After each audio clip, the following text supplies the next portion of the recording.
There were two things Mian loathed most in this life: Monday morning meetings and being disturbed while he was sleeping. Unfortunately, both happened at the same time today. At 8:45 in the morning, just as Mian poured a cup of instant coffee down his throat, his phone began to vibrate. In the work group chat, the team leader tagged everyone. 9 o'clock, main conference room, weekly meeting, attendance mandatory for all. Mian stared at the message for 5 seconds, trying to discern the words, "Actually no meeting today," between the lines. But all he found there was the bolded phrase, "Attendance mandatory for all," complete with an exclamation mark. He set the phone down on the desk and drew a deep breath. In hindsight, everything about that morning was utterly ordinary: an ordinary Monday, an ordinary meeting notice, an ordinary cup of instant coffee that had even scalded his tongue. The only thing not ordinary was what was brewing above the city, though at the time no one had yet noticed. Mian was 24 this year, working in operations at an internet company. After 2.5 years on the job, his greatest skill was slacking off in all sorts of situations without being caught. His workstation was tucked in a corner with a fire door behind him that was never opened. On his right sat the front desk girl Lin Xiaolu, who wore a different shade of lipstick every day. On his left was a pot hose on the verge of dying. Everyone who passed by would absent-mindedly water it, so it remained in a constant state of half-dead yet unwilling to die. At 8:55, Mian walked into the conference room with his laptop in hand. The team leader was already standing before the projection screen. On the first slide of the PowerPoint were the words, "Q3 target breakdown and execution path." Mian glanced at it, then sat down in a corner seat and opened his notebook. On the first page, he drew a stick figure. Beside it, he wrote a small line of text. "Today, as well, let's happily slack off." This was his daily morning self-suggestion. Its effect was approximately zero, but at least it cost nothing. The meeting began. The team leader started talking about KPIs, conversion rates, and user growth models. As Mian listened, his gaze began to drift. He saw a streak of purple light flash outside the window, very faint, like a misfired firework in the sky. He blinked, looked again, and there was nothing. Must be lack of sleep, he told himself. But what happened next made him realize the problem had nothing to do with rest. When the team leader's PowerPoint reached the third slide, Lin Xiaolu, the front desk girl who sat to his right, suddenly fell utterly silent. It was not the silence of someone who simply did not wish to speak. It was the silence of a person frozen in place. The pen in her hand stopped in midair, her eyes staring straight ahead, pupils unfocused. Mian turned his head and glanced at her. "What's wrong with you?" Lin Xiaolu did not answer. Immediately after, it was as if the first domino in the conference room had been pushed over. Xiao Wang from marketing began to cry. Not the aggrieved kind of crying, but tears spilling from his eyes without a trace of emotion on his face, his features utterly blank as the tears streamed down. Old Lu from design started smashing his forehead against the table. Once, twice, the rhythm steady, and even like some sort of mechanical motion. Mian straightened in his seat. He looked around and realized that except for himself and the team leader still presenting the slides, everyone in the conference room had fallen into some uncanny state. Some sat staring blankly, some wept silently, some mechanically repeated a single action. And the team leader was still talking about KPIs. Mian glanced at him. Standing before the screen, the team leader had advanced to the fifth slide. Pointing at the bar chart, he was saying, "This month, our user retention rate has dropped 3 points month on month." Any thoughts? He seemed completely unaware that the employees behind him had collectively fallen under some spell. Mian opened his mouth, wanting to say, "Leader, something's wrong with them," but swallowed the words again. Because he suddenly realized something. The team leader was the only person who remained unaffected. Why? Was it because the content of his talk was already so numbing that even malevolent forces could not bear to listen? The moment this idea surfaced, Mian startled himself. Malevolent forces? How could he be using a term like that? Normally the most he would say was that the office water dispenser was haunted, yet the word had emerged so naturally, as if something in his subconscious already understood the answer. Outside the window, the purple radiance flashed again. This time Mian saw it clearly. It was no misfired firework. Between the distant high-rises, a pale violet beam of light was descending from the sky, like someone had torn open a slit in the heavens. The light was faint, almost like a reflection if one did not look closely, but it was undeniably there. Mian stood up and walked to the window. What he saw was a scene unlike anything he had ever witnessed. The city skyline still stood where it always had, but the color of the sky was wrong. Not the gray of an overcast day, but a gray with a subtle violet tinge. In the distance, several pillars of light hung there like spotlights on a stage, quietly descending upon several corners of the city. Down on the streets, some people were running, some had stopped, and some were spinning in circles where they stood. His phone vibrated. Mian glanced down. It was a trending topic push notification from Weibo. Abnormal phenomena reported in multiple areas across the city, and experts call it an atmospheric optical effect, ranked first and third. Second place was a certain celebrity announces relationship. Experts say it's an atmospheric optical effect. Mian read out the headline, the corner of his mouth twitching. Sure, if you say so. He glanced back at the conference room. Lin Xiaolu was still staring blankly. Old Lu was still banging his head on the table, and the team leader was still presenting his slides. Everything had become absurd to the extreme, yet carried a strange tranquility, as though everyone had collectively agreed that going insane was nothing worth making a fuss over. Mian did not panic.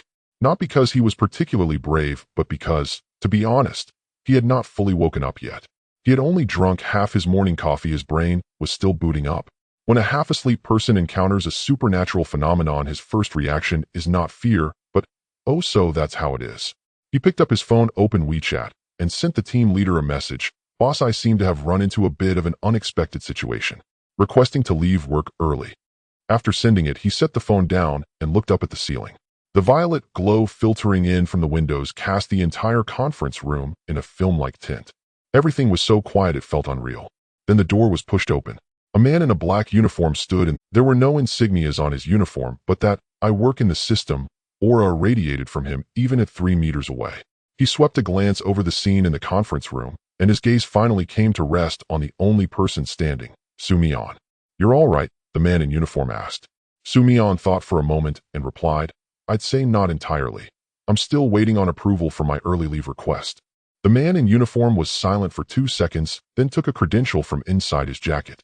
On the ID was an emblem Mian had never seen before, an eye enclosed within a triangle, and beneath it a line of text, Xinyuan Bureau Special Incident Investigation Division. "Mr. Mian, please come with us." Mian looked at the ID, then at the man in uniform, then lowered his head to glance at his phone. The team leader still had not responded to his early leave request. Mian sighed. "So, does your organization provide full social insurance and housing fund benefits?" In that moment, he had no idea this question would completely change his life. He also did not know that in another corner of the city, a being he would later call the Messenger had just made landfall in this world. Nor did he know that his offhand question about social security would be recorded in the archives of the Xinyuan Bureau, becoming the first joke people would inevitably tell whenever they mentioned him. But all that belonged to later chapters. At this moment, all Mian felt was that he finally did not have to sit through a Monday morning meeting to the end. And that probably counted as the first good thing to happen today. The vehicle of the Abyss Bureau was a black business van, outwardly no different from an ordinary MPV, but its interior had been refitted. The 2 rear rows of seats faced each other with a fixed small table in between. Mian's first impression upon sitting down was that the car was cleaner than he had imagined. Under normal circumstances, after an ordinary person experienced a series of events such as co-workers collectively falling under a strange spell, the sky splitting open with a violet rift, and a mysterious organization coming to the door, their mental state ought to be on the verge of collapse, or at least stuck in the stage of wondering who they were and where they were. Yet Mian had possessed a peculiar trait since childhood. The more outrageous the situation, the calmer he became. This more or less explained why he had never felt anxious during exam weeks in college. He simply believed that fretting over a few trivial questions was not worth it. That sense of not worth it had extended into every aspect of his life, including this present situation of being taken away by a mysterious organization. "So you're a government department?" he asked. Seated in the back row, Mian gazed at the man in uniform opposite him. The man in uniform was reading information on a tablet. At Mian's question, he nodded. "Abyss Bureau, full name Abyss Investigation Bureau. We are under the national security system, specifically responsible for the kind of incident you encountered today." "What kind of incident?" "Abnormal spiritual contamination. We refer to it internally as a whispering incident." Mian thought for a moment. "You mean that violet light from before?" "That was the visible spectrum produced when the contamination source erupted," the uniformed man said, turning the tablet towards Mian. On the screen was a city map dotted with a dozen red points. "These are the contamination points that appeared across the city today. Your company sits right on one of these red dots." Mian stared at the dense scatter of red on the map, remained silent for 2 seconds, then asked, "So there were a dozen locations in the city today where whispering occurred?" "Yes."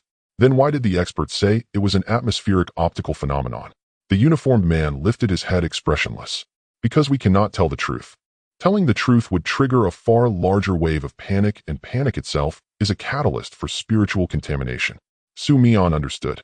This was the classic tale of those above knowing the truth, while those below were kept entirely in the dark.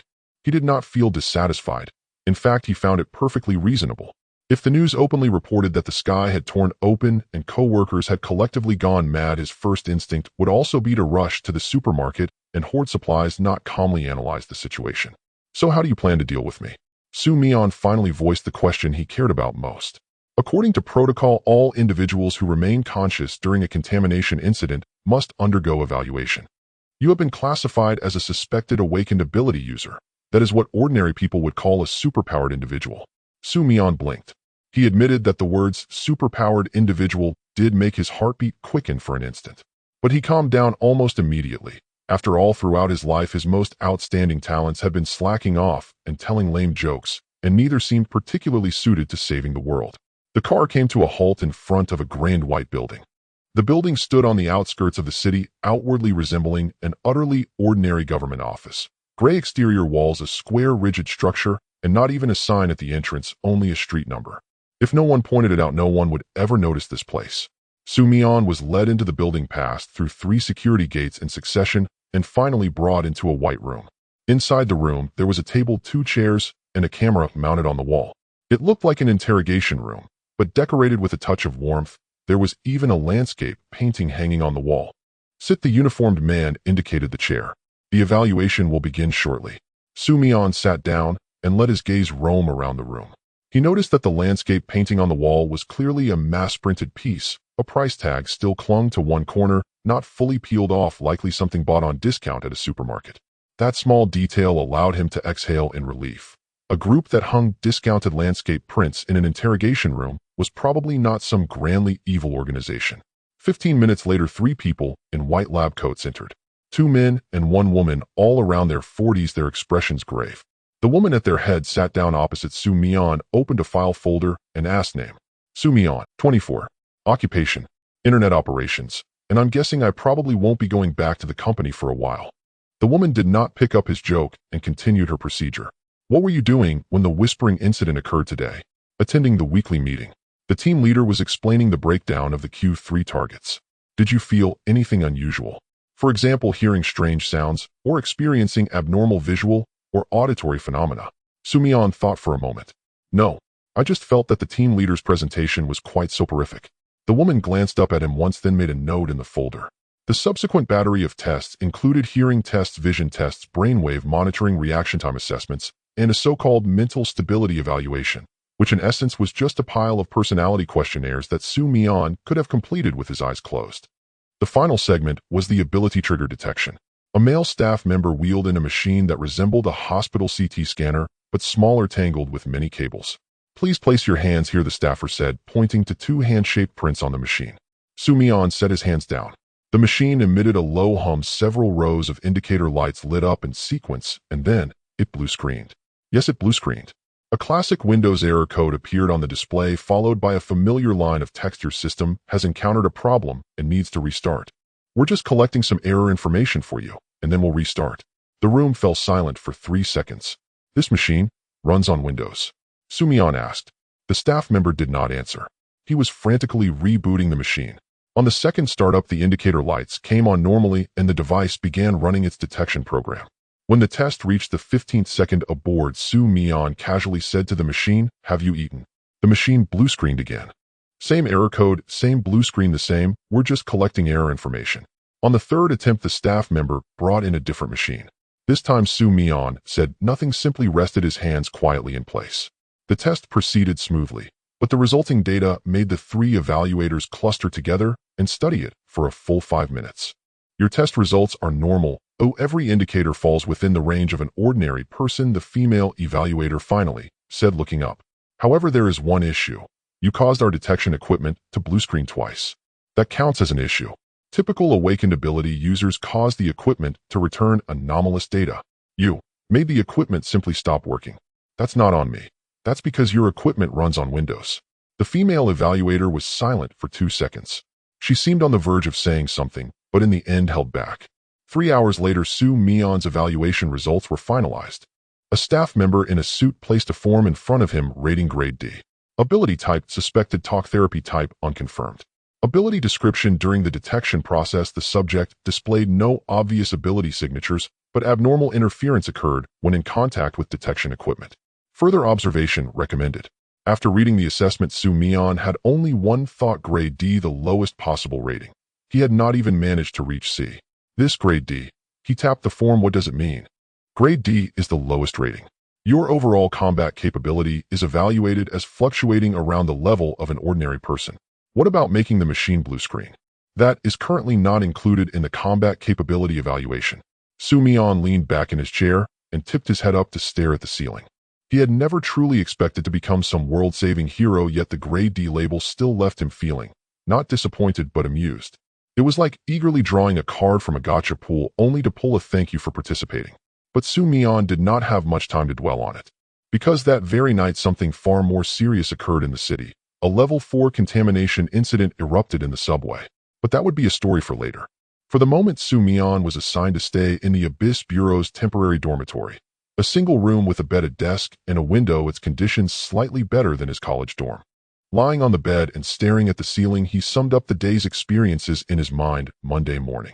Called by the team leader to attend the weekly meeting. Co-workers collectively went mad. The sky tore open. Taken away by a mysterious organization. Evaluated as the weakest superpowered individual. He rolled over and closed his eyes. Things shouldn't get more absurd tomorrow, right? At the very moment he voiced this thought, deep within the subway tunnels beneath the city, a violet rift was silently unfolding. Tomorrow would in fact be even more absurd. The next morning, Mian was awakened by the announcement in the corridor. All new personnel are requested to gather at the conference hall on the 3rd floor before 8 o'clock. Repeating, all new personnel are requested to gather at the conference hall on the 3rd floor before 8 o'clock. Mian opened his eyes and glanced at his phone. It was 7:30. This was a whole hour earlier than his usual work schedule. He lay in bed for 5 seconds, engaged in a brief internal struggle, and then got up. The cafeteria of the Abyss Bureau was better than he had imagined. A buffet breakfast with porridge noodles, buns, fried dough sticks, and even freshly ground coffee. Mian carried his tray to a corner and sat down, sipping his porridge while observing the people around him. There were probably dozens of people in the cafeteria, all wearing identical dark blue uniforms. He had received 2 sets yesterday. Most of them looked quite young, probably in their early 20s, and were likely all newcomers like him. However, these newcomers shared a common characteristic. They all appeared more like superpowered individuals than he did. Some had bandages wrapped around their arms, yet moved with agility. Some had sharp gazes that seemed capable of piercing through others, and some sat still, but the atmosphere around them became tense. Mian looked down at himself. A t-shirt over his uniform, a tuft of hair sticking up, and porridge smeared on the corner of his mouth. He wiped his mouth and decided not to compare himself with these people. At 8 o'clock sharp in the conference hall, a middle-aged man in military uniform stood at the podium, his expression serious, as if he were presiding over a funeral. His surname was Gao, named Gao Zhangwo, and he was the chief instructor for the newcomers training at the Abyss Bureau.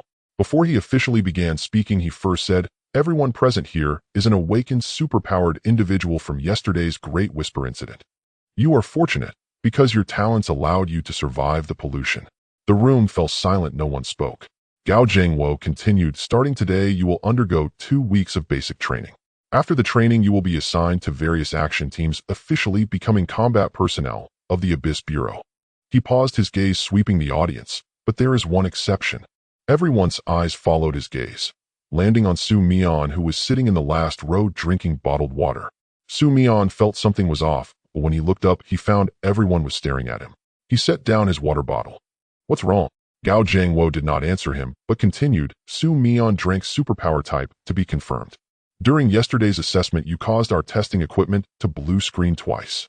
A chuckle came from the audience. Mian raised his hand without changing his expression. "Report that machine was using the Windows system. So the blue screen is a normal function of Windows. You can't blame me for that." This time more than one person laughed. Gao Zhangwo shot a glare at the audience, and the laughter instantly ceased. He remained silent for a few seconds, and then said, "Mian, during the upcoming training you will train alongside the others. But I must remind you, your rating is the lowest. In actual combat, your survival probability is also the lowest." If these words were spoken by someone else, they might evoke feelings of frustration or anger. Yet Gao Zhangwo spoke these words with a tone devoid of any emotion. He was merely stating a fact. Su Mian's reaction was also quite calm. He nodded, got it. He genuinely got it. Not in the sense of just wait and see me make a comeback, but in the sense of okay, I understand. After all, someone who caused the testing equipment to blue screen shouldn't expect to be compared to strength competitors who could wield fire and thunder. But there are people in this world. The more you tell them they cannot, the more they want to find out if they can. Training Day 1. The morning session was a theory class titled Basic Classification and Response to Malevolent Entities. The instructor was a middle-aged man wearing glasses, surnamed Wong, reportedly a researcher at the Abyss Bureau. Instructor Wong opened the PowerPoint presentation. The first slide displayed a photo of a malevolent entity, a blurry humanoid figure entirely gray, without facial features, and with disproportionate limbs. This is a G1 type malevolent entity, the lowest tier of unclean beings. It has no self-awareness and is only attracted to human negative emotions. And then, Instructor Wong made a crushing gesture. It crushes people. Someone in the audience raised their hand. How do you deal with it? Instructor Wong replied, attack its core with superpowers, or use holy water silver objects or high-intensity electromagnetic waves. Su Mian raised his hand. Instructor Wong glanced at him. What is your question? Teacher does it. Does it have rent to pay? The entire room fell silent. Instructor Wong's expression froze. What did you just say? I mean, since it can appear in the city, where does it live? Does it have any rent pressure? If it does, can I distract it by talking about rent? Instructor Wong silently flipped to the next slide. On the new slide it read, How to Avoid Unnecessary Conversations with Malevolent Entities. Su Mian looked at the text and felt targeted. After the morning theory class, the afternoon was for practical tests. All newcomers were taken to an indoor training ground filled with various obstacles and targets. The goal was to assess everyone's superpower strength and type. The first to go was a boy with dyed yellow hair looking no more than 18 or 19. He stood in front of the target, took a deep breath, then raised his hand. A fireball shot from his palm, hitting the bullseye 10 meters away and creating a cloud of black smoke. Rating a rank. The second to go was a girl with a ponytail who quietly walked to the target, pointed with her finger. The target began to freeze from the middle, turning into an ice sculpture within 3 seconds. Rating a rank. The third, fourth, and fifth participants took their turns. Those who controlled water, wind, and enhanced physical abilities each made a notable display. Even the worst among them could make the target sway a bit. Then it was Su Mian's turn. He walked up to the target and stood ready. Everyone was watching him. Gao Jiangwo stood at the side, arms crossed, expressionless. Su Mian looked at the target, an innocent-looking humanoid cardboard cutout, and then spoke, hello. The target did not respond. Su Mian thought for a moment, then tried a different approach. You look good today. Still no response. Su Mian remained silent for 3 seconds. Then he turned to Gao Jiangwo and said, report my superpower is ineffective against inanimate objects. Gao Jiangwo replied without a change in expression, then try it on living beings. Su Mian looked around. The other newcomers were watching him. He walked up to the yellow-haired rank boy, the one who could shoot fireballs, and said, hey, have you eaten? The boy looked stunned for a moment. Yeah, how's the food in the cafeteria? It's okay. Su Mian turned to Gao Jiangwo, report he's fine. Gao Jiangwo's expression showed the first visible change of the day. He took a deep breath and slowly exhaled, probably trying to convince himself not to hit someone. You can step down. Su Mian returned to the lineup. A thin boy with glasses leaned over and whispered, what was that just now? Su Mian replied, an attempt. An attempt at what? An attempt to talk to everything and see which one can communicate. The glasses boy fell silent for 2 seconds, then extended his hand. Jiang Xiaobai. Su Mian shook his hand. Su Mian. I know you. Jiang Xiaobai said, your assessment results went viral in the group. You are the only one who caused the testing equipment to blue screen. That was Windows' fault. I know, but I still find you quite interesting. Su Mian glanced at Jiang Xiaobai. This guy looked thin and weak, wore black-framed glasses, and smiled innocently, but there was a certain look in his eyes, one that suggested he knew a lot. What is your superpower? Su Mian asked. Mine. Jiang Xiaobai adjusted his glasses. Theoretical knowledge. Is theoretical knowledge considered a superpower? My superpower is being able to recall relevant theoretical knowledge when needed. Whether it's about malevolent entities, pollution, history, physics, or chemistry, I can recall anything I've seen. Su Mian thought for 3 seconds. Isn't that just being a top student? From the perspective of superpowers, indeed it is. Jiang Xiaobai smiled a bit shyly, but in practical combat, you know, theoretical knowledge isn't very useful in a fight. Su Mian patted his shoulder. It's okay, at least no one will beat you in knowledge competitions in the future. By the end of the first day of training, Mian received an internal notice from the Abyss Bureau. Based on his performance today, his rating would temporarily remain at rank, but he would be reassessed during subsequent training.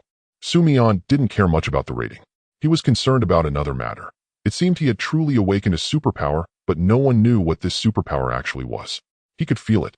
It wasn't the kind of feeling associated with fire or water, rather. When he spoke to that yellow-haired boy, he faintly captured a frequency. Not sound, not vibrations, but something more abstract. It was as if the other person's emotions were being translated into vague waveforms in his mind. He didn't know what this was or how to explain it. But this thing would become increasingly clearer in the days to come. On the second day of training, Mian met a person who would change his life. This person was named Jiang. Later, when Mian recalled their first meeting, he described the scene as a wall of fire approaching me. Not a rhetorical device, but a physical fact. It was 10 in the morning and the rookie class was undergoing combat training. Gao Jingwo had somehow found a group of seniors to demonstrate for the newcomers, reportedly core members from various action teams of the Abyss Bureau. Jiang Che was one of them. When she walked into the training ground, Mian was still discussing what to have for lunch with Jiang Xiaobai. Then the temperature in the training ground suddenly rose by about 5 degrees, and a wave of heat rushed over, drawing everyone's attention. At the entrance stood a woman. She was not very old, probably around Mian's age, but her aura did not reflect her 24 years. She seemed more like a veteran who had survived on the battlefield for 20 years. She wore a tight-fitting black combat suit, her hair tied in a high ponytail, and her features were strikingly sharp, making one hesitant to look twice. What caught the most attention was the flames spiraling around her arms. A pale blue flame flickering like a serpent between her wrist and forearm, distorting the surrounding air. This is Jiang Che and Slevel Esper. Gao Jingwo's introduction was brief. She is here to demonstrate what true combat capability looks like. Slevel. These two words silenced all the newcomers present, including those few level ones. Mian had only known of ratings A, B, C, and D, and was surprised to learn there was also an Slevel. This was roughly equivalent to a legendary character in a game. Jiang Che did not speak. She scanned everyone present, her gaze measuring each face like a ruler before retracting. Who wants to go first? Her voice was calm, lacking provocation or enthusiasm, as if asking a very ordinary question. But no one moved. It was not that they were afraid. It was that everyone was overwhelmed by her aura. The feeling was akin to encountering a top-tier professional player for the first time, knowing you could never win, leaving you without the courage even to reach out. Mian, however, was not daunted. He simply thought, what would a level like me do? Am I just here to be a sacrifice? But fate has a way of pushing you into the spotlight when you least expect it. Jiang Xiaobai, this academically knowledgeable yet socially oblivious top student, whispered in Mian's ear, "You're a level. Should you go up and learn a thing or two? You might pick up something." This statement was heard by everyone in the quiet training ground. Swiftly, all eyes turned to Mian. Mian looked at Jiang Xiaobai. Realizing he had caused a problem, Jiang Xiaobai shrank back, mouthing an apology. Jiang Qi's gaze also fell on Mian. This was the first time she looked at him directly. She appraised him from head to toe. No mockery, no disdain, simply evaluation. Then said, "Come here." Just one word, but there was no room for negotiation in her tone. Mian sighed and stepped out of the line. He walked to the center of the training ground and stood before Jiang Che. The distance between them was about 5 meters, just within Jiang Qi's flame coverage, and Mian felt the intense heat wash over him. Mid-level, urine level. Shouldn't we just skip to the result? Jiang Che did not answer this question. She merely adjusted her posture slightly, the flames in her hand growing brighter. "You don't need to think about winning against me. You only need to last for 5 seconds. 5 seconds. Mian admitted that this number made him feel belittled. But he also acknowledged that given the gap between its level and id level, 5 seconds might be a reasonable expectation. "Are you ready?" Jiang Che asked. Before Mian could respond, Jiang Che had already moved. Her speed was astonishing. Mian only saw a blur, and then a ball of flames was less than a meter away from him. The heat rushed toward him, curling his hair. Then Mian did something no one expected. He did not dodge, did not block, and did not try to counter. He stood still, watching the flames rushing toward him, and said, "Did you have breakfast?" The flames stopped 20 centimeters from his nose. Not because Mian's words had any magic. It was because Jiang Che herself halted. She furrowed her brows, looking at him. "What did you just say?" "I asked if you had breakfast. You seem to be hitting with such vigor. You must have had a hearty meal, right?" The training ground was as quiet as a library at midnight. All the newcomers were watching this scene, some with their mouths agape, others gasping in disbelief. The blonde A-level youth, Su Mian later learned his name, was Chen Shuo, muttered to himself, damn, he really isn't afraid of death. Jiang Che did not laugh, nor was she angry. She simply looked at Su Mian with a complicated expression as if trying to see through him. After a few seconds of silence, she said, you certainly have a way with words. Thank you. I wasn't complimenting you. I know, but I took it as a compliment. The flames in Jiang Chi's hands extinguished. She turned to Gao Jiangwo and said, your class is quite interesting. Then she walked off without looking back. After she left, the air that had been frozen in the training ground began to flow again. The way the newcomers looked at Su Mian had changed, not out of admiration or respect, but more like watching a madman dancing on a landmine that had yet to explode. When Su Mian returned to the line, Zhang Xiaobai looked at him with the eyes of someone observing a rare animal. Did you just chat with Enslevel Esper? What else could I do? I can't win. But you could have dodged. Do you see her speed? Could I possibly dodge? Zhang Xiaobai thought for a moment and conceded that Su Mian had a point. Gao Jiangwo walked to the center of the training ground, paused for a moment, then said, take a 10-minute break. He did not comment on what had just happened, but judging from his expression, he probably didn't know how to evaluate it either. Sitting in the corner, Su Mian drank water, reflecting on the moment when Jiang Chi's flames halted before him. He realized two things. First, he truly was not afraid of death, or rather, when faced with extreme danger, his brain would skip over fear and enter a state of whatever. He did not know whether this was a strength or a flaw. Second, at the moment when Jiang Chi's flames rushed toward him, he had captured a frequency, not sound, but something more abstract. It was as if the other person's emotions had created some subtle waves in the air. He still did not know what this meant, but his intuition told him it was related to his abilities. Jiang Chi's appearance was like a stone thrown into a calm pond. After she left, the entire newcomer class changed. Everyone was discussing her invisible aura of oppression, debating the true strength of an S-class, and pondering when they could reach such a level. But Su Mian was not thinking about these things. He was contemplating a question: why was his first reaction when facing an S-class supernatural being not fear, but a desire to chat? This was not in line with normal biological instincts. Unless his ability itself was driving him to do this. This thought plunged him into contemplation. Hey, what are you thinking about? Zhang Xiaobai's voice brought him back. Su Mian turned his head and saw Zhang Xiaobai sitting next to him with a thick book titled Introduction to Malevolent Ecology. I was thinking, what exactly is my ability? Su Mian said, I made the detection device blue screen twice, but when facing a real S-class supernatural being, I didn't accomplish anything. Except, said something meaningless. That wasn't meaningless. Su Mian looked at him. What? The thing you said, did you eat breakfast? That wasn't meaningless. Zhang Xiaobai adjusted his glasses. According to what I've read in the psychology of supernatural beings, when faced with overwhelming power, most people's reactions are to freeze, flee, or retaliate blindly. But your reaction was to attempt to establish a connection through language. Su Mian frowned. Establish a connection. Exactly. You didn't see her as an enemy. You saw her as someone with whom you could chat. This is a psychological strategy of de-threatification. It's a technique usually employed by long-trained negotiation experts. How accurate is your theory? That's what the book says. Su Mian looked at the Introduction to Malevolent Ecology in Zhang Xiaobai's hands and recalled that he had mentioned yesterday that his ability was theoretical knowledge. So your ability is memorizing everything from the books you've read. Sort of. But it's not it's that when needed, the relevant knowledge automatically surfaces in your mind. It's a bit like a search engine. So can you find any information about my ability right now? Zhang Xiaobai was silent for a moment, as if seriously contemplating the question. Then he said, according to the current classification system of supernatural abilities, your situation might not fit any known category. You made the detection device blue screen. That resembles an ability to interfere with external systems. You were chatting with Jiang Che. That seems like some form of social psychological intervention. The two appear completely unrelated, but perhaps there is some connection between them.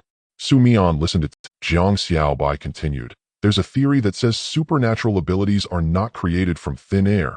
They are a manifestation of a certain trait deep within you triggered by external energy. Thus, your ability should be directly related to your personality.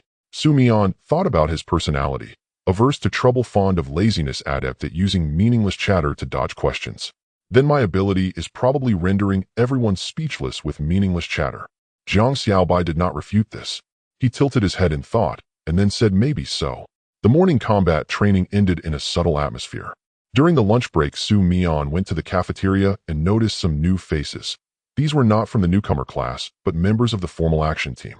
They wore deep purple uniforms different from those of the newcomer class, sitting together and speaking in low voices, but the temperature in the entire cafeteria seemed to drop a few degrees.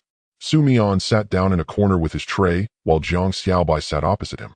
"You know, I think there's another possibility for your ability," Jiang Xiaobai said casually while picking up food, as if discussing the weather. "What? Your ability might not be directly offensive. It could be some form of perceptual ability." Mian paused his chopsticks. "Perceptual what?" Jiang Xiaobai put down his chopsticks and adjusted his glasses. "Seriously, malevolence." When the whispering incident broke out that day, everyone in the conference room was affected except you and the team leader. But the team leader was fine because his mental world is relatively simple. And you perhaps for another reason. What does having a relatively simple mental world mean? It means your team leader is probably a person without distracting thoughts. When he focuses on discussing KPIs, external distractions can't come in. Such people can indeed remain alert during whispering incidents. Jiang Xiaobai paused. "But you were different. You didn't just not get affected, you got affected, but it didn't work on you." Mian pondered over this statement, feeling it might make sense, yet also not. "Then what do you think my ability really is, eh?" Jiang Xiaobai thought for a moment. "I think your ability might be translation." "Translation?" "Yes. Not the kind of translation for languages, but frequency translation. That day during the whispering incident, you might have unconsciously translated the frequency of malevolence into something you could understand. So you weren't interfered with because you, using your words, directly read it and then responded randomly." Mian opened his mouth wanting to say something, but couldn't find the words. This theory was too absurd enough to seem to have a hint of truth. Jiang Xiaobai smiled at his expression. "This is just my speculation. You'll have to verify it yourself." "How do I verify?" "Next time you encounter malevolence, don't run, don't fight, try chatting with it." Mian fell silent. He had a premonition that in the near future he really would do just that. And the consequences for now he dared not think about. On the third day of training, the Abyss Bureau arranged a special class for the newcomers, a practical session on encountering evil spirits. In the words of Gao Zhengwo, "You will eventually face real, evil spirits. Rather than having you soil yourselves the first time you see one on the battlefield, it's better to meet it in a controlled environment first." The practical session was held in the Living Specimen Storage Room, on the third underground level of the Abyss Bureau. In translation, that means a dungeon. As Mian descended the spiral staircase, he felt the air growing increasingly damp and cold. The third underground level had no windows, only the sickly pale light emitted by fluorescent tubes. Every few meters along the corridor there was a heavy iron door, each labeled G3 type, G5 type, F1 type, which appeared to be some sort of numbering system. Jiang Xiaobai walked beside Mian, whispering a brief explanation. The G series is the lowest level, the F series is intermediate, and above that are D, C, B, A, and S levels. But we should only have G and F level spirits here. Higher level evil spirits won't be contained in this place. Why not? They cannot be contained. Those words sent a chill down Mian's back. The group halted in front of an iron door. Gao Zhengwo stood at the entrance, pointing to a glass observation window on the door. Inside is a G3 type evil spirit. Its ability is to mimic sounds. It will imitate the voices of people you know to lure you. Is there anyone willing to observe first? No one replied. Mian glanced around. Everyone deliberately avoided Gao Zhengwo's gaze. After a moment's thought, he raised his hand. "I'll do it." Gao Zhengwo gave him a glance, but said nothing, opening the iron door. The room was small, about 10 square meters. In the center was a transparent glass cage containing a mass, a gray, writhing entity. It had no fixed shape, resembling a living cloud of smoke slowly swirling within the glass cage. Mian stepped inside, standing before the glass enclosure. Gao Zhengwo's voice came through the intercom from outside the door. "Approach it. It will begin to attempt communication with you." Mian moved a step closer. The gray smoke inside the glass dome began to change. It no longer whirled chaotically, but slowly coalesced into a human shape. A blurry silhouette appeared, lacking facial features, but the outline seemed somewhat familiar. Then it spoke. Its voice emerged from the glass enclosure, muted by the barrier, but still discernible. The voice said, Mian. Mian, you've come." It was Jiang Xiaobai's voice. Mian turned to look back. Jiang Xiaobai stood outside, peering through the observation window at him. He turned back to the evil spirit in the glass dome, and said, "You mimic my friend's voice quite well." The evil spirit's voice changed. It transformed into Lin Xiaola's voice. "Why aren't you afraid? Everyone else is afraid of me." Mian pondered for a moment before replying earnestly, "Because I found that being afraid doesn't help. Besides, you're locked in the glass dome while I'm not. Why should I fear you?" The evil spirit fell silent. Its form began to destabilize. The blurry silhouette dissipated, reverting back to gray smoke. Then a completely different voice emerged from the smoke, not mimicking anyone, but a deep, hollow voice as if coming from a great distance. "You are different." Mian felt that peculiar frequency re-emerge. The moment the evil spirit uttered those 3 words, it was as if someone gently tapped his brain. Something transmitted from the evil spirit. It wasn't language, it was a feeling. That feeling could be translated to confusion. He paused for a moment. This evil spirit, a G3 type, the lowest level with no self-awareness, merely mimicking and luring, was feeling confusion towards him. Suddenly Mian recalled Jiang Xiaobai's words. "Next time you encounter an evil spirit, don't run, don't fight, try chatting with it." He looked at the gray smoke in the glass dome and made a decision that could change his life. He leaned in closer, lowering his voice as he said, "Brother, you're also trapped here. We're both the same, stuck. The only difference is that you're trapped by glass, while I'm trapped by work." The gray smoke inside the glass dome ceased its swirling. The whole room fell silent for about 3 seconds. Then the evil spirit, a G3 type, the lowest form of unclean entity, reacted in a way that all the researchers at the Abyss Bureau had not anticipated. It shrank back slightly. Not an attack, not a mimicry, not a lure. It was as if it recoiled to the corner of the glass dome, just like a person instinctively steps back when faced with something they do not understand. Mian watched it retreat to the corner, feeling a strange sensation arise within him. It was not fear, not disgust, not the triumph of defeating an enemy. It was an indescribable feeling akin to sympathy. Of course, he wouldn't voice this feeling, because if he said, "I feel sympathy for an evil spirit," Gao Jiangwo would probably kick him out of the newcomer class immediately. But he truly felt it. That night, as Mian lay in bed, he reflected on everything that had happened in front of the glass dome earlier that day. He discovered a startling fact. Even he was stunned. He wasn't fighting that evil spirit. He was communicating with it. Even if it was just a few short sentences. Even if the other party was merely the lowest level of evil spirit. He was communicating with it. "So my ability is really chatting with evil spirits," he murmured to the ceiling. The ceiling offered no reply. Yet a voice within him, not a hallucination but an intuition, told him, "Not only are you chatting with them, you are translating them into a language comprehensible to humans." Translation, the term Jiang Xiaobai had mentioned, floated back into his mind. He turned over and closed his eyes. In the last moment before falling asleep, he thought, if translation is indeed possible, then what lies ahead to be translated may be far more than just a G3 type trapped in a glass dome. His intuition was not wrong. For at that very moment, deep beneath the city, the expanding purple crack had already spread into the tunnel of subway line 3. Tomorrow, a subway train carrying 300 passengers would enter a space not belonging to humanity. At the beginning of a new week, Mian thought he had adapted to the rhythm of the Abyss Bureau. Waking up at 6:30 in the morning, having breakfast at 7, starting training at 8, and finishing at 9 in the evening. It was much healthier than his routine at the internet company, but also much more exhausting. However, he did not expect that the workload at the Abyss Bureau was far more intense than just the 8 hours of training during the day. At 11 o'clock on Sunday night, Mian was preparing to sleep when the intercom in his room suddenly blared, "All members of Team G7 assemble." Repeat, "All members of Team G7 assemble." Task level LV 3. Assembly time 15 minutes. Mian was taken aback. Team G7 was the squad he had been assigned to just 3 days ago. The team was very streamlined. Captain Guyi members Mian, Zhang Che, and Zhang Xiaobai. Yes, Zhang Che was also in their team. When Mian first saw the assignment list, his immediate reaction was that the director must be playing a trick on him. 15 minutes later, Mian appeared at the assembly point, equipped and ready. Guyi was already there, leaning against the wall, his expression blank, hands in pockets, looking more like he was waiting for a bus than going on a mission. Zhang Xiaobai arrived right after Mian, holding a book titled Emergency Handling Manual for LV 3 Pollution Events. Zhang Che was the last to arrive, his expression indifferent. He frowned slightly upon seeing Mian, but did not speak. Seeing everyone gathered, Guyi spoke up. His voice was light, yet each word was clear. At the Zhonghua Garden community in Nanjing, a resident reported unusual phenomena occurring in Building 6. Specific description: multiple residents on the third floor heard knocking sounds, but they could not see anyone through the peephole. The sounds have persisted for 3 nights, and some residents are already suffering from mental strain. Mian raised his hand. So we are going to capture a haunting entity that knocks on doors. Preliminary assessment indicates it is an F1 type entity capable of creating spatial illusions.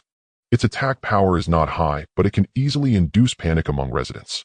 Task objective: confirm the entity's location and either drive it away or eliminate it. After finishing, Guyi glanced at Mian and added, "This is your first mission. Jiang Che will take the lead in offense. Jiang Xiao will provide information support, and you will be responsible for observation." Mian nodded. He understood Guyi's implication. You're a nude class, just don't mess things up. As the vehicle drove towards Nanxing District, Mian looked out the window at the street scenery. The city at night had a tranquil beauty: wide streets, dim yellow streetlights, and the occasional taxi passing by. If it weren't for the fact that this vehicle was carrying 3 superpowered individuals and a monster that could appear at any moment, it would probably be a very pleasant night tour. They arrived at Jianghua Garden right at midnight. Building 6 was an 18-story residential building indistinguishable from the other buildings in the community. However, as soon as they approached the entrance, Mian felt something was off. The air became thick as if walking into an invisible barrier. Polluted area confirmed.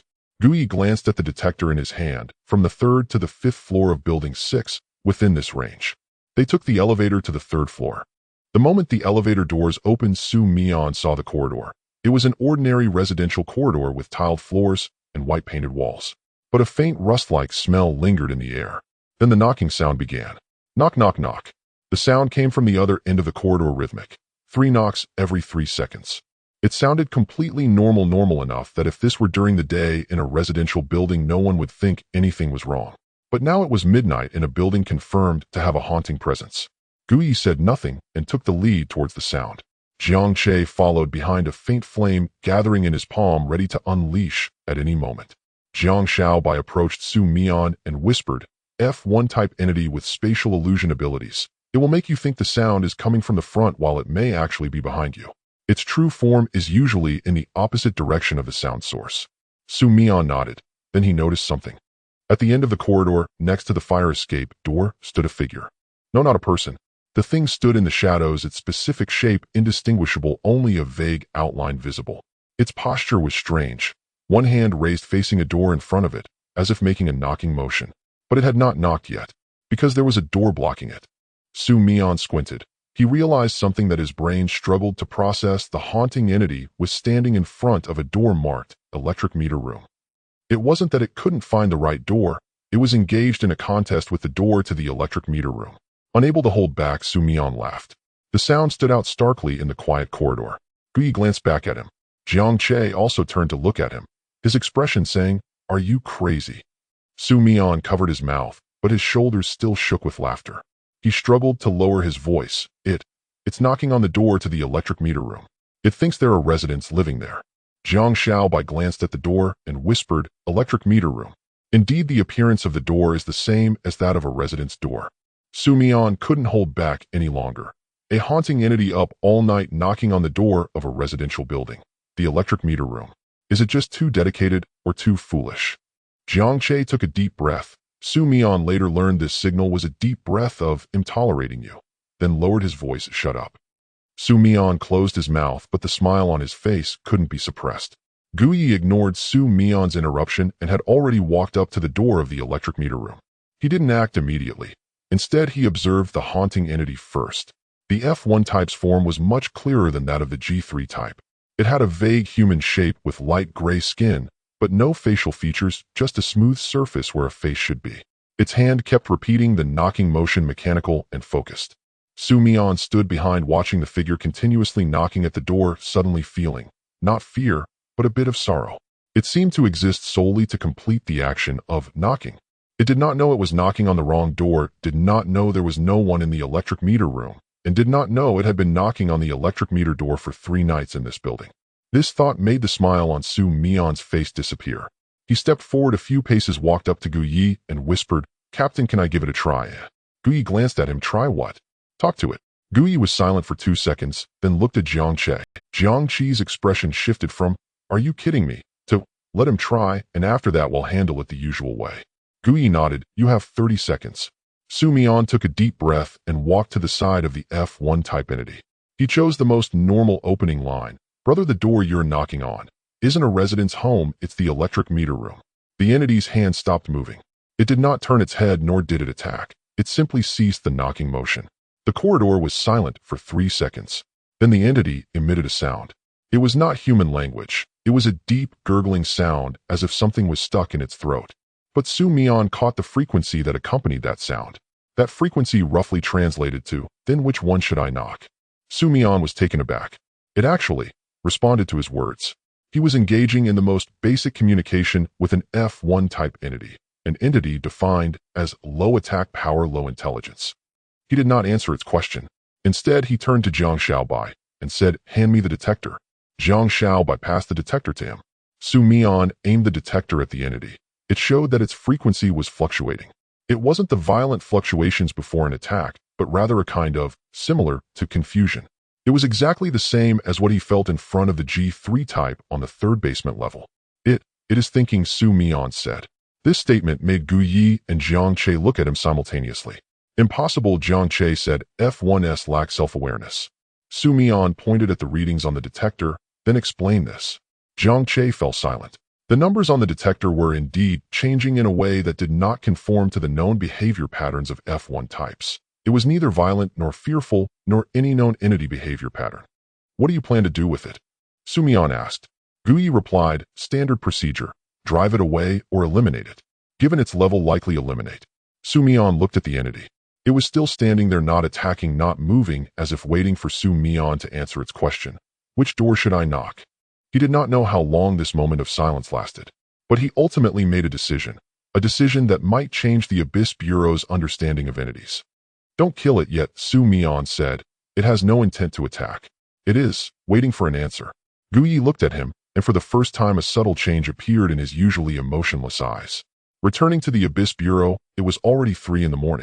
According to standard procedure, after completing the task, one only needed to write a simple report to go back and rest. However, Mian's report kept the on-duty auditor occupied for a full 10 minutes. It wasn't because of its length. Rather, it was due to the absurdity of its content. The auditor flipped through the report 3 times, then looked up at Mian with a gaze that seemed to say, are you messing with me? You said, you asked an F1 type entity, do you know you're knocking on the meter room door? And then it just stopped. Yes. It even asked, then which door should I knock? But that wasn't said in words, it was some kind of... The auditor was silent for a long time, then picked up the phone on the desk. Get me Instructor Gao Jiangwo, there's an emergency. 30 minutes later, Mian found himself in a more formal meeting room than last time.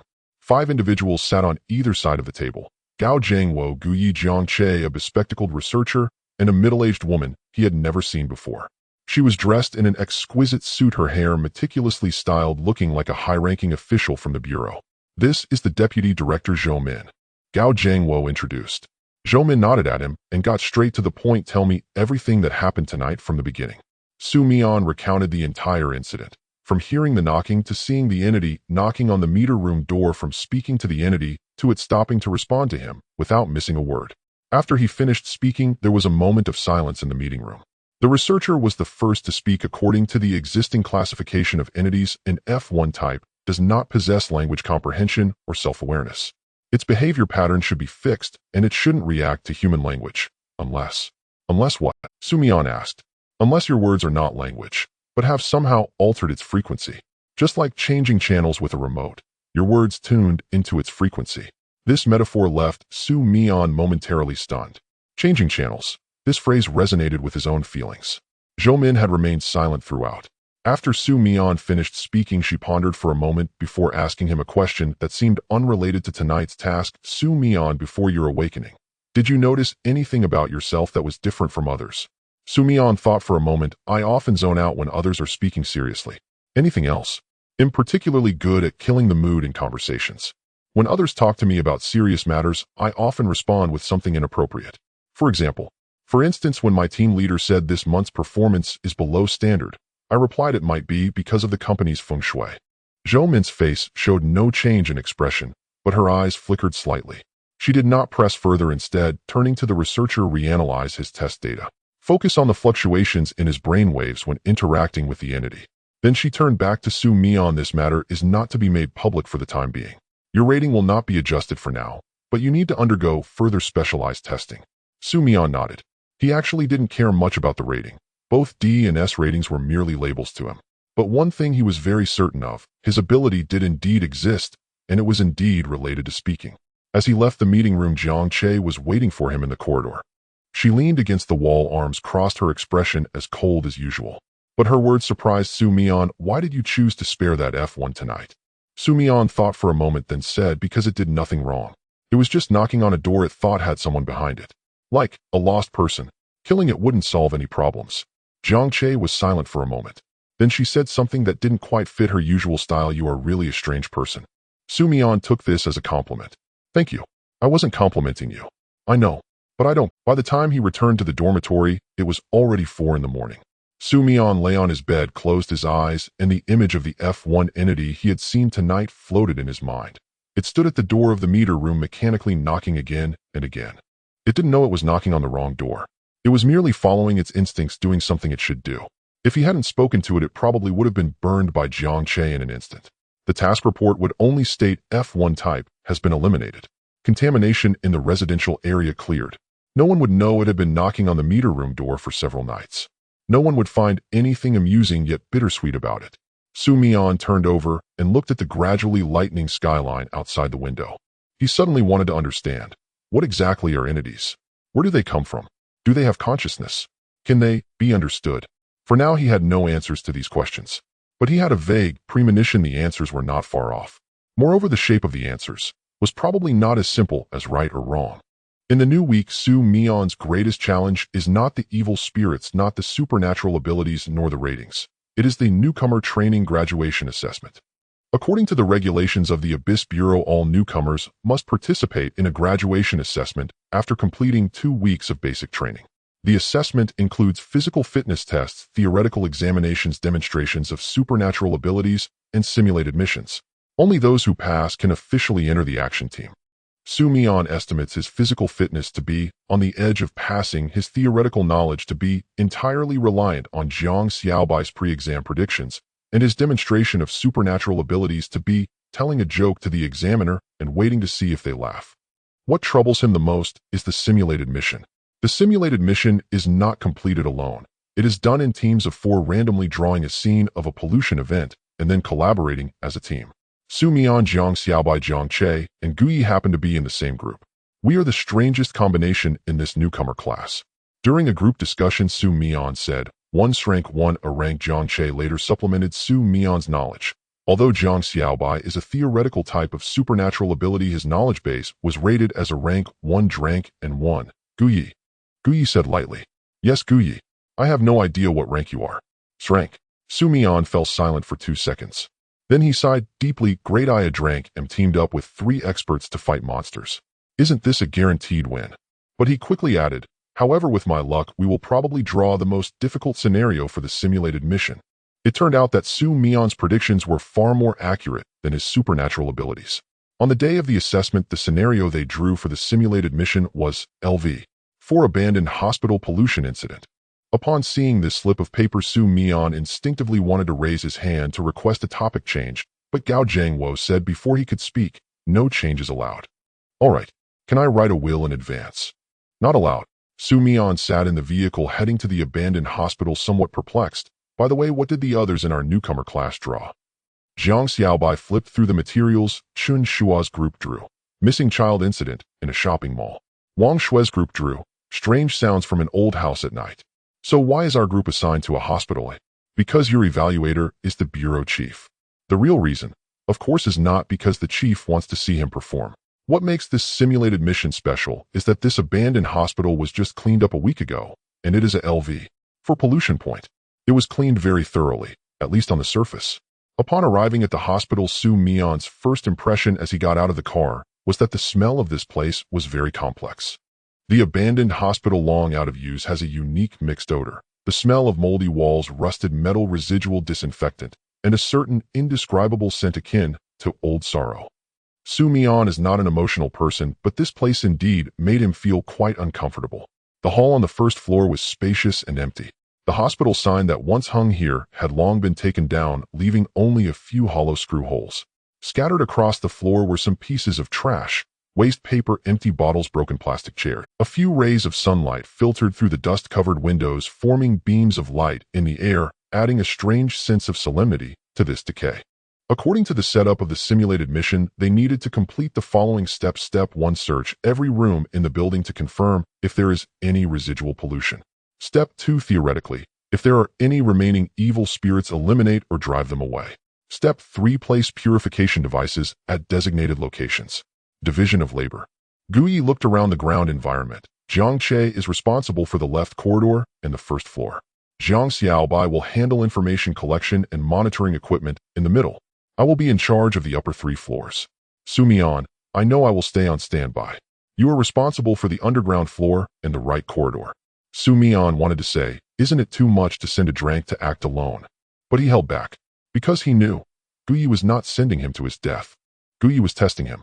After the previous encounter with the evil spirit Gu, he wanted to know where Su Mian's limits were. The underground floor. The morgue. As Su Mian walked down the stairs, the lights in the stairwell were broken. He could only rely on the flashlight on his helmet for illumination. The flashlight's beam swept across the wall. The plaster was peeling, revealing darkened cement. There were some unclear marks on the wall, as if something had scraped against it. When he stepped down the last step, the musty smell in the air became stronger. Su Mian stood at the door of the morgue and saw the door slightly ajar, a chill seeping through the crack. He pushed the door open. The flashlight illuminated the interior of the morgue. Several metal tables, a few rows of empty refrigeration cabinets, and a pile of miscellaneous items in the corner. Everything looked normal for an abandoned morgue that had been out of use for years. Then he heard a sound. It wasn't a knocking sound, but a very soft sound, as if someone were flipping through pages. The sound came from a corner of the room. Su Mian turned the flashlight towards the direction of the sound. The beam fell on a wall. On the wall was a yellowed piece of paper. It looked like an old notice from the hospital. One corner of the paper was lifted by the wind, making a flapping sound. But there was no wind here. No, there was a subtle airflow. It was not coming from the window or the door, but from. Su Mian shifted the light to the base of the wall. There was a narrow crack, probably only 1 or 2 centimeters wide. Cold air was seeping out from that crack. His intuition told him there was something below. He did not attempt to pry open that crack, because he was alone in the morgue now, and if there was indeed something below, he couldn't handle it alone. What he needed to do was to complete the search according to the task requirements and report any anomalies. He turned to leave, and then he saw a figure, standing at the door of the morgue facing away from him, dressed in a white robe like a doctor's white coat. The figure was blurry with no feet. It was floating in midair. Hello, Su Mian said. The figure did not turn around or speak. Are you the doctor here? Or a patient? The figure began to slowly turn around. Its movements were very slow, like a rusted machine. Su Mian had a chance to escape before it fully turned. But he did not, because he felt a familiar frequency, the same kind of confusion that he had felt at the door of the electrical meter room. The figure turned around. Its face had no features. The entire face was a smooth expanse of skin devoid of any trace of organs. The faceless doctor. Su Mian looked at this blank face, and the first thought that came to his mind was not fear, but its face is cleaner than that of my colleague Lin Xiaolu, without makeup. He suppressed the urge to make this joke. Instead, he said something else. Doctor, I've recently been feeling that living is meaningless. Could you please give me a sick leave note? The faceless doctor remained silent for about 3 seconds. Then it slowly raised its right hand, making a gesture of, please sit. Next to it, a rusty metal chair appeared out of nowhere. Su Mian glanced at the chair. Then he looked at the faceless doctor. He sat down. Outside, Gao Jiangwo and Zhou Min, who were watching this scene through the camera, fell silent simultaneously. Zhou Min picked up the teacup on the table, took a slow sip, and then said, is he really consulting with an evil spirit? Meanwhile, in the underground morgue, Su Mian was describing his sleep quality, work pressure, and hair loss to a doctor without a face. The scene was absurd to the extreme. But Su Mian did not feel it was absurd. What he was doing was what he believed he should do. He was trying to communicate with something that does not exist within the human cognitive system. And perhaps this is the essence of his supernatural ability. Doctor, I'm telling you, I've been under a lot of stress lately. The company has gone through rounds of layoffs, and I go to work every day not knowing if I'll still be there the next day. And now, the company hasn't laid me off, but I've been recruited by a mysterious organization, chatting all day with a doctor without a face. Is this life absurd or what? The faceless doctor stood silently without responding. But Su Mian noticed its frequency had changed. From the initial confusion, it transformed into a certain emotion closer to humanity, like it was listening intently. This discovery made Su Mian speak more seriously. He did not know how long the conversation in this consultation room would last, but when he finally walked out of the morgue, he found a bottle of calming herbal liquid in his hand. It was a bottle of liquid that had been sitting on the table next to the faceless doctor for an unknown amount of time. Su Mian casually took it. When he placed this bottle in the task report room, Jiang Che stared at him for 10 seconds. You just took a bottle of herbal liquid from an evil spirit's consultation room. It prescribed it. It has no mouth. It prescribed it with its mind. Jiang Che turned around and stood against the wall for 3 seconds. Su Mian was unsure if she was reflecting on her actions or holding back laughter, but judging by her slightly trembling shoulders, it was likely the latter. After the simulated task, the new recruits entered the final 3 days of intensive training. Everyone was tense as the results of the graduation assessment would directly determine which action group they would join. However, Su Mian was not assigned. It was not due to a failure in the assessment, but because the director personally annotated a line on the list. Su Mian, not assigned for now, will be arranged separately. It is said that Gao Zhangwo remained silent for a long time upon seeing this annotation, then neatly folded it and placed it in his drawer without saying a word.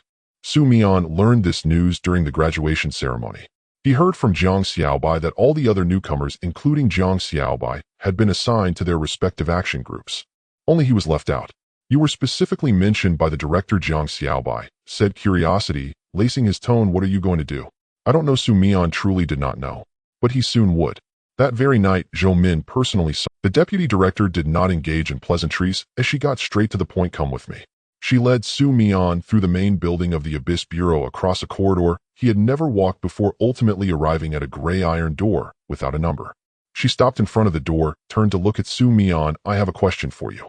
What did you say to that doctor-like malevolent spirit in the morgue that day? Su Mian thought for a moment. I probably talked about some of my pressures. Work pressure, life pressure, hair loss. Were you actually seeking a diagnosis from it? Yes. When it appeared dressed in a white coat, standing at the door of the consultation room, I couldn't control myself. It was like, when you see a doctor, you instinctively want to express your ailments. Zhou Min was silent for a few seconds. Then she said something that surprised Su Mian. That malevolent spirit has existed in the consultation room of the morgue for 4 years. For 4 years, everyone who approached it would be attacked, except for you. Su Mian was taken aback. He had always thought that the faceless doctor was just an ordinary low-level malevolent spirit, but it was a mid-range, F2 type. Moreover, its 4 years of stay in that consultation room indicated that it had no intention of actively spreading contamination. It was waiting for something. Waiting for what? Su Mian asked. I don't know, Zhou Min replied, but you made it an exception. You did not attack it, and it did not attack you. Su Mian pondered over these words in his mind. Zhou Min pushed open the gray iron door. Behind it was a deeper corridor leading to lower underground levels. Starting tonight, you are under my supervision, Zhou Min said. Su Mian officially graduated from the newcomer class, in the strangest way, level rating unassigned team, directly under the deputy director. Later, when the Abyss Bureau's archives were being prepared for Su Mian, a line was written in the special remarks section. It is recommended that for all tasks involving Su Mian, an additional teammate be arranged to keep him in check. At that moment, those who saw this remark were unaware that an even more outrageous event was yet to come, and that more outrageous event would arrive faster than anyone anticipated. The accident report for the extension of Metro Line 3 reached the terminals of various departments at the exact moment Su Mian entered the gray iron door with Zhou Min. The report stated suspected LV. For level contamination, entire train car vanished. Location between the last station and the vehicle depot of Metro Line 3. At the bottom of the report, someone added there are at least 200 passengers on board. At 1 o'clock in the morning, the Abyss Bureau was brightly lit. Su Mian had just walked through the gray iron door, barely having time to glance at the interior, when an urgent communication summoned her out. After receiving the call, Zhou Min's expression changed. It wasn't panic, but a grim realization of the worst-case scenario. Let's go. She spoke only that one word before leading the way outside. Su Mian followed closely behind, running to keep pace with Zhou Min. He noticed the atmosphere in the corridor had shifted. Everyone was running, and various commands echoed from the communicators. Line 3 is completely suspended. The ground station has already been notified.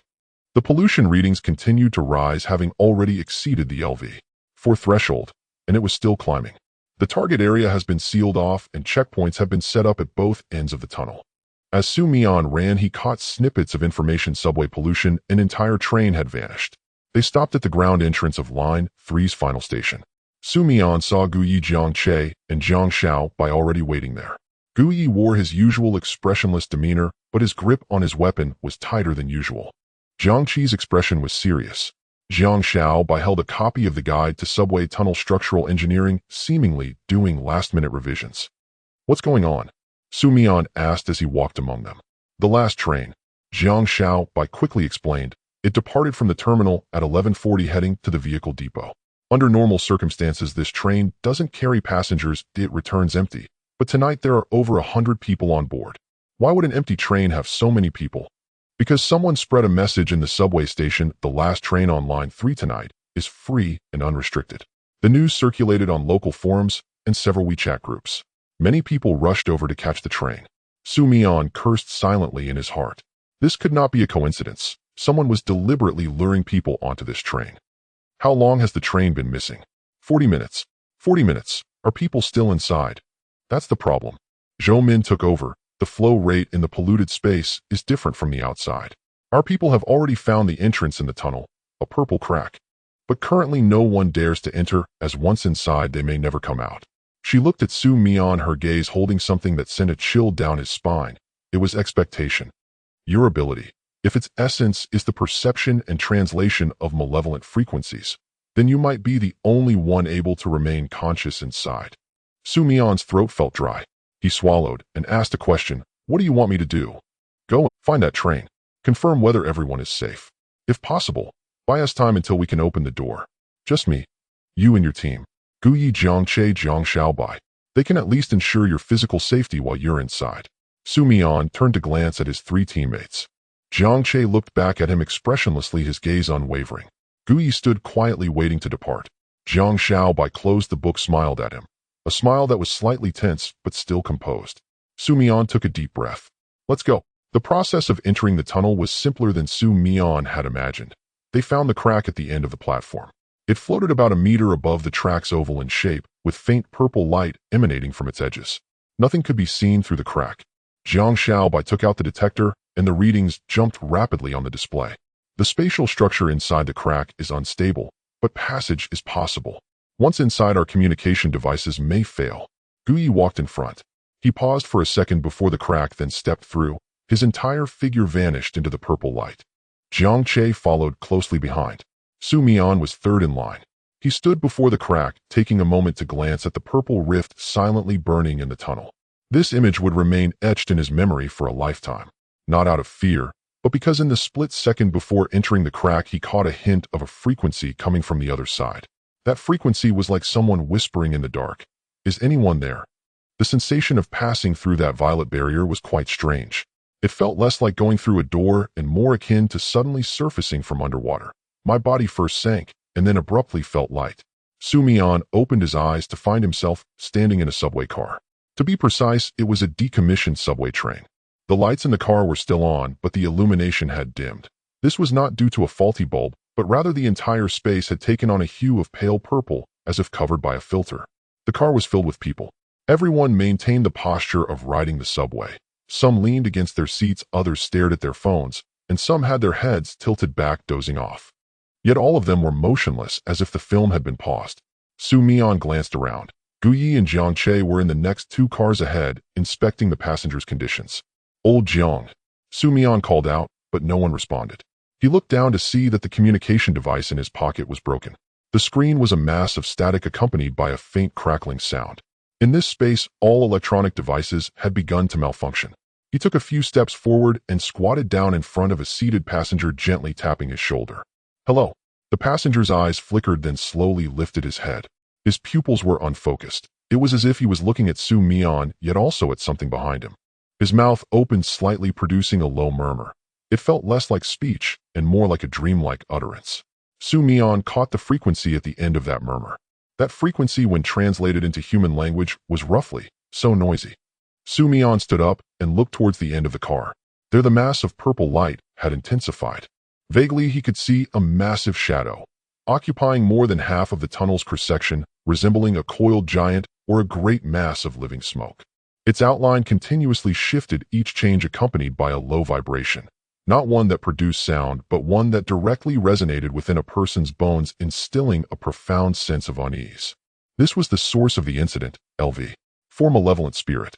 Mian stood frozen, eyeing the enormous shadow, separated by 5 carriages and over 100 immobilized passengers. He could feel that the shadow was looking at him. Not with eyes, rather it was with a pure, focused attention. Being observed by a LV. For malevolent spirit felt akin to being pressed down by a mountain. But Mian did not flee. After a brief silence, he surveyed his surroundings, cleared his throat, and spoke in a voice that was not particularly loud. Everyone, don't panic. I have something interesting to share with you.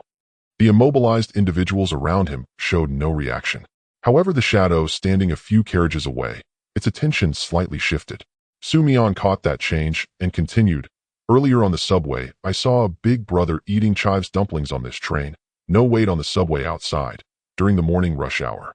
That big brother was enjoying his meal immensely, the entire car filled with the aroma of chives dumplings. At that moment I thought, this is a true warrior. What challenge could a person who dares to eat chives dumplings on the subway not withstand? The car was enveloped in silence. Yet Mian noticed, some passengers' expressions slightly shifted. Not awakening, but more like a subtle reaction from someone asleep upon hearing external sounds. You know what? Eating chives dumplings makes you feel like a king. After you're done, you become a walking biochemical weapon. That big brother with the chives dumplings unleashed a major attack in this confined space. It was nothing short of a devastating skill. I suspect he has awakened a kind of ability, olfactory attack, codenamed Chives Swordsman. In the midst of the purple silence, a faint sound emerged. It resembled a suppressed laugh escaping from a passenger's throat. Mian heard it. His spirits lifted and he continued speaking. 10 minutes passed. 15 minutes passed. Mian entertained the passengers for nearly 20 minutes with a monologue.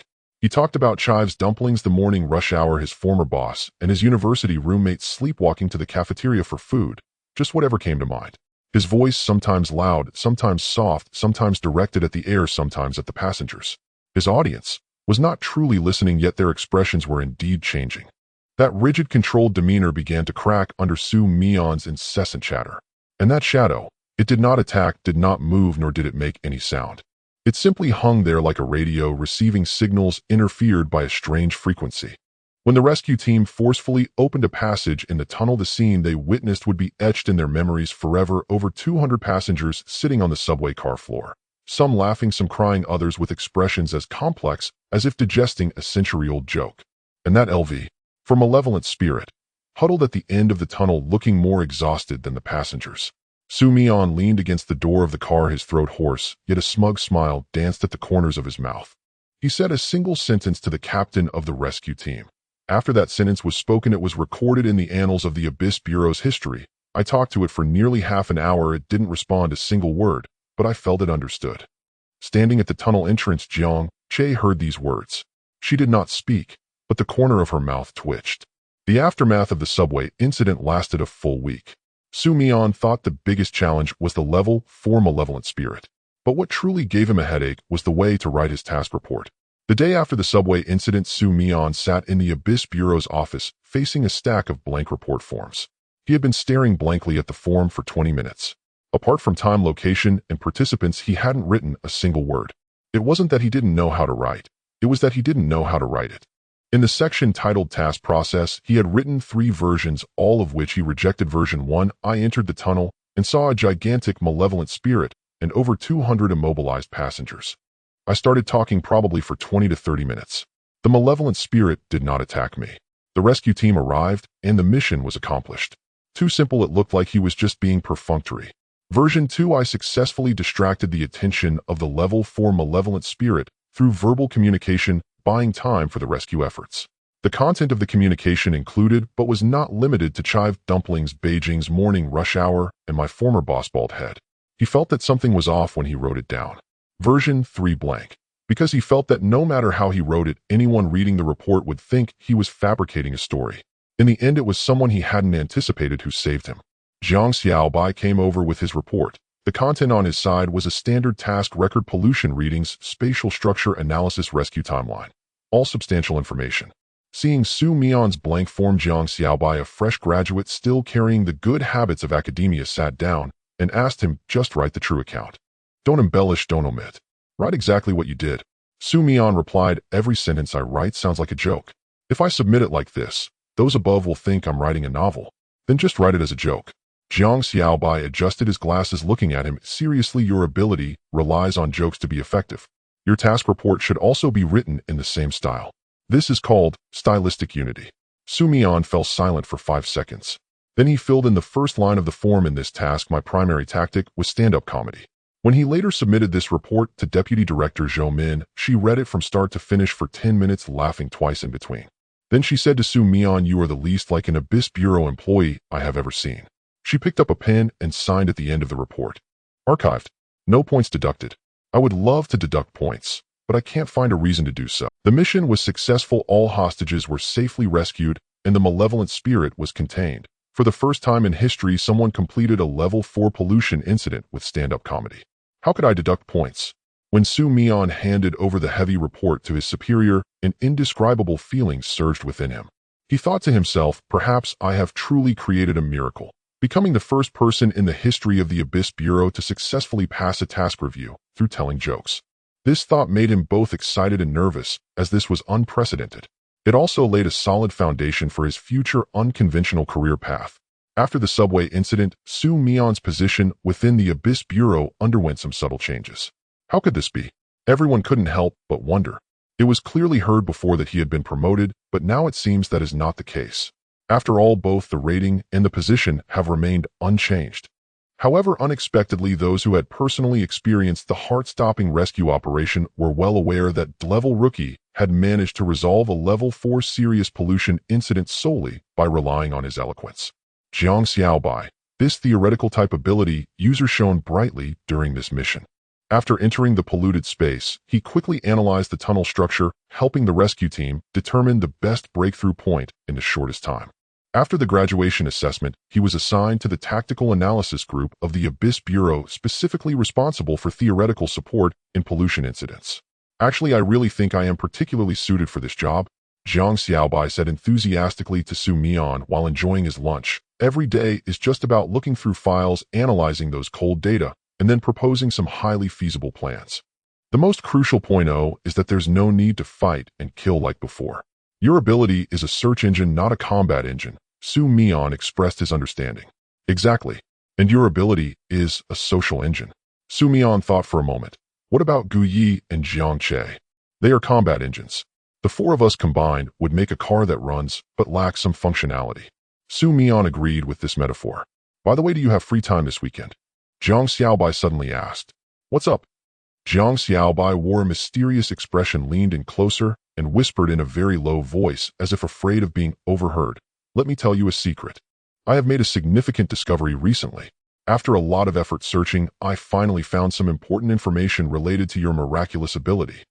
These incredibly valuable pieces of information are hidden in the long-sealed old archive room of the Abyss Bureau, where a large number of outdated records from the past decade remain unclassified and unorganized. And among those vast chaotic documents, there are special case records similar to your situation. Su Mian was stunned. This was the first time he heard that someone else had abilities similar to his. Is that true? I never joke about theory. That weekend, Su Mian followed Jiang Xiaobai to a mysterious and ancient place, the old archive room of the Abyss Bureau. This place is rarely visited. They passed through a dark, narrow corridor and finally reached the underground second floor. A stale atmosphere enveloped them, making it feel as if they were in a time tunnel. In the corner, there was a row of tall shelves filled with various ancient files and documents. These shelves had not been touched for a long time and were covered in thick dust. Jiang Xiaobai cautiously approached one of the shelves, gently blew away the dust from the surface, and began to carefully browse through the forgotten materials. Before long, he discovered a yellowed folder that looked somewhat special. This folder seemed to carry many secrets and stories, capturing Jiang Xiaobai's attention. He picked it up and gently opened the cover. The pages inside had become fragile, but the writing was still clearly visible. It was labeled Unclassified Abilities, Suspected Mental Domain Investigation Records 15 years ago. Su Mian's heart skipped a beat when he opened the first page. The first line read, Record subject, a male who claims to hear evil voices, age 37. The air in the old archive room was dry and cold, mixed with the unique scent of aged paper. Su Mian and Zhang Xiaobai crouched beside a table in the corner, illuminated only by a yellow desk lamp. Su Mian read through the document from 15 years ago from beginning to end. The subject recorded was a man named Fang Juanhao. 15 years ago, he was 37 years old and had been a middle school Chinese teacher before joining the Abyss Bureau. His reasons were similar to Su Mian's. He could remain conscious during low whisper incidents and claimed he could hear the thoughts of the malevolent beings. The file detailed Fang Junhao's testimony. They do not speak with words. It is more like a direct projection of emotions. When you are close enough to them, you can feel what they are thinking. Not complete sentences, but fragments, disjointed like images in a dream. Upon reading this, Su Mian's hand instinctively tightened around the paper. This description was almost identical to his own feelings. He continued to read. The Abyss Bureau conducted several tests on Fang Junhao, arriving at a conclusion similar to Su Mian's. He was rated class with his abilities categorized as uncategorized. The file mentioned that Fang Junhao participated in 7 pollution incident responses, each time playing a unique role, able to reduce the hostility of the malevolent beings through unknown means. However, the content in the last few pages of the file took a sudden turn. 8th Mission Level 3 Pollution Event. Fang Junhao entered the pollution core zone alone and contacted the malevolent beings. He subsequently went missing for unknown reasons. A search team found him 72 hours later at the edge of the polluted area. He was in a deep coma. After awakening, he lost the ability to communicate with the malevolent beings and exhibited severe cognitive impairments. He could not recall his experiences after entering the core zone. Su Mian closed the file and remained silent for a long time. Zhang Xiaobai sat opposite him, observing his expression, and gently spoke, "Are you afraid?" Su Mian did not answer immediately. After a long contemplation, he provided a response that was not quite an answer. "If I say I'm not afraid, that would be a lie.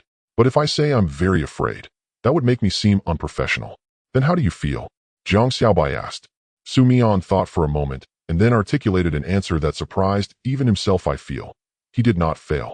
He simply reached the end of that road and found he could not go further. But at least he walked it and left some marks. That is the meaning of the file's existence. It lets us know there is a path ahead, but there are also pitfalls. We can navigate around them. He paused and added, "Moreover, Fang Junhao, he did not die in those 7 missions. He simply fell into a coma. This indicates that the path is not a dead end. It just requires knowing in advance which steps to avoid." Zhang Xiaobai looked at him and suddenly smiled. "The way you say this now is a bit like Guyi. Don't compare me to that stoic. I want to live a few." They closed the file and returned it to its original position. Before leaving the archive room, Su Mian glanced back at the dusty file rack. Suddenly, he thought of a question.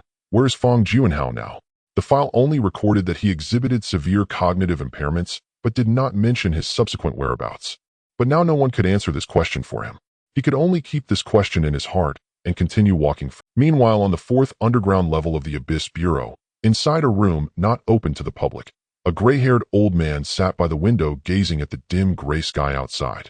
If someone approached to look at him, they would notice his lips moving slightly, as if he were speaking to someone. But there was only him in the room. His name was Fang Junhao. He had been sitting like this for 15 years. The most frequent thing he did each day was to softly murmur to the world outside, the one he could see only by himself. He was talking to the things that Su Mian had begun to hear. 2 weeks after the subway incident, Su Mian's life gradually entered a new rhythm. During the day, he followed Zhou Min to conduct specialized tests, various instruments connected to him allowing him to communicate with various malevolent samples and record data. At night, instead of sleeping, he returned to his dormitory to review files. Zhang Xiaobai had opened a special channel for him, access to the old archive room. Every day, Su Mian would examine records of past pollution incidents, attempting to uncover more clues regarding frequency translation. He noticed one thing: the records of historical frequency adapters showed that each individual's fate was grim. Either they disappeared, suffered mental breakdowns, or withdrew completely after their abilities waned.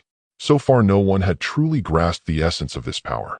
Su Mian felt as if he were playing a game that no one had completed. What he had to do was not just complete the game, but to survive while doing so. That day, he received a new mission notification: location Shanghai. Incident type LV. 3 office building elevator pollution. Description: an elevator on the first floor of a certain office building exhibits abnormalities at night. It opens to reveal it filled with people. However, the footage captured by surveillance showed the elevator to be empty.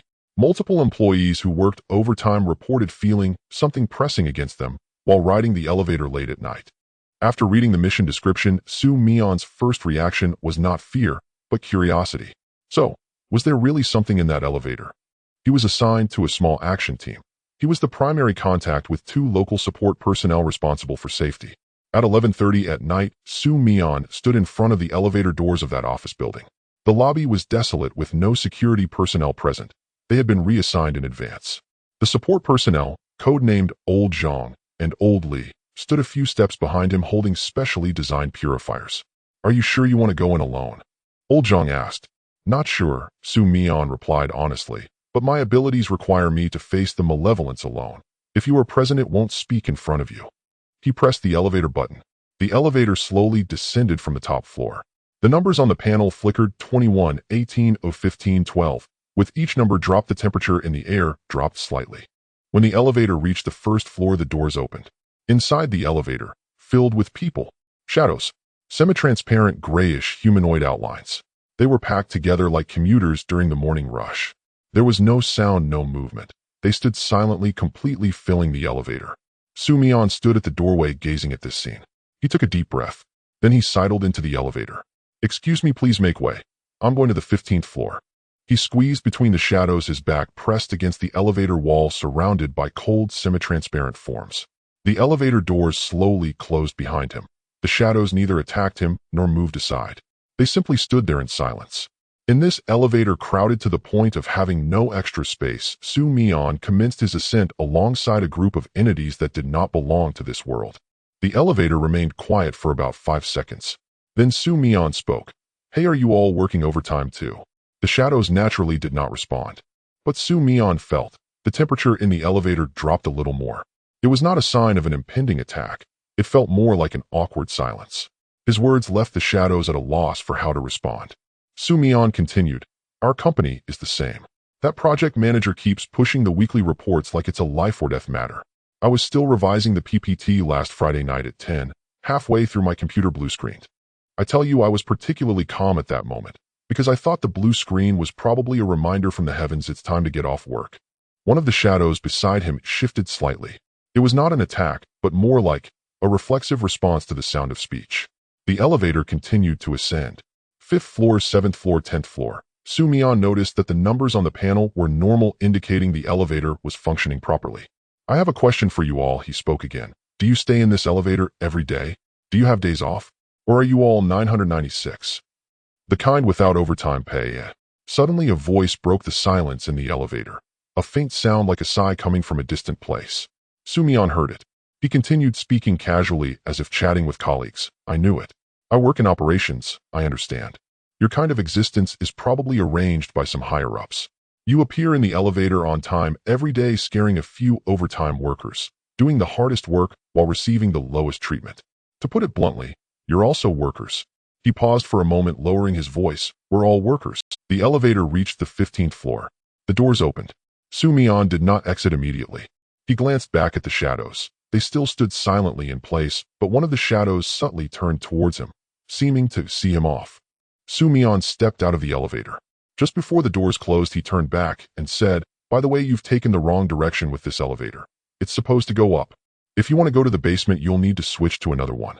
Don't waste your effort." The elevator doors closed. The shadows inside, perhaps their confusion, would linger around the elevator for a long time. But that no longer mattered, because the next day, Mian's task report would have an additional entry: LV. 3 elevator pollution, resolved. Method, guided the malevolence. After completing the mission in Shanghai, Mian returned to the headquarters of the Abyss Bureau. He did not expect that during the few days he was away, something significant had occurred in the Bureau. A new change had taken place with the F1 type malevolent entity he had brought back from the neighborhood. When the researcher called Mian over the phone, there was a tone that suggested he had expressed some eager attitude. "You better come take a look." Mian arrived at the sample storage room on the underground 3rd floor. Inside the glass case, the F1 type, which had once knocked on the electric meter door of Building 6 in Jinghua Garden, it had changed. Previously, its form was a blurred gray mist with no fixed shape. But now, it had condensed into a form. Although not completely clear, it had taken on a vague human silhouette, and its facial area was no longer completely blank. subtle fluctuations could be seen. It is learning, eh? Mian asked. The researcher stood beside him staring at the inside of the glass case, his tone tinged with a restrained astonishment. We are not sure. But after you spoke to it last time, its behavior pattern changed. It no longer tries to attack the glass case, but it moves toward the door, at a fixed time every day, like waiting for you. Mian walked up to the glass case. The vague human shape inside seemed to sense his approach. It turned toward him. Though it had no eyes, Mian knew it was looking at him. Hey, Mian said through the glass. Do you remember me? The vague human shape quivered slightly, like a holographic projection with an unstable signal. But it was indeed responding to him. The researcher beside him said, we detected its frequency fluctuations. They matched the pattern from the last time you spoke to it. It is trying to respond to you. Mian gazed at the being inside the glass case, which was struggling to solidify, suddenly realizing a possible significance. He was not fighting the malevolent entity. He was teaching it to speak. As for whether this was good or bad, he couldn't quite figure it out for now. To his surprise, Jiang Che entered the sample room. She rarely came to this place. She stood at the door, not approaching the glass case, merely observing the vague human shape from a distance. I heard it has started to mimic humans. Jiang Che said. Yeah. The researcher said it is learning. Did you teach it, eh? I didn't teach it. I just spoke to it once. It learned on its own. Jiang Che silently watched the entity that was trying to solidify. She remained silent for a long time before saying something that contrasted sharply with her previous demeanor. Maybe they are really not just monsters. Mian turned to look at her. Jiang Che's expression was still as indifferent as usual, but there was something new in her gaze. It was not fear. It was a tremor stemming from an updated understanding. Mian did not press the issue further. He merely gently tapped the glass case and said to the vague human shape inside, good night. The vague human shape, it slightly swayed as if responding. Jiang Che, witnessing this scene, turned her head away and walked out of the sample room. But in that instant, as she turned, Mian seemed to see the corner of her mouth curve slightly. A very small degree. It was hardly noticeable unless one looked closely. The longer Mian stayed in the Abyss Bureau, the more he realized that this organization was more complex than he had imagined. In addition to the frontline combat personnel, there were several factions within the Abyss Bureau. The most fundamental disagreement lay in their attitude towards the malevolent entities. The Hawks firmly believed in an unwavering conviction all evil things in the world should be eradicated without exception, leaving no room for negotiation. They regarded justice and fairness as the supreme principles, showing no mercy and imposing severe punishment on anyone who strayed from the righteous path. In the eyes of this group, the so-called malevolent entities were the source of all evils, and only by completely obliterating them could the world be restored to clarity. However, at the same time, another force held a radically different viewpoint. That was the Doves. They advocated for peaceful coexistence instead of bloody slaughter, believing that through thorough understanding and effective communication, those regarded as malevolent entities could also be properly guided and integrated into the mainstream of society. In the minds of these individuals, every form of life had its significance, even if such significance was not yet accepted by the world. Given enough time to explore and uncover the mysteries within, perhaps a path to harmonious coexistence could be found. Zhou Min was one of the representatives of the Doves. As for Gao Zhengwo, his position was rather nuanced. He never publicly expressed his stance, but privately told Mian, I placed you under Zhou Min not because you are a Dove. It is because you are the only one who makes me think there might be another way. Mian did not know what to say at the time. He thought for a moment and replied with two words, thank you. Gao Zhengwo waved his hand, don't thank me. Thank me when you achieve results. 2 weeks later, Mian did something that took the entire Abyss Bureau by surprise. He taught the F1 type malevolent entity a complete action waving. That afternoon, when the malevolent entity, in the glass enclosure, slowly raised its formless arm and waved in Mian's direction, everyone in the monitoring room of the sample room stopped their work and gathered around the screen. Wave again, the researcher said, his voice tinged with tension. Through the glass, Mian raised his right hand and slowly waved. 3 seconds later, the malevolent entity slowly lifted its arm and perfectly mimicked his waving action. The monitoring room erupted in an uncontrollable uproar. Some gasped in disbelief, while others muttered, impossible. The researcher quickly recorded data in front of the instruments, murmuring to himself. Mian did not turn around. He kept his gaze fixed on the malevolent entity in the glass enclosure. That F1 type, it was no longer an unconscious knocking machine. It was learning. It was growing. It was transforming into something entirely different from before. Later, Gao Jiangwo watched the surveillance footage. He watched it 3 times. Then he placed the video file on the table, leaned back in his chair, and stared blankly at the ceiling for a while. He picked up the phone and dialed a number. "Old Joe, you were right.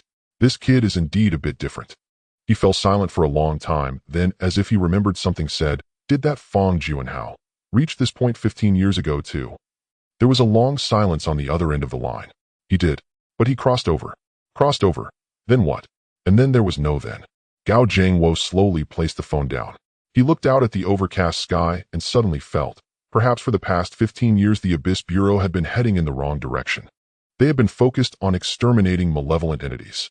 But perhaps what they needed was translation. On an ordinary Tuesday afternoon, the registration notice for the National Ability Competition was sent to every department of the Abyss Bureau. Mian saw the notice while having dinner in the cafeteria. The National Ability Competitors Tournament, an annual grand event, where each bureau selects outstanding newcomers to participate. The winners will gain honor and promotion opportunities. Mian read to this point and turned to Jiang Che across from her. "Are you going?" "I was the runner-up last year." "So are you planning to win the championship this year?" Jiang Che did not answer. However, the force with which she put down her chopsticks was slightly greater than usual. Mian interpreted this as, "Of course I wanna, but I don't want to say it out loud." The next day, Mian was called to the director's office. The director of the Abyss Bureau was a man with graying hair.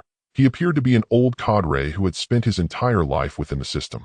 His surname was Zheng, but very few people in the bureau knew his full name. Everyone called him Director Zheng.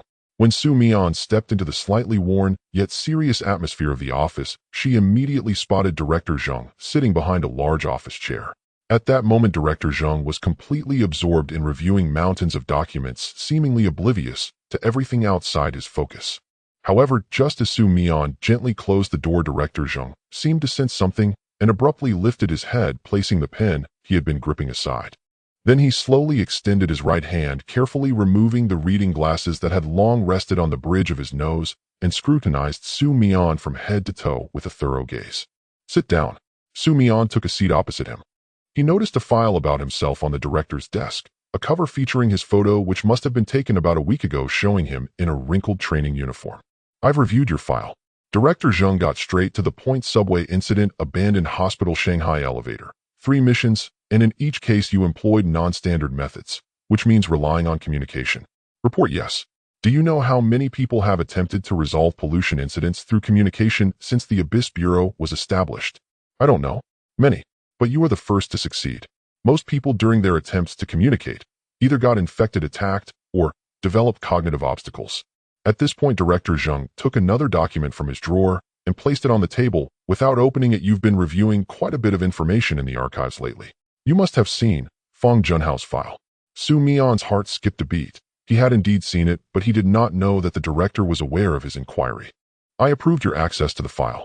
Director Zheng said, "Not because of your rank. It's because I want you to see that information. To let you know, others have walked the path you are on. To let you decide whether to continue on this path." The office fell silent for a moment.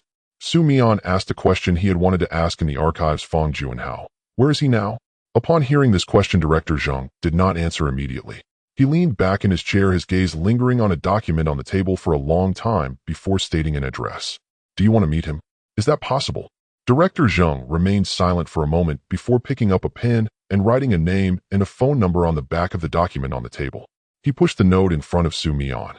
"You decide for yourself." Mian had been contemplating Fong Junhao for several days. He visited the archives again, searching for more records about the frequency adapters. He discovered 7 similar files. The earliest one could be traced back 30 years. The commonality among these individuals was peculiar. They could remain conscious during whispering events. They could perceive a certain frequency of the sinister, and after attempting to delve deeper, they experienced cognitive impairments or mental abnormalities. Among the 7, only Fong Junhao was still alive. Mian sat in a corner of the archives, lining up the 7 files, studying the final segment of each one. The conclusion of each file was quite similar. Recommendations: cease this type of research. The subjects are no longer suitable for frontline work. After a long time, Mian carefully organized the files and returned them to their original places. He used a mobile phone, a secure communication device given to him by Jiang Xiaobai, who had acquired it from an unknown source, to send a message to that number. "Hello, I am Mian from the Abyss Bureau. The director provided me with your contact information. Would it be possible to meet with you? After about 30 minutes a reply came 3 o'clock tomorrow afternoon. You may come. The next day at 3 in the afternoon, Mian stood in front of an old residential building on the outskirts of the city. He ascended to the 5th floor according to the address. The door was ajar. He gently knocked twice, but no one responded. He pushed the door open and stepped inside. The room was dimly lit. The curtains were drawn tightly. In the living room, there was a wicker chair occupied by an elderly man.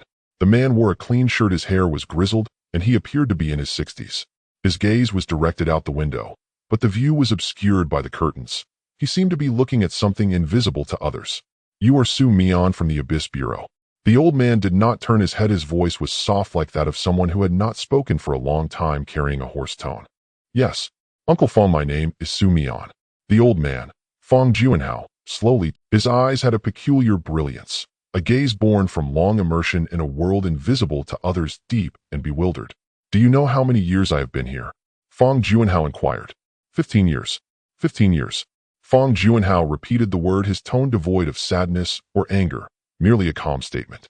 They confined me here not because I was dangerous, but because they dared not listen to what I had to say. Mian sat quietly in the chair opposite him, waiting patiently. Fong Juanhao fell silent for a long time, then suddenly asked a question that quickened Mian's heartbeat. You can hear it too. Its voice. Outside sunlight pierced through the clouds, casting a slender shadow on the floor through the gap in the curtains. Mian and Fong Junhao's first meeting lasted a full 4 hours. Most of the conversation went unheard by any third party. But when Mian left the residential building, his expression was utterly transformed, an expression that could be described as having discovered the answer, yet the answer was not easy. He called Jiang Xiaobai old Jiang. Didn't you say that no frequency adapters have lived to the end? Yes. What's wrong? Fong Juanhao is still alive. He made it to the end in his own way. Mian ended the call. The streetlights flickered on one by one, stretching his shadow long.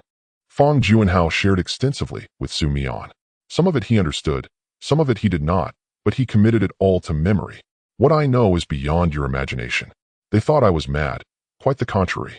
Fong Juanhao sat in a wicker chair, his hands clasped, his gaze fixed on some emptiness ahead, as if he were watching a scene visible only to him.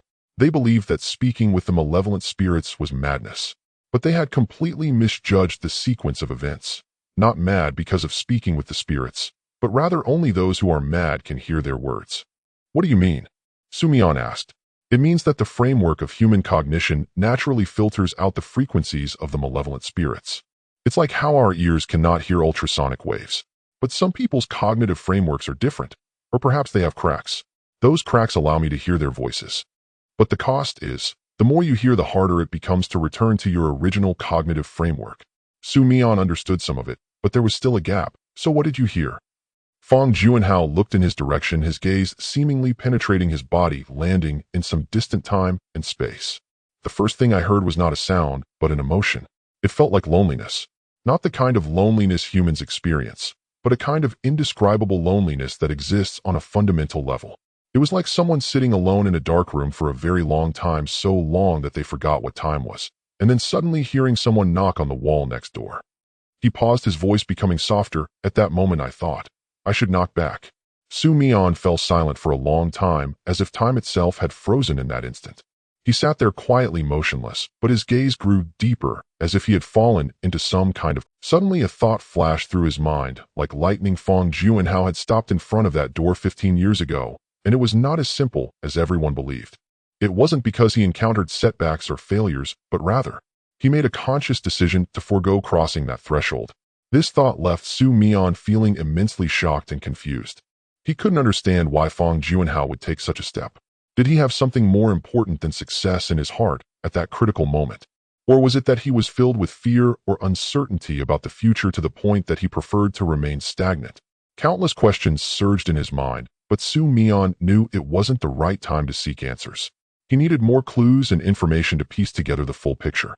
At that moment, all he could do was stay calm and continue his inquiry. Fong Juanhao seemed to see through this thought of his, giving a faint smile, a smile that had not graced his face for many years. You're stronger than I was back then, he said. You not only knocked on the wall, but you also started a conversation with the other side. I didn't have your courage back then. That afternoon as Su Mian was leaving, Fong Juanhao called out to him at the door, "Xiao Su." Su Mian. Fong Juanhao stood in the doorway.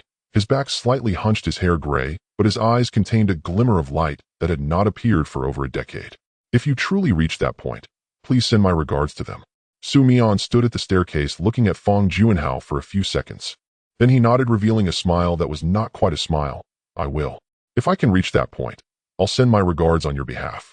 After returning from Fong Juanhao, Su Mian immediately immersed himself in sorting through the information. He understood the urgency of time and that he must seize every moment. After enduring long hours of contemplation and relentless struggle, Su Mian finally cleared away the heavy fog, meticulously untangling the intricate and confusing clues, and distilled the following crucial and significant key insights. The frequency of the evil spirits can be translated, but he needs to continuously calibrate his receiver. The depth of translation is directly proportional to the duration of contact. Longer exposure leads to deeper understanding, but the risks also escalate. Fong Juanhao experienced cognitive impairment after deep contact, not due to the contact itself, but because he attempted to understand non-human logic with human logic, forcing a translation that led to his own confusion. The method to avoid cognitive impairment. Fong Juanhao had never found it. However, Su Mian felt he might have touched the edge of it. His method was telling jokes. When his brain attempts to forcibly translate the frequency of evil spirits and is on the verge of overload, he would tell a joke, preferably a particularly corny one.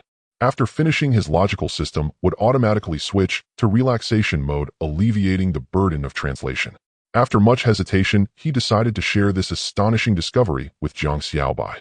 When Jiang Xiaobai learned of this, a ripple instantly broke the calmness of her originally serene face, and this ripple rapidly spread, enveloping her in an indescribable emotion.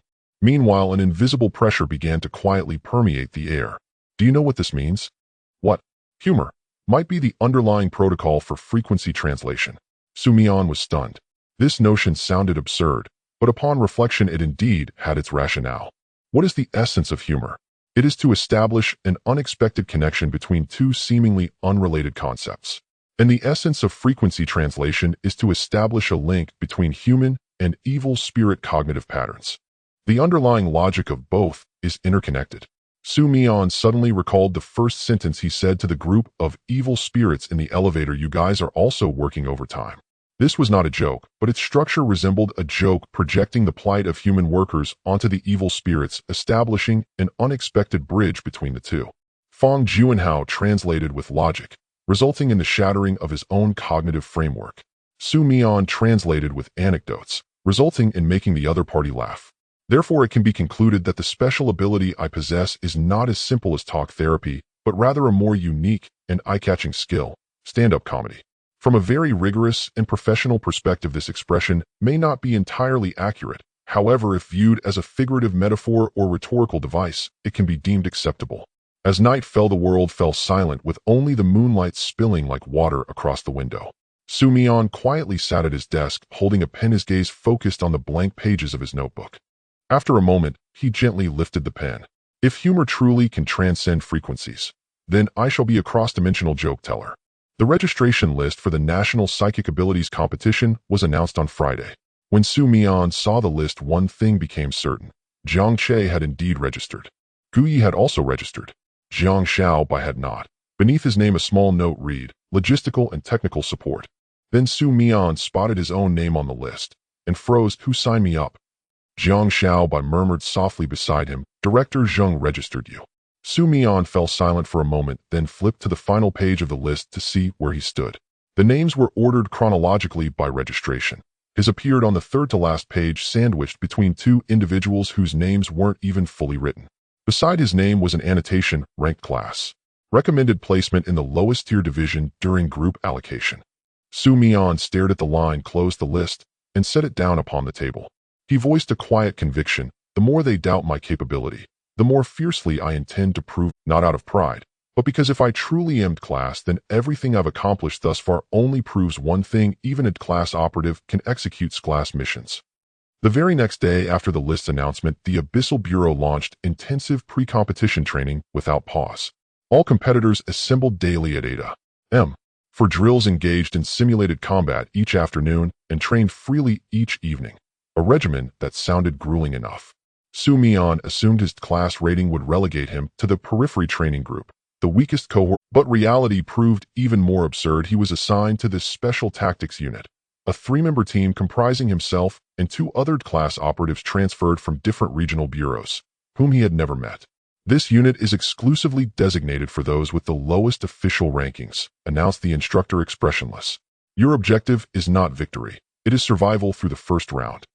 Mian exchanged glances with his two unfamiliar class teammates. Three class operatives, universally acknowledged as the weakest trio in the entire competition. Yet Mian felt no trace of shame. In his mind, class was still a class, and being the weakest meant carrying no expectations, no burden. Losing cost nothing, winning yielded extraordinary returns. He began observing other units, especially the S and A class seed contenders, studying their combat styles.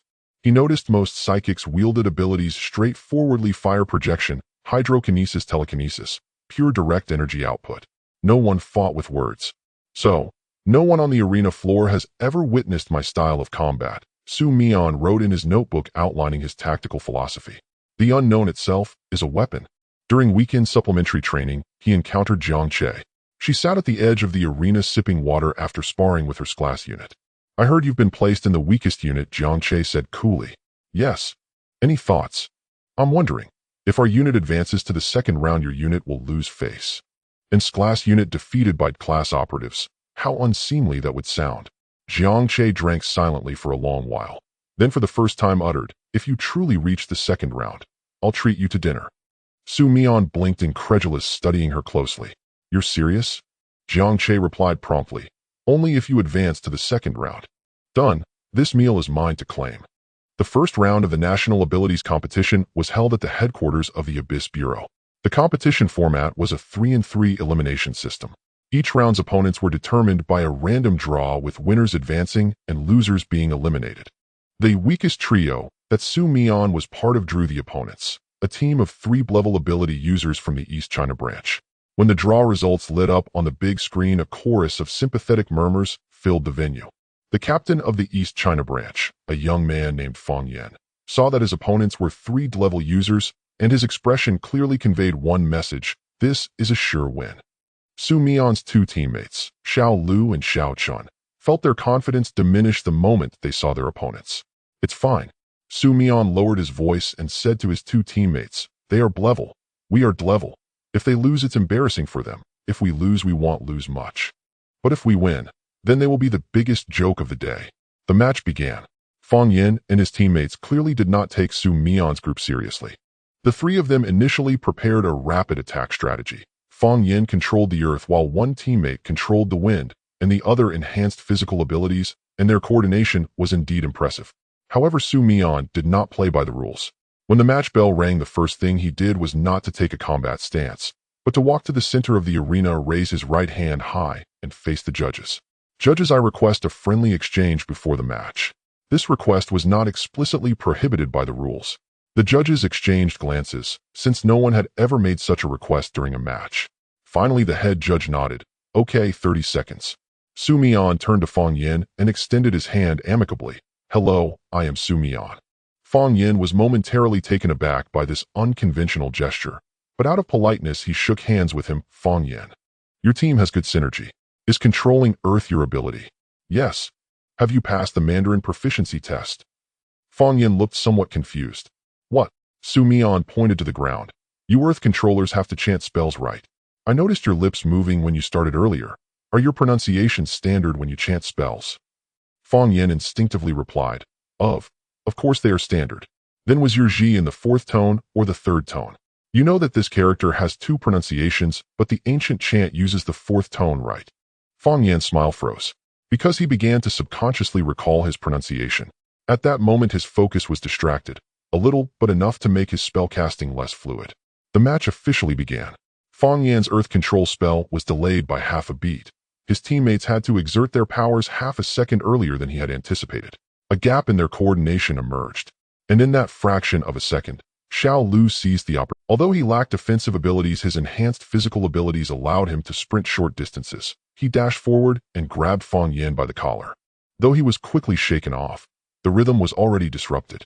As Mian retreated, he added, You just used the third tone right. I heard it. Fang Yan's spellcasting rhythm was interrupted once again. His incantation stumbled on the second syllable. The earth wall rose from the ground, but its direction and strength were off, failing to block the attack path of Su Mian's teammate Xiao Chun. 3 minutes later, the judges announced the result. The Special Tactics team wins. The venue fell into complete silence. Fang Yan stood on the arena, his expression fluctuating between in disbelief and "I can't process this yet." His teammates exchanged glances, still not understanding how they lost. They 3-level users lost to a team made up of 3-level users who had been deemed first-round losers before the match. And Su Mian's victory remarks were played in the venue through post-match interviews. Today we proved that, no matter how strong the abilities, if the pronunciation is not standard, one can still lose. The barrage in the comments section rolled frantically beneath that statement. Various reactions flooded. Most people were sending haha, crying cat emojis and question marks. Someone posted Mandarin, a lifelong enemy for ability users, while another suggested nationwide ability users should unify and take the Mandarin proficiency test. The PR department of the Abyss Bureau spent 2 whole days trying to steer the public opinion from a hilarious victory back to a serious competitive attitude. But Su Mian did not care about all that. What mattered to him was that he had coincidentally encountered Jiang Che in the resting area, and in a tone he thought was as casual as possible, he said, "You owe me a meal." After the first round, Su Mian's weakest group became famous overnight. The news of defeating a level team with standard Mandarin pronunciation spread throughout the competition circle. Su Mian's name unexpectedly climbed from the bottom of the list to become a hot topic of discussion after the match. The evaluations were mixed. Some called him a skill-type player, while others said it was just taking advantage, and some questioned, is that even considered a battle? Nevertheless, winning is winning. The results of the second round draw were soon announced. Su Mian stared at the matchup displayed on the big screen, remaining silent for a long time. They drew the dungeon titled Rule Horror Stories, which is recognized as one of the most difficult events among all competition items. The dungeon's venue was a converted escape room approximately 100 square meters in size. In the center of the room was a table with a sheet of paper on it, filled with rules. Su Mian led his team into the escape room. He approached the table and picked up the sheet, noting that it listed 12 rules in dense text. Rule 1, after entering the room, do not look back at the door. Rule 2, do not respond to any voice calling your name. Rule 3, do not laugh. Rule 4, do not run in the room. Rule 5, do not close your eyes for more than 3 seconds. Rule 6, remain quiet. Rule 7, if you see a red light, crouch down. Rule 8, if you hear a bell, cover your ears. Rule 9, do not touch the walls. Rule 11, do not believe that every rule is correct. The rules continued until Rule 12, each like a high-voltage line. Touch it, and you're out. Su Mian read the sheet 3 times from start to finish. Then he made a move that stunned everyone at the judges' table. He flipped the rule sheet over and wrote a line on the back: method to break the rules, do not read this rule. You mean? Someone tried to speak, but Su Mian interrupted, don't look yet. Let me think. He spent about 10 seconds thinking. This dungeon's rules typically have a flaw within their contradictory system, a method that could allow participants to break the game, which isn't explicitly prohibited. Checking the rules one by one. Silence, no closing eyes, no running, no looking at the door, but the rules did not state you cannot fold the rule sheet. Su Mian folded the rule sheet along its middle crease, then folded it again, turning it into a paper airplane.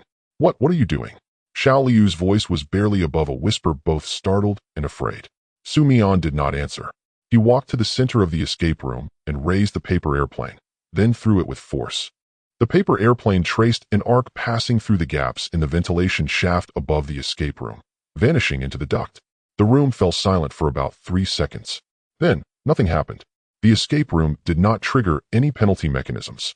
No alarms, no red lights flashing, no bells ringing. Simply because they stood in a room that had lost its list of rules, where the existence of rules depended on someone knowing what they were. The host fell silent. The judges' table descended into brief chaos. Finally, the chief judge's voice echoed through the speaker, tinged with uncertainty, as if he had never encountered such a situation in his life. Judgment. The Special Tactics Group in the Rule Horror Stories dungeon passed through unconventional means, successfully completed the challenge. Time taken 47 seconds. This time later became the record for the event, not because it was so fast, but because the previous record was 10 minutes. All the previously eliminated contestants watched this scene from the audience, their expressions a mix of emotions. Some gasped, some laughed out loud, some covered their faces shaking their heads, while others clapped silently. What kind of strategy is this? He folded the rules into a paper airplane and threw it. Is that even allowed? Zhang Xiaobai adjusted his glasses from the logistics table and muttered to himself, theoretically this plan is feasible, because the rules do not prohibit destroying the rule list.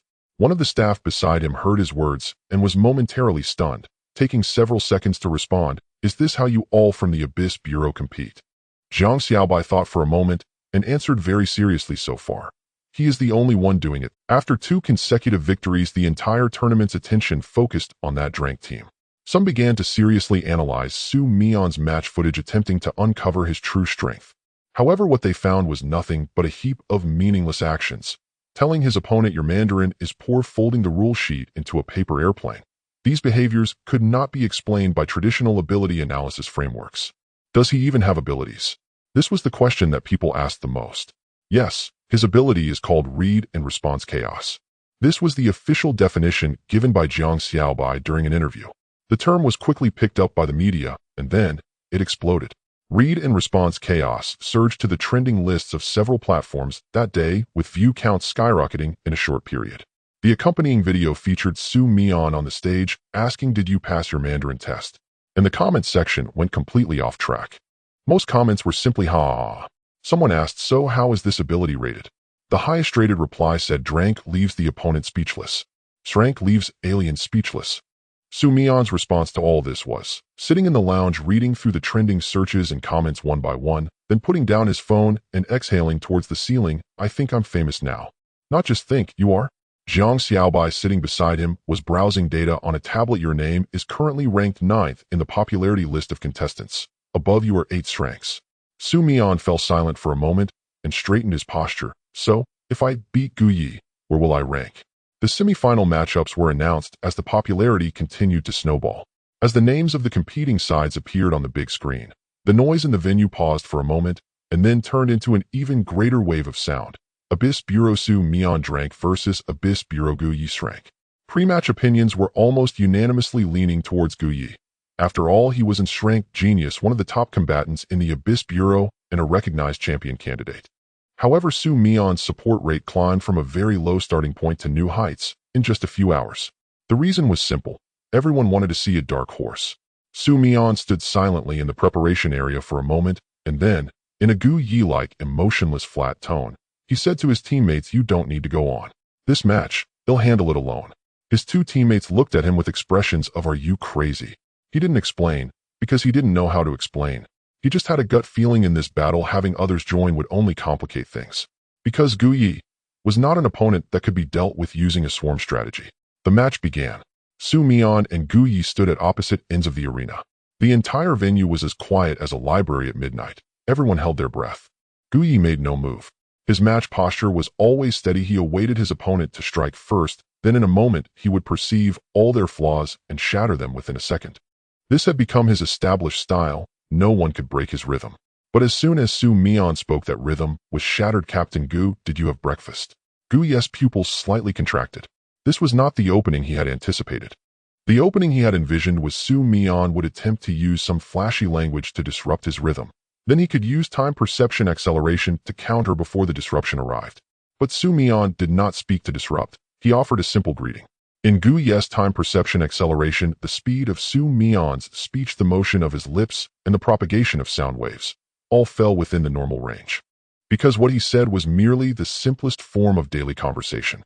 His acceleration type ability had no effect on everyday dialogue. Gu Yi, in the extremely slow flow of time, watched Su Mian's lips slowly open and close, and a thought arose in his mind that he had rarely experienced in his career. How is he doing this? He knew Su Mian could not possibly know the mechanics of his abilities, but he had precisely chosen the only form of attack that Gu Yi could not predict. Su Mian stood there smiling. "You still haven't answered me. Have you eaten?" Gu Yi withdrew his abilities. The flow of time returned to normal. He couldn't help it. His lips curved slightly. So subtle and faint it was almost unrecognizable as a smile, but it was indeed one. The venue fell silent for a moment, then erupted into an incredulous chorus of exclamations. Because this was the first time they had seen Gu Yi, the always expressionless Shrank Genius, smile. The subsequent course of the match surprised everyone. Su Mian and Gu Yi did not confront each other in a conventional manner. Instead, they began a series of intermittent small talk, while testing each other's moves. Mian asked him what he usually ate and how he relaxed after missions. Gu's replies were as brief as ever, but he answered every question. When the 10-minute match ended, the numbers on the scoreboard shocked everyone. 5-3-4-7. Mian, he lost, but only by a small margin. And facing him was shrank Guyi. During the post-match handshake, Guyi held his hand, paused for 2 seconds in silence, and said in a volume only Mian could hear, "You are the most difficult drink I've ever encountered." Mian thought for a moment and replied with what he felt was the most suitable response: "Thanks. You are also the easiest Ototo poker face I've ever encountered." On the night following the semifinals, Mian did not celebrate extravagantly. He had lost to Guyi by a narrow margin, and according to the schedule, he and his team still had a placement match for 3rd and 4th place to compete. However, fate rewrote everything that night in a way he had never anticipated. At 2 o'clock in the morning, Mian was reviewing the footage of the day's match in his dormitory. Suddenly, the lights in the room flickered once and then went out. It wasn't a power outage. Every bit of light was absorbed all at once. The screens of electronic devices, phones, computers, monitors, turned into static all at the same moment. Mian stood up. In the darkness, a voice sounded behind him, not from the ears but directly in his mind. Mian. The voice was unlike a human. It possessed no gender, no age, and no emotional color. It was like a pure stream of information devoid of any human flavor, directly flooding his consciousness. "Who are you?" Mian asked. "The messenger. That's what your people call me. I was sent here to speak with you." Mian's heart raced, but his hands did not tremble. It wasn't that he wasn't afraid. It was because he had experienced too many absurd things that his body had no time to react with fear. "Are you an evil spirit?" Mian inquired. The messenger was silent for a moment, as if pondering how to answer this question. "Evil spirit is the label you give us. In our language, we have no such term." Mian slowly sat back down, his voice calm, carrying a composure that one would only have at the center of a storm. "Then what do you wish to tell me?" "To reveal a truth that all of humanity is yet unaware of." The next words from the messenger made Mian's pupils constrict sharply. "Mental pollution is not our invasion. It is your planet inadvertently receiving signals it should not have. You call it pollution, but for us it is merely a sound, accidentally drifting to your realm." Mian sat in the darkness. The entire building, the backup power of the Abyss Bureau, should have been activated long ago, but the messenger's power enveloped the room, isolating it from all external light and sound. "Continue," Mian said. "Your civilization is like a massive radio. Long ago, someone misaligned the antenna, and so you received our frequency." "You mean, you spoke first?" "We have always been speaking. It's just that, previously no one tuned into our channel. Among you, some have begun to receive our signals. Frequency adapters, you are one of them." The words of the messenger completely matched the records Mian had seen in the files. 7 individuals. There have been at least 7 people in human history who have walked to the entrance of this path. And then, oi. Mian asked, what happened to them later? Some among them became frightened, disrupted the connection. Others ventured too deep. Overwhelmed by the intensity of our signals, their cognitive frameworks collapsed. One after another, they all ceased. Only you. The messenger's voice paused in Mian's mind. The pause was brief, but in a being that communicated without language, the amount of information conveyed by this pause was far greater than its literal meaning. Only you did not stop. After making contact with our frequency, you did not fear, did not collapse. You began to tell jokes. Mian sat in the darkness for a moment, then spoke. Was it funny? Are you referring to that one about the tomato and the white sugar? You know that one. I have noted every one of your translations. Frequency fluctuations are an intriguing data set. Your jokes, from our perspective, caused a remarkably beautiful frequency change. We call it beautiful fluctuations. Mian remained silent for a while.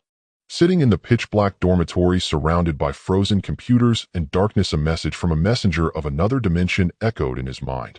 He couldn't decide whether to feel fear or honor. But in the end, he chose an emotion more in line with his personality, curiosity. So, are you here to ask me to continue telling jokes? I am here to ask you if you are willing to become the first, truly understand what we are saying. The room was so quiet that even Mian's own breathing could be distinctly heard. Outside the window, the first light of dawn struggled to emerge on the horizon. Mian spoke up. His answer was concise and precise. May I ask a question first? Of course. Why do you eat humans? The messenger fell silent. It was an exceptionally long silence in Mian's perception, long enough for him to begin doubting whether he had killed the conversation. Then the messenger's voice resonated in his mind again, with a hint of, if Mian judged correctly, a sense of grievance. We do not eat humans.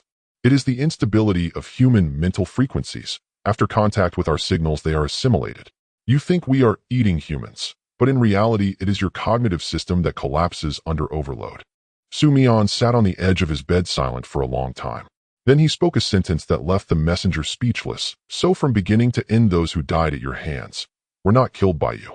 They were shattered by your language itself. Yes. The messenger's reply was brief, clear, and devoid of any emotion. But Mian sensed a faint fluctuation beneath that frequency. If he wasn't mistaken, the frequency was one of sadness. Not human sadness. It was a kind of sadness he had yet to learn to name. But this made Mian confirm one thing. He was speaking with a being that had feelings. And this feeling became the key factor that led Mian to ultimately make that decision. All right, he said, I agree. I will try to truly understand your words. But not for you. Rather for those who were shattered by you. At the very least, next time someone tunes into your frequency, I can help him receive the signal.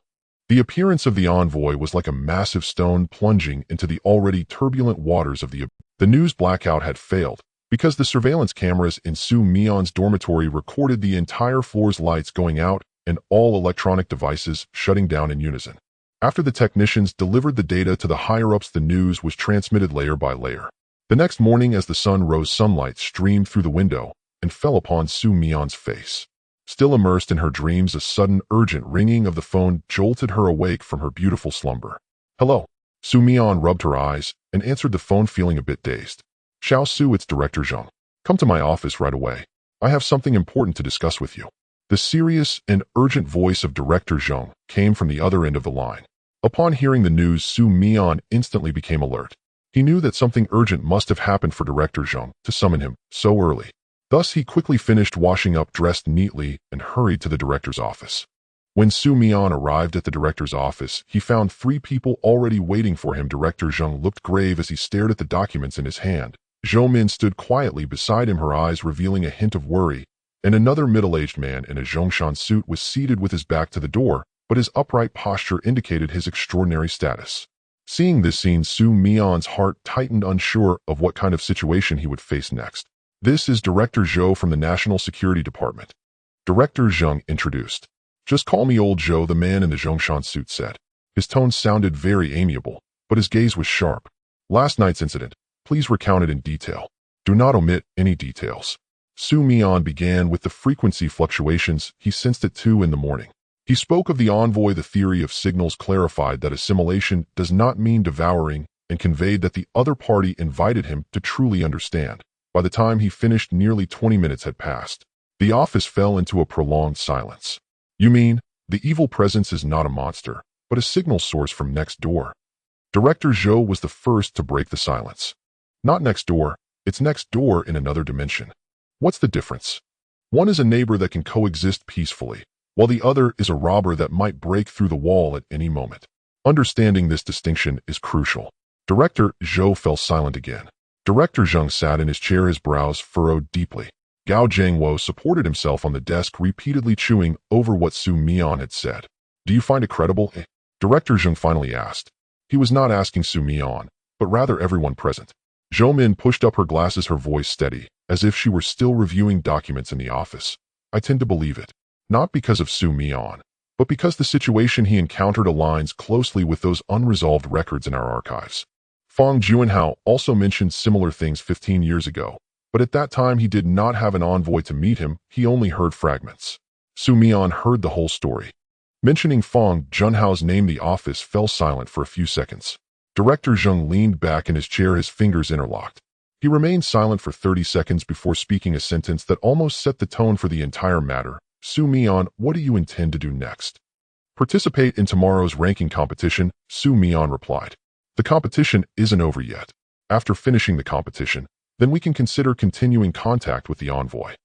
His response took everyone by surprise, not because it was unreasonable, but precisely because it was so reasonable. Given the looming conflict, it made sense to finish the competition first. Upon hearing this, Director Zheng's lips twitched slightly. That was the first time he displayed an expression close to a smile in front of Mian. Go ahead. After the competition is over, we have a longer battle to fight. On the day of the qualifier, the atmosphere in the venue was entirely different. Although the appearance of the emissary was strictly controlled in terms of information dissemination, the news of the abnormality at Su Mian's dormitory had already spread among the participants. As Su Mian walked down the corridor, he felt someone watching him, not the previous gaze of that amusing class, but rather one of reassessment. His opponent in the battle for third place was in a class team from the East China branch. Strong in strength and cooperative in tactics, they advanced to the semifinals with an undefeated record in the previous rounds, only to narrowly lose to last year's champion team in the semifinals. When Su Mian stood on the stage, he realized he was different from 3 days ago. It was not due to nervousness, but because his senses had become far more acute than they were 3 days prior. After the contact with the emissary, he felt as if a new window had opened in his consciousness. He could perceive the subtle frequency fluctuations in his surroundings. Even in places devoid of malevolence, he could sense the flow of information in the air that ordinary people could not detect. This distracted him somewhat, because the emotions of normal people also had frequencies, and now he could feel the subtle emotional fluctuations of the 3 team members opposite him. There was vigilance, assessment, and a kind of hesitation that came after being persuaded. He could also sense Jiang Qi's emotions on the sidelines, tinged with a bit of tension, suppressed concern. He could even feel the calmness of the main referee at the judging table. It was as serene as a lake untouched by the wind. The match begins. The opposing team's captain, a tall man with the ability of air compression, was the first to strike. With a wave of his hand, an invisible pressure crushed towards Su Mian. He sidestepped it. Then he did something that surprised everyone. He did not counterattack, but instead asked the opposing captain a question: "Do you know what happened last night?" The opposing captain paused for a moment, his offensive slowing. Su Mian seized this opportunity to continue. "There was a malevolent presence, no an entity from elsewhere, that came looking for me. It spoke to me. It said that what we always thought of as an invasion was actually a signal interference caused by a deviation in the receiving device's angle." As he spoke, he moved agilely on the stage, dodging the opponent's intermittent attacks. "I don't know what you all think, but when I heard this explanation, my first reaction was not fear, but curiosity." At the moment he finished his last sentence, he caught the fleeting frequency shift from his opponent, transitioning from attack to listening. "Interesting, isn't it?" Su Mian smiled. "The things we've been battling against for so many years might just want to borrow a charger from us." The tall captain opposite him tried to maintain a serious expression, but the corners of his mouth twitched visibly. He halted his assault, looking at Su Mian with an expression that was half a laugh and half genuine exasperation. Are you really fighting, or doing stand-up comedy?" "Both," Su Mian replied. "My ability is to do stand-up while fighting. If you're interested, they'll give you an autograph after the match." The crowd erupted in laughter. In the end, Su Mian, as a class participant leading a weakest trio, secured third place in the national ability competition. As he walked back to his dormitory holding the third-place trophy, Su Mian's phone vibrated. It was a message from Jiang Che, short and in line with her usual style: "Tomorrow at 7 North Street, Old Hot Pot. I owe you that meal." Then Jiang Che sent another message. "Also just a few words, Gu Yi and Jiang Xiaobai will come too." Su Mian stared at his phone for a long time. He suddenly felt that as the world gradually unveiled its vast and unfamiliar truths, the fact that someone was waiting for you to have hot pot was more real than any truth. The day after the award ceremony for the third place, Su Mian sat in a private room of an old hot pot restaurant on North Street, watching the copper pot before him steaming, feeling as if he might be dreaming. Not because he had just won third place nationwide, but because he was now sitting at a hot pot table with Jiang Xiaobai on his left, who was picking up beef tripe, and Jiang Che on his right, who was focused on mixing the dipping sauce, while Gu Yi quietly dropped potato slices into the pot opposite him. The scene was too mundane, so commonplace, that everything that had happened in the past few weeks felt like a distant dream. "So, what do you plan to do about what you discussed with that messenger?" Jiang Che asked while adding garlic paste to her bowl. She tried to keep her tone casual, but Su Mian noticed that her movements were slightly more forceful than usual. "I plan to put this matter aside for now," Su Mian said as he picked up a piece of beef and swished it in the pot. "The messenger said there's no rush. It can wait. So I won't rush either. First, I need to clarify the matters at hand, summarize what I've learned from the competition." "What did you learn?" Gu Yi asked. His question was concise, but Su Mian knew he wasn't just asking casually. "I learned that my ability may not just be talk therapy. It can also allow me to perceive frequencies. Not just the frequencies of malevolent spirits, but human emotions also have frequencies. So," he glanced at Jiang Che, "I can feel that you are worried about me right now, even though you are still swishing the beef tripe on the surface." For about 30 seconds, Jiang Che kept her eyes fixed on Su Mian. From that gaze, Su Mian sensed a frequency that clearly expressed a sentiment of if looks could kill. Do you think having this ability means you can read me at will? Jiang Che asked. No, no, no. I can only sense the general emotional tone.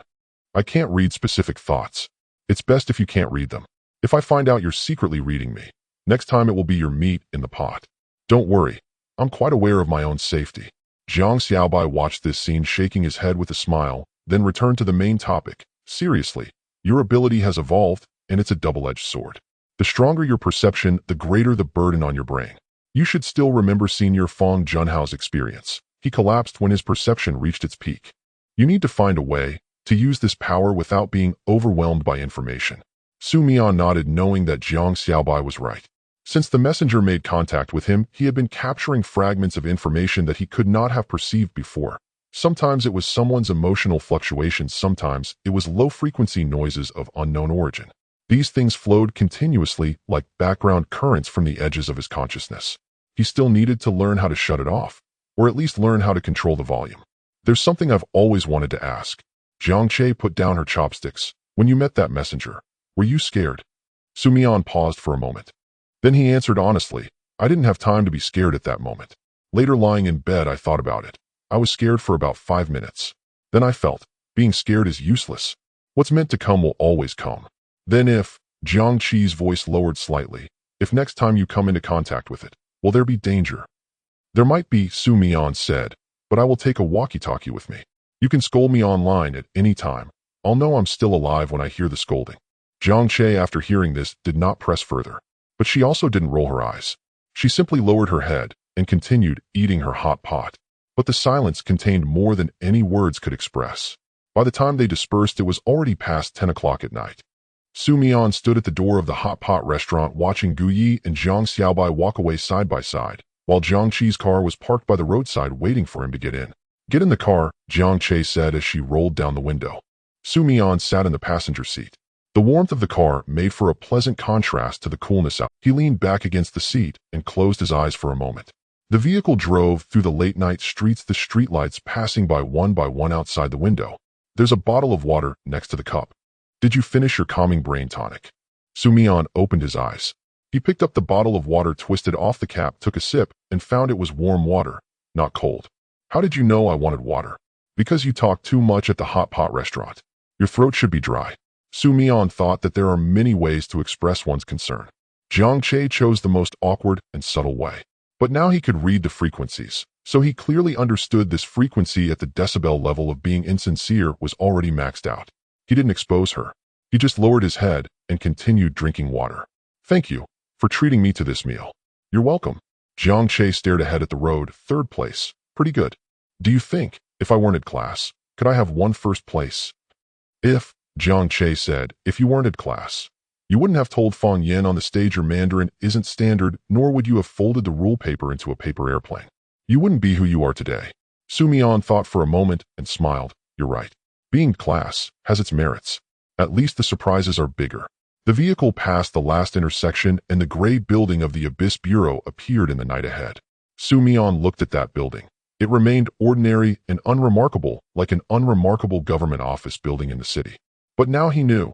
Deep beneath this building in some corner of the archives lay the 15 years of silence left by Fong Junhao. On deeper floors, perhaps even more truths he had yet to recognize were hidden. And he, Su Mian, a class read and respondability user, was taking steps toward the center of all truths. We've arrived. Jiang Che parked the car at the entrance of the building. Su Mian unbuckled his seatbelt and opened the car door. The cold wind rushed in, waking him up considerably. He turned back to Jiang Che and said good night. Jiang Che did not respond immediately. She held the steering wheel, looking at the night ahead, silent for a moment, then said a very soft, almost inaudible good night. The car door closed. The vehicle turned around and drove away. Su Mian stood in the night watching the taillights of that car gradually diminish, turning a corner at the end of the street and disappearing completely. He turned around and walked toward the entrance of the Abyss Bureau. Before stepping through the door, he looked up at the night sky. There were no stars, and the city's light pollution turned the sky into a blurred orange-gray. But he knew high above this sky, or perhaps deeper, something was watching this world, and that something was waiting for him. After the national supernatural competition concluded, Mian's life did not settle down, because the Abyss Bureau never granted him a moment of peace. The trophy for third place had been sitting on the desk in the dormitory for 2 days, still covered in dust, when the new task notification arrived. This time the task location was not far away, just in an old residential area near the Abyss Bureau headquarters. Mian stood at the entrance of the community, glancing at the residential buildings in the night, illuminated by the streetlight. 6 stories of brick and concrete, the white paint on the exterior peeling in patches, with a few scattered lights visible through the windows. The community was as quiet as an empty city at 2 in the morning. He turned to his companion Gu Yi and asked, "What type is it this time?" "Preliminary judgment is that it is an F2 type malevolent spirit." Gu Yi looked down at the detector in his hand, the numbers on the screen glowing a ghostly blue in the dim light. Characteristics: it will mimic human behavior at night, luring residents to open the door. What behavior does it mimic? Knocking. But it's more advanced than the last F1 type. It will imitate the speech patterns of specific professions. Mian paused for a moment. He remembered the last F1 type that knocked at the electric meter room in the Jinghua Garden community. That was merely a low-level existence that mechanically repeated the knocking action. Now this F2 type could even mimic speech patterns. This indicated that the behavior patterns of malevolent spirits were not fixed, they were evolving. Their target unit was on the 3rd floor of Building 6. Similar to the structure of the previous task, residents reported hearing knocking sounds for 4 or 5 consecutive nights, but nothing could be seen through the peephole. The difference was, this time the knocking sound came with more regularity and was more realistic. According to the reporter, Gu Yi flipped through the task brief, his tone steady, as if reading a weather report. The knocking sounds like that of a delivery person. Because after each knock there would be a shout from outside. "Hello, your delivery has arrived." The voice was very natural, almost identical to that of a real delivery person. Mian was momentarily stunned in the night. Wait a moment, after knocking, there is also speech. And it uses standard delivery language. Yes, this is also why the residents let their guard down. Because that voice was nearly indistinguishable from a delivery person's script, even the pauses and intonation were the same. In the first 2 nights the residents did not open the door, but on the 3rd night a solitary elderly man nearly opened it. His hand had already reached the doorknob, but a phone call from his daughter brought him back to reality. Mian fell into contemplation. The intelligence level of the F2 type was only slightly higher than that of the F1 type. In the Abyss Bureau's classification system, the F2 type was described as possessing basic mimicry abilities, but lacking language comprehension skills. But now this malevolent spirit not only could knock, but also imitate complete delivery speech patterns. This was entirely beyond the capabilities of an F2 type. If it could achieve this, it indicated that it might have already evolved, or more disturbingly, that something was controlling it from behind. At 2:30 in the morning, the 3 arrived on the 3rd floor of Building 6. The motion sensor light in the hallway illuminated the moment Gu Yi stepped onto the stairs. The stark white LED light brightened the corridor laid with old tiles, with a few dark water stains in the corners, and a faint, indescribable stale odor lingered in the air. At the end of the corridor, in front of an ordinary dark brown security door, stood a person. No, it was that being wore a fluorescent yellow jacket, a typical delivery rider's windbreaker with a row of faint reflective letters on the back. It stood with its back to Mian and Gu Yi, facing the security door, holding a black plastic bag in its right hand. Its posture was very focused, like a delivery person waiting for a resident to open the door. When Mian saw this scene, his mind went blank for 3 whole seconds. He had envisioned countless scenarios confronting malevolent spirits before joining the Abyss Bureau. Terrifying, bloody, bizarre. But never once had he imagined a malevolent spirit waiting at a residential building wearing delivery attire. It was wearing a delivery outfit. He asked Gu Yi in a low voice. Gu Yi did not reply. His silence itself was a form of confirmation. He had never seen anything like this either. Mian felt a sense of the world is playing a joke on me. A malevolent spirit, running to a residential building in the middle of the night, wearing a fluorescent yellow delivery outfit, standing in front of a security door, using standard phrases to say your delivery has arrived, attempting to lure residents to open the door. He did not know whether to categorize this as terrifying or humorous, but at that moment some instinct deep within him told him it was the latter. "You all stay still," Mian whispered, then slowly approached. He did not assume a combat stance or draw any weapons. He simply wore ordinary training clothes, hands in pockets, as if he were just running into a neighbor in the corridor after finishing work. He walked about 2 meters behind the delivery malevolent spirit and casually said, "Hello, where is your delivery box?" The malevolent spirit's movements froze instantly upon hearing this. A sudden halt as if someone had pressed the pause button, and its actions shifted from motion to stillness. The posture of waiting for someone to open the door was completely frozen. Then it slowly turned around. Beneath the fluorescent yellow windbreaker was a grayish-white face devoid of features. The entire face resembled a smooth plastic mask lacking eyes, nose, or mouth. But Mian could feel that it was looking at him.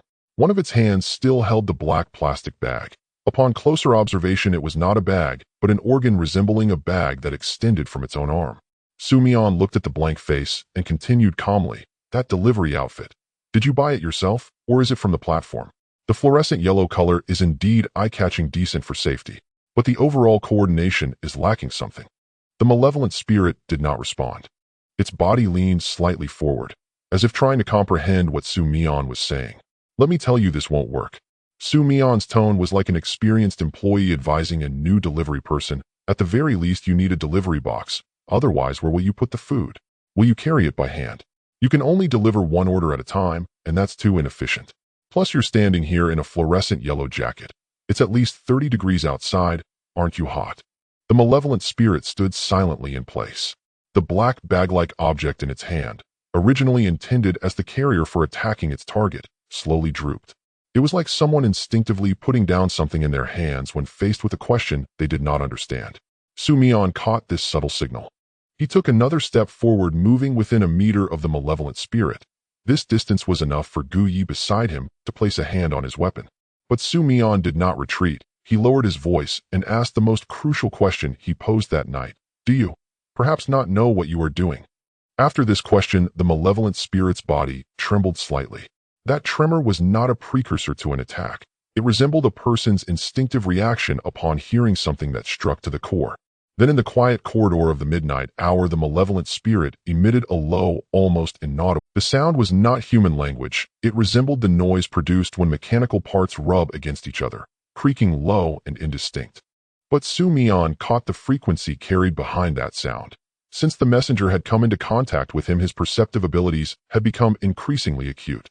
That frequency translated to just 2 words, "I. Hungry." Mian was stunned, not out of fear, but because the content expressed by this malevolent spirit was completely different from what he had anticipated.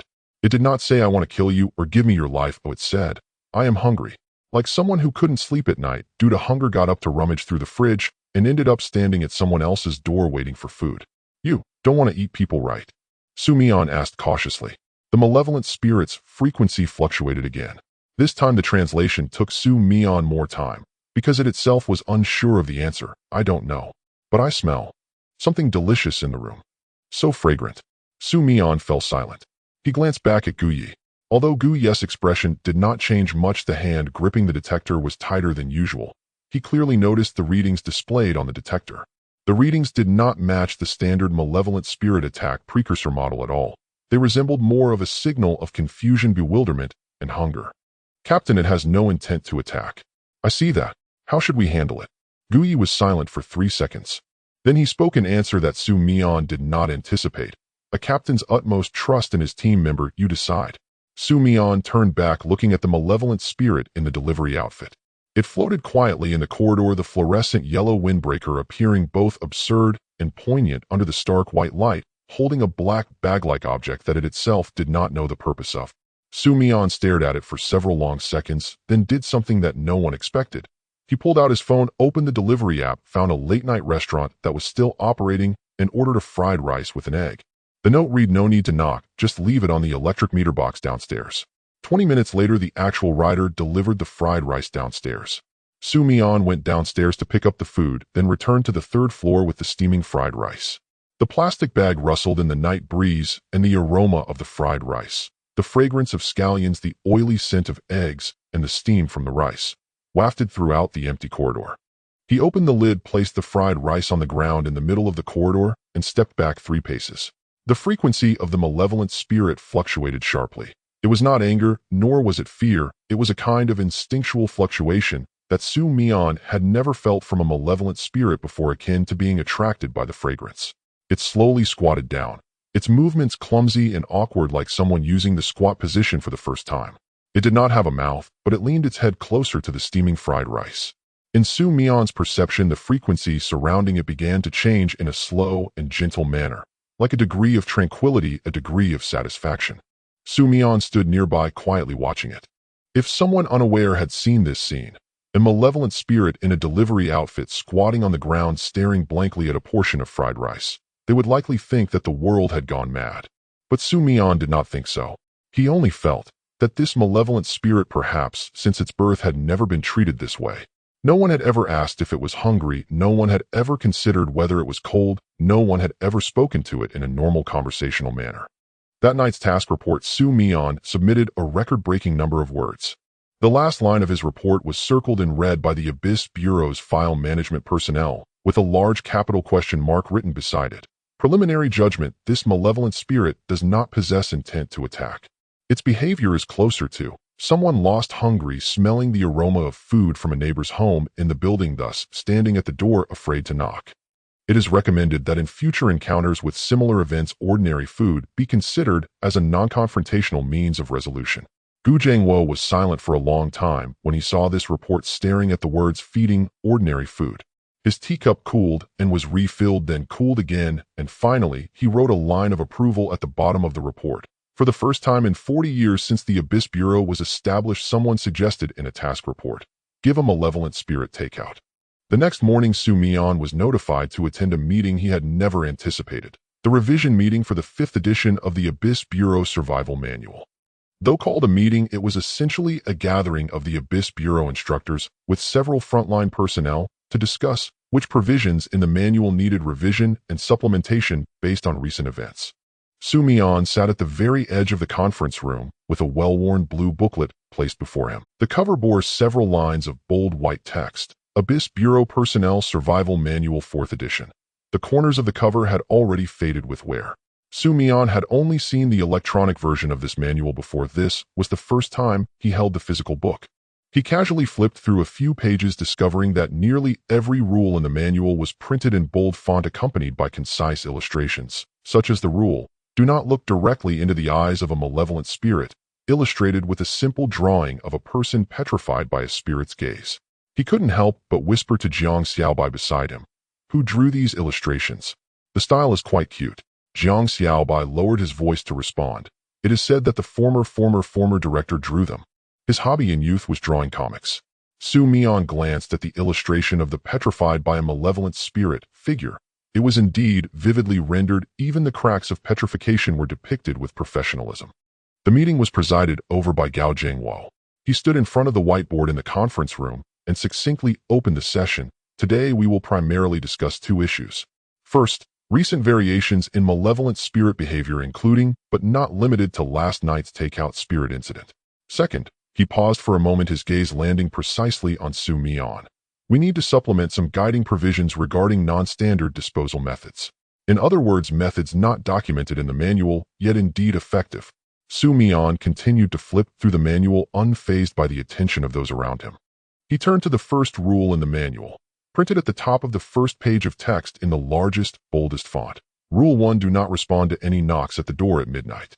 There was an additional bold note below: no matter what that voice sounds like, delivery person, neighbor, friend, child, do not open the door. All visitors appearing at midnight should be regarded as potential malevolent spirits. Su Mian looked at this rule, thought for a moment, and raised his hand. Gao Jiangwo noticed him raise his hand. According to descriptions from others present afterward, his eyelid twitched. Nonetheless, he said, speak. Instructor, regarding this rule, do not respond to knocks at the door. Can I ask a few questions? Go ahead. First, what if the delivery really arrives? Gao Jiangwo replied without changing his expression, there won't be a delivery person at 2 in the morning. What if? Su Mian's tone was very serious. Some late-night eateries operate until 3 or 4 in the morning. Especially in summer, small lobsters, barbecues, fried noodles. 2 in the morning is indeed peak business hours. What if I happen to be hungry and ordered takeout, but if the delivery person knocks and I don't respond, thinking no one is home, wouldn't my late-night snack go to waste?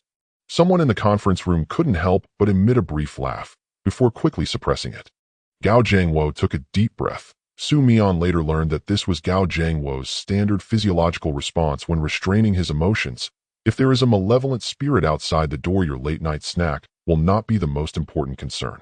But what if it is a real delivery? I would lose a meal and still have to deal with a malevolent spirit, double loss. Moreover, the rule states do not respond to any knocks at the door, any.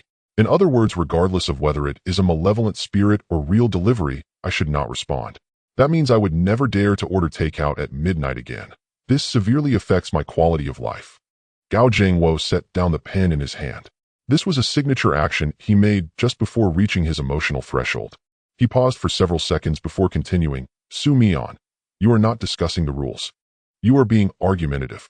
I am not being argumentative, instructor, Su Mian said earnestly. I am saying, the rules should consider exceptional circumstances. If we treat all knocks at the door as malevolent spirits as an ironclad rule, what if one day a delivery person really does knock at my door at midnight and I don't respond? If I give a bad review the next day, that wouldn't be the delivery person's fault. You. Gao Zhengwo opened his mouth, then closed it again. He turned to look at Zhou Min sitting at the other end of the conference table. Zhou Min held a teacup, quietly sipping tea, her expression one of carefully maintained neutrality. But from the way she held the cup, it was clear she was listening and did not intend to intervene. Gao Zhengwo withdrew his gaze. He remained silent for a long time, long enough for everyone in the conference room to begin feeling uneasy. Then he picked up the pen and swiftly scrawled a line of text on the revision draft before him. 3 days later, the new edition of the Abyss Bureau Survival Manual was officially released. An appendix note was added at the end of the first rule, printed in smaller font located below the horizontal line at the bottom of the page. Note: if there is Su Mian among the team members, the above rules may be flexibly executed at discretion.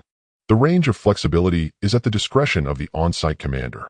It is recommended that the relevant team members prepare takeout in advance. When Su Mian received the new manual, he flipped to this page and stared at that note for a long time. He took the manual to the cafeteria to show Jiang Xiaobai, who was eating. After reading it, Jiang Xiaobai set down his chopsticks and adjusted his glasses. You know, the number of people who have had exclusive notes in the survival manual throughout the history of the Abyss Bureau is no more than 5. So I am the 6th. You are the 6th. But the notes for the previous 5 read something like this: team member may exhibit stress responses in extreme situations. Please observe carefully. Yours is prepare takeout for him. Su Mian looked down at that note, fell silent for a few seconds, then smiled. Not a proud smile, but a kind of acceptance that he couldn't quite articulate. He closed the manual, tucked it under his arm, and said as he stood up to get food, I hope my note can always maintain this style. Practical, specific, and filled with humanistic care. The revision of the survival manual is merely a beginning. The truly unexpected chain reactions. There is an unwritten tradition within the Abyss Bureau. After each new version of the manual is released, all frontline personnel must read it within 3 days and sign the confirmation sheet. On the night he received the manual, Su Mian intended to just skim through it. However, after flipping a few pages, he found himself unable to stop. It wasn't because he found the content of the manual thrilling. Instead, he realized that although each rule seemed reasonable if scrutinized with Su Mian logic, every sentence contained flaws. Leaning against the headboard, he opened the first page of the manual, initiating a night-long tirade against the entire manual. The second rule: do not use personal communication devices during whispering events. Su Mian's annotation scribbled in the margins of the manual, his handwriting messy but legible. This rule is reasonable from a safety perspective. Signals during whispering events can indeed be interfered with, and communication devices may be utilized by pollutants. But if I can't even use my phone, what am I supposed to do while waiting for rescue? Stare blankly in the polluted space. Count sheep. 1 evil spirit, 2 evil spirits, 3 evil spirits. What if I fall asleep while counting? The third rule: do not look directly at unknown light sources. Su Mian's annotation: but what if that light source is a phone flashlight? In the pitch-black tunnel with teammates behind me and darkness ahead, I pull out my phone to turn on the flashlight. Then I remember the manual says not to look directly at the light. How am I supposed to walk? Am I supposed to feel my way along the wall with my eyes closed, and then crash right into an evil spirit? Hello, I didn't see you, because the manual forbids me from looking at the light. The fourth rule: if pursued by an evil spirit, please move to open areas. Su Mian's annotation: this advice might be applicable in the wild, but I'm on a mission in the city. The open areas in the city are squares, pedestrian streets in commercial districts, and large lawns and parks. Are you suggesting I lead the evil spirit into the midst of elderly people still dancing in the square at night? Tomorrow's news headline would be, Mysterious Fog joins the square dance troupe, leading position sparks fierce competition. He became increasingly engrossed, annotating all the way to the last page of the manual. He completely forgot that he had originally only intended to skim through. By the time he realized the entire manual was filled with densely packed annotations written in blue ink. Some annotations even included drawings. For example, next to "If pursued by an evil spirit, please move to open areas," he drew a stick figure running towards a group of dancing elderly people with a cloud of smoke. The next morning, he submitted the annotated manual at the confirmation signing desk. The administrative staff member responsible for collecting confirmations flipped through the manual casually. Then his expression changed from a formulaic smile to one of uncertainty. After flipping through a few more pages, his expression transformed from uncertainty to shock. When he reached the page where Mian had drawn illustrations, his mouth began to twitch and his shoulders trembled. Ultimately, he set the manual down, looking at Mian with a complex expression. "Can I submit this?" "No problem, my handwriting is very clear." The manual was passed up the chain, from the administrative staff to the department supervisor, and from the department supervisor to the department head, finally landing on Zhou Min's desk. Zhou Min flipped through it for about 10 minutes, pausing twice to remove her glasses and wipe the lenses, not because they were dirty, but to confirm that she wasn't mistaken. Then she made an unexpected decision. She scanned the manual and sent it to the editorial department of the Abyss Bureau's internal publication. A week later, the Abyss Bureau's internal publication, Abyss Observation, an official journal primarily featuring policy documents and mission summaries so serious that even its titles lacked exclamation marks, unprecedentedly published an article titled "Excerpts from the Survival Manual Annotations, a non-standard perspective from a frontline personnel." The article selected 5 of Mian's annotations accompanied by a note from the editorial department. The following content does not represent the official stance of the Abyss Bureau. However, it has indeed sparked prolonged discussion and laughter among our editorial team. The response to this article within the Abyss Bureau far exceeded everyone's expectations. Some laughed and discussed the illustration of the square dance evil spirit in the break room. Some cut out that page and taped it to the partition at their workstations. Others, seasoned veterans who had long been on the front lines, those taciturn types who never voiced their opinions in public, privately approached Mian, patting his shoulder with expressions that said, "You articulated what I've always wanted to say, but dared not." That line about leading the evil spirit into a square dance troupe, my wife laughed until her stomach hurt when she read it. She said, "Your bureau finally has a normal person, not just a normal person, but an unusually normal one." Mian's comment on this was, "I never expected that my career would reach its first shining moment by writing critiques in an official manual." Jiang Xiaobai chimed in, "Your entire career is composed of a series of things you never expected." Mian thought for a moment and admitted he was right. The aftershocks triggered by the survival manual event had not yet fully subsided when a new mission arrived. This mission's level was higher than any Mian had encountered before. Mission Level LV 4. Event description: an abandoned shopping mall east of the city that had been closed for 7 or 8 years. Before its closure, it was a small integrated shopping center. Clothing and cosmetics on the first floor, an arcade and children's playground on the second, and dining and a cinema on the third. However, since the mall shut down, the building had become a forgotten corner of the city. In the past month, more than 10 cases of missing persons had occurred around the mall. Those who went missing all vanished while passing by the mall alone in the deep of night. The results of the preliminary investigation were unsettling. The internal structure of the abandoned mall had completely changed. It was no longer a 3-story building left by humans, but had been distorted by a sinister force known as mirror space into some existence that could not be explained by physical laws. This sinister entity employed a rather unique method. Jiang Xiaobai said at the tactical analysis meeting before the operation, spreading out 3 different reference materials before him. Its core ability is to create and manipulate mirror reflections. It transforms a closed space into a mirror maze. Once you step inside, all the directions you see are reflections of yourself. And the sinister entity blends among these reflections. It disguises itself as one of your reflections, approaching you when you cannot distinguish between the real and the false. Mian sat beside the conference table, listening intently. This was one of the rare moments he did not interject with humor during a meeting. "What does it feel like to operate in a mirror maze?" he asked. "It's like, once you step inside, you see countless versions of yourself. In the left mirror is you, in the right mirror is you, and even the ceiling reflects you. But the problem is, some are genuine physical reflections while others are not quite. Some yous in the mirrors might move on their own when you stay still. Those are the marks of the sinister entity sneaking in." Mian processed this information. He imagined standing in a space where all sides were mirrors. Each mirror held a self, but some were his true reflection while others were disguises by the sinister entity. He had to find an exit amidst this dual chaos of vision and mind. I'd better not speak to any self while I'm inside, unless I'm sure that it's truly me. Su Mian concluded that this was a reasonable decision. Jiang Che said lightly beside him, "You finally said something sensible." However, Su Mian had half a thought lingering unspoken. He had a faint premonition that it would be difficult for him to avoid talking to his reflection, because the essence of his special ability was that he wanted to chat with any existence he encountered, even if that existence was his reflection. On the day of the operation, in the dead of night, Su Mian and Jiang Che stood before the entrance of the abandoned mall. A rusty chain lock hung on the iron door, but the lock had long been cut, and the chain hung loosely on the ground. Peering through the crack of the door, the hall was dark, and nothing could be seen. Yet a strange scent wafted in the air. It was neither dust nor mold, but a cold metallic and glass-like aroma. Jiang Che reached out and pushed open the iron door. The hinges emitted a sharp sound, as if someone had been choked. The door opened, the hall behind it. In the moment, the moonlight streamed through the crack, reflected countless glimmering points of light. "It's all mirrors," Jiang Che whispered.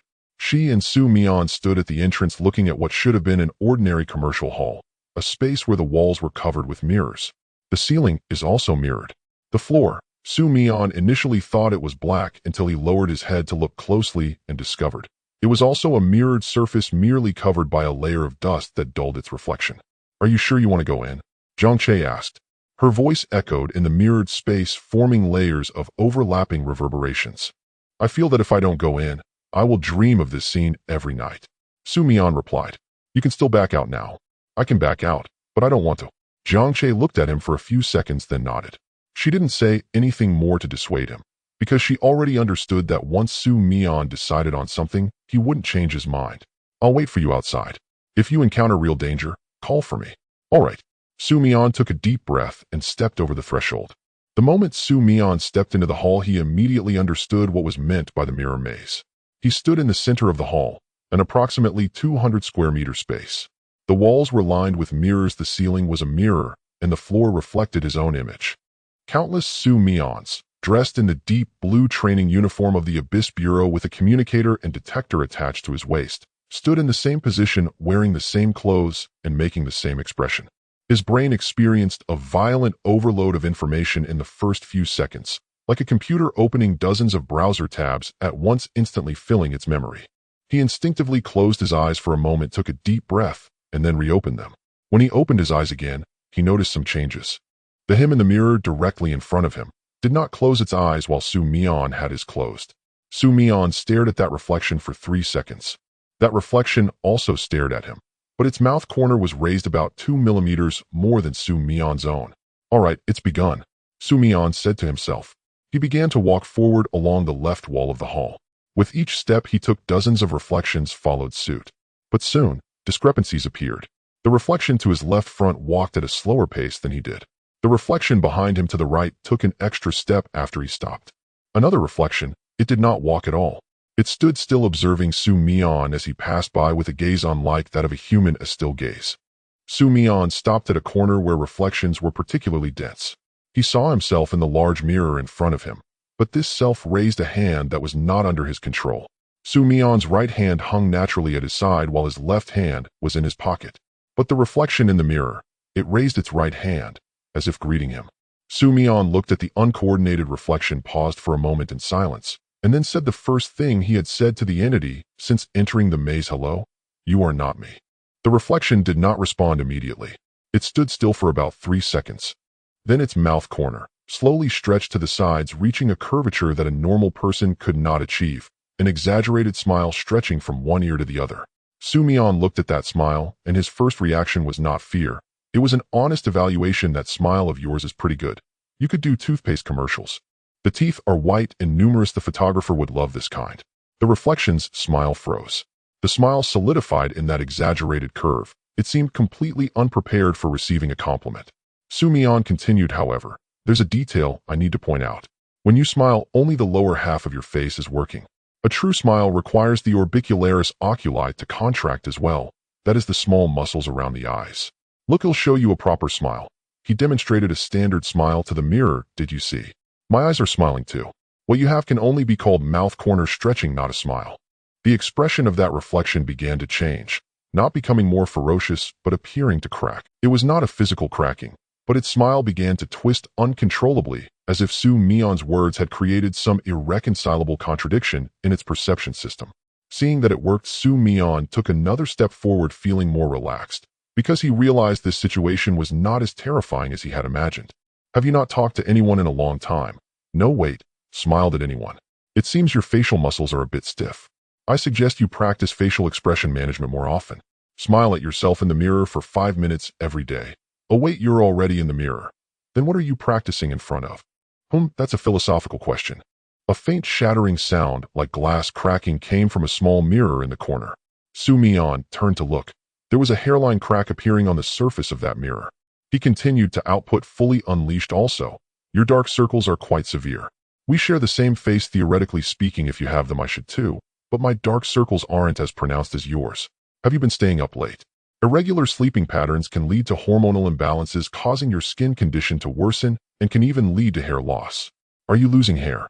Let me tell you about the shampoo I'm using now. It's great for hair loss prevention. Do you want to try it? Although I don't know if an entity like you uses shampoo. If you need it, I can bring you a bottle next time. The second mirror cracked. This time it was not a fine line, but a coin-sized shattered area appeared in the upper left corner of the entire mirror, as if something had struck it from the inside. Mian stood in the center of the hall, looking at the two mirrors that had cracked, one after the other, falling into a brief silence. He suddenly realized something. His words had inflicted damage on this entity that might surpass Jiangqi's flames. Not on a physical level, but on a mental one. This entity was trying to instill fear, while he was genuinely concerned about its skin condition and sleeping habits. This sudden concern was a type of information that a being accustomed to instilling fear could not process it. In the communications vehicle stationed outside the mall, Jiang Xiaobai stared at the plummeting pollution index on the screen, his mouth forming a perfect O. He turned to look at Jiang Che, who was also focused on the screen, and said in a relatively restrained tone, his pollution readings are decreasing. Since he started asking the entity if it uses shampoo, the rate of decrease is nearly 3 times faster than before. Jiang Che stared at the downward curve on the screen. Among all the pollution incident records in the Abyss Bureau, there had been no curve like this. After a moment of silence, she said something, her tone fraught with a mix of helplessness and acceptance. He's in there, giving skincare advice to the entity. Deep within the mirror, Mian encountered something he had never anticipated. He began to argue with his own reflection, not with a shadowy figure impersonating him, but with his own true physical reflection. The cause was that he had walked to the end of the hall, standing before a particularly large floor-to-ceiling mirror. This mirror stood about 3 meters tall and 2 meters wide, perfectly reflecting his entire image. The mirror's surface was as clean as if it had just been polished. In an environment abandoned for years, a mirror this clean was itself an extremely unusual phenomenon. Mian stood before the mirror, gazing at himself. He was also looking at himself. One person, one mirror, face to face. The composition of the scene was strikingly symmetrical. On an impulse, Mian spoke a line. He wasn't even sure why he said. Perhaps it was too quiet and he needed to make some noise to confirm that he was still normal. What are you looking at? This was a classic provocative phrase from the northern streets, and it slipped out of him instinctively. Then he saw his own lips moving in the mirror, not in sync, but about 1/10 of a second delayed, like they were responding to him. Of course, he knew it was a visual illusion created by his brain in the extreme mirror environment. But that illusion felt so real enough that he genuinely believed the person in the mirror had just replied to him. What are you looking at? He asked again. The person in the mirror mimicked his lip movements, but this time, he swore. There was a barely perceptible upward curl at the end, as if a question had transformed into a rhetorical one. Mian stared into the mirror for too long. His mind began to wander, his consciousness clashing with the visual input. He started to feel that the version of himself in the mirror was raising an eyebrow in a way he had never seen on his own face. Don't try to pull this with me. He said to the mirror, I know you're just a physical reflection, but if you dare to make an expression I didn't make, I'll make a face at you. The version of him in the mirror certainly made a face as well, because that was a physical reflection. Mian looked at that identical grimace, not knowing why he was even more energized. You still learn from me. Can you show some creativity? The person in the mirror opened its mouth, matching his lip movements. All you can do is mimic me. Can you say something different? The person in the mirror certainly couldn't say anything different, because that was a reflection. This cycle, if there were to be a description, could probably be summarized as an adult male in the dead of night in an abandoned shopping mall engaged in a one-sided debate lasting several minutes centered around "What are you looking at?" In the monitoring room, Jiang Xiaobai quietly took out his phone, switched to recording mode, and pointed the lens at the monitor screen. Next to him, Jiang Che, initially struggling to maintain a neutral expression, broke when she saw Mian seriously pose the question, "Don't you think it's childish to mimic me?" She covered her face with one hand while the other pounded the table, her shoulders shaking violently, producing the most uncontrollable laughter she had experienced since joining the Abyss Bureau. He was arguing with his own reflection. Jiang Chi's voice was intermittent, sliced into fragments by her laughter with himself. "I'm recording this." Jiang Xiaobai held his phone steadily in front of him. "This video must be preserved. It's a completely new psychological coping strategy for humanity facing supernatural threats." Mian inside the mall remained completely unaware of being watched. After finishing the complete standard process of "What are you looking at?" with his reflection, he shifted the battlefield to the true shadowy figures mixed in the reflections in the corners, those that moved half a beat slower or faster than he did. "Who just mimicked my expression?" He pointed at a reflection in the corner. This reflection had blinked on its own while he was still. "You. It's you. That blink, you were late. My blink frequency is every 3 to 4 seconds, and you just blinked nearly 2 seconds after I did. Your mimicking ability needs improvement."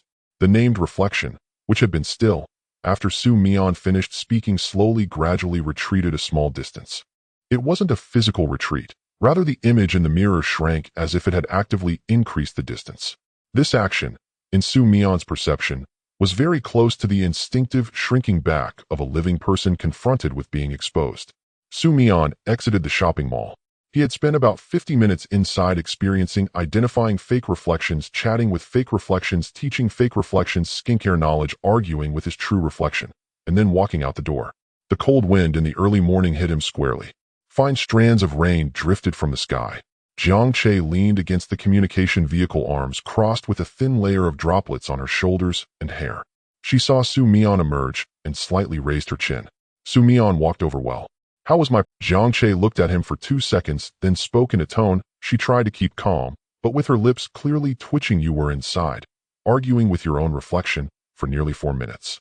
Mian paused for a moment, then responded with an air of unshakable composure, "That's part of my strategy. I was confusing the enemy. Your enemy is yourself." "Exactly. Humanity's greatest enemy is itself. I overcame it in my own way. The physical reflection disrupted my psychological tactics." Jiang Che didn't respond further. She turned away, but the motion was noticeably quicker than usual. Mian heard a very faint, forcibly suppressed laugh. Once in the communication vehicle, Jiang Xiaobai pulled Mian aside, holding his phone up in front of him, the screen displaying the scene of him shouting at the mirror, "Isn't it childish to mimic me?" Once in the communication vehicle, Jiang Xiaobai pulled Mian aside, holding his phone up in front of him, the screen displaying the scene of him shouting at the mirror. "Don't worry." Jiang Xiaobai put his phone away. "I'll keep it safe. When one day you become a legendary figure in the Abyss Bureau, this video can be used in your biographical documentary." "What's the documentary called?" "The Man Who Talks to Mirrors." Mian thought for a moment, then resigned himself to it. After the mirror maze task concluded, Mian discovered that his record of handling malevolent spirits through chatting sparked an unexpected wave of discussions within the Abyss Bureau. The discussions did not take place in the break room, but at a specialized seminar in the research department. An elderly researcher wearing thick glasses stood before the projection screen with a laser pointer indicating Mian's EEG data as he said, "His brainwave fluctuation patterns during encounters with malevolent spirits do not match any known type of supernatural ability. He is not confronting malevolent spirits. His brain activity patterns reveal a peculiar characteristic: the areas related to social cognition in his brain are abnormally active when he interacts with malevolent spirits. In simple terms, his brain identifies malevolent spirits as social entities." The room fell silent for a few seconds before someone raised their hand and asked, "What do you mean by social entities?" "Similar to another person. To be precise, similar to someone he encounters on the street with whom he can converse." Another researcher raised their hand. "Then why does the pollution index decrease after he finishes chatting with them?" The answer to that question we have not fully determined yet. But the current speculation is that when malevolent spirits enter social mode, their aggressive frequency activities are suppressed. It's like an angry person if you suddenly ask them, "Have you eaten?" Their anger will be momentarily interrupted. What Mian does is continuously create such interruptions until the aggression of the malevolent spirits is reduced to a manageable level. Mian did not attend this seminar. However, someone sent him the recording of the meeting. After listening, he sat silently on his dormitory bed for quite a while, not because he was shocked by the researchers' conclusions, but because he suddenly realized something: he might truly be the first person in human history, not using weapons or superpowers, but using social interaction to subdue the supernatural. This matter was later recorded in the new survival manual on the page titled Special Supplement for Mirror-Type Malevolent Spirits. Beneath the dense technical guidance text, a note was added written in a completely different style from the other content. Imprinted in small gray letters at the bottom of the page, special note: when team member Mian is present, mirror-type malevolent spirits may weaken themselves due to their inability to handle non-standard social situations. It is advised not to attempt verbal negotiations in Mian's absence, because what he can achieve does not mean others can do the same. Mian saw this note 3 days later while browsing through the new manual. He pointed at that line of gray text in the cafeteria and said to Zhang Xiaobai, who was sitting opposite him, "Do you think, if I retire, will this note remain in the manual forever?" Zhang Xiaobai glanced at it. "Given your performance, this note might remain in the manual, becoming the most enduring evidence of your existence in this institution. More enduring than the trophy I received for 3rd place. The 3rd place trophy will rust. The manual will continue to be printed. Which do you think is more enduring?" Mian looked down at that line of gray text. It was unemboldened, unmarked, quietly residing in the corner of the page. Yet he suddenly felt that this was the most genuine and enduring recognition he had received since joining the Abyss Bureau. After the Mirror Maze mission, Mian experienced a subtle change in his status within the Abyss Bureau. Not that he was promoted. His rating remained at D, and he still held the position of Special Direct Personnel under Zhou Min. However, he noticed that his former teammates who used to merely nod at him in the hallway now began to stop and greet him. Some even patted him on the shoulder, saying, "Your last critique had me laughing out loud." "I'm a celebrity now," Mian announced at a hot pot gathering. "Are you referring to being the celebrity known as the one who argued with the mirror throughout the entire Abyss Bureau?" Zhang Che said, while placing beef into the pot, without even looking up. "That still counts as a celebrity. A celebrity doesn't need to define why they are famous. Just being famous is enough." Sitting opposite, Gu Yi remained silent, his expression calm. He raised his hand to precisely pick up a slice of potato, slowly dipping it into the bubbling hot pot broth, timing it to soak for exactly 7 seconds before leisurely retrieving it. After draining the broth and carefully dipping it into the sauce on his plate, his movements were unhurried. In this moment of tranquility, he rarely took the initiative to speak, his tone devoid of any waves. "You now have your own note in the manual. I've been in the Bureau for 7 years and have never received such treatment." Mian stared blankly at him, a wave of indescribable astonishment flooding his heart. Gu Yi, who was naturally aloof and usually terse with words, engaging in conversation was already a rare occurrence, let alone the subtle acknowledgement and approval evident in his words at that moment. Such a scene felt to him like an extraordinary spectacle, leaving her momentarily at a loss. "Gu team, are you complimenting me?" "Stating facts. Your way of stating facts is very similar to how others express compliments." Gu Yi did not respond. Yet he placed a second slice of potato into Mian's bowl. This gesture was quite abrupt, because in Gu Yi's social framework, serving food to someone else was perhaps the highest form of goodwill. The table fell silent for a few seconds. Then Mian looked down at the slice of potato in his bowl, raised his head, and said in a very serious tone, "I believe this. This is the highest evaluation I have received in my career. Not a 3rd place trophy, but the potato Gu Yi served me." Zhang Xiaobai laughed out loud beside him.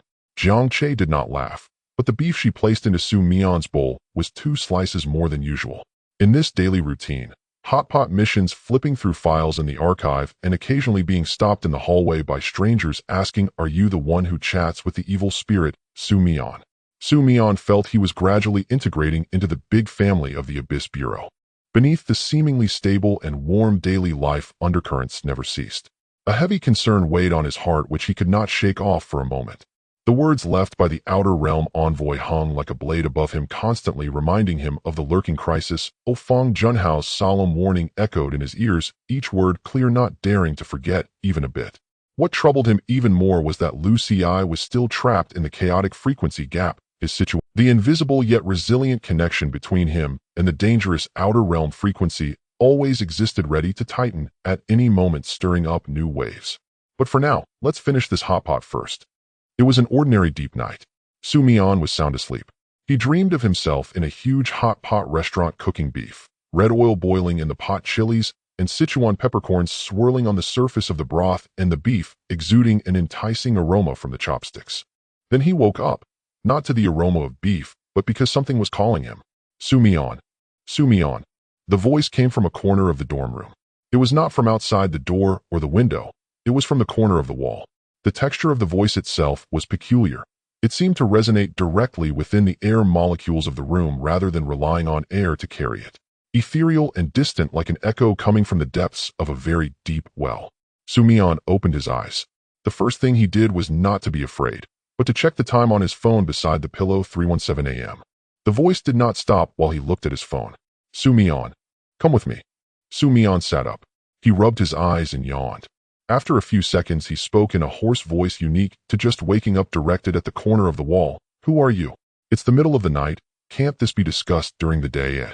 The voice in the corner fell silent. It probably had never encountered such a situation, being treated with an attitude of disturbing a peaceful dream. I am here to take you away. Mian leaned against the headboard, trying hard to switch his consciousness from sleep to waking. Take me away. Where to? Is the scenery nice? To a place without pain. Is there internet there? The voice in the corner fell silent again. This silence lasted longer than the last time. Like a running program suddenly encountering an input, it had no processing logic for falling into an endless loop. What? I said, does that place have Wi-Fi? How's the signal? My phone's data isn't much. I usually rely on the dorm's Wi-Fi to get by. If that place doesn't have internet, what's the difference from the current world? I don't feel any pain here except for the weekly Monday meeting. This time the silence stretched a bit longer. Seizing the opportunity, Mian got out of bed and walked to the wardrobe, really starting to rummage through his clothes. He pulled out a coat, a pair of jeans, and a t-shirt, placing them on the bed. Pack a bit, wait a moment, he said to the corner. What are you doing? Packing my luggage. You asked me to come with you. I have to bring a few changes of clothes, right? By the way, what's the weather like there? How many degrees? Is it dry or humid? Should I bring a down jacket? The voice in the corner, it fell completely silent. The silence lasted for more than 15 seconds. If this voice had an expression, Mian felt it would probably be looking at him in confusion. Mian continued, you should speak. I need to know the climate at the destination when packing, right? If I end up shivering from the cold because I didn't bring enough clothes, how would that affect my first impression of the new environment? No need to bring clothes. Then what will I wear there? Naked. That's not okay. I'm a bit traditional. When you get there, you won't need clothes anymore. Mian listened to this line laden with an obvious intent to threaten, pausing for a moment. But he was not frightened, because he sensed something at the bottom frequency of this exchange, a very faint but indeed existing fluctuation which translated into human emotion would probably be confusion. This entity, no matter what it was, had been perplexed by him. Mian decided to press on. Since you've called my name, we're somewhat acquainted now. Let me give you a nickname. Let's call you Xiao Ling Tong. Why call me Xiao Ling Tong? Because your voice sounds like it's coming from a phone with poor signal. Xiao Ling Tong. It's the kind of communication tool that has unstable signals, but is still usable. Very fitting for you. After Mian finished this sentence, he lay back down, feeling the oppressive sensation in the air disappear in an instant. The wall returned to the ordinary temperature that a wall should have.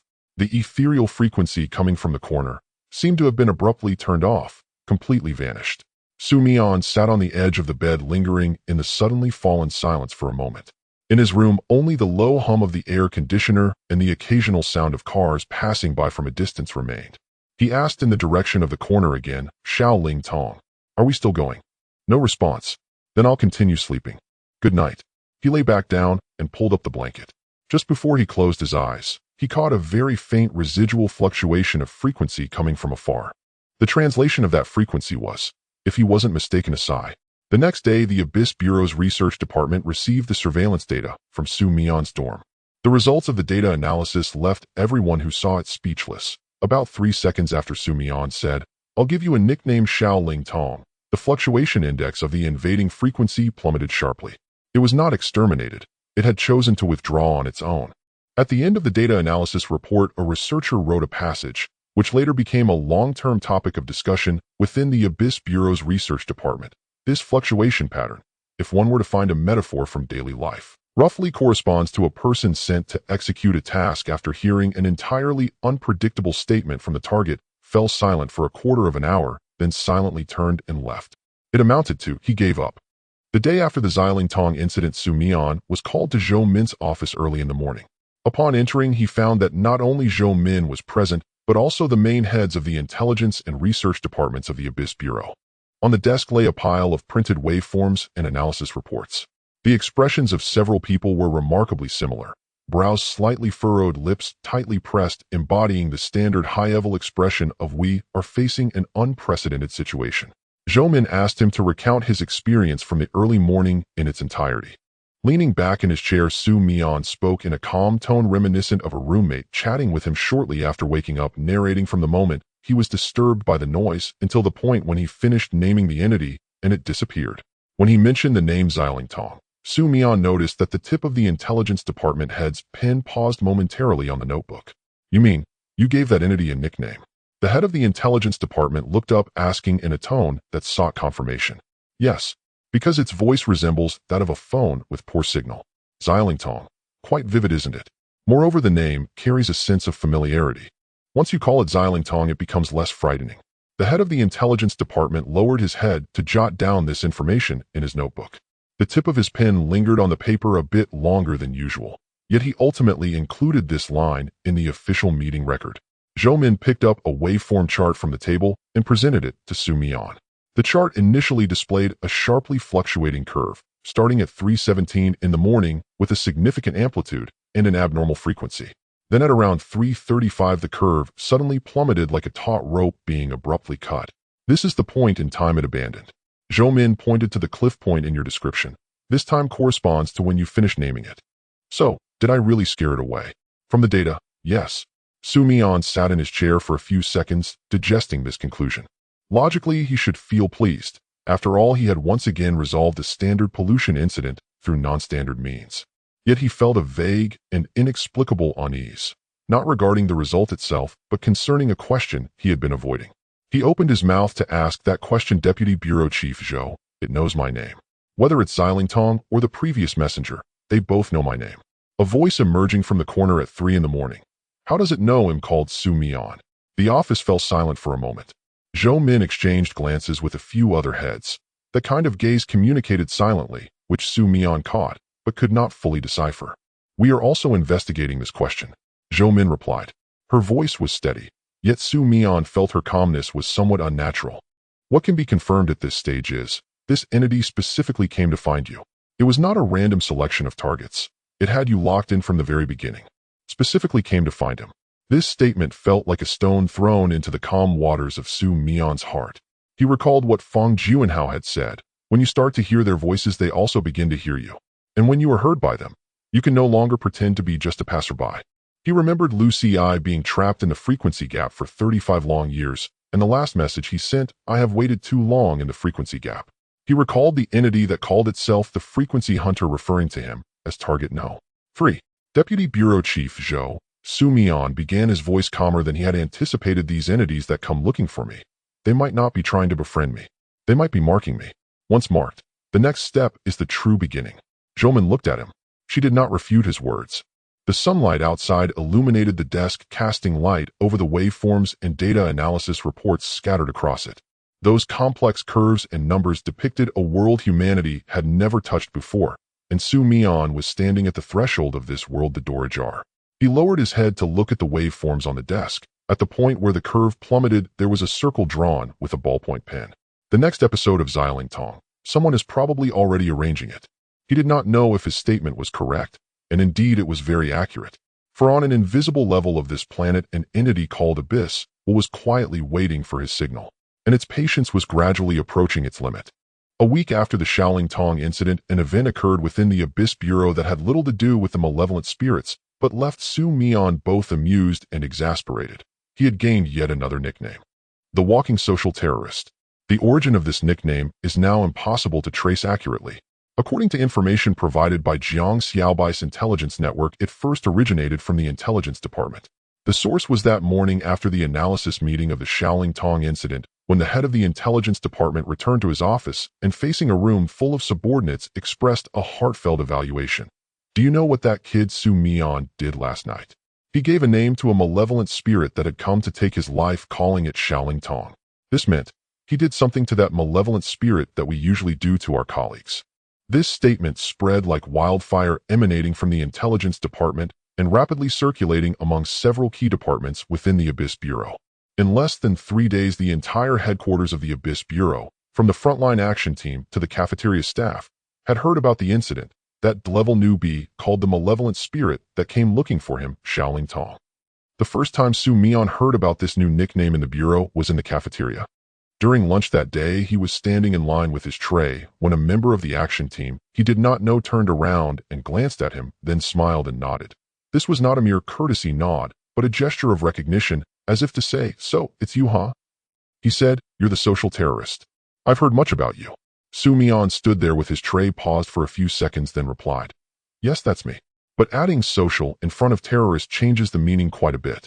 It sounds like I was too lively at a party, making those with social anxiety uncomfortable. The team member was momentarily taken aback, then burst into laughter. After this incident, Mian sat in the cafeteria, discussing the nickname with Jiang Xiaobai. Social terrorist. At least it indicates that I am indeed engaging in social activities. As Mian picked up his food, he continued, "It's not about combat, not about extermination. It's socializing. This label is far more accurate than level therapist. But it still has the words terrorist in it," Jiang Xiaobai reminded him. "That means my social skills have reached a level that makes people feel threatened. You know, that's a form of ability rating. It just doesn't fit into the official supernatural ability grading system." Jiang Xiaobai put down his chopsticks, looking at him with a scholarly gaze, as if observing a subject of his research paper. "You are the only person I have ever met who can reinterpret any seemingly negative evaluation into a positive one. That's one of my core abilities, called meaning reconstruction. Among the levels, it's the D of the D, but exceptionally useful." The two shared a laugh for a moment. Then the atmosphere at the table shifted to a more serious tone as Jiang Xiaobai lowered his voice and put down his chopsticks. "Let's talk seriously," Jiang Xiaobai said. "Regarding Xiaoling Tong, I checked the records. Historically, there have been 7 individuals identified as frequency adapters. You are the 8th. Of the first 7, Feng Juanhao chose to cut off contact. Lu Xi chose to engage deeply and ended up trapped, while the other 5, after being identified for the first time, all chose to evade. Some applied for transfer to logistics positions, and some directly withdrew from the Abyss Bureau." Mian's chewing slowed. "So, currently I'm the only one who neither evaded nor got trapped after being identified." "From the records, yes. You responded to it, gave it a nickname, and even managed to talk it away. In the history of frequency adapters, you have taken a completely different path from everyone else." Mian swallowed the food in his mouth, picked up his cup of water, took a sip, and then set it down. He looked at the newly distributed survival manual on the table, the cover's edges already slightly curled from his flipping through it, and suddenly said, "Then I'll keep walking this different path." Feng Juanhao chose to maintain distance after responding to that voice. "I choose to give it a nickname first." Lu Xi chose to stay after being pulled in. "I choose to chat a bit more outside. Perhaps this is the biggest difference between me and all my predecessors.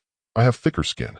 2 weeks after the Xiaoling Tong incident, Mian happened to overhear his name drifting out from the crack of the training room door. He halted his steps, not because someone was speaking ill of him behind his back, but because the voice uttering his name belonged to Gao Zhengwo. Moreover, the tone was not the usual "here you are again" one encountered in the corridors, but rather a lecturing tone, as if he were addressing a class from the podium. Instinctively, Mian softened his footsteps and peeked through the crack of the training room door. Inside the training room sat about 30 newcomers, just like Mian a few months ago, clad in brand new dark blue uniforms, their expressions tense, sitting upright and holding notebooks. Gao Zhengwo stood at the podium with a photo displayed on the projection screen behind him. Mian's own photo, poorly taken, with a wrinkled uniform and a tuft of hair sticking up. "Now let's analyze a unique case that has recently emerged." Gao Zhengwo's voice resonated from the podium. "This case comes from within the Abyss Bureau. A level operative who employed non-standard methods during a level 4 contamination incident and achieved unconventional success. Please look at the screen." Mian stood outside, watching the not-so-flattering photo of himself on the screen. The sensation of that moment was quite peculiar. It felt like watching a documentary about oneself, but the protagonist was peeking from outside. This operative, when faced with a mirror-type entity, did not employ the conventional exorcism or extermination methods outlined in the manual, but instead utilized social interaction. Specifically, he engaged in a dialogue about healthy lifestyles with the entity in the mirror. A low murmur of laughter erupted among the newcomers. Someone whispered, talking about health with an entity. Quiet. Gao Zhengwo tapped the podium, suppressing the commotion below with his signature deep voice. However, when he spoke again, Mian noticed that his tone lacked any obvious sense of denial. I know this sounds counterintuitive, but monitoring data indicates that after this interaction, the contamination index of that entity decreased by nearly 70%. This is one of the most effective methods we have recorded for dealing with mirror-type entities. The laughter in the room faded away. In its place was a silence mixed with confusion and contemplation. Some were quickly jotting down notes, while others slightly parted their lips, as if digesting new information that clashed with their existing knowledge. Mian stood outside, leaning against the corridor wall with his hands in his pockets. He listened as his case was being taught. This felt very strange. Yet alongside the strangeness, there was a subtle, somewhat embarrassing sense of satisfaction. The lecture continued inside. Mian did not continue eavesdropping. He quietly walked away before Gao Zhengwo turned to the next page of the PowerPoint. As he walked down the corridor, he pulled out his phone and sent a message to Jiang Xiaobai. I just passed by the training room and found Gao instructor using my case as a teaching example. Jiang Xiaobai's reply came swiftly. Are you saying you have become part of the teaching material? Yes. My photo was even projected. It looked quite unflattering that uniform could use some ironing. Not many get to be case studies. You should feel honored. Mian stared at the line of text on his phone for a while before putting it back in his pocket. He did feel a bit honored, though that honor was likely based on the somewhat narrow classification of being the first-level operative in the history of the Abyss Bureau to be used as a positive example in a training class. On the 10th day after the Shaoling Tong incident, Mian was browsing through documents in the archives. Outside, the sky was overcast, and within the archive room a single fluorescent lamp cast a cool pale light, while the musty scent of aged paper lingered in the air as stable as ever. Then he felt it. A familiar sensation, as if his consciousness was being gently touched. It was not the frequency of Shaoling Tong. This new frequency was steadier and softer, like a current flowing slowly in deep water rather than the abrupt knocking sound of Shaoling Tong. Mian, I know you can hear me. The voice resonated directly within the depths of his consciousness, not heard through the ears, but resonating directly on a cognitive level. Mian set aside the documents in his hands and sat up straighter in his chair. He closed his eyes, focusing his attention, responding on a cognitive level. Using the frequency-to-frequency communication method he had gradually mastered during this time. Hello? You're not Shaoling Tong. Who are you? There was a moment of silence from the other side. Its frequency fluctuations carried a texture that Mian had not sensed from any malevolent entity before, like a person. I am not here to harm you. I am here to warn you. Warn me about what? The entities that are seeking you are not here to befriend you. They are marking you. The more you respond, the deeper the mark becomes. When the mark is deep enough, you will be pulled into our world, and then you will never return. Mian's heart tightened. But he was not deterred by this statement, because he sensed a subtle signal within the other party's frequency, the voice that said you will never return. Its underlying frequency carried a profound sadness tempered by the passage of time. Are you speaking of yourself? The other party remained silent for a longer moment. Then its frequency resonated again, lighter than before. Yes. What is your name? How long have you been trapped? Were you once human? My name is Lucy. I have been trapped for 35 years. In 4 months and 7 days, it will be 36 years. Mian's hand involuntarily clenched the pages of the documents. Lucy.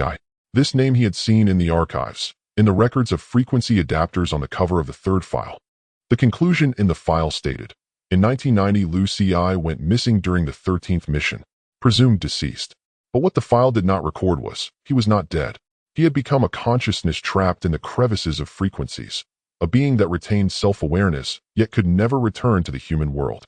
And he had waited for 35 years in that world where nothing could be seen or touched. Senior Lu, how did you get trapped in there?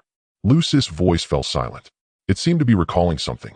Then he spoke. His voice in Mian's perception felt like it was reminiscing about a scene from long ago. During my 13th mission, I encountered an entity. It called itself Abyssal Will. It showed me the truth of the frequency world, revealing the invisible line between humanity and otherworldly frequencies. At that time, I was desperate to know. I wanted to know all the answers. So I accepted its invitation, undergoing the complete frequency infusion it offered. Then I was trapped here, a space from which a human cannot return. Mian listened quietly. He could feel the subtle fluctuations in Lu's frequency as he narrated this experience.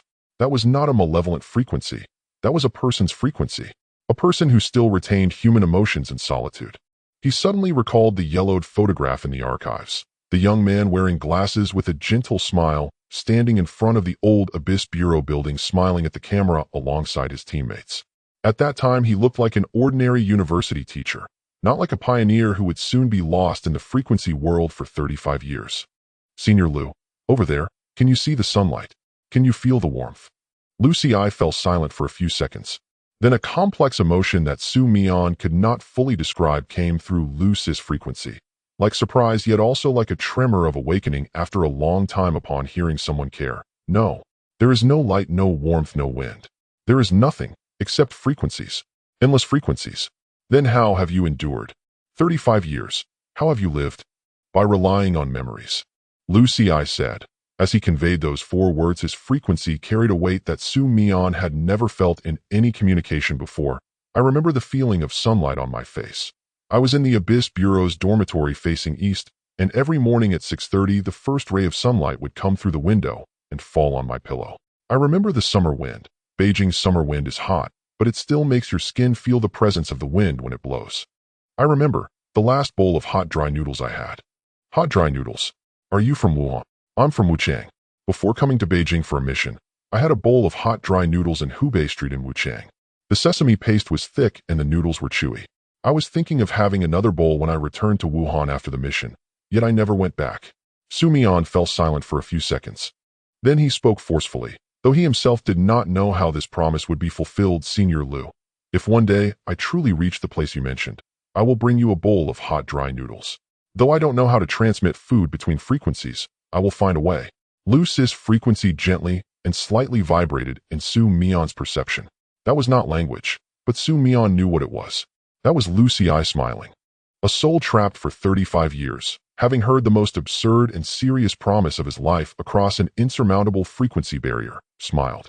The day after the conversation with Mian was called to Director Zheng's office. The atmosphere of this meeting was starkly different from the past. Director Zheng, who usually sat behind his desk handling official business, was not in that familiar chair at this moment. He stood by the floor-to-ceiling window, his entire back facing the door, his gaze directed toward the sprawling city skyline outside.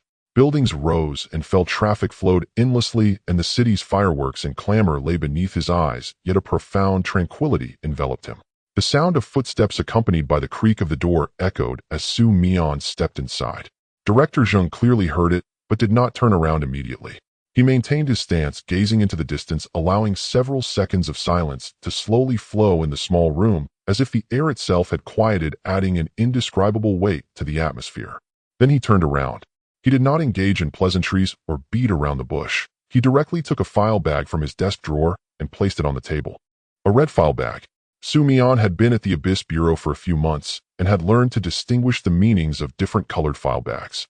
White represented regular documents, blue stood for internal communications, and red, throughout the entire Abyss Bureau, red signified the same thing: top secret, accessible only to the director, deputy director, and direct supervisors. This file bag. I waited 35 years to find the right person to hand it to. Director Zheng said. Mian took a seat across from the desk. It contained all the unedited manuscripts of Fang Juanhao. It held the complete task records of Lu's from back then, not the edited version you saw in the archives, but the original, including the final diary entry before his disappearance. And also, Director Zheng's hand paused over the red file bag. A report on Abyss, well, written by Fang. After writing it, he showed it to no one but me. Mian did not reach for the file bag immediately. He looked at it.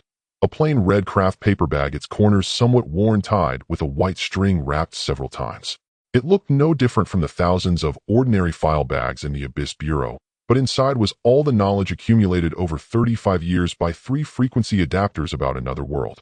Director, Mian spoke, his voice calmer than he had expected. You waited 35 years, not for you, Director Zheng said, but for someone capable of taking this file bag. Fang Juanhao wasn't suitable, Lu's wasn't suitable, and neither were the previous 5, but you can. Why do you think I can? Because you nicknamed the evil spirit that came to find you, and then managed to escape. No one in the history of frequency adapters has ever done that. That is why you can. Mian looked down at the red file bag on the table, reached out, and pulled it closer. The white string was wrapped several times, and it took him a few seconds to untie it. After untying it, he did not rush to open it. Instead, he looked up at Director Zhang and asked the final question: have you ever thought, if I read the contents inside and choose the same path as Lu Ci, what then? Director Zhang fell silent for a moment. Then he spoke a sentence, one that would leave Mian silent long after. At least, I would know that your choice was made after you had seen all the options, and not like Lu Ci, charging in without seeing all the options first. Mian finished reading the contents of the red file bag in one night. He sat upright at the old desk in his dormitory, the warm yellow desk lamp casting a soft halo that gently enveloped the yellowed pages spread out on the table. The paper was mottled, its corners slightly curled, exuding an air of long-standing sedimentation. Outside the window, the sound of wheels rolling over the pavement would occasionally drift in intermittent and gradually fading away. As the sound of the cars faded away, the surroundings fell completely silent. In the entire dormitory, only the faint rustling of the paper as his fingertips lightly turned the pages remained clear and distinct. Fang Junhao's manuscript was written with a black fountain pen, neat handwriting and strong strokes, but in the latter half the writing began to show slight tremors. It was not the tremor of aging hands unsteady with time. It was an instinctive quiver that one cannot control when recording something that instills fear. One page of text drew Mian to pause and read it repeatedly. It was not that the handwriting was blurred and hard to discern, rather it was clear and legible. What truly prevented her from easily turning the page was the heavy weight contained within the lines. Every sentence carried a power that struck the heart, pressing down on her chest, compelling her to ponder and reflect repeatedly. In November 1990, the Abyssal will contacted me again. This time it was clearer than before. Like someone adjusting the frequency dial of a radio, the static gradually diminished and the voice began to take shape. It presented to me an image, not a specific scene, but a concept: the relationship between humanity and external frequencies depicted as two adjacent soap bubbles with very thin walls, so thin that under certain conditions the walls of the two bubbles would merge, forming a connected passage. Those passages are the locations where the whispering events erupt. It said, it has been waiting for an individual who can actively traverse this wall. Not being pulled over, not being dragged over, but walking over by oneself. The person it spoke of was me. I sat alone in the archives of the Abyss Bureau for a full 2 hours.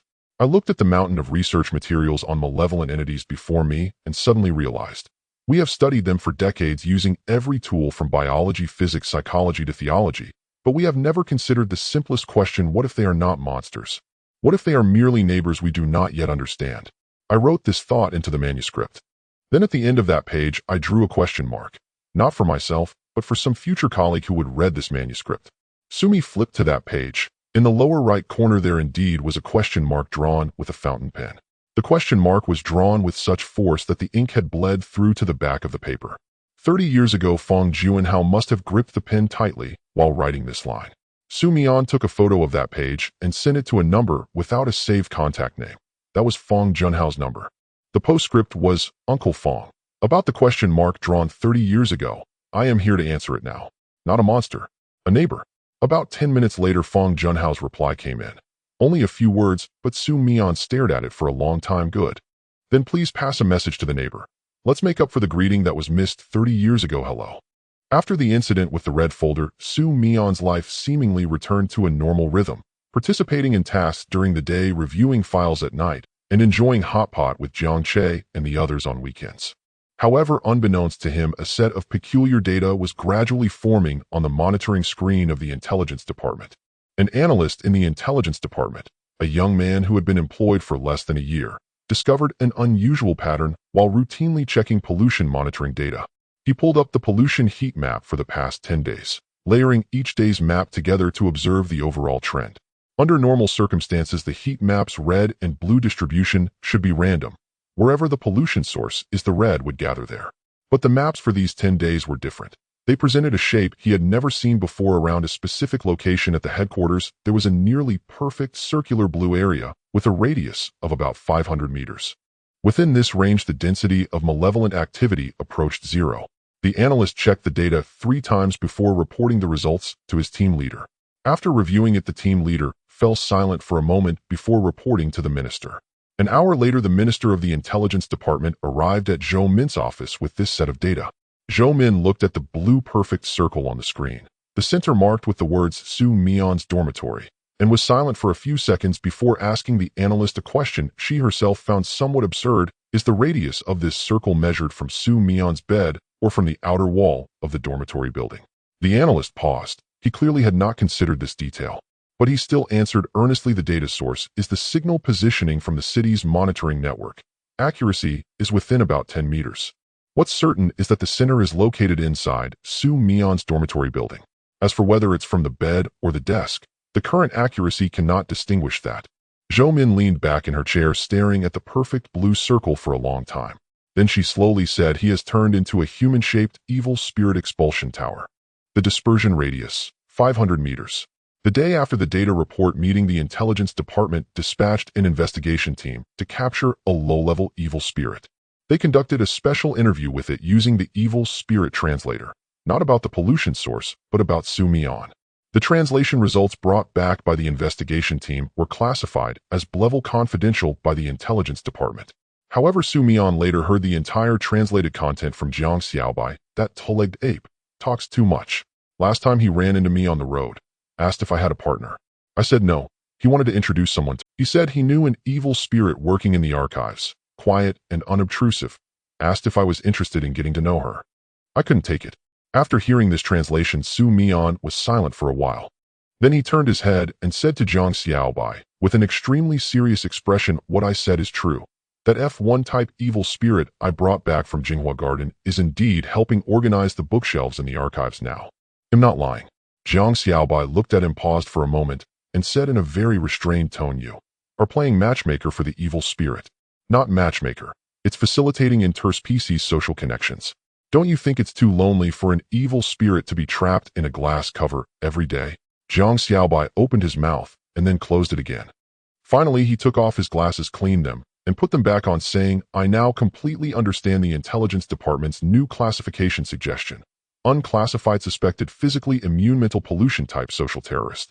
This classification is very accurate.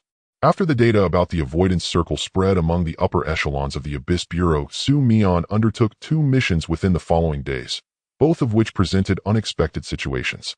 The first mission, pollution in a level 3 underground parking lot. When Su Mian and Zhang Che arrived at the scene late at night, the entrance of the abandoned parking lot loomed like an open black maw, silently waiting for them to enter. The detection device indicated that the pollution index was at the standard level 3 before entry, suggesting that the malevolent entity should be deep within the parking lot. Su Mian was the first to step inside. His footsteps echoed crisply in the empty parking lot. 1, 2, 3. After walking about 20 steps, he reached the edge of the first row of parking spaces. Then he heard a sound, not coming from ahead, but from above, like something was moving rapidly and anxiously within the ventilation ducts.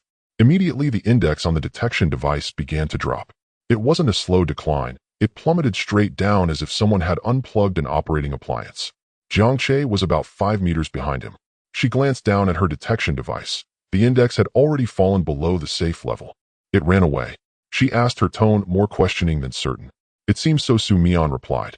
The second mission was 2 days later. A Type F2 malevolent entity nest within the sewer system of a residential area. When Su Mian stood in front of the manhole cover, he hadn't yet bent down to lift the lid. Just as his foot stepped onto the cement edge of the manhole cover, a sudden frantic frequency disturbance emanated from deep within the sewer. Not a signal of attack, but a clear frequency resembling escape. Then, the pollution index on the monitoring device dropped sharply. Su Mian stood next to the manhole cover, 1 foot still resting on the edge. He bent down, lifted the manhole cover, and peeked inside. Everything was pitch black in the sewer, and he could see nothing. But the frequency had completely quieted down. He straightened up, replaced the manhole cover, and turned to Zhang Che, who was waiting not far away, saying, It ran away. I haven't said a word yet. Zhang Che looked at him, her expression very complex, oscillating between what exactly are you? And I don't want to ask any more questions. Finally, she chose a compromise in her expression. Could you turn off your aura? At least let us see what the malevolent entity looks like when we get there. I can't, Su Mian replied honestly, and I don't even know where the switch for this aura is. Zhang Che fell silent and did not speak further. She slightly turned her body and walked steadily towards the nearby communication vehicle. Just as she turned, Su Mian's ears perked up, clearly catching a faint sound. The sound was suppressed to a low murmur, nearly a whisper, Without concentrating, it would have been undetectable, but he vaguely heard her quietly utter a sentence. The humanoid malevolent entity disperser, one of the most outrageous pieces of equipment in the history of the Abyss Bureau. Mian stood still for a moment. He did not refute this title, because he himself felt that, being a level ability user who relied solely on his mouth and innate social frequency, to make malevolent entities automatically deter within a 500-meter radius. If he had heard this half a year ago, he too would have found it outrageous. During the days spent sorting through the materials, Mian gradually noticed a particularly unusual detail that had persisted for a long time. He combed through all the archived files related to him in the Abyss Bureau and discovered a common trace parentheses appeared unusually frequently in every document. Those parentheses interspersed throughout the text served various purposes, some adding details and others indicating hidden information densely scattered between the words. This peculiar characteristic became evident after careful comparison, easily overlooked during casual reading. He noticed this while casually flipping through the task summary sheet. He came across a task report concerning himself. The main body of the report was very standard with format and wording adhering to norms. However, the content in the parentheses immediately following his name formed a stark contrast to the formal style of the main text. Team member Mian parentheses, note his methods of handling situations are beyond the manual specifications. It is advised that teammates prepare psychologically. Mian's gaze was fixed on the small parentheses on the screen, and he could not tear his eyes away. Only the gentle glow of the screen illuminated his eyes, making his expression increasingly solemn. His fingertips moved slowly scrolling up the page as he flipped through several pages of archived records, his sharp gaze scanning every line of text. Soon a list of task participants came into view, clearly listing the names of those involved in black and white. His name was written alongside Jiang Qi's. Jiang Qi's name had a clean and neat suffix devoid of any extra annotations or notes, entirely concise. But when it came to his name, that familiar and jarring pair of parentheses indeed reappeared quietly at the end of the writing, particularly eye-catching. The silent symbol in the stillness of the night exuded an indescribable strangeness and uniqueness. Action Executor Mian parentheses note, it is advised to assign a partner to this team member primarily to hold him back when he tells jokes, preventing him from straying into inappropriate places. Mian took a screenshot of this page and sent it to Jiang Xiaobai. Did you see this? He typed, every document. Whenever my name appears, there is always a parentheses following it. A few minutes of silence quietly spread, and Jiang Xiaobai's message finally arrived, showing that he had immediately begun retrieving and reviewing the relevant archives. I checked all the task summaries for nearly 4 months and found that there are a total of 47 documents that record you. Among them, 44 have parentheses notes. As for the remaining 3, in my observation, it is not that the content does not require additional notes. It is purely the oversight of the person writing the report who forgot to add parentheses. Mian looked at this reply in silence for a while, then made an assessment. Do you know, my future in the Abyss Bureau might just be a file, a record of parentheses, quietly staying there at the lower right corner of every document with my name on it. This thought of yours is a bit pessimistic, Jiang Xiaobai replied. No, not pessimistic. It's pragmatic. Mian pressed the send button. At least they are willing to write a parentheses specifically for me. This indicates I hold a unique position in their minds. Although that position is labeled as a special situation that needs to be noted in parentheses. Jiang Xiaobai did not reply with words. He only sent a thumbs-up emoji. That night, without any psychological preparation, Mian sensed an entirely new frequency. This frequency was unlike any he had encountered before. It neither hurried nor lagged, neither cold nor warm. Like a fish gliding silently through deep water, quietly and swiftly passing the edges of his perception. After it passed, it did not disappear. Instead, it circled back, forming a clear and stable signal within his awareness. The moment Mian sensed it, he straightened his body. He immediately recognized this feeling. This was not the random frequency of a malevolent entity. It was a directed, targeted signal aimed at him. Who? There was no immediate answer. But the frequency did not fade away. It was approaching. Very quickly, not in physical space, but on the frequency level. It was as if someone were briskly walking towards him down a long corridor. Mian hesitated not. He closed his eyes and actively opened the channel of perception. This was a technique taught to him by Lu Ci through frequency, meeting at Hedon. A segment of frequency directly penetrated into his consciousness. The sensation of penetration was not painful. It felt more like a sudden influx of memories that did not belong to him. The translation of that frequency left Mian momentarily breathless. You are target number 3. I am a frequency hunter. Sent to confirm your current state. Target number 3. Frequency hunter. What do you mean by all this? Who assigned me a number? Who sent you? The existence that sent me. Humanity has yet to prepare a formal name for it. But in your language, it has a close designation. You can call it abyssal will. I am its mess. Mian felt a chill slowly creeping up his back. The frequency hunter showed no signs of lying. It was conveying what it deemed a real message. And the existence pointed to by that message, a name that repeatedly appeared in Fong Juanhao and Lucis manuscripts, was contacting him through a messenger. What do you want from me? Nothing. I am merely responsible for confirmation, confirming that you have reached a mental state capable of accepting full frequency infusion. Then, someone else will come to take over. Not to harm you, but to complete you. Complete me, what does that mean? To make you the first complete frequency adapter. One who can remain in the human world while freely traversing the frequency realm. Before you, 7 others have approached the threshold. Yet none succeeded in entering. No one who could walk in and then walk out. The segment of frequency vanished as quickly as it had appeared. There was no hesitation. Mian sat in the darkness. The city lights outside streamed through the curtain gaps, casting a faint glow on the floor. He sat quietly for several minutes. Then he picked up his phone, choosing not to message Zhang Xiaobai, so as not to worry him. He sent a message to Fong Juanhao containing only a single sentence. Uncle Fong, the frequency hunter came to find me today. It said, I am number 3. It comes after you after Lu Ci, the next one. Fong Junhao's reply arrived at 3:17 a.m. A message sent by an elderly man startled from his sleep, consisting of 4 words faster than I expected. The morning after the frequency hunter incident, Mian stood at the door of Director Zheng's office. He did not make an appointment in advance. He had come directly. He encountered several colleagues in the corridor. Some greeted him, and he nodded in response, but did not stop his pace. He reached the door of the director's office and knocked 3 times. Come in. When Mian pushed the door open, Director Zheng was reading a document. The moment he looked up at Mian, perhaps it was Mian's illusion, or perhaps Director Zheng truly read something from Mian's expression. He put down the document and took off his reading glasses. What's wrong? Mian sat down opposite him.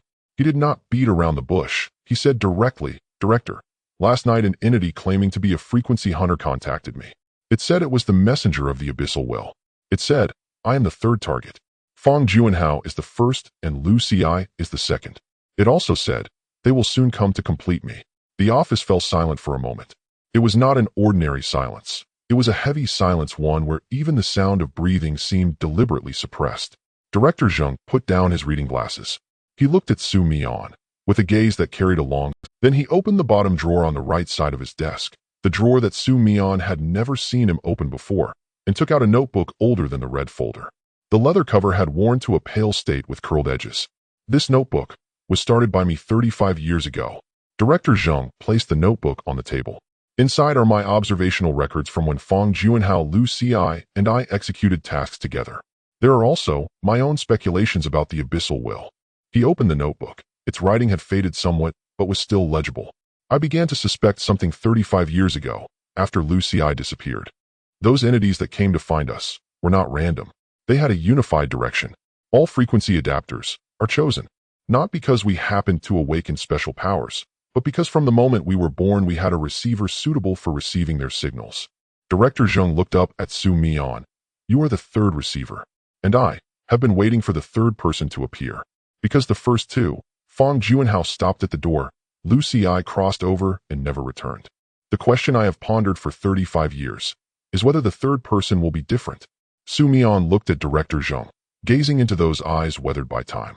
He suddenly realized that sitting in this office was a man who had waited for 35 years. He was waiting for someone to accept that red folder, waiting for someone who could walk that path, waiting for Mian. Director, Mian spoke, his voice steadier than he had anticipated. If I really meet that abyssal will, I cannot guarantee that I will come back.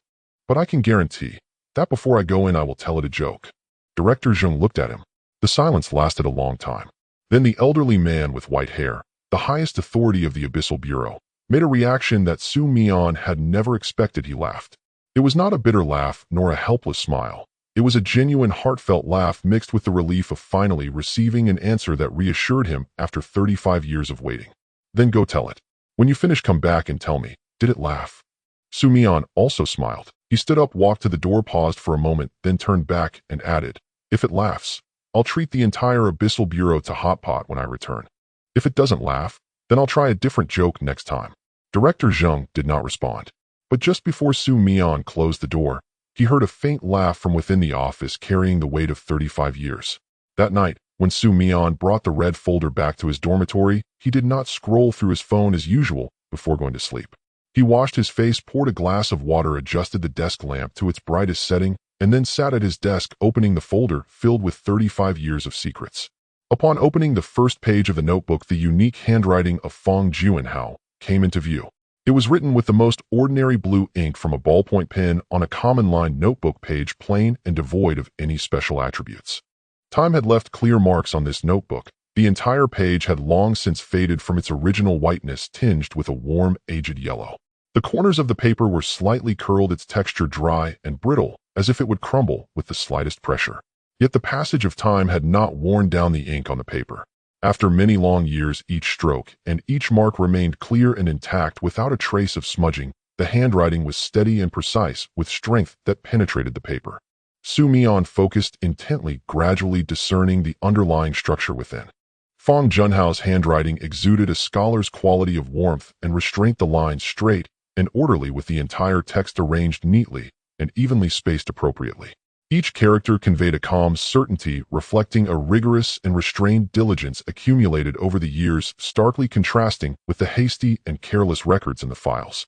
But the content made Su Mian's heart sink little by little. May 1992. The Abyss Bureau officially removed me from the list of frontline operatives. Reason: due to prolonged exposure to unknown frequencies leading to cognitive impairment, unsuitable for continued frontline tasks. They assigned me a single dormitory in that old residential area on the outskirts of the city, on the 3rd floor facing north, with a French sycamore outside the window. They said I needed to rest. I knew what I needed was not rest. It was a switch to turn off the antenna in my head, but no one could find that switch. The last time I fully sensed the frequency of the malevolent presence was last December. That night, I stood by the window of my dormitory, watching the bare branches of the sycamore tree outside. Suddenly, I heard a whole symphony of sounds. Not through my ears, but directly in my brain. Countless frequencies flooded into my consciousness at that moment, like 100 people speaking at once in my ears. I crouched down, cupping my ears, but I couldn't block out the sounds coming from inside my head. 3 days later, my abilities vanished. It didn't fade away slowly. It was cut off abruptly, like a string that had been taut for too long finally snapping. I could no longer hear them. But at the same time, I could no longer hear many other things. My world, after the disappearance of my abilities, became quieter than ever before, so quiet it frightened me. But I had no regrets. If I had to choose again, I would still stop in front of that door, because I knew that in the world behind the door there was nothing I could bring back. Only the me left at the door could write down these words, leaving them for the next person who comes to the door. Su Mian buried his face in his palms, sitting quietly for a moment. Fong Juanhao stopped in front of that door, not out of cowardice. It was because he knew that once he stepped inside, he could not bring back the truth behind the door to tell anyone. He chose to remain at the door, writing the truth onto the paper for the next visitor. Su Mian picked up his phone and sent Fong Juanhao a message. It was only 3 words: "Uncle Fong, thank you." A minute later, Fong Juanhao replied, "No need to thank me. Waiting for your news." On the second night, Su Mian opened the red folder containing the section belonging to Lu Ci. The file folder corresponding to Lu Ci was particularly thin, and only a few pages remained. He mysteriously disappeared during his 13th mission, and his personal and work records abruptly ceased. The entire dossier consisted of merely a few thin sheets of paper, and at the very end of the folder there was a short diary entry written on the day he went missing. The edges of the paper were rough and curled, the lines chaotic. It was evident that this sheet had been folded and unfolded, repeatedly handled and perused countless times. August 12, 1990. Overcast. Today marks my 13th mission. As usual, I had breakfast with Lao Zheng and Lao Fong. The soy milk served in the cafeteria was particularly thin today. I mentioned it to the lady serving, and she promised to give me an extra 2 scoops of beans tomorrow. I don't know if this will be my last breakfast in the Abyss Bureau's cafeteria. Last night, I heard that voice again. It wasn't the whisper of some evil spirit. Rather, it was clearer, more like a human voice. It was calling my name, not in a threatening or intimidating manner, but like someone in a dark room calling out to another person, checking if they were still there. I responded to it. I said, "I'm here. Who are you?" It did not answer my question, but it said something that kept me awake all night. "You will soon see everything." Are you ready? I did not know if I was ready. But I had come this far. Turning back halfway was more unbearable than going. If I don't come back, Lao Zheng Lao Fong don't look for me. I chose this path because I want to know the answer. Not because I was lured. If there really is something behind the door, at least let me step forward with a clear mind and my own will be. Su Mian finished reading this page of the diary. He closed the folder and leaned back in his chair. The light from the desk lamp cast a warm circle on the table. It was quiet outside. The distant sound of cars and the rustling of wind through the treetops could be heard occasionally. In an instant, Su Mian felt a clarity in his heart, as if he understood Lu Sis' choice from years ago. He was not lured or coerced by the so-called will of the abyss into danger. Rather, he willingly stepped forward of his own accord. What drove him forward was a vigorous curiosity deep within him, a fixation that had long since overshadowed the instinctive fear and unease of facing the unknown. This was never a flaw in his character, but a pure and fervent obsession, an eager longing to explore the truth and uncover the mystery, even at the cost of all his effort. Su Mian slowly gathered his thoughts, his gaze heavy upon the yellowed, curled edges of the diary paper. His long eyelashes gently fell, concealing the tumult of emotions surging within him, leaving only the sound of his breathing in the surrounding silence. After a moment, he slightly pursed his lips, lowered his voice, and softly uttered a few words, his tone slow and reflective, as if he were speaking to himself. In a daze, it felt as though time had suddenly reversed 35 years. He seemed to pass through layers of temporal barriers, directly facing that vibrant young man. At that moment, the latter was sitting in the cafeteria of the Abyss Bureau, holding a bowl of warm, thin soy milk, his expression calm, already prepared for his 13th mission. The whispers of the present seemed to transcend long spans of time, gently conversing with the youth of yesteryear. Lu Qianbei, your journey was not in vain. On the path I walk now, there are your footprints. At the very bottom of the red folder, there lies a smaller notebook, its cover a deep green with the corners slightly worn and faded. When Su Mian opened it, she discovered the handwriting of Director Zhang. Matching the concise and efficient style of his annotations during office hours, the strokes were simple, yet forceful, devoid of unnecessary embellishments. The first page of the notebook bore a date, March 1988. Su Mian calculated back. It was a record nearly 40 years old. At that time, Zhang was not yet the director, nor was he even a formal member of the Abyss Bureau. He mentioned in his notes that he was a newcomer just transferred to the Special Events Investigation Department. March 1988. Today I met for the first time the legendary frequency adapter. Fong Juanhao, 3 years my senior, wore glasses, spoke slowly, but clearly articulated his thoughts. He told me he could hear a kind of otherworldly element in the sound of the wind. At the time I thought he was indulging in some literary rhetoric. Later I realized what he said was not rhetoric. It was a fact. July 1988. Another one came today. Lu Ci transferred from Wuhan. His abilities were remarkably similar to Fong Junhao's. Both could remain sober during whispering events, could capture frequencies imperceptible to ordinary people, both rated at Class D. The rating committee of the Abyss Bureau was at a loss regarding these two individuals, because their abilities could not be measured by the existing combat capability assessment system. I suddenly thought of a possibility. Perhaps it was not that their abilities were unaccessible. Perhaps it was our assessment system that fundamentally overlooked a dimension. August 1990. Lu Ci went missing. I stood at his dormitory door for a long time. His thermos was still on the table, half full of water. He probably took a sip before leaving, intending to come back for more. But he did not return. Fong Juanhao came to find me. He calmed down before I did. He said, "Old Zheng, this is not the end." Lu Ci chose his own path. What we should do is not to stand still waiting, but to walk our own path. As he spoke those words, there was something in Fong Junhao's gaze that I had never seen in him before. At that moment, I did not understand what it was. Later I came to realize that was not calmness. It was that he had already made his own decision. Su Mian read on, flipping a few more pages. In the latter half of the notes, the timeline jumped to about 10 years ago. Director Zheng's handwriting had changed from a fountain pen to a ballpoint pen, but the content remained powerful. 2015. The 8th frequency adapter has appeared, or rather is about to appear. Monitoring data shows that within the jurisdiction of the Abyss Bureau, the brain development pattern of a newborn exhibits typical characteristics of a frequency adapter. Based on the growth trajectories of the previous 7 individuals, it is estimated that he will awaken around the age of 24. 24. I have about 10 years to prepare. I have aged significantly, unsure if I can last until that day, but I will do my utmost to live until then. Su Mian's heart raced when she read this page. He looked down at the words on the page. A newborn. then lifted his gaze to the view outside. The cityscape of 2024 lay beyond the window. 24, the predicted age of awakening from 10 years ago. On the day he held a weekly meeting at the internet company, he was 24 years and 3 months old. The Abyss Bureau had known 10 years ago that he would awaken. They just did not know how he would awaken, on which day, at what moment, in which second. Standing in an ordinary conference room, speaking a life-altering sentence to a malevolent force that intruded through the window. He gazed at that page, remaining silent for a long time. The desk lamp's light quietly illuminated the yellowing paper. He had never felt he was being waited for. Until this moment, he realized someone had been waiting for him for 10 years. He softly spoke to that page. I have arrived. Though I am 10 years late, I have still come.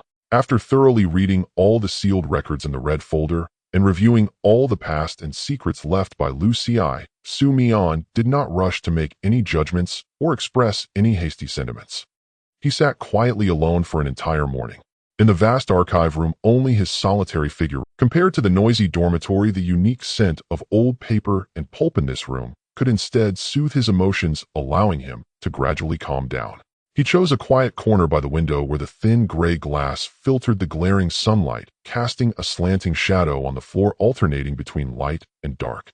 He neither flipped through the documents nor took out his phone, simply sitting peacefully, letting his thoughts wander freely in the serene space. After a morning passed, he stood up and exited the archive room. He went to Fong Junhao's residence. Without calling ahead, he directly knocked on the door. The door was gently pushed open, and Fong Junhao looked up, seeing Mian standing outside his face, showing no surprise, as if he had anticipated his arrival. He slightly stepped aside, raising his hand to signal the other to enter. Once Mian stepped inside, he casually returned to the old rattan chair as usual. Have you read everything? Fong Junhao spoke first, his tone as calm as usual. Yes, I finished reading, Mian replied. What are your feelings? Mian walked over to the chair opposite and sat down, straightening his back. The room fell into silence for a moment as he lowered his gaze to ponder before slowly speaking. His tone was steady and calm, but every word carried weight, completely shedding his usual nonchalance. Uncle Fong, I have decided to move forward. I do not consider myself braver than you and Senior Liu, but I have realized that you both lacked a crucial element. What? Fong Junhao squinted slightly. Someone who can hold you back when you can no longer move. Fong Junhao fell silent. He looked at Mian. This young man sitting before him, earnestly saying, I will continue to move forward. But he was not saying, I can go all the way. He was saying, I have a group of people who will hold me back. This was perhaps the greatest difference between this time and 35 years ago. Fong Junhao sat in the rattan chair for a long time. Then he slowly spoke. His voice was light, yet steady. Then move forward. If you cannot move on, just as you said, someone will hold you back. If no one is there to hold you back, I may be old, but I can still extend a hand. Mian stepped out of the room, and it was a fine sunny moment outside. The bright sunlight filled the entire building, and he paused in the weathered corridor where the warm sunlight streamed in through the narrow window, wrapping him in warmth that dispelled the lingering gloom in his heart. He took out his phone and sent a message to 3 people. To Jiang Che, are we still having hot pot tonight? It's on me. To Guyi, do you have time to go on a mission together? I want to try a new tactic. To Director Zheng, Director, I've made my decision. Once I find the answer and return, he'll fill out that evaluation form. Jiang Che replied, aren't you supposed to owe me a meal? Just treat me, no excuses. Guyi replied with 2 words, anytime. Director Zheng's response was the longest, but only one sentence. I've been waiting for this news from you. The first matter after deciding to continue onward was the assessment issue mentioned by the director initially. Mian sat in the director's office facing a blank assessment form, the same one that Director Zheng had taken out from his drawer last time. In black and white, the title read Abyss Bureau Ability User Assessment Confirmation Form, with an empty rating column in the upper right corner. Director Zheng sat across from him, holding a cup of freshly brewed tea. After a recent discussion by the committee, the assessment committee has proposed a new plan. Mian put down his pen. What plan? They suggested, leaving the ability level section in your file. Instead write, pending. Pending. Does that mean they can't decide either? It means you exceed the current evaluation system. Not too low, it's too special. Mian picked up the blank assessment form and glanced at it. There was not a single character in the level section completely clean. But he felt he could not be dismissed with a pending. Director, if you were to decide, what do you think my level? Director Zheng was silent for a moment. He held his teacup, gazing out the window, as if he had contemplated this question in his mind for many years. Below level, chats level. He slowly articulated this term. one he had evidently considered privately for a long time, but had never formally stated. This time it was Su Mian's turn to be stunned. He straightened up in his chair looking at Director Zheng, confirming, "Are you serious? When have I ever joked with you? Then, what does chat's level mean?" Director Zheng gently placed the celadone teacup on the table, the bottom of the cup making a soft sound against the wood. He interlaced his fingers, resting them steadily on the edge of the table, and looked up at Su Mian with a remarkably serious expression. "You need to understand one thing," he said in a steady tone. "Your abilities cannot be simply categorized by combat strength. However, in terms of task handling and on-the-spot adaptability, you have already reached S-level standards. You are not the traditional combat types level, but rather a type inclined towards communication and mediation. In the words you previously joked about, it is S-level achieved through chatting. Shortened to chat's level." Su Mian looked down at the blank assessment form. He picked up his pen and neatly wrote 6 characters in the committee opinion section, chat's level. Then he pushed the form back to Director Zheng. "Then this will do. Once I truly return from that path, I will apply for a formal rating change." Director Zheng looked down at those 6 characters, chat's level, remaining silent for a few seconds. Then he said nothing, but neatly folded the assessment form and placed it into the drawer on the right side of his desk, the one used for important documents. Su Mian stood up, preparing to leave. As he reached the door, he suddenly turned back and added, "Director, if one day I truly obtain the formal rating of chat's level, can I apply for a dedicated arm badge with just one character on it, chat?" Director Zheng raised his teacup, took a sip without looking up. "We'll talk about it then." But in that moment when he lowered his head, Su Mian's keen gaze caught a glimpse of a faint curve of a smile at the corner of the other's lips. That smile was extremely subtle, fleeting, hidden beneath a calm demeanor, and could easily go unnoticed without careful observation. After the rating controversy was completely settled, Su Mian focused his mind and began an independent specialized study on the abyssal will. Without any guidance or intervention, he delved into this obscure and uncharted territory solely with his own strength, with his most precious and core research foundation being the thick handwritten manuscript of several hundred pages by Feng Juanhao, contained in a red folder. This weighty manuscript bears the exploration of the predecessors who devoted their utmost effort. In the final year of his own abilities completely dissipating, Feng Juanhao nearly exhausted all his leisure time and energy combing through all the files, extraterritorial event records, and observational data archived by the Abyss Bureau, meticulously organizing, verifying, and recording every clue related to extraterritorial frequency and abyssal will. Abandoning all subjective conjectures and rumors, he left only the objective facts verified through personal experience, ultimately distilling 3 core principles that subverted common understanding. First, the abyssal will is by no means a deity controlling life and death as imagined by humanity, nor is it a bloodthirsty monster. In Feng Juanhao's countless frequency captures and observational records, it never exhibited any attributes defined by humanity as good or evil, righteous or wicked, moral or religious. It resembles a cosmic energy field that exists beyond cognition, absolutely objective, silently present, and consistently operating, impartial and unprejudiced, devoid of any subjective emotions. Second, the abyssal will harbors not the slightest hostility towards humanity. The manuscript meticulously documented Feng Juanhao's numerous close encounters with extraterritorial frequencies, each record clearly proving that this mysterious will would never actively invade or harm any human. It always maintained absolute neutrality and silence, patiently observing every human who approached it day after day, year after year, quietly waiting for the adapter to take the initiative to step closer to the unknown. Third, the criteria for selecting adapters completely overturned the Abyss Bureau's traditional rating system. It is unrelated to powerful combat explosiveness or top-notch intelligence and strategies. The sole core criterion is the openness of consciousness. The more willing one is to embrace the strange and the unknown, to tolerate information that cannot be deciphered, and to fearlessly confront cognitive blind spots. The more aligned their consciousness frequency is with the abyssal will.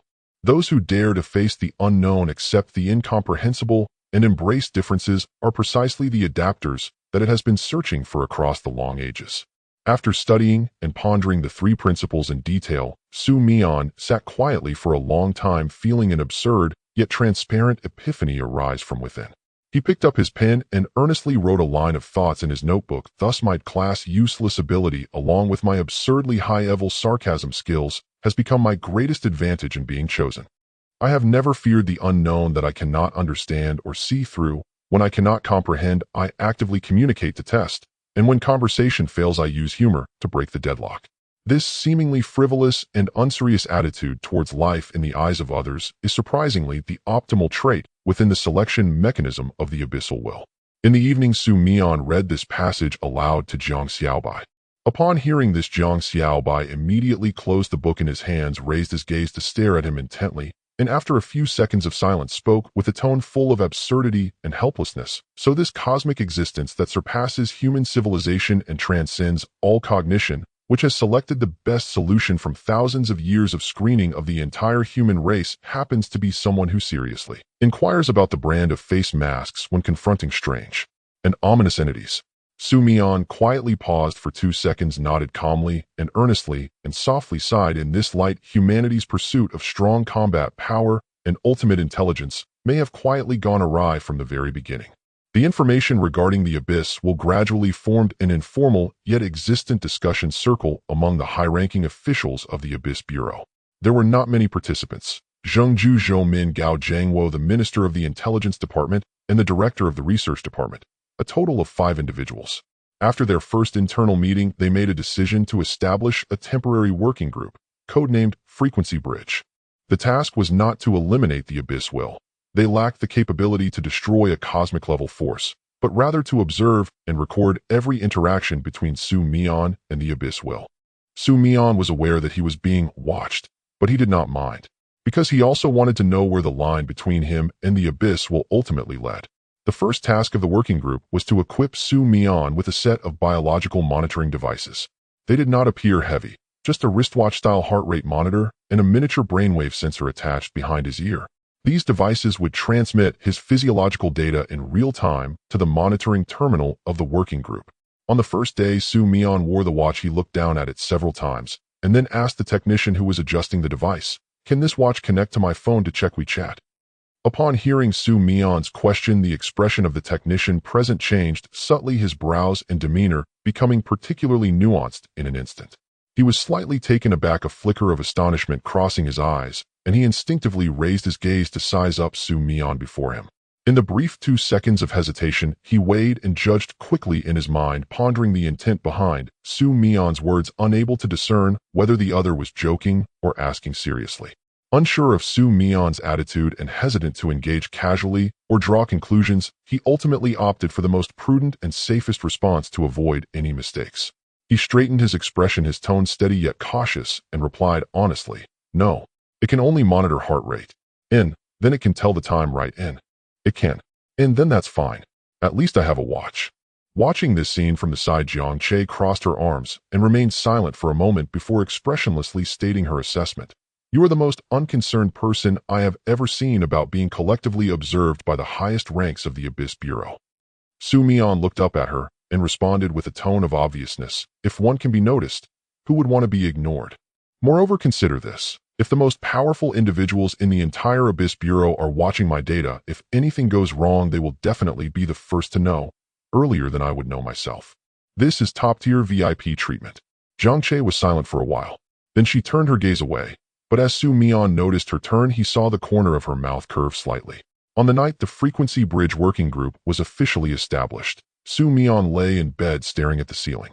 He raised his left hand and looked at the black monitoring watch on his wrist. The dial had a ring of pale blue indicator lights gently flickering in the quiet darkness, as if recording the rhythm of his every heartbeat and silently transmitting the signal of "all is normal" to some terminal. He suddenly felt that in this vast and complex world he was no longer shining alone. Behind him, there were the guiding manuscripts of Feng Juanhao from 30 years ago, messages from Lu Ci, coming through the cracks of frequency, a group of people in the Abyss Bureau observing his data, and a watch capable of monitoring his heart rate. He turned over and closed his eyes. "Good night," he said to the darkness, not to anyone in particular, but to this ever-expanding world that he himself had not yet fully understood. On the third day of the Frequency Bridge Working Group's official operation, a test signal arrived. The afternoon was gentle and languid, with clear and bright sunlight flooding the entire office building. In the quiet archive room, Mian and Jiang Xiaobai sat side by side at the desk, diligently sorting through the piled-up documents. The spacious room was so quiet it was nearly serene, with only the soft sound of paper rustling low and fragmented gently filling the air. Bright sunlight streamed through the high street-facing windows, casting several transparent and luminous beams of light. Countless tiny dust particles detached from the still air, leisurely drifting and floating in the warm light, rising and falling slowly, silently. The old and gentle scent of paper and ink lingered all around, while outside was a clear and warm daylight, and inside was a calm and tranquil solitude. There were no urgent tasks pressing them, no unknown crises looming, and no mysteries or heavy burdens entangling their hearts. Then, without any warning, he felt a wave of frequency fluctuations that far exceeded anything he had sensed before, both in density and volume. It did not emerge from a corner like a small communicator, nor did it approach quickly like a frequency hunter. Rather, it felt as if it appeared simultaneously from all directions, not appearing at all, but rather had always been there, just previously undetectable to him. Now he could feel it. The frequency felt to him like a silent figure standing in front of him, staring intently. It did not speak or move, just gazed at him, waiting for him to speak first. Mian set down the materials in his hands. He closed his eyes and opened that channel within his consciousness. Then he sent out a signal. The content was very simple, just 5 words: "Hello, I've been waiting for a long time." The other party's frequency, a kind of texture that Mian could not describe in human language, returned a response. The result of that response left him stunned in place. It was a punctuation mark. Not language, not an emotional wave, but a clear symbol that existed within the human writing system. A question mark. It did not speak human language, but it was communicating with Mian in the best way it could conceive. It asked him with a punctuation mark, "Who are you? Are you speaking to me? Do you know who I am?" Mian sat on the chair in the archive room. When Jiang Xiaobai called out his name from beside him, he did not respond immediately. His mind was still processing the aftershocks of the recent frequency contact. The abyssal will, described as unknown and indescribable in the notes of Feng Juanhao and Lu Xi. It responded to him with a question mark. It was not an attack nor a threat. It was just a question mark. Mian slowly opened his eyes. He looked at the open files in front of him. His own notes were spread across the pages. He picked up a pen and wrote a few lines in the blank space of his notes, his movements steady. The abyssal will responded to me. It used a question mark. Not human language, but a question mark. Means the same in any language. It wants to continue the conversation. It wants to know who I am. He set the pen down. The sunlight outside was just right. Mian suddenly felt everything he had previously speculated about the abyssal will might have underestimated it. It was not a cold and unfeeling cosmic will, nor a machine that only absorbs and marks. It was an existence that could use punctuation. He faced the void, toward the existence that might still be watching him, and silently spoke a sentence. Not through frequency, but through his lips, as if speaking to someone on the other side of a window. "Hello, my name is Mian. I received your question mark." The abyssal will responded to him with a cold and mysterious question mark that night, leaving Mian completely sleepless. The night was heavy, and the entire dormitory had long shed the clamor of the day, surrounded by an eerie silence enveloping the small room in boundless tranquility. Mian lay flat on his bed, wide awake. The faint glow of the city streetlights outside penetrated the glass, casting a dappled reflection on the ceiling, the shifting light and shadow resembling layers of drifting mist stirring his restless thoughts. He slowly closed his eyes, trying to calm his chaotic thoughts, yet the haunting question mark that had unexpectedly appeared remained etched in his mind. That symbol existing within the frequencies of the outer realms suddenly emerged, its timely appearance, its clean and concise form, and its profound hidden meaning replayed, deconstructed, and deduced in his mind repeatedly, with all the fragmented doubts and speculations surging forth, making it impossible for him to settle down and sleep. Countless thoughts converged into 3 conclusions that overturned his previous understanding. First, the abyssal will was well acquainted with the symbols of human civilization. It understood the human written language system, at least clearly, knowing that a question mark represents doubt, signifies inquiry, and marks the beginning of a dialogue. This realization shattered Mian's preconceived notions, revealing that this cosmic existence, transcending human understanding, was not a chaotic ignorance, nor an unreachable void. Second, its initiative to respond with a question mark was the clearest declaration of its stance. It did not resist humanity's approach, nor did it reject the probing from mortals. It was even willing to provide feedback, actively embracing this interdimensional interaction, leaving room for bilateral communication. What struck Mian most profoundly, lingering in his heart, was the third point. Its response carried an unimaginable warmth and sense of propriety. It possessed an unknown power capable of overwhelming everything, yet it never rudely intruded into his consciousness, never forcibly inundating him with vast amounts of unfamiliar information, nor did it use absolute power to coerce or test him. It merely waited quietly, waiting for him to take the first step in probing, and then responded politely to his initiative with a gentle symbol. This was far from the abyss that people feared and shied away from. It was clearly a cosmic existence, proactively extending goodwill toward humanity, adhering to propriety, and patiently awaiting communication. This entirely new understanding completely overturned all records and previous conclusions from predecessors, causing Mian to toss and turn in bed, unable to sleep through the night. The clock's hands quietly slid past 1 o'clock in the morning, and the night grew ever denser. Mian finally sat up, lightly pressing the switch, and the warm yellow lamp suddenly illuminated the room, dispelling the darkness. He retrieved the notebook filled with his thoughts. Since the day he entered the Abyss Bureau, he had been intermittently recording details of tasks, clues, and all his sudden insights, each page reflecting his unique thought process. He flipped to a blank page, and as the pen touched down, he wrote steadily and clearly, "Abyssal will, a being that communicates with question marks." It was not the terrifying, unknown realm described by Feng Juanhao. It was a being capable of communication as long as the initiator of the dialogue was willing to say hello first. After finishing the sentence, he gently closed the notebook, raised his hand to turn off the lamp, and the room returned to the depths of the night. He did not lie down immediately, instead sitting quietly in the darkness, allowing his thoughts to settle. After a moment, he gazed out at the deep and tranquil night, speaking in a very soft voice, somewhere between a monologue and a whisper. This sentence had no specific addressee, yet it was meant for that existence hidden in an unknown dimension, perhaps quietly observing the world. Good night. The night was silent, with no one responding, and the outer realm was equally quiet. Yet Mian did not expect any reply. After the Abyssal will incident, subtle yet undeniable changes began to manifest within the Abyss Bureau. The Intelligence Department added a new section in their daily briefings: records of abnormal frequency contacts. The main focus of this section almost entirely comprised of frequency activity reports regarding Mian.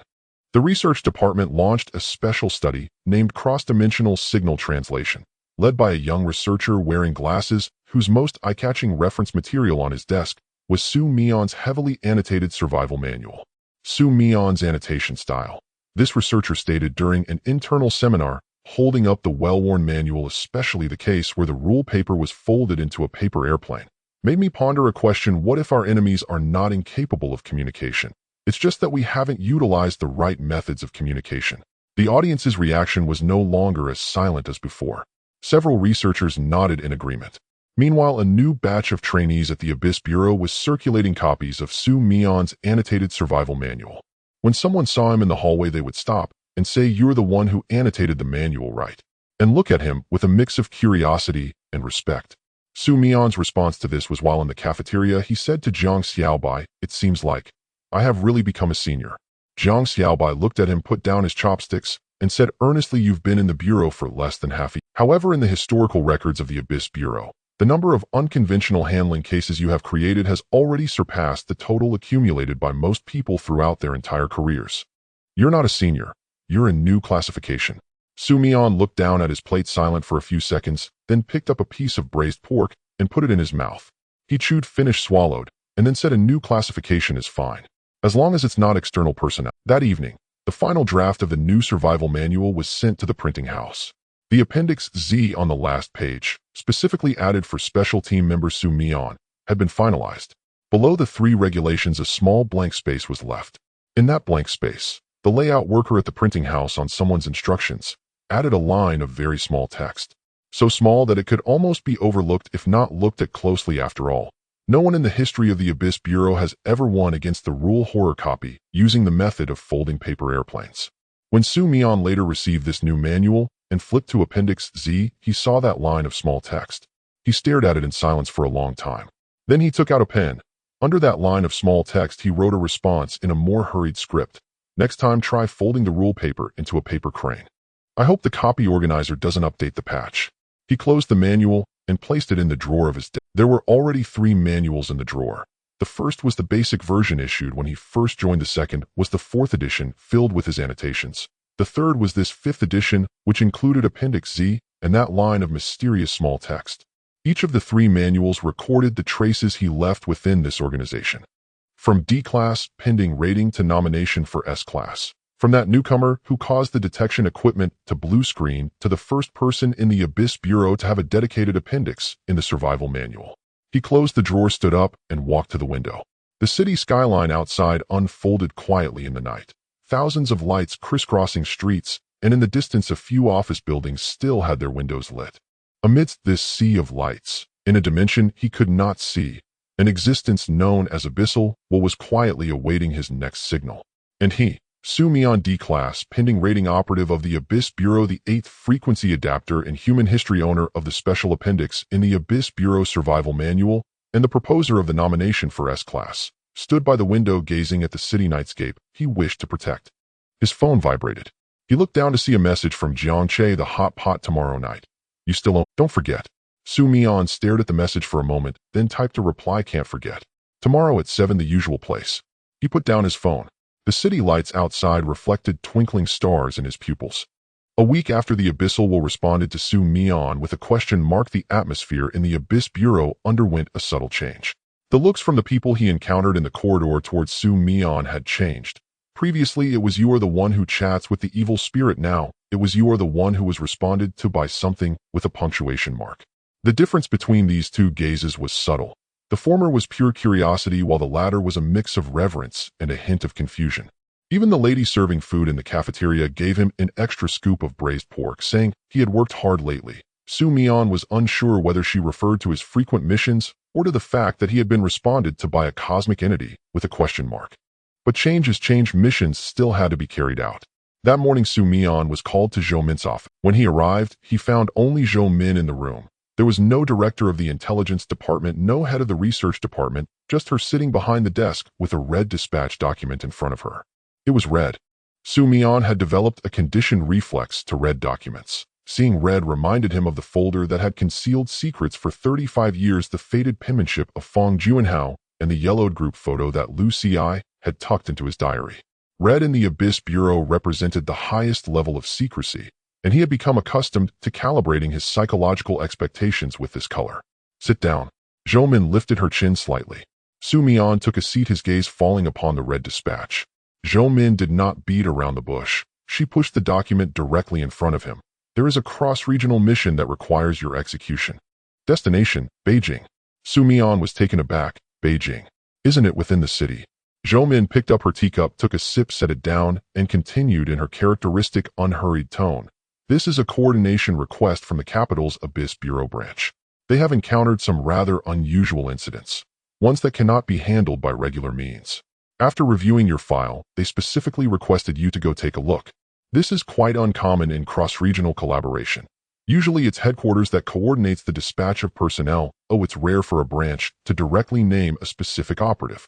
This indicates their level of concern is exceedingly high, higher than what your superficial rank suggests. Mian lowered his head to read the text on the dispatch.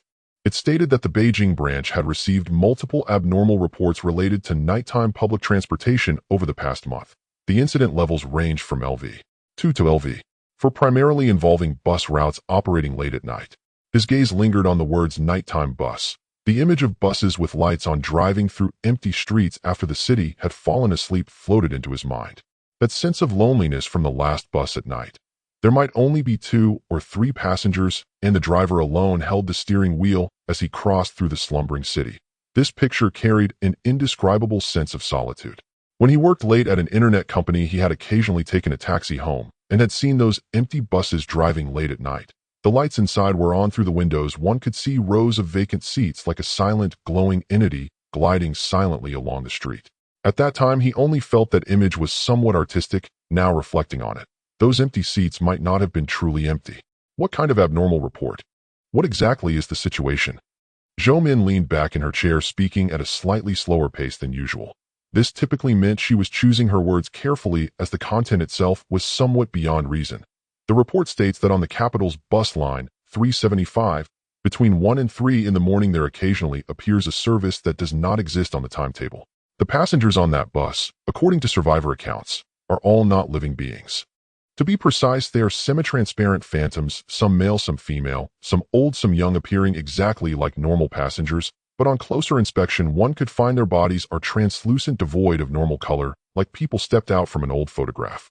Halfway through the route, those phantoms collectively disappear, leaving only the driver and a few living passengers. The survivors later mentioned a common detail in their recollections. The phantoms looked too ordinary, as if they were genuinely people on their way home from work, if not for the moment when they all turned their heads simultaneously to look at you. With their hollow eye sockets, you would not detect anything unusual. Mian quietly listened, then asked a question that all the action personnel in the Beijing branch that night did not expect him to ask. What about the driver? What is the driver's identity? A living being or an evil spirit? Or some existence that lies between the two? Min paused for a moment. She seemed somewhat interested in this question. The issue lies here. The driver is not a living being. But you cannot discern any difference when you board the bus.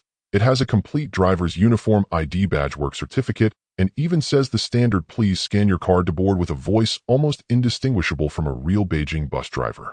According to survivor accounts, the driver's tone, speed of speech, and even the rhythm of announcing stops are identical to those of a normal bus driver. The only anomaly is, no matter how the road conditions change outside, its face always bears no expression, as if wearing a fixed mask. Mian straightened up a bit in his chair. He began to seriously contemplate this mission, not because the incident level was high, but due to his special interest in the evil spirits that masquerade as humans. The last time the delivery spirit dressed in a fluorescent yellow windbreaker left a profound impression on him.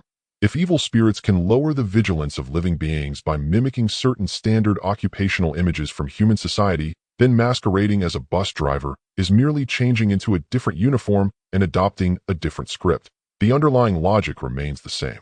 This indicates that the learning capability of evil spirits is stronger than he imagined. They are studying the structure of human society, learning human behavior patterns. When do we depart? Tomorrow morning at 8 o'clock on the high-speed train. The ticket has already been booked. Someone from the Beijing branch will be there to pick you up. The specific contact information and address are all written on the itinerary. Min took out a printed itinerary from the drawer and handed it to him. Mian accepted the itinerary and glanced at it. The train number, seat number, the name and phone number of the person picking him up were all clearly printed on it. He folded the itinerary and put it in his pocket, stood up to leave, but paused at the door and turned back to ask, "Deputy Director Zhou, do the people in the Beijing branch know my working style?"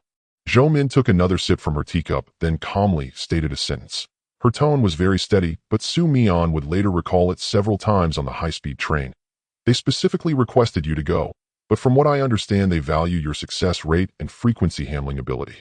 As for your specific working style, they may not be fully prepared for that."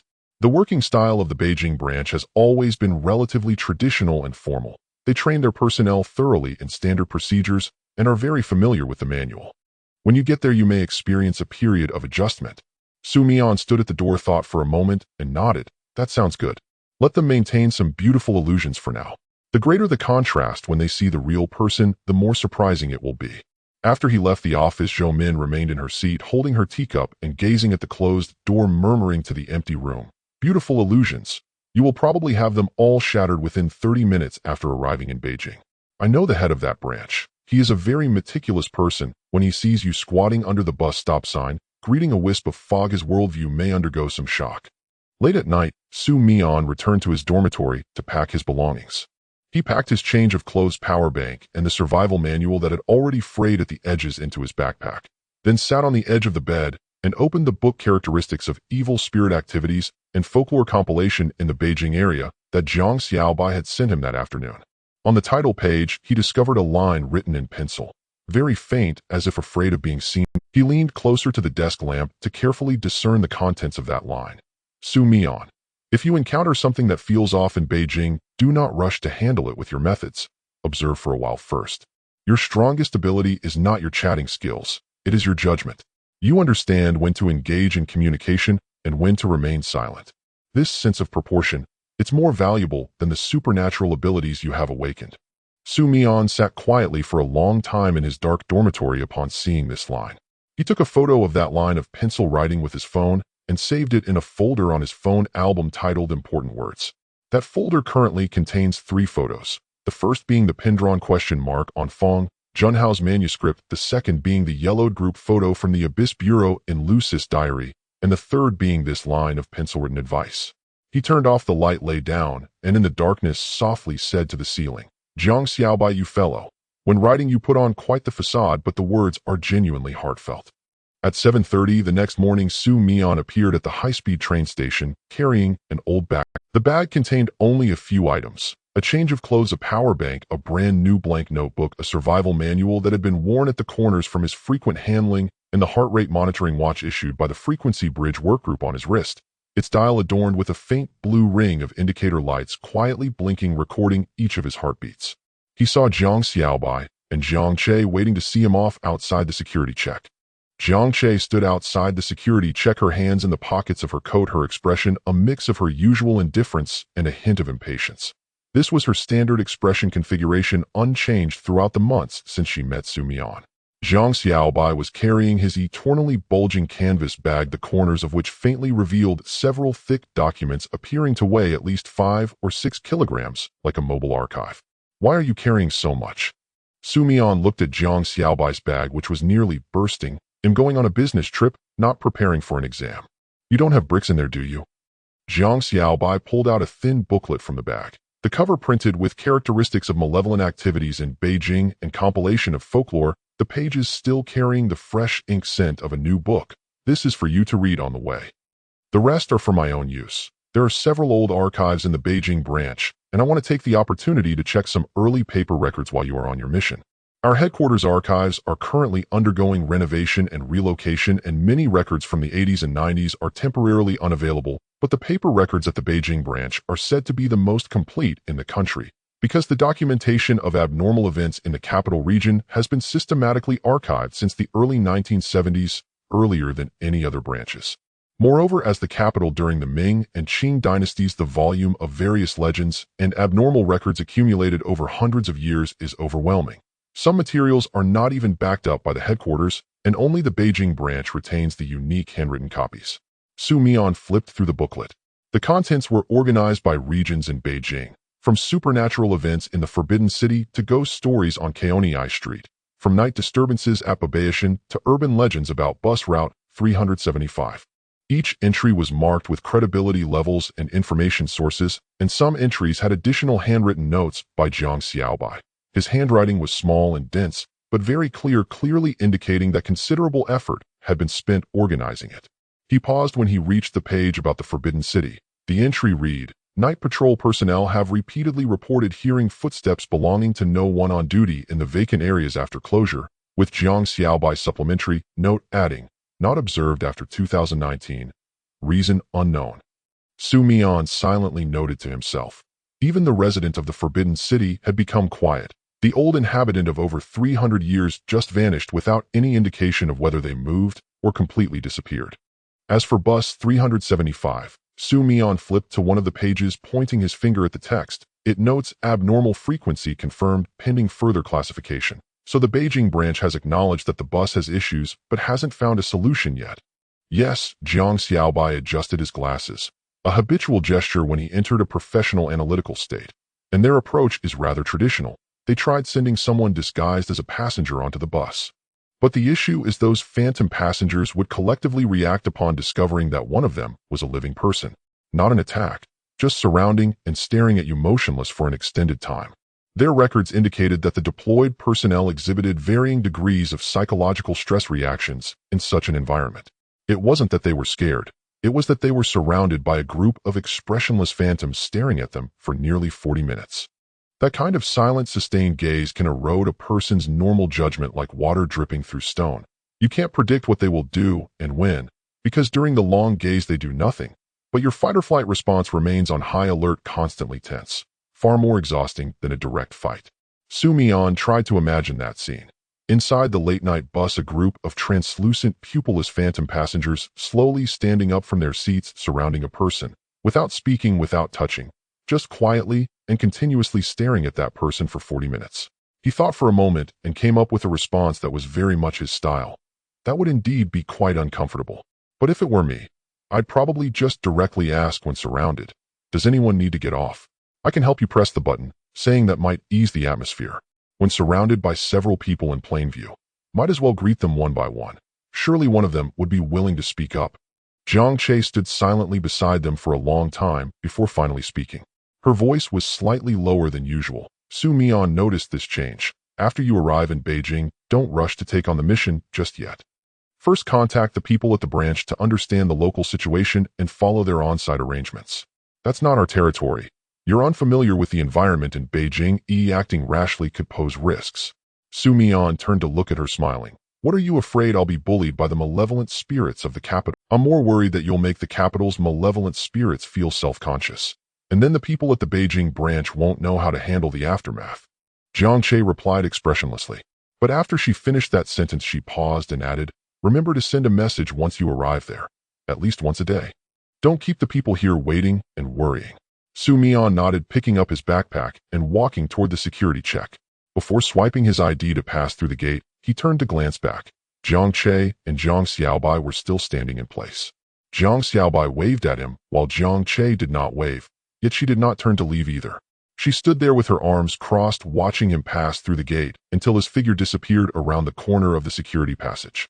Before turning the corner, Su Mian glanced back once more, seeing Jiang Che still standing there, her arms crossed in the same position. He suddenly felt her stubbornness in certain aspects bore some resemblance to Lu Sis. Both exhibited a kind of stubbornness of, since I'm watching you leave, I must see it to the very last second. Su Mian settled into his seat on the high-speed train. He sat by the window, placing his bag on his lap, and opened the little booklet. The train slowly started, and the cityscape outside began to move backward, the familiar streets, buildings, and overpasses receding one by one as new fields and distant mountains gradually came into view. He carefully read through the contents on bus route 375 from beginning to end, including the historical background, the time of the first anomaly, detailed behavior patterns of the phantom passengers, and complete oral records from survivors. Several survivors mentioned the same thing: those phantom passengers looked too ordinary, just like real people on their way home from work.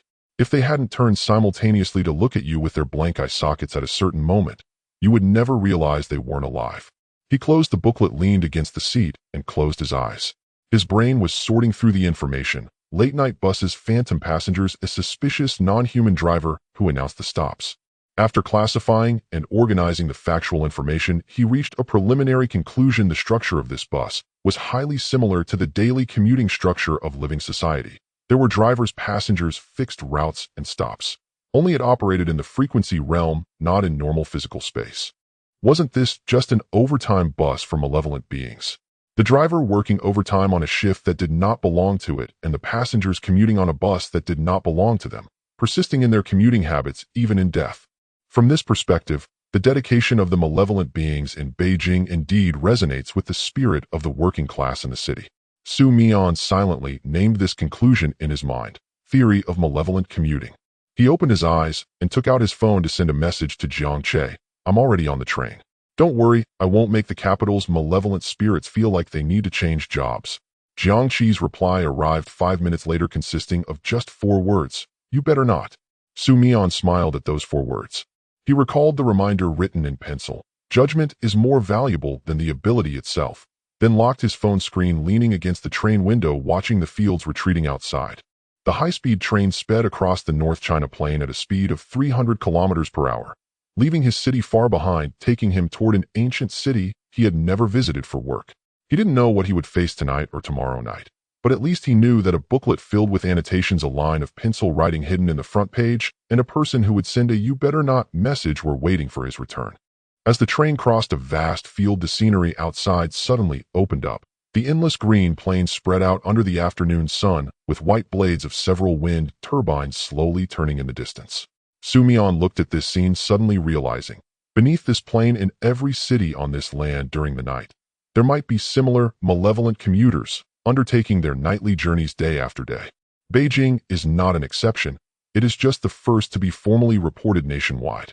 He took out the little booklet and wrote on a blank page a line reading: Planning of Malevolent Commuting Routes in China, Summary and Analysis of Nationwide Night Bus System Anomalies. This project is pending establishment. After writing this line, he examined it and found it resembled a research topic that would spiral out of control. So he closed the booklet, deciding to first wrap up the current bus route 375. The high-speed train arrived at Beijing South Station at 11:30 in the morning. Su Mian walked out of the arrivals hall with his bag and immediately spotted a person holding a welcoming sign in the dense flow of people. The sign was written in bold black marker with the words, Shun Yuan Bureau Headquarters, Su Mian. The handwriting was neat and forceful, each stroke very precise, exuding the essence of standard official script. The man holding the sign was in his early 30s, dressed in a dark gray jacket with a serious expression and an upright posture, a standard stance of a frontline operative with a straight back, scanning the crowd swiftly and methodically, always alert to the surrounding environment. He saw Su Mian approaching and assessed him quickly from head to toe. This gaze was devoid of malice, a professional quick evaluation, height, physique, gait, mental state, all completed within a second or two. Su Mian felt familiar with this manner of evaluation. When he first met Guyi at headquarters, Guyi had also sized him up this way. But Guyi's scrutiny carried a sense of combat assessment, as if evaluating whether you can fight or not, while the assessment from the person before him felt more like filling out an observation report. Hello, Comrade Su Mian. I am Zhao Lei, the leader of the 3rd Action Group from the capital Shun Yuan Bureau. I am here to pick you up. Su Mian extended his hand to shake with him. Zhao Lei's handshake was firm and the manner was very standard, lasting 3 seconds with moderate strength and direct eye contact. From this handshake, Su Mian roughly gauged the man's profile. Meticulous, professional, disciplined, and not much for jokes. He likely had been working in this system for over 10 years. He was a completely different type from Guyi. Guyi was a taciturn elite, while Zhao Lei was a professional soldier executing procedures by the book, each reliable in their own way. Hello, Team Leader Zhao. Thank you for coming all this way. Not a bother. We should come to pick up those sent from headquarters. Zhao Lei turned to lead the way, walking briskly with a steady rhythm, clearly someone accustomed to walking. The car is waiting outside. We'll head to the branch first. The minister is waiting for you in the office. He canceled 2 internal meetings today to free up the morning just for you. This shows he places great importance on your visit. Cross-province incident coordination requests are rare at the branch level, especially with a specific operative being requested by name. I've been in the branch for 15 years, and this is the first time I've encountered such a situation. The expectation for someone coordinated from headquarters is quite high on our side. On the way to the branch, Su Mian sat in the passenger seat, taking a serious look at the urban scenery of Beijing for the first time. This was his first time visiting this city for work. The streets were wider and straighter than those in his own city. The roadside buildings were more rectangular, and the skyline was more expansive. The road signs along the way displayed various shop names: hot pot, stewed meat, fried sauce, noodles, blending with the dry air unique to northern cities and the shadows of tall sycamore trees lining the streets. Su Mian noticed that the trees in Beijing were different from those in the south. The southern trees were green year-round, while the leaves of the street trees in Beijing were already beginning to turn yellow, shimmering with a golden-green sheen under the morning sun. There was a unique dryness in the air common to northern cities, not the humid and stuffy atmosphere he was accustomed to in southern cities. On the bicycle lane by the roadside, an elderly man in a white tank top rode past on an old bicycle, a plastic bag in his basket, with a few green onion leaves sticking out. This scene made Su Mian feel that even though there were some things in this city that did not belong to the living, the daytime Beijing was still the same Beijing he remembered, filled with vitality and the warmth of human life. Team Leader Zhao, Su Mian broke the silence in the car. About the incident on bus 375, what specific methods have you attempted? I'd like to understand your handling process to avoid redundant efforts. Zhao Lei held the steering wheel, his gaze fixed ahead at the road conditions, remaining silent for a few seconds before answering. Not hesitating, but rather accustomed to clarifying his thoughts before answering questions. We tried conventional methods of eviction, without effect. We attempted to install frequency interception and signal jamming devices at the bus stops along the route, still no effect. The time and location of the bus appearance were not fixed. It could appear at any stop along the route or suddenly show up between 2 adjacent stops. We concentrated our monitoring for nearly 2 months. The only confirmed pattern is that the time window is between 1 and 3 in the morning and the weather condition is overcast or slightly foggy. Both conditions are indispensable. Without heavy fog or overcast weather, it never appears. So it is not a traditional haunting event fixed at a particular stop. Rather, it is a wandering, malevolent transport that can move autonomously in the frequency layer. Su Mian attempted to describe it using terminology he had just learned. Zhao Lei's gaze briefly shifted from the road surface to Su Mian's face. There was a moment of surprise and re-evaluation in his eyes, as if a drill instructor had discovered a recruit spoke beyond expectations. You can understand it that way. After saying this, he paused, then proactively asked a question. Do you understand the concept of the frequency layer? This concept is not a mandatory part of standard operative training. It falls under the domain of the research department, and most frontline personnel only know the basics. Before coming here, I skimmed through the materials and had some discussions with colleagues in the Bureau's research department. I learned a little bit. Mian did not mention Lucy. He was still uncertain whether to discuss Lucy's existence with someone he had met for less than an hour, but he silently thanked Lucy for teaching him those frequency perception techniques. Without that foundational knowledge, he might have had no idea where to start when facing such a task. One more question. Those survivors who have taken that bus and returned safely, have you conducted detailed protective inquiries? Do they share any common behavioral or background characteristics? This time Zhao Lei's silence was longer than the previous two. His hands adjusted their grip on the steering wheel. That was a habitual gesture when he was re-evaluating his conversation partner. The common characteristic among the survivors is, they all did the same thing. At the moment they realized that the surrounding passengers were not alive, they all chose to pretend they did not see the anomaly. They closed their eyes and feigned sleep, put on headphones to listen to music, or lowered their heads to play on their phones. In short, they redirected all their attention from the outside world back to themselves, pretending everything was normal. After running for about 40 minutes, that bus would stop at a location that did not correspond to any known bus stop. The doors would open, and at that moment, all those phantom passengers would disappear. Then the living could disembark safely. No one knows the exact corresponding location of that stop in the real world, because every survivor described a different disembarkation point. Some said it was an unnamed road outside the North 5th Ring, while others mentioned a stop near the East 3rd Ring that they had never seen before. It was as if each person's stop only appeared for them. Mian quietly processed this information from the passenger seat. So, the key to survival is not to acknowledge the anomalies on the bus. Once one shows the awareness of "I know you are not human," the phantoms will react to the living. He recalled the content from Jiang Xiaobai's booklet. Many ghost-seeing cases in folklore had similar patterns. Pretending not to see what they saw allowed one to pass safely, acknowledging it would lead to being entangled. This set of rules was older than he had originally thought, possibly existing since the beginning of human ghost stories. So what would happen if I got on the bus and actively spoke to those phantoms? Zhao Lei's grip on the steering wheel tightened slightly. His silence lasted longer than before. Then he answered in a tone striving to remain objective. This question, we have discussed internally several times, but no one can provide a definite answer as there are no precedents to refer to. Previously, no one had ever attempted such an approach on that bus. The cases you left in the headquarters archives, we have all reviewed them, but those were all from your local tasks. The situation in Beijing is different. The types and behaviors of malevolent entities may vary. The same methods may not necessarily be effective here. Mian nodded. He looked at the passing scenery of Beijing outside the window, revealing a faint smile. Let him be the first to take on this challenge. Zhao Lei caught sight of that smile in the rearview mirror. He silently thought that this young man from headquarters either truly had talents beyond his own realization or severely lacked understanding of what he was about to face. Regardless of which, tonight would likely provide clarity.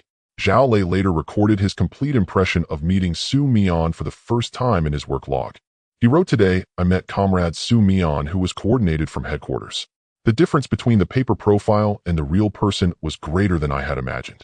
The records in the file indicated a 100 success rate with all handling methods marked as unconventional. The initial impression gave the sense of an experienced person who does not strictly follow the rules.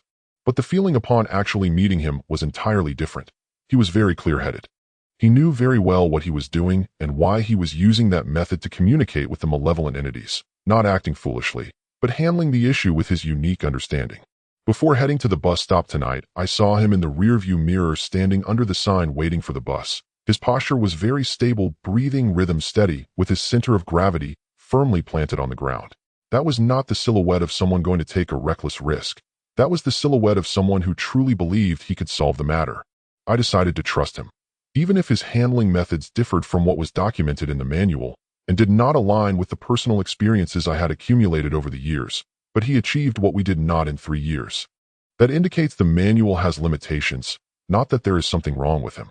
The branch of the Abyss Bureau in the capital is located in an unremarkable office building in the Xiqing. From the outside, it seamlessly blends into the surrounding environment. A standard government office building with gray exterior walls, dark glass windows, and a sign at the entrance that reads Beijing Special Events Research Center in black characters on a white background. Mian had searched for this name on the high-speed train. Indeed, public information could be found online with a brief stating mainly engaged in research on social psychology and secondary effects in special environments and related policy consulting. The cover identity was quite well executed. Even the news section on the official website was updated monthly, appearing very legitimate. While browsing the news on the train, Mian also came across an article on research on psychological safety in urban night public transport. He looked at it for 3 seconds, then took a screenshot and sent it to Jiang Che with a note saying this topic. I suspect it's funded by the Abyss Bureau. Jiang Che replied with a period. Mian took this as a tacit acknowledgement. Zhao Lei led him through the first floor hall, passing through the access control system with card swipes, fingerprint scans, and facial recognition for triple identity verification. Then they entered the elevator. The security level of the branch is similar to that of the headquarters. There's even an additional fingerprint verification, which made Mian feel that the Beijing branch indeed had more meticulous security measures than the headquarters. The internal structure of the branch is somewhat different from that of the headquarters. The corridors of the headquarters, built many years ago, appeared worn. Walls bore the mottled marks of time, and the air was filled with the scent of aged paper and old wooden furniture, making it clear upon entry that this place had existed for decades. In contrast, the corridors of the branch were obviously newly renovated. Walls were snow white, the floors covered with light gray anti-slip tiles, and the overhead LED lights emitted a cool white glow, bright and even. Every few meters, a deep blue departmental sign hung on the wall indicating the purpose and number of each room. This building was renovated last year. The previous office building had been located in the Dongqing district for nearly 20 years with severely outdated facilities and frequent electrical issues. Zhao Lei explained as they walked. After moving here, the space has increased significantly and the working conditions have improved. However, some older team members say the new building is too clean, lacking the old flavor that the Abyss Bureau should have. Mian nodded in understanding.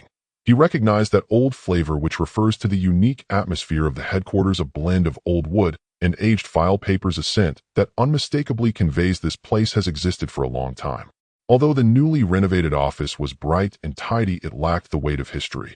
Like a newly printed historical book, the text is correct, but it does not possess the tactile sensation of pages flipped 100 times.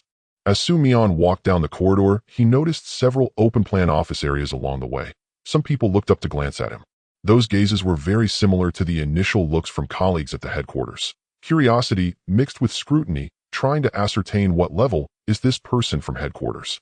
One young female researcher, upon seeing Mian pass by, whispered to a colleague, "Is he the one from headquarters? The one whose file states unconventional treatment?" The colleague nodded, and together they watched Mian walk by. Mian caught this conversation, but he did not turn back, simply continuing to follow Zhao Lei. "Your file? The headquarters has already sent it over in advance," Zhao Lei said as they walked, maintaining a steady pace. "I have read the contents and attachments in full, including all task reports and every supplementary note." "Then you should have a certain understanding of my working style by now." Zhao Lei's footsteps paused slightly at the corner of the corridor. The pause was very subtle, but Mian noticed it. He silently noted this moment in his heart. Zhao Lei had some hesitation on this topic. It was not a personal issue with him, but rather a lingering distance regarding his methods. "Team Leader Zhao, after reading my file, what are your thoughts?" Zhao Lei stopped at the corner of the corridor and turned to face Mian. His expression was a mixture of seriousness and confusion, like an engineer seeing a building constructed entirely off the plans for the first time, unsure whether to evaluate it as innovative or illegal. "Your file contains a task report, documenting how you reduced the pollution index in a LV4 pollution incident by asking the malevolent entity, what brand of shampoo do you usually use, reducing it by about 30%. After reading that record, which occupied the longest segment of your file reading time, I set the file down and sat alone in my office for an hour." Mian quietly waited for him to continue. "After an hour, I reached a conclusion." Zhao Lei's tone maintained a professional calm, but the words clearly revealed he had undergone a serious ideological struggle. "This conclusion has undergone my own repeated self-verification. Either your file has been maliciously altered, or there truly exists a method of handling malevolent entities I have never heard of or seen in my 15 years of professional career. I spent 3 days having my team re-verify your entire file. All electronic signatures, departmental seals, and data records were found to be authentic and valid. Every line of text on those documents is true." Mian watched Zhao Lei earnestly articulate this analysis, suddenly finding this meticulous action team leader quite interesting. A standard operative who had worked within the framework of manuals for 15 years forced to accept a conclusion that contradicted all his past experiences. There truly are people who handle pollution incidents by conversing with malevolent entities about hair conditioner. Moreover, this person was standing right in front of him. He could imagine the expression Zhao Lei had while sitting in his office repeatedly comparing the data in his file on the computer screen. Probably similar to the look he had when he first discovered that the new intern at his internet company used VLOOKUP differently than what he taught. Confused, doubtful, and then silently accepting. So this way works too. Team leader Zhao, I won't let you and your team down.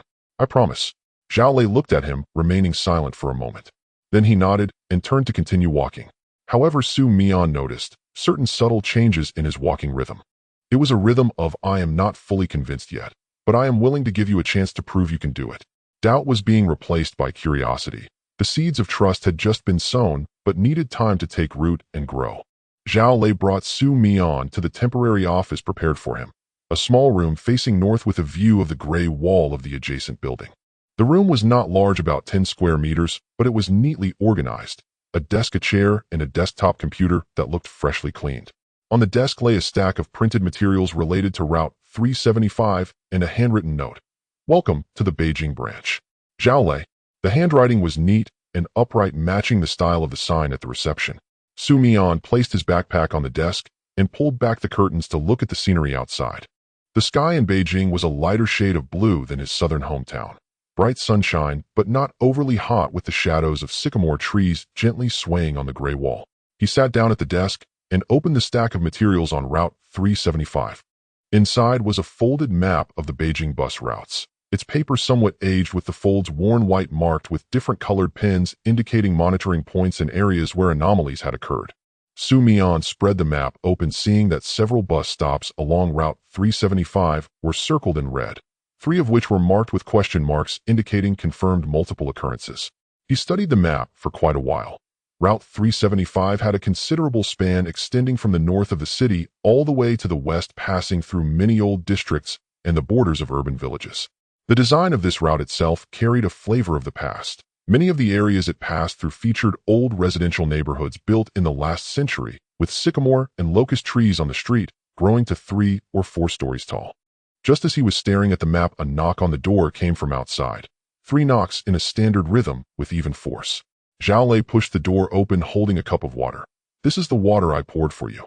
The minister said if you have time this afternoon, he would like to meet you before the formal assignment, mainly to understand your past handling experiences in person and also to share his expectations for this operation. Mian took the cup of water and thanked him, taking a sip. Beijing's drinking water indeed felt different from his hometowns, with a slightly harder taste and a noticeable mineral flavor. Okay, I'll go over once I finish this cup. Team leader Zhao, I'd like to ask, how do the action personnel at your branch generally view the matter of Route 375? I mean, in informal settings. Not the official stance. What is said when everyone chats privately.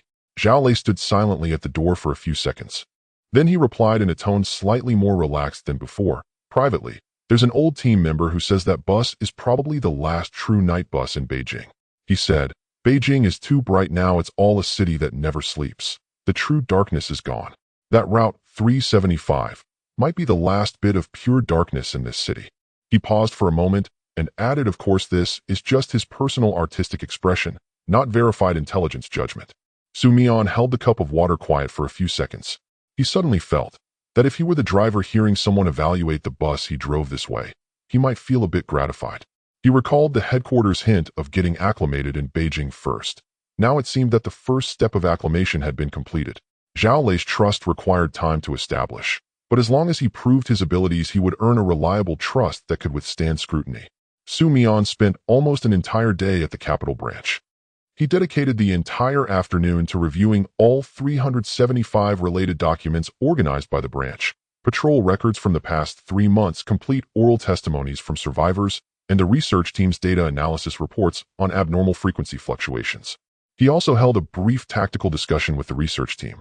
The atmosphere of the meeting was quite delicate. The 4 members of the analysis group sat in a row, each wearing deep blue work uniforms with thick folders of materials spread out before them, their expressions hovering between seriously engaging in discussion and not knowing how to deal with the person in front of them. The first sentence Mian spoke at the meeting silenced them all for about 3 seconds. I want to get on the bus directly tonight. The leader of the analysis group was surnamed Wong, in her 40s with short, neat hair, wearing a pair of thin-framed glasses. Everyone in the team called her Sister Wong. She did not immediately dismiss the proposal, but instead posed a validating counter-question. Are you sure? The personnel we sent previously all had at least 5 years of frontline experience. Yet the longest any of them lasted in the vehicle was less than 20 minutes. After getting out, they all exhibited varying degrees of psychological stress responses. One veteran, who was from a special forces background, stayed in the vehicle for 15 minutes. Afterward, he sat alone in the break room for an hour without speaking to anyone. He later privately told me, when surrounded by a group of phantoms staring at him, he recalled the most dangerous mission of his military career. That feeling of being silently watched was even more uncomfortable than being aimed at by a gun. He said he would rather fight a hard battle than experience that kind of silent scrutiny again. Sister Wong. Those team members got on the bus with a mindset of combat mode. They were already prepared to fight something before they got on. Every muscle tensed to tension, heightened their nervous systems in a state of readiness to explode at any moment.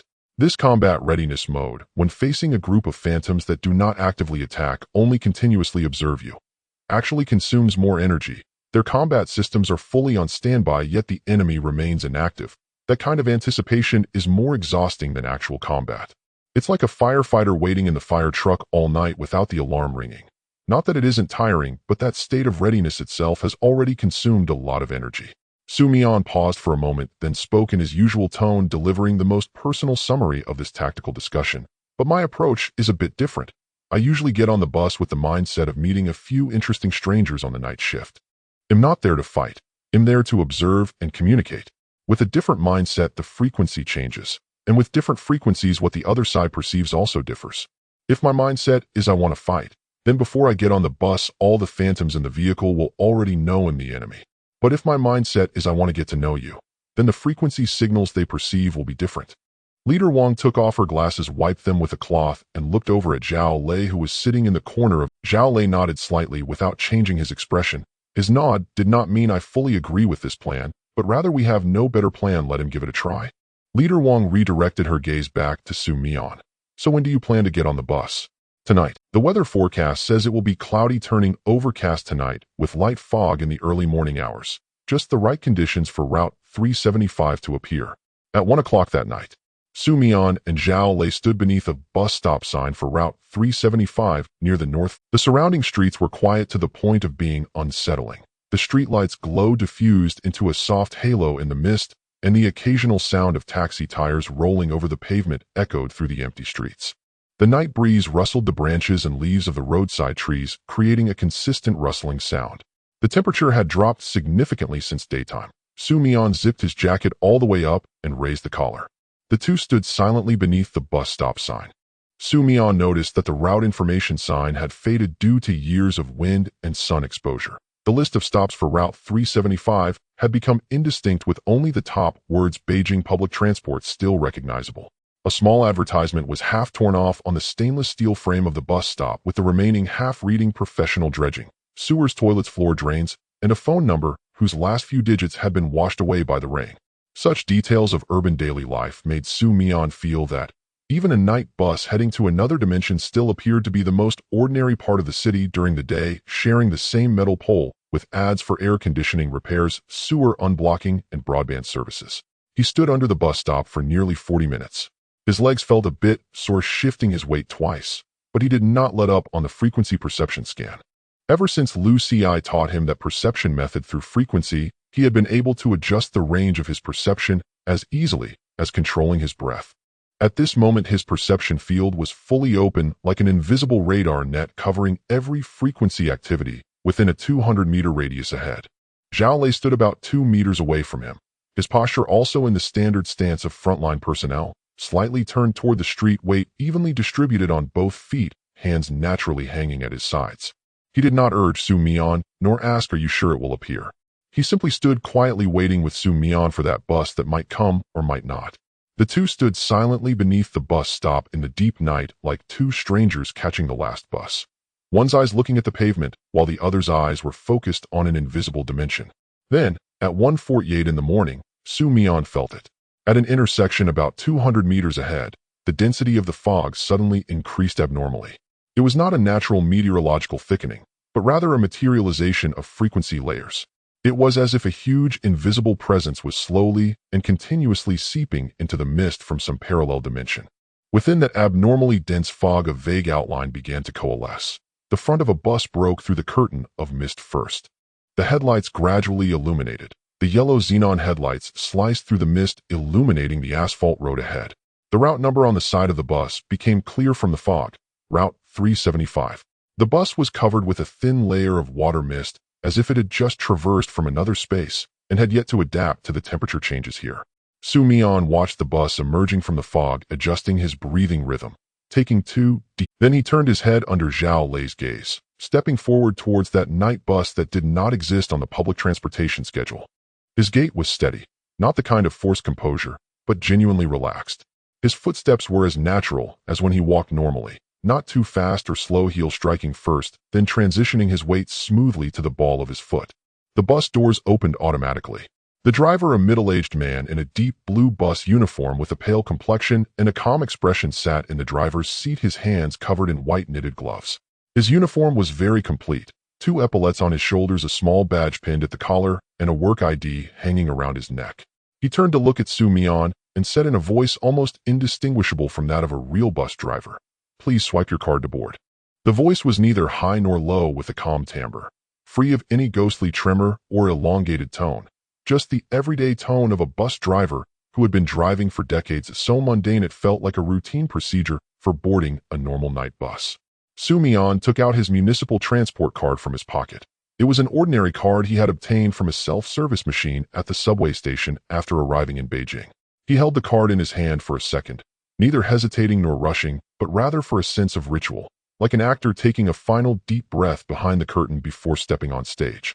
He brought the card close to the card reader's sensing area. Ding, student card. The crisp electronic prompt echoed in the quiet night bus, instantly capturing the attention of all the phantoms in the vehicle. That feeling of concentrated attention was very clear, like suddenly speaking loudly in a quiet library.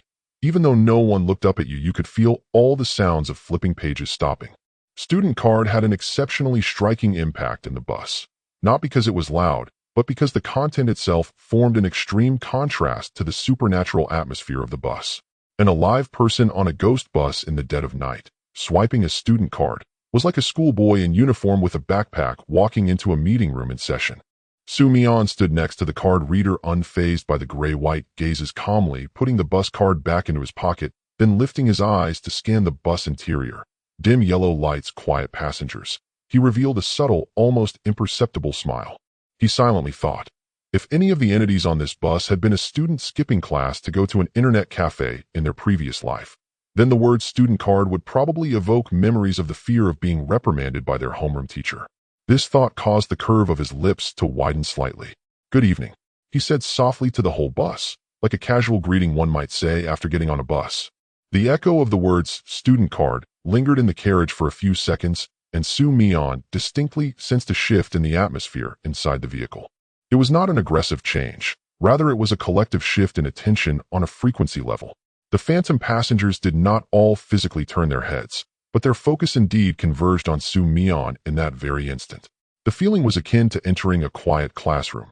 Everyone's heads remained down, but you knew clearly that everyone was aware of your presence. Immediately after he uttered the words, "Good evening," that collective focus deepened another layer, because no living passenger had ever said, "Good evening." After boarding this vehicle, the survivors all pretended not to see anything with their heads down. Mian stood next to the card reader, his gaze swiftly and orderly scanning the interior of the. This was a standard Beijing bus, a green hard plastic seat arranged along both sides of the carriage, silver handrails crisscrossing through the middle, and a yellow marked seat for the elderly, disabled, and pregnant located near the back door. The interior lighting was a warm yellow, but this yellow was not the typical warm hue emitted by ordinary bulbs. Rather, it resembled the yellowing of an old photograph saturated by time, casting a translucent vintage filter over the entire bus. There was also a thin layer of mist on the windows. Looking through that mist at the outside street, the glow of the streetlights blurred into indistinct spots of light, appearing somewhat unreal, as if viewing the outside world through a layer of flowing water. Approximately 15 phantoms occupied the bus. They varied in shape and sat naturally. None emitted signals of horror or threat. In the front row by the window sat an elderly woman dressed in a dark, old-fashioned cotton coat with a bamboo basket slung over her arm, faintly revealing some green onion leaves and a piece of something wrapped in oil paper. She sat upright facing the window as if watching the street scenery retreating outside, though all that faced her were only blurred lights and the outlines of dark buildings. In the middle section sat several middle-aged men dressed in deep blue work uniforms. Those styles were very outdated, with a pocket on the chest and a row of buttons at the cuffs. Work clothes reminiscent of the 1950s that Mian had only seen in old photographs, the fabric already faded and thin. They did not converse with each other. Each sat quietly in their seats, some looking out the window, while others stared down at their own feet, their posture identical to that of workers returning home after a long day. In the back row sat a young woman cradling a sleeping child. Though the child's facial features were indistinct, the way the woman looked down at her child carried a gentle curve, as if a warm light enveloped her outline. She gently swayed the child in her arms, her movements very slight, almost imperceptible unless one focused intently. But the rhythm of the swaying was very regular, as if it were an instinctual gesture she had performed countless times in life, not forgotten even in her phantom form. In the last row of the carriage sat an old man wearing a green military coat, a liberation cap on his head, his hands folded over a dark wooden cane. Unlike the other phantoms, his facial features were much clearer, as if his frequency was more stable and his existence more prolonged. He sat upright, chin slightly raised, his gaze fixed straight ahead. Even though his eye sockets were void of color, the posture he presented made Mian feel that he must have been someone accustomed to giving orders in his youth.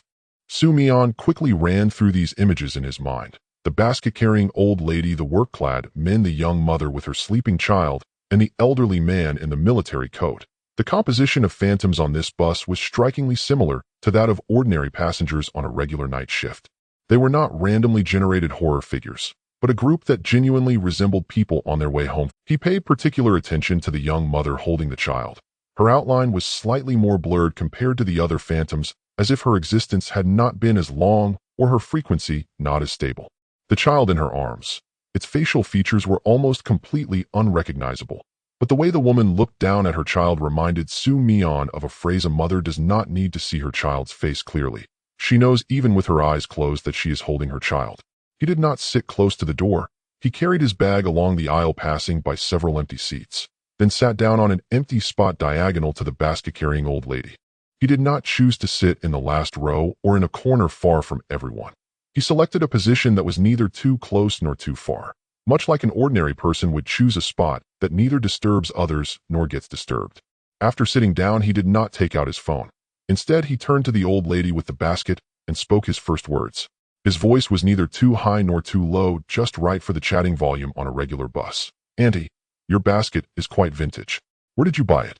The attention of the entire bus once again concentrated sharply at the moment he spoke, an unspoken focus on a frequency level. Those gray-white eyes without pupils turned toward him from various directions. But Mian did not turn to confirm how many pairs of eyes were watching him.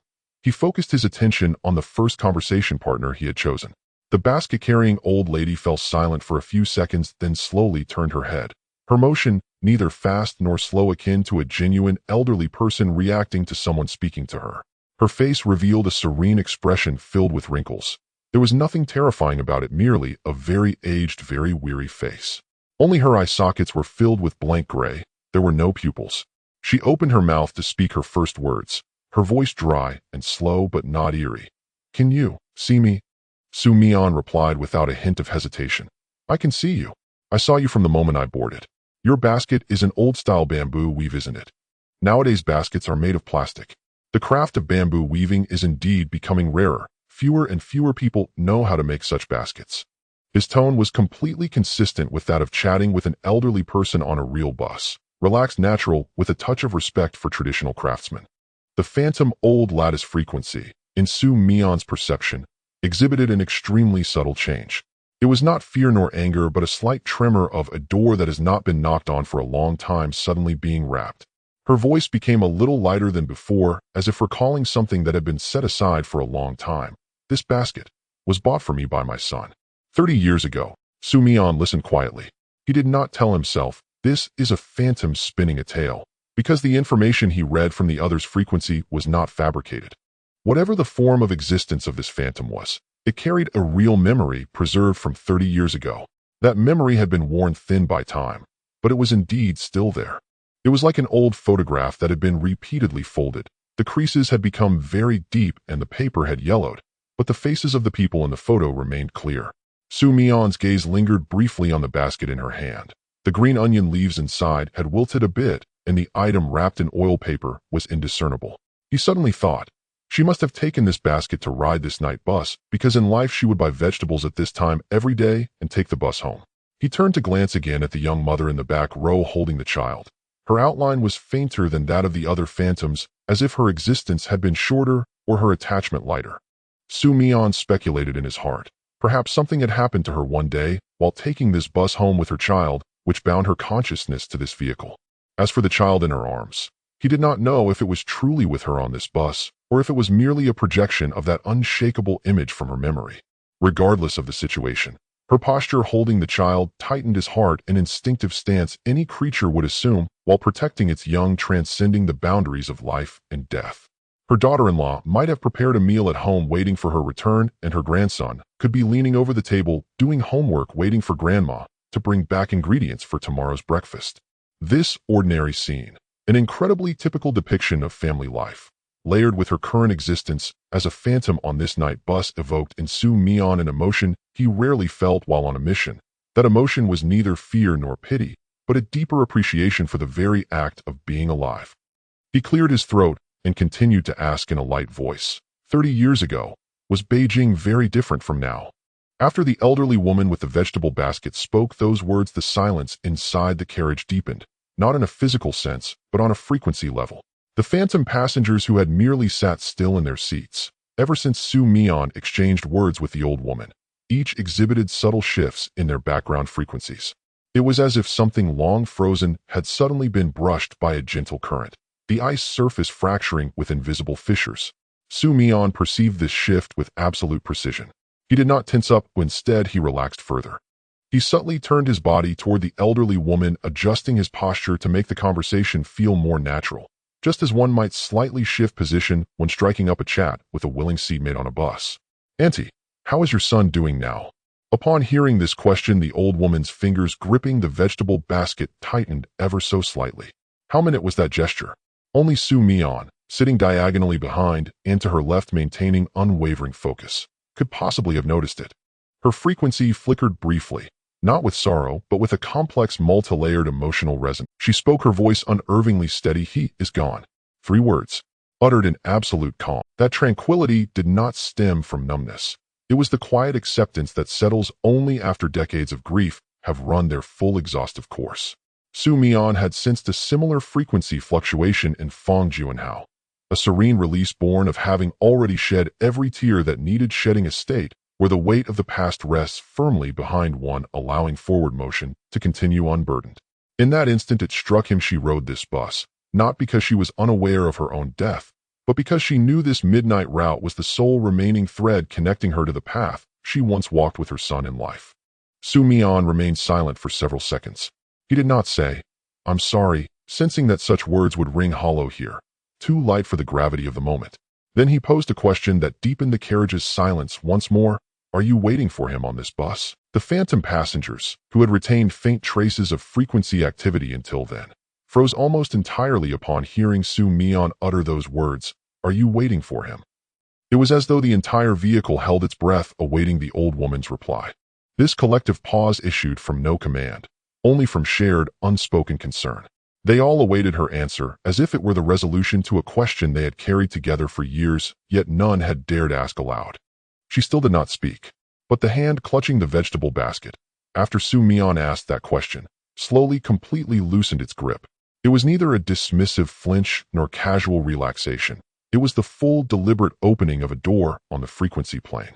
Mian sensed it clearly in that moment. She lowered every barrier to his overture of communication. Like an ancient wooden door long sealed shut, its hinges rusted solid, until someone gently pushed, and with a soft creaking sigh it finally parted just a sliver. At that very moment, the elderly man seated in the very front row, wearing a green military greatcoat. His voice was low and measured, like a broadcast drifting from an antique radio, words spaced unevenly with subtle pauses between them. "Young man, You should not have boarded this bus. You know this." His tone held no menace, only the gentle admonition of an elder guiding a younger generation who has unwittingly crossed into forbidden ground. Concerned yet laced with quiet resignation, it is already too late to turn back. Mian turned to face the man in the military greatcoat. His frequency was the most stable in the entire carriage, so stable it defied the nature of an ordinary phantom passenger. Based on Mian's accumulated experience in perceiving frequencies, this man was the strongest presence aboard, functioning in a sense as the conscious anchor of this system akin to a ship's captain within his vessel. He had likely ridden this bus longer than any other. His frequency formed denser, more coherent, his outline sharper, as though he had traveled this route endlessly across decades. "I know," Mian replied candidly, the clarity of his voice resonating distinctly in the hushed carriage. "I know this bus does not appear on any official schedule, and I know you are not living beings. Yet I boarded anyway, because while observing from below, I sensed you were not here to harm anyone. Had you intended harm, those few living survivors seated among you would never have made it off this bus alive. You were simply riding the bus." The man in the military greatcoat gazed silently at Mian. His gray-white eye sockets, devoid of pupils, betrayed no discernible expression, but frequencies never lie. The moment Mian said, "You are not here to harm anyone," the man's frequency paused, then rose almost imperceptibly. It was a signal Mian had learned to recognize the first tremor of trust emerging, or at the very least the quiet retreat of hostility. "Then what do you think we are here for?" the man in the greatcoat asked. Mian did not answer immediately. He mentally reviewed every sensation since boarding, the phantom's frequency signatures, their mode of existence, their relationship to the bus, then offered his assessment with rare solemnity. "I believe you are reenacting the routines of your former lives. When alive, you rode this bus daily, to work, home, the market, to pick up children from school, day after day, year after year, perhaps for decades along the same fixed route. Though your bodies are gone, the habits remain. So you keep riding, just as before, finishing work, boarding, returning home." He paused, then uttered a sentence that froze every frequency in the carriage. "This bus is not a haunted vehicle to you. It is your way home." Silence descended, not the kind born of fear, but the profound stillness that follows when language touches something long buried, untouched for decades. That stillness has a name: being understood. Mian felt as though he had spoken in a pitch-black room, a truth everyone present already knew, but no one had ever voiced aloud. The statement itself was simple, yet it was the first time it had ever been spoken. The man in the military greatcoat remained silent for a long while. Then he spoke, not to Mian alone, but to every passenger in the carriage. His voice seemed to arrive across decades of time. "He understands us." As those 4 words settled, the carriage's frequencies resonated softly collectively, a gentle, unified release of breath from every phantom present. Not a sigh. Something lighter, still, like a group who had dwelled in darkness for too long, suddenly hearing someone whisper, "Light exists here too." Mian sat quietly in his seat, feeling the frequencies around him gradually soften and settle into a smoother flow. He sensed their wariness toward him had diminished sharply. They no longer regarded him as an intruder demanding vigilance, but as a fellow traveler sharing this sense of acceptance, granted by beings long departed from the world of the living, brought Mian an unexpected quiet reassurance. He glanced down at the monitor strapped to his wrist. The blue indicator light pulsed rhythmically, confirming that his heart rate data continued streaming in real time to the branch terminal. A sudden curiosity stirred. He wondered whether Zhao Xiao or another technician monitoring his vitals at the capital branch would suspect a malfunction, seeing his heart rate remain so remarkably steady, even lower than during routine office work reviewing documents. The bus continued its steady passage through the frequency layer. Outside, the fog had thinned. Street lamp light re-emerged clear once more. Though still imbued with an uncanny softness, it no longer warped reality entirely. Leaning back in his seat, Mian felt beneath the quiet gaze of those gray-white eyes a presence he had never encountered in any malevolent entity, a silent companionship. Like the lone lamp still burning in an office after midnight. No colleague remains, yet its gentle glow alone makes the vast emptiness feel less desolate. He suddenly grasped why the survivors had felt terror. They observed these phantoms through the lens of, "I have seen what I was never meant to see." Yet when one perceives them instead as others also riding home in the dead of night, fear yields naturally to something far more intricate. Not intimacy, not pity, but the grounded certainty of shared presence, knowing simply that we are all on this bus traveling the same road. As the words of the old man in the military coat fell, the bus suddenly jolted violently. It wasn't a bump caused by an uneven road, but rather the driver jerking the steering wheel with such force that the entire vehicle swayed. Mian steadied himself by gripping the back of the front seat. Through the rearview mirror at the front of the compartment, he caught a glimpse of the driver's face. On that grayish-white face was an expression of strained calm, clearly trying to suppress a grimace. It had heard every word exchanged between Mian and the old man in the military coat. It had heard the phrase, "This bus is on the way home," and its fingers tightened on the steering wheel for a moment before slowly relaxing. It disapproved. But the driver said nothing. He only gripped the steering wheel tighter, fixing his gaze on the road ahead, as if using all his focus to block out the presence of the living passenger and the unease brought by those words. The bus continued to move forward. The night outside became increasingly blurred in the mist. The area illuminated by the headlights seemed to be shrinking. Streetlights passed by the bus window at a steady pace, but Mian noticed that the scenery outside seemed unnaturally too neat. The spacing between every two streetlights was perfectly consistent, and all the windows of the buildings along the street were dark, as if someone had simplified the scene, erasing all unnecessary details. There were no pedestrians, no vehicles, no lit windows, like a city sketch that depicted only the streets but forgot to include any people. The road the bus was traversing was not a normal city street, but rather a space located within a free. Mian could feel that the world outside the bus was becoming increasingly thin, as if the details of the real world were being peeled away layer by layer, leaving only the most basic framework. Mian sat quietly in his seat for a moment. He could sense the driver's frequency tightening, contrasting sharply with the gradually relaxing frequencies of the phantom passengers. The frequency consistency between the driver and the passengers was beginning to crack due to his conversation. It was like a ship where all the crew had accepted something, but the captain disagreed. Then he stood up, holding onto the handrail, walking toward the cockpit. "What are you doing?" The old man's voice chased after him from behind with a clear tone of objection. "I'm going to talk to the driver," Mian replied without looking back. He walked down the aisle, passing by a row of men in work uniforms. They did not stop him, but one or two phantoms slightly turned their heads as he walked by, as if seeing him off toward a direction they themselves dared not approach. He reached the side of the cockpit, standing by the half-open isolation door. The driver did not turn to look at him. His hands gripped the steering wheel, sitting upright, staring straight ahead, as if he were using extreme concentration to block out Mian's presence. But Mian could see that the tension in the driver's shoulders had increased significantly compared to just a few minutes ago, as if he were resisting some kind of impulse.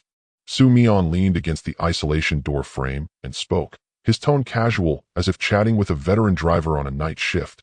"Master, how many years have you been driving this route?" The driver did not respond, but his fingers gripping the steering wheel tightened a little. "I see you drive quite steadily, better than the bus drivers back in my area.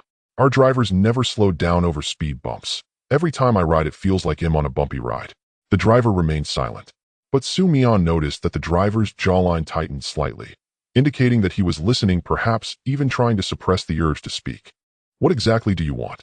The driver finally spoke, his voice low and hoarse, tinged with evident impatience and resistance. But at least he had spoken. Mian silently scored himself 10 points for his progress. "I'm not trying to do anything. I just think it's tough for you to drive the night shift. It's past 1 in the morning, and most people are already asleep while you're still out on the road. And your job is quite special. You have to drive the entire bus from over there to here. This isn't a job that just anyone can do." The driver was silent for several seconds. When his voice finally came again, it was a bit lower than before. "I'm not running anything. I'm just driving my bus. I've been driving this bus for over 30 years. No matter who's on board, whether a living person or something else, my job is to take this bus to the terminal." There was a kind of stubborn insistence in his tone. It was not the numbness of someone who had worked for many years, but rather the obsession of someone who regarded this job as the entirety of their existence. "So where do you think the terminal of this route is?" This question pierced through the driver's carefully maintained calm like a fine needle. Mian clearly saw the driver's shoulders tremble slightly. He did not answer. It wasn't that he didn't want to answer. It was likely that he truly did not know where the terminal he was heading to was. He had been driving on this foggy late-night route, stopping at one station after another, but he himself did not know where the next station was. The terminal was somewhere out there. He was simply accustomed to the act of driving. The bus continued forward for a while. The lights outside grew increasingly hazy. The glow of the street lamps began to distort as if viewed through flowing water. The phantom passengers in the bus remained in complete silence, as if sensing something was about to happen. Then the driver spoke, his voice noticeably softer than before, carrying a slackness that even he might not have realized. "I don't know where the terminal is." "Then why do you keep driving?" "Because, besides driving this bus, I don't know what else I can do." Mian stood silently by the cockpit for a few seconds. From the driver's words, he heard a frequency that felt familiar. It was the confusion that Feng Juanhao had written about in his diary and the hesitation conveyed by Lu Ci in the crevices of frequencies. An existence that had been doing the same thing for too long, so long that it had forgotten why it started doing it in the first place. But it continued because without it, it didn't know what else it could be. Mian lowered his voice and spoke in the moving bus. "Then let me accompany you to the terminal. No matter where the terminal is, at least tonight there's a living person in this bus who won't sleep chatting with you. I won't let you drive the night shift alone." The driver's hands paused on the steering wheel for a moment, an extremely brief moment, perhaps less than half a second. Then he continued to grip the steering wheel and drive forward. But Mian noticed that the strength with which he held the wheel had lessened slightly, an extremely subtle but significant change. In the following period, Mian truly began to converse with the driver. He did not discuss sinister matters, nor did he bring up survival and death. He talked about the bus routes in Beijing, which route had the most beautiful scenery, which route was the most congested during rush hours, and which stops had good late-night food stalls. Then he asked if the driver knew where to find good stewed dishes. The driver was silent for a long time. Then in a tone that conveyed, "I didn't want to answer, but this topic happens to be something I know," he reluctantly squeezed out a sentence. "There's a place over by Dongxi, not very big, been open for over 30 years. When Mian heard this answer, he nearly laughed out loud in the bus. A driver of a ghost bus that had been operating on this abnormal route for over 30 years, when asked for a food recommendation, recommended an old brand of stewed dishes from Beijing. The absurdity that had accumulated over 30 years reached its peak in that moment. Just when Mian thought that this bus might calmly reach the terminal through their conversation, the driver suddenly jerked the steering wheel to the right. The bus came to a sudden stop in the middle of the road, at a location that did not belong to any known bus stop. The door opened with a hiss. The driver turned to look at Mian. On his grayish-white face was a mix of confusion and some emotion that Mian could not precisely define. "You, get off." Mian was taken aback. "We haven't reached the stop yet. Get off." The driver's tone had grown firmer, but beneath that firmness Mian detected a faint tremor, not anger but a kind of emotion he recognized after a moment. That was fear. "You can't stay on this bus any longer. If you stay any longer, I won't be able to keep driving." Mian looked at the driver's face without pupils. He suddenly understood. The driver did not dislike him. He was afraid. Afraid that if he continued to chat, it would shake the existence logic he had adhered to for over 30 years. If he started to seriously consider the question, "Why am I driving this bus?" he might truly be unable to continue driving. And when he stopped driving this bus, what else could he do? This question was too heavy for him. He was not ready to face it. Mian did not argue. He picked up his messenger bag and walked toward the open bus door. Before stepping off the bus, he paused, turned back to the driver, and said one last thing. "Master, about that stewed dish in Dongxi. I'll go eat it tomorrow. If it's good, I'll let you know how it tastes when we meet next time." He stepped out of the bus. The moment his feet hit the ground, the bus door closed with a hiss behind him. The bus restarted its engine, driving forward. And then about 50 meters ahead in the fog it vanished silently, just as it had appeared. Mian stood on the empty street. The cold wind of the early morning blew towards him. He took out his phone to check the time, 2:03 a.m. He stood in the foggy middle of the road, recording a voice memo for himself. Task record: Capital Route 375 bus incident. The ride lasted about 35 minutes. Engaged in conversation with several phantom passengers and the driver. The driver showed clear signs of wavering during the dialogue, ultimately requesting me to get off the bus. Note: this may be the first time in history at the Abyss Bureau that a ghost was afraid of its target continuing to chat and proactively asked the target to get off the bus. He put away his phone, unable to help but laugh on the empty street. This laughter traveled far across the late-night street, like someone discovering an interesting exit when lost in the dark. At 3 in the morning, when Mian returned to the capital branch, Zhao Lei was already waiting for him at the gate. Zhao Lei's expression was quite nuanced, a complex mixture of, "I'm relieved to see you back safely," and, "But I've heard all your conversations on the communicator, so now I really don't know what expression to use in front of you." He stood under the light at the gate, arms crossed over his chest, watching Mian bend down to get out of the taxi. There were some droplets of night mist clinging to Mian's hair, and his trench coat collar was slightly damp. Yet he exuded an air of relaxation and satisfaction after completing a task. After shutting the car door, the first thing Mian said to him was, "Team Leader Zhao, have you ever eaten at that braised food shop in Dongxi?" The driver recommended it. Zhao Lei stood in silence for about 5 seconds. The cold wind of the late night blew past him, and then he finally spoke the words that had been stuck in his heart since Mian got into the car. "Did you really chat with those apparitions in the car, just like you sounded on the communicator, like you were talking to living people?" "Yes." The lady with the vegetable basket was quite amiable. She told me that the basket was a gift from her son 30 years ago. The old man in the military coat was the core consciousness in the car. His frequency was the most stable, and he should be the oldest presence in this vehicle. The driver was somewhat introverted, not very willing to initiate a conversation, but I still managed to ask him about the braised food shop he recommended. There wasn't a hint of, "I finally did it," in Mian's tone, only a natural sense of reporting after successfully completing a normal social interaction. Zhao Lei stood under the streetlight at 3 in the morning. His lips moved several times. He seemed to have a lot to say all at once, but ultimately all his words condensed into one. "Let's go back and rest for now. Tomorrow morning, we will have a thorough and complete discussion about your work philosophy." When he said this, his tone carried the underlying implication of the amount of information tonight has exceeded my capacity to process, and I need to reboot my worldview and sleep. The next morning at 9 o'clock, nearly 15 people were seated in the Capital Branch meeting room. The branch director, the entire analysis team, Zhao Lei, and several core members of his third action group. On the conference table sat a cup of cold tea and several printed preliminary analysis reports of the 375 incident. Mian sat at one end of the conference table, not because of his high rank, but because he was the only one in the entire branch who had successfully boarded that vehicle last night. Everyone present looked at him with different eyes than yesterday. Yesterday they were filled with curiosity and skepticism of, "I wonder if this young person from headquarters can do it." But today, it was a recognition of this person really accomplished something we couldn't. "Let me share what I discovered last night." Mian began to speak.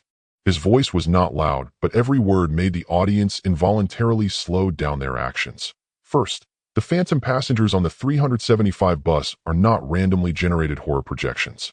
They are residual frequencies carrying fragments of their memories from life, habitual echoes left behind on their daily commuting routes. The reason they are on that bus is that they used to do the same thing every day in life, take that bus home. After their vital signs disappeared, their consciousness residues continued this behavior, not to scare the living, but because they didn't know what else to do besides going home. Second, the driver is the core pillar of this vehicle. Its frequency energy is stronger than all the other apparitions combined, and it is also more stable. It is responsible for navigating the vehicle through the frequency realm. In other words, its willpower maintains the consciousness field of the entire bus. Without it, this bus might have ceased to exist long ago. Third, and most importantly, this batch of beings has no intention of attacking humans. Their reaction towards living passengers, coming closer to observe, is not a preparatory action for an attack. It's a pure curiosity of outsiders. Like a group of people who have lived in a remote village for a long time, seeing a stranger walk into the village, they will stop and look at you, just to take a look. The meeting room fell silent for quite a while. Then the leader of the analysis team, Leader Wang, spoke up. Her voice carried a trace of a cognitive disruption she was trying hard to suppress. "So, you spent about 35 minutes yesterday, arriving at the conclusion that the beings on that bus are not the malevolent entities we thought needed to be driven away or eliminated, but a group of passengers who can't find their way home after work and can only go back and forth on this line." Mian thought for a moment. "Yes. And the driver kicked me off the bus, not because I posed any threat to it, but because if I continued talking, it would start questioning why it continues to drive this route. And once that thought begins, it could shake the validity of its existence for over 30 years. The meeting room fell silent again. Then, the youngest researcher in the analysis team couldn't hold back anymore, let out a short, suppressed laugh. That laugh was like knocking down the first domino. The second and third people also began to laugh, and it wasn't a mocking laugh, but a mixture of absurdity and relaxation, reflecting the sentiment of the direction this world is developing has completely surpassed our expectations. Leader Wang took off her glasses and wiped them. This time she was genuinely cleaning the lenses, and then looked at Mian and said, "When you go to try that braised food this afternoon, would you mind bringing a few members of the analysis team along? We want to listen to more details about your experience in the car while we eat. After all, it was something that just happened 3 hours ago, and the memories are still fresh. Moreover, honestly, We also want to taste what level the evil driver who kicked you off the bus. As soon as she said this, several members of the analysis team showed expressions of, yes, that's exactly what we mean. Clearly they had wanted to make this request for a while, but didn't know how to bring it up in a formal meeting. Mian nodded and replied seriously, no problem. But I suggest adding a bit of chili oil. The original broth is rich, but adding a bit of spiciness will enhance the layers of flavor. He paused for a moment and added, by the way, shouldn't you also write in the task report? Based on the recommendation of the involved malevolent entity, a field investigation was conducted at a certain braised food shop in Dongsi, confirming that its food recommendations hold a high reference value. This addition brought forth a new round of laughter in the meeting room that had just calmed down. The laugh echoed back and forth between the white walls of the conference room, like a team that had been tightly wounded suddenly released a string. The youngest researcher in the analysis team, the one who laughed first, was now slumped over the table shaking with laughter, his pen having fallen from his hand onto the desk. The researcher next to him was not doing much better, covering half of his face with his palm, but laughter still seeped through his fingers. The branch director took a sip from his teacup amidst the laughter and set it down. He didn't laugh out loud, but when he put down the cup, the corner of his mouth had a very slight, almost imperceptible upward curve. He cleared his throat, letting the laughter in the meeting room gradually subside. Then he spoke in a tone that tried to sound serious, but was noticeably gentler than usual. Comrade Mian, your task report. I will personally sign it and submit it for the Bureau's record. As for the address of that braised food shop, just send it to Leader Wang later so she can tally the number of people interested in going. Another round of low laughter erupted in the meeting room. Leader Wang took off her glasses to wipe them. This time she was really cleaning the lenses, and then looked at Mian and said, when you go to try that braised food this afternoon, would you mind taking a few members of the analysis team with you? We want to hear more about the details of your experience in the car while we eat. After all, it was just something that happened 3 hours ago, and the memory is still fresh. Furthermore, to be honest, we also want to see what level the malevolent driver who kicked you off the bus recommended.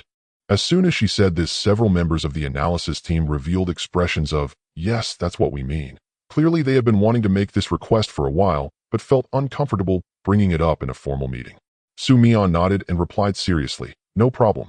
But I suggest adding a bit of chili oil. The original broth is rich, but adding some spiciness will enhance the flavor profile. He paused and added, by the way, shouldn't you also write in the task report? Based on the recommendation of the involved malevolent entity, a field investigation was conducted at a certain braised food shop in Dongsi, confirming that its food recommendations hold a high reference value. This addition sparked another round of laughter in the meeting room that had just calmed down. An old team member sitting in the corner, the one who had stayed on the bus for 15 minutes and remained silent for an hour afterward, shook his head amidst the laughter, though the corners of his mouth were curved. The follow-up handling of the bus incident on Route 375 was much smoother than Mian had anticipated. The Capital Division, based on his suggestion, set up a special frequency guidance point in areas along Route 375.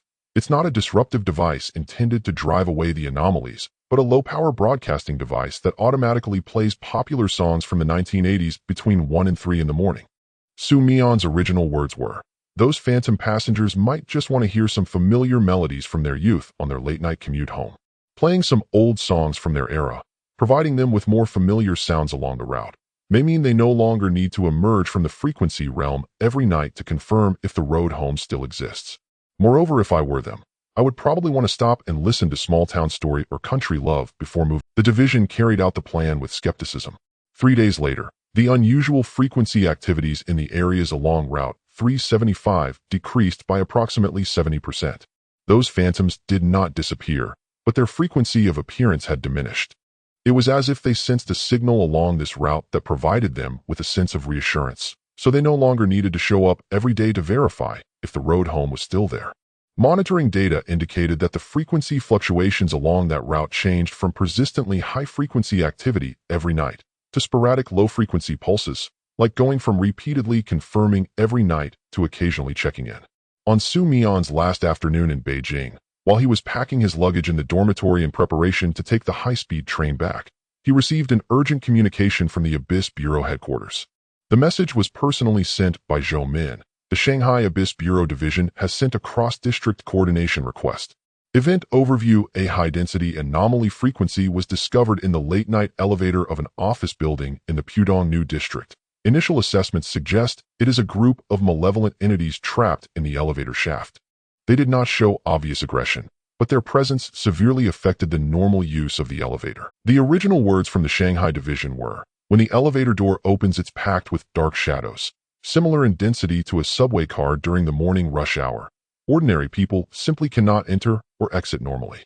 After reading your recent briefing on the handling of the Route 375 bus incident in Beijing, they hope you can go to Shanghai as soon as possible to deal with this incident. Mian read this message from beginning to end twice.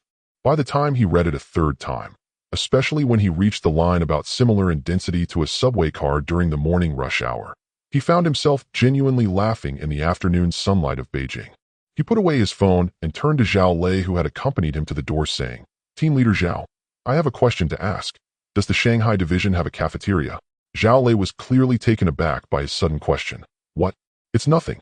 I just want to confirm whether my upcoming business trip includes meals." Zhao Lei stood silently on the steps for a few seconds. The afternoon sunlight in Beijing shone down through the gaps in the sycamore leaves, casting intricate, contrasting shadows on the gray-white steps. He had worked in this system for 15 years and had seen various outstanding young operatives. But this was the first time he encountered someone who could prepare for the next province's similar incident with a carefree attitude after having a complete conversation with an entire bus full of phantom passengers and a driver who had been trapped for over 30 years. He opened his mouth and said a sentence, "Mian, if there are any cross-province cooperative tasks from headquarters in the future, could you consider coming to Beijing first? Travel expenses and such are negotiable." Mian smiled. "You'll have to discuss that with our deputy director Zhou. But let me give you a heads up. She might say Mian is currently on a national tour for chat sessions, and her schedule is quite full. Please make an appointment 3 to 5 working days in advance." He waved goodbye to Zhao Lei, turning around to get into the taxi heading to the high-speed train station. The second stop of the national tour, Shanghai, was waiting for him. On the way to the high-speed train station, Mian's phone vibrated a few times. He looked down to see 3 messages arriving almost simultaneously. The first was from Jiang Che. "I heard your next stop is Shanghai. The malevolent entities there are said to be quite particular about appearances. Don't tell any lowbrow jokes in the elevator." The second was from Guyi. Just one word, concise to the extreme, "steady." The third was from Fong Juanhao. The longest message: "I went to Shanghai on a business trip when I was younger to carry out a mission. The malevolent entities there have a different style than those in Beijing. Those in Beijing are more straightforward, while those in Shanghai emphasize rules and procedures. Your strategy in Beijing may not be fully applicable in Shanghai, but I believe you can adjust based on the actual situation. Because your core method, respecting every existence you face, is effective everywhere." After reading all 3 messages, Mian sat quietly for a moment in the speeding taxi. He first replied to Jiang Che, "Don't worry, I won't tell any lowbrow jokes. I've prepared some jokes suitable for the Shanghai style in advance." He then replied to Guyi, again just one word, "steady." Finally, he replied to Fong Juanhao. His message was slightly longer. "Uncle Fong, I remember. First observe the behavioral rules of the local malevolent entities and then adjust the communication style according to those rules. If they adhere to rules, I will converse with them in a proper manner. If they do not adhere to rules, I will engage with them in a manner that is even less proper." He finished sending the messages and put his phone back in his pocket. The taxi was driving over an overpass. The view ahead suddenly opened up. The skyline of Beijing unfolded in the afternoon sun, with a few high-rise buildings faintly visible in the distance amidst the mist. Mian leaned back in his seat, watching the outline of the city slowly recede outside the window.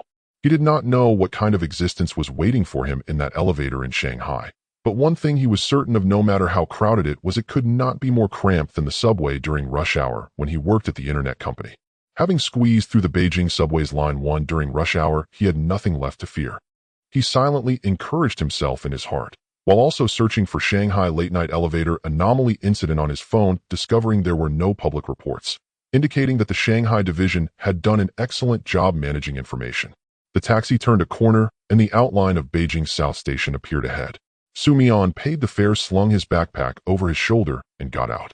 Before entering the station, he turned back for one last look at the afternoon sky in Beijing. On the distant skyline, a few white clouds were moving slowly, and the leaves of the sycamore trees were gently swaying in the wind. He did not know if he would return to the city, but he knew that the driver of Route 375 and those phantom passengers would likely continue to operate along that route tonight and for countless nights to come. And he, Perhaps one day would encounter a similar group of existences on some other late-night route in another city.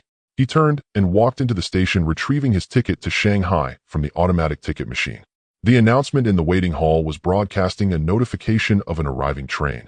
The female announcer's voice was clear and standard, elongated slightly by the unique echo of Beijing station spaciousness.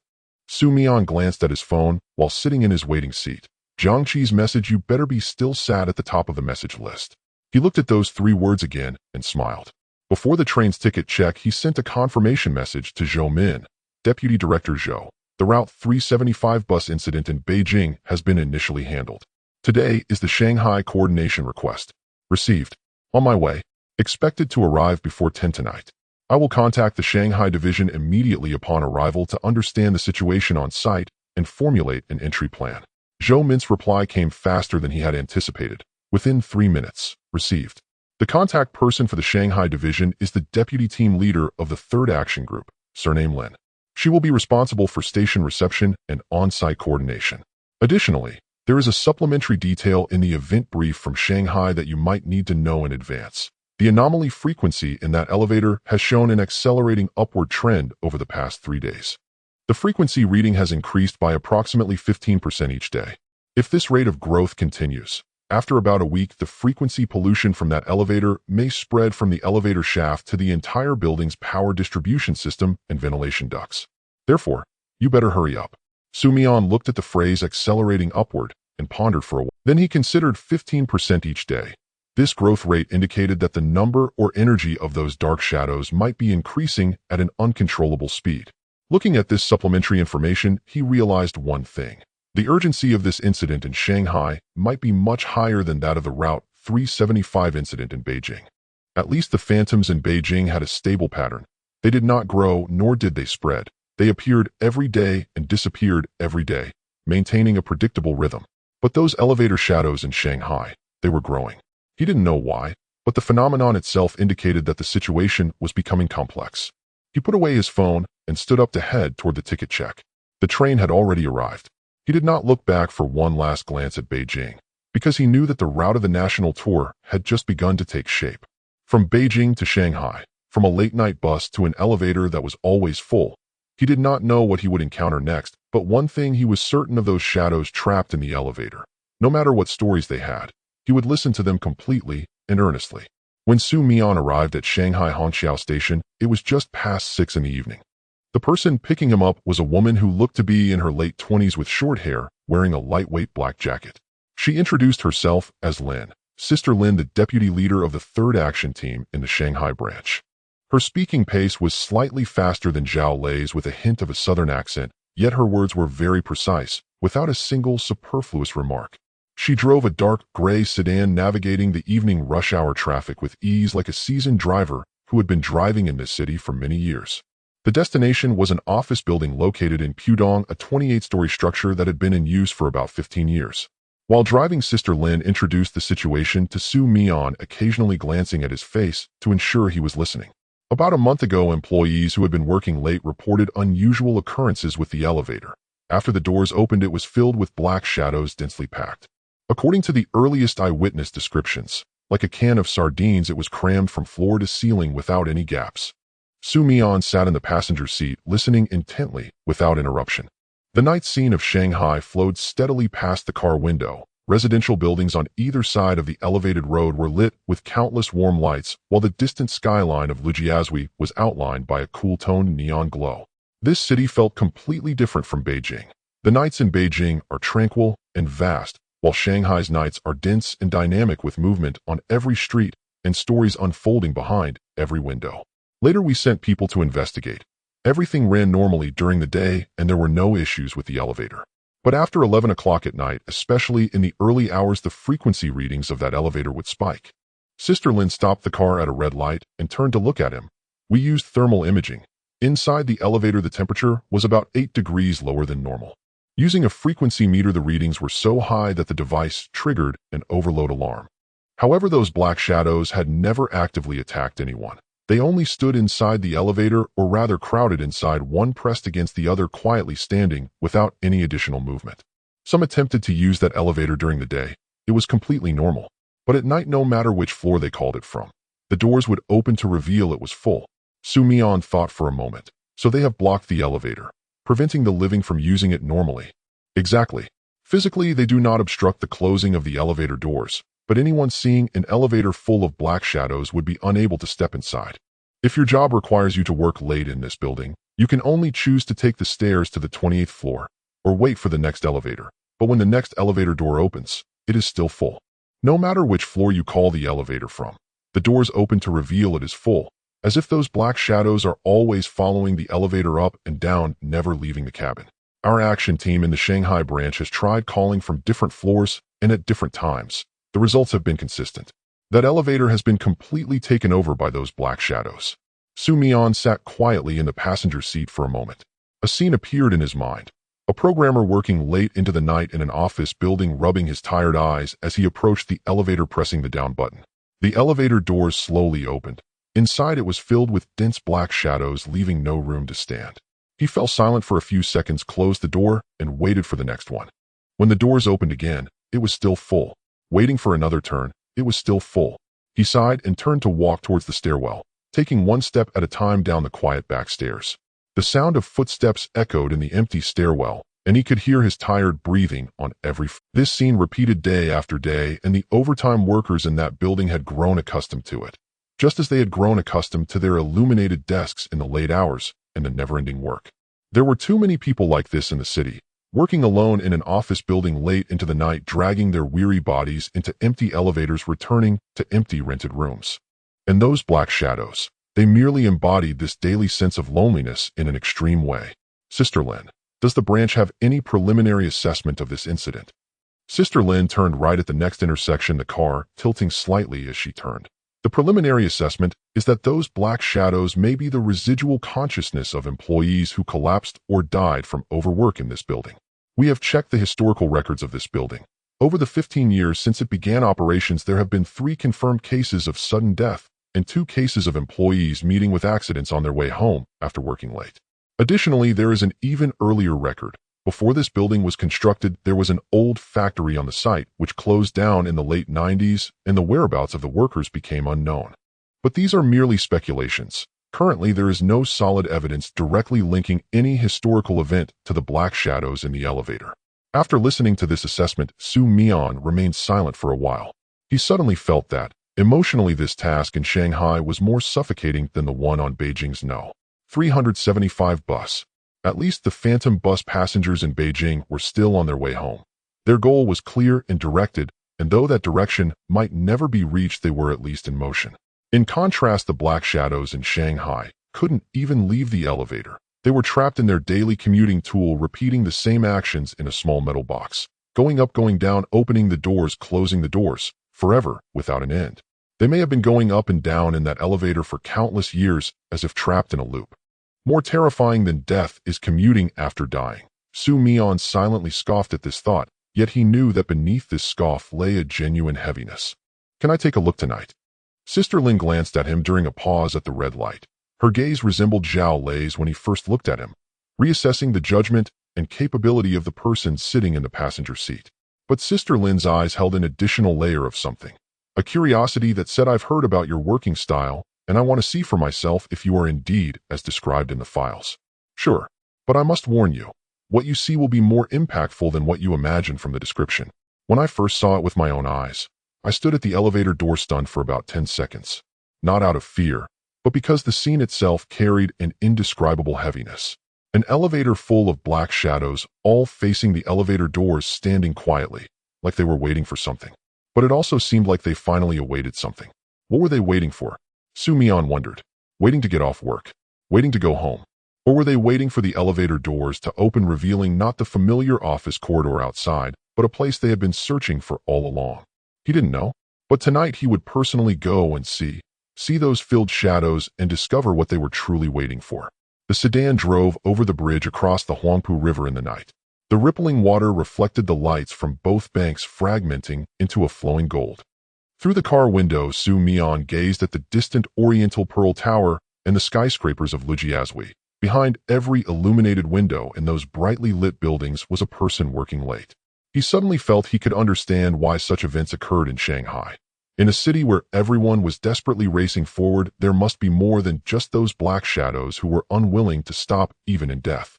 And those who could not exit the elevator were merely expressing the same state in another way. This city is too fast, so fast that some people, even when they stop, are still propelled forward by inertia, even if that forward motion no longer leads to anywhere.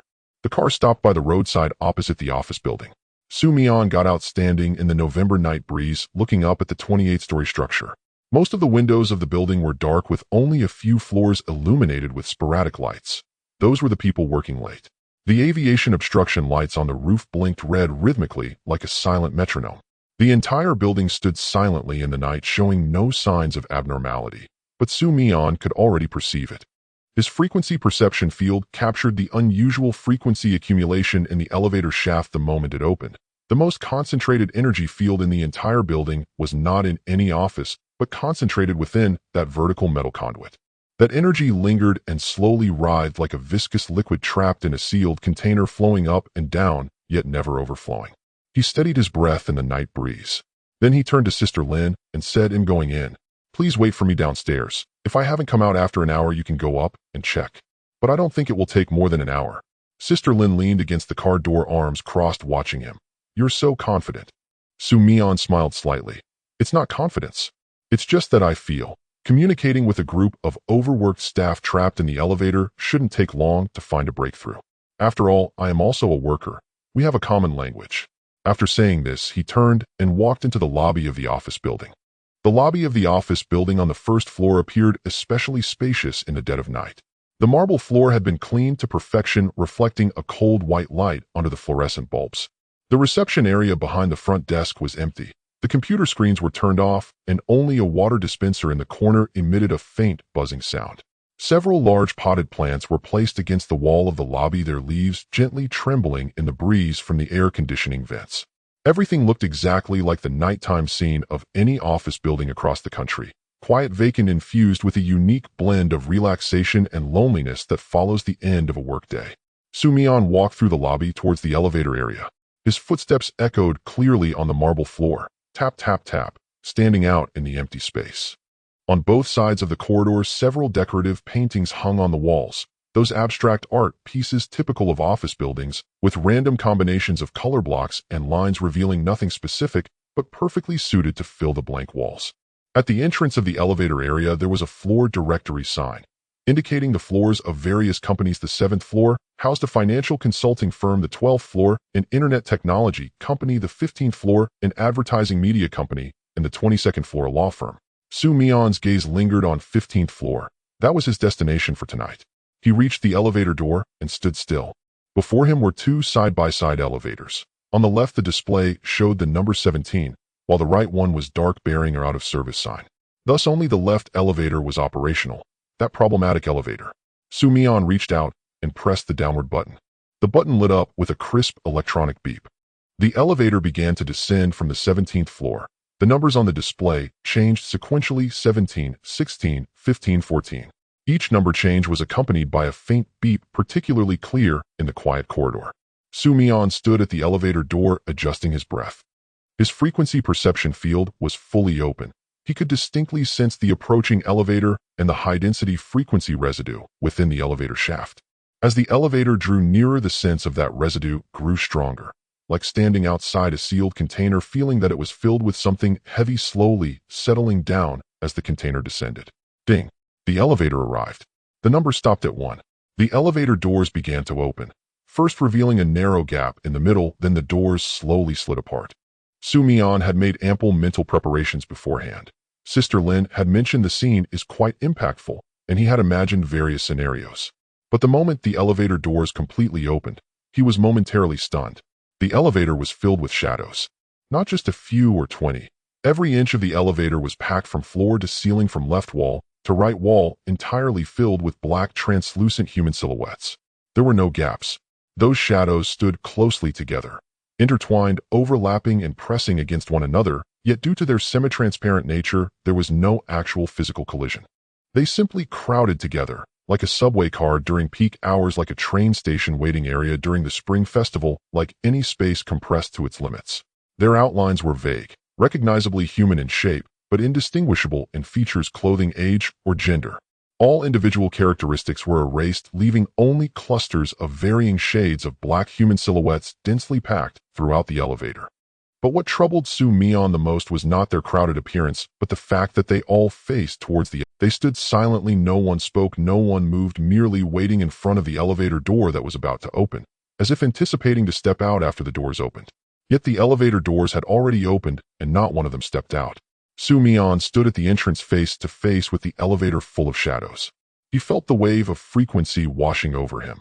Not hostility, not a threat, but a sense of stagnation that was hard to articulate, as if time had lost its measure among these existences.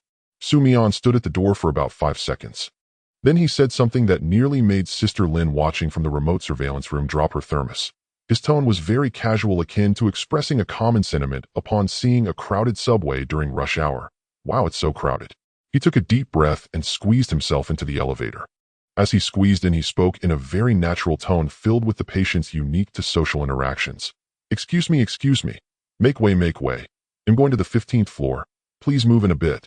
There's more space inside. Everyone squeeze in a bit. He really managed to get in. As those shadows were squeezed by him, though their bodies were semi-transparent, they had a tangible presence on a frequency level. They were pushed to one side of the cramped elevator by Mian's living aura, with some shadows even pressed against the elevator wall, much like a brave passenger squeezing into a fully packed subway car. Mian found a position in the elevator where he could just about stand, his back pressed against the right elevator wall, his chest barely 10 centimeters away from a cluster of shadows in front of him. The facial contours of that shadow were indistinct, but Mian could sense it looking at him. Not with eyes, but with some form of focused attention on an existential level. Mian offered it a polite smile. You're working late too. It's tough, isn't it? The elevator doors slowly began to close. The cabin began to ascend. Mian pressed the 15 button. The button lit up. In the dim red glow, he glanced around at the surrounding shadows. They remained quietly standing still, facing forward. But due to Mian's presence, there was a subtle change in the frequency field of the entire elevator. Not deteriorating, but becoming more active, like a still pond being disturbed by a small stone. Mian leaned against the elevator wall and began to speak in a casual tone. His voice echoed in the quiet elevator, creating a peculiar resonance effect. Let me tell you, our project manager at the company is as relentless as a death sentence when it comes to weekly reports. Every Friday at 5 o'clock sharp, he asks everyone in the group, saying, please submit your weekly reports by 6. Do you think that's reasonable? I'm still working on my tasks on Friday afternoon. How can I write a report? Have you ever encountered such a situation? The shadows in the elevator offered no response. But Mian could sense that the frequency fluctuations, which had originally been like a still image, had experienced an extremely slight loosening after he spoke. It was as if a breeze had swept across a surface that hadn't been disturbed in ages. I bet you've all encountered this. Who among those stuck here isn't being driven by work? Mian continued, his tone carrying a natural empathy. Working late, until you're dizzy, riding the elevator up and down countless times. In the end, you can't even tell if you're coming or going. I understand. I truly understand. The elevator reached the 7th floor, paused for a moment, and the doors opened. The corridor outside was empty and dark. No one entered. Mian looked at the open door, then glanced at the crowded shadows beside him, saying in a particularly natural tone, no one pressed for the 7th floor. Did someone accidentally touch it? He pressed the close door button. The doors closed. The elevator continued to ascend. He stood in that elevator filled with shadows for about 40 seconds, from the 1st to the 15th floor. But during those 40 seconds, he kept talking. He never stopped. Talking about work, talking about overtime, talking about the cost of living in Shanghai, talking about which takeaway is best, talking about the last subway train home, talking about the moment of turning on the TV alone in a rented room and finding nothing to watch. Each topic was so mundane, so ordinary, like standard small talk between two newly acquainted colleagues in an elevator. And the audience he faced was a full elevator of shadows who didn't know how many years they had been trapped in this elevator. The elevator arrived at the 15th floor. The doors opened. The corridor outside was illuminated by sensor lights. The lights automatically turned on the moment Mian stepped out of the elevator, illuminating the safety exit sign at the end of the corridor. Mian paused in his steps as he exited the elevator. He turned to look at the elevator full of shadows. They still stood quietly facing the elevator door, with none of them stepping out when the doors opened. Mian stood outside the elevator, locking eyes with the crowded shadows for a moment. Though he couldn't see their eyes, he could feel them perceiving his presence. Then he said a line, his tone very flat, as if it were a casual reminder. "Oh right, this is an up elevator. If you need to go to the basement or the first floor, you'll have to switch to another elevator. But the other one is under maintenance. You might consider taking the stairs." The elevator doors slowly closed. At the moment they fully shut, Mian heard a sound coming from the gap between the doors. It wasn't a human voice, but a form of frequency confusion, a collective low chaotic humming, like the resonance from a group that hadn't been reminded of anything for a long time suddenly being pointed out something they had never considered. Mian stood in the corridor of the 15th floor listening to the frequency buzzing slowly dissipate after the elevator doors completely closed. Leaning against the wall, he looked up at the fluorescent lights on the ceiling and couldn't help but chuckle, telling a bunch of office workers stuck in an elevator that you're going the wrong way. This might be the most uniquely Shanghai thing I've done this year. The next evening, Mian arrived at the office building again. Before setting off, he specifically bought 2 bottles of drinks from the convenience store downstairs, a bottle of oolong tea tucked into his bag, and a room-temperature mineral water in his hand. He later couldn't quite explain why he brought the mineral water, perhaps subconsciously thinking that the shadows had stood in that stuffy elevator for too long and needed a hint of hydration. Sister Lin was still waiting for him downstairs. But unlike last night, there was an additional layer of unmasked confusion on her face tonight. As soon as Mian got out of the taxi, she handed him her phone, and on the screen was a message from the duty staff. "Sister Lin, after you left last night, the abnormal data from the elevator changed. The number of shadows fluctuated from the 25 to 30 we monitored down to about 5. The frequency readings also decreased by nearly half. The technical team retested during the day. Everything was normal in the daytime, but around 6 in the evening several shadows reappeared, bringing the number back to about 10. The report has been sent to the work group." When Mian returned the phone to Sister Lin, he noticed that the way she looked at him was markedly different from last night. If last night's gaze was "let's see what this person from headquarters is really capable of," tonight's gaze had shifted to "what exactly did you do?" filled with a curiosity that slowly grew from confusion, prompting a reassessment. "What did you say to them in the elevator last night?" Sister Lin couldn't help but ask, her tone carrying a curiosity that was clearly evident despite her efforts to suppress it. Mian thought for a moment. "I didn't say anything particularly special. Just chatted about overtime, weekly reports, and some daily trivial matters. Oh, I told them that this elevator was going up. If they wanted to go down, they needed to switch to another elevator or take the stairs. Then I came out." Sister Lin fell silent for several seconds. She seemed to be trying to extract some tactical strategy or technical methodology from Mian's brief description, but failed. That's all.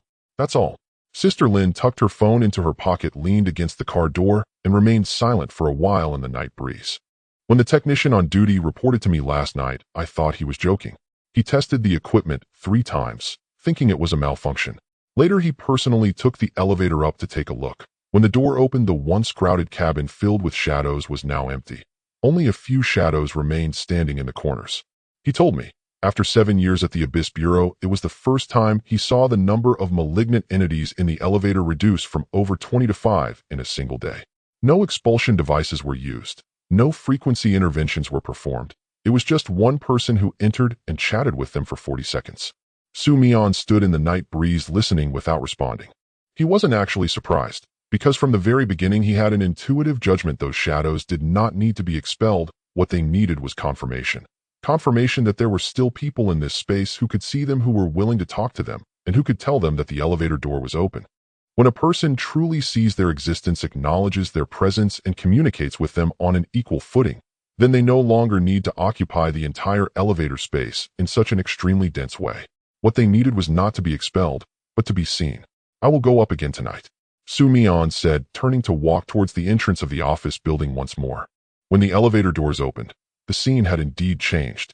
The density akin to a sardine can from last night had completely vanished. There were only 5 shadows left in the cabin.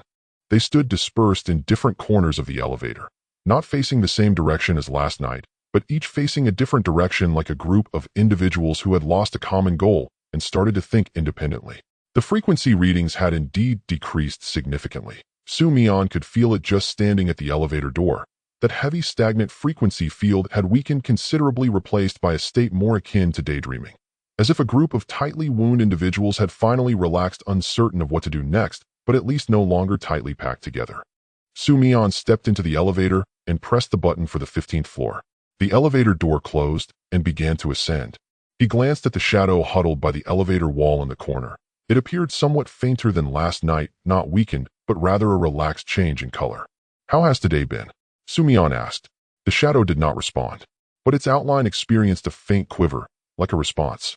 "I didn't have the courage to ask last night. How long have you been in this elevator?"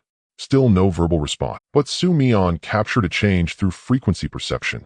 There was an exceptionally long span in the shadow's frequencies, like someone tracing back a very distant memory, so far back that even the memory itself had become hazy.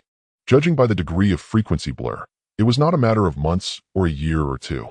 It could be over 10 years. Some might be even longer. Mian fell silent for a few seconds in the moving elevator.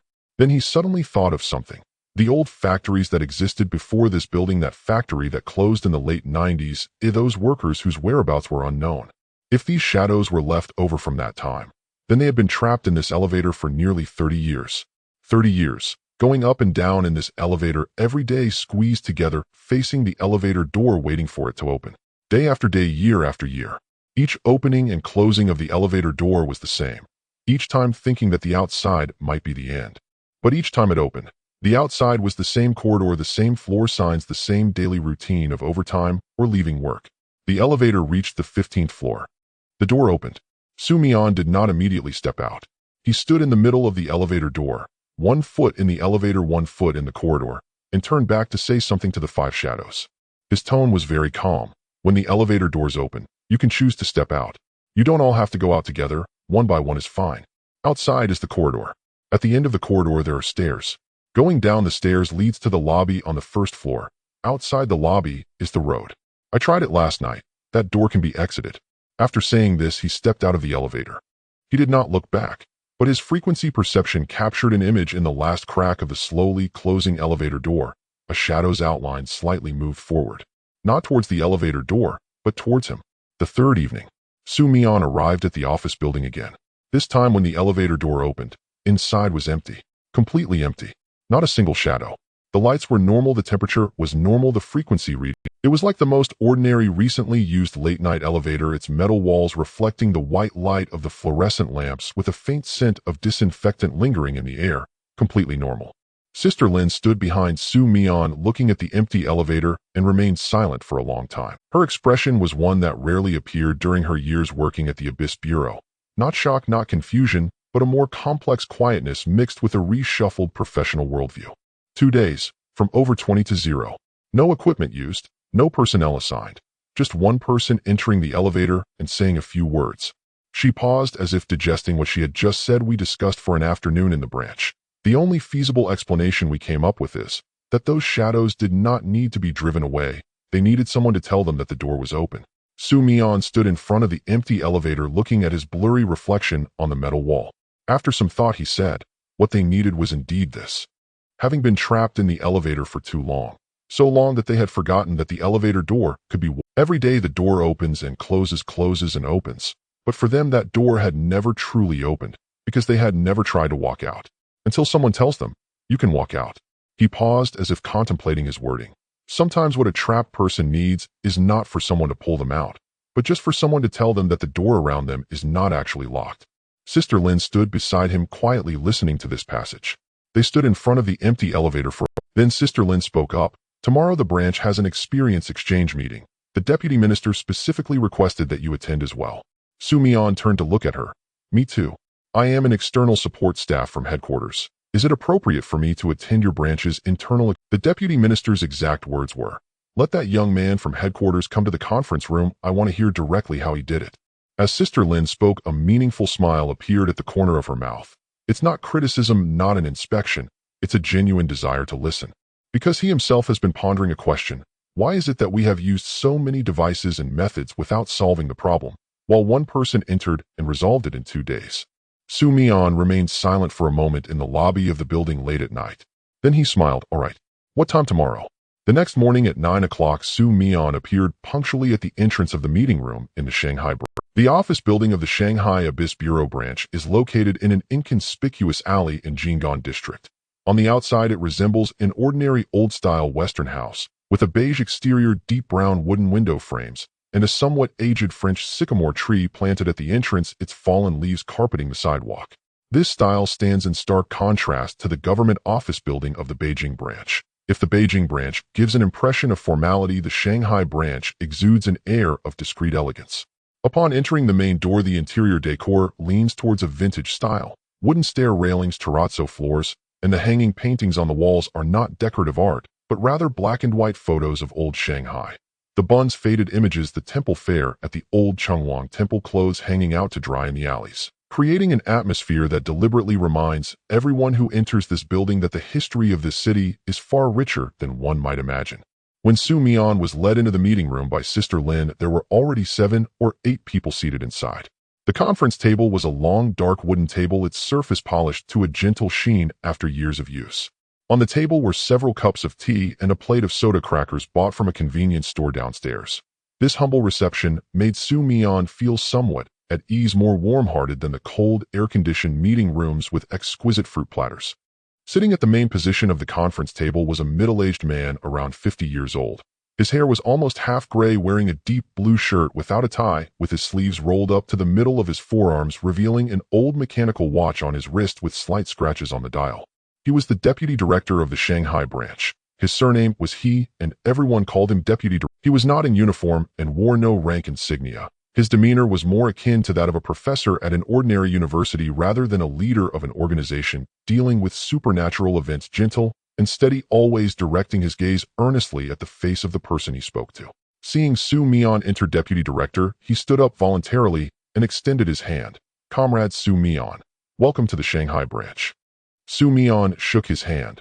His grip was warm and firm, different from Zhao Lei's professional handshake, imbued with a warmth reminiscent of a senior meeting a junior. "Hello, Deputy Director He. Sorry to interrupt you."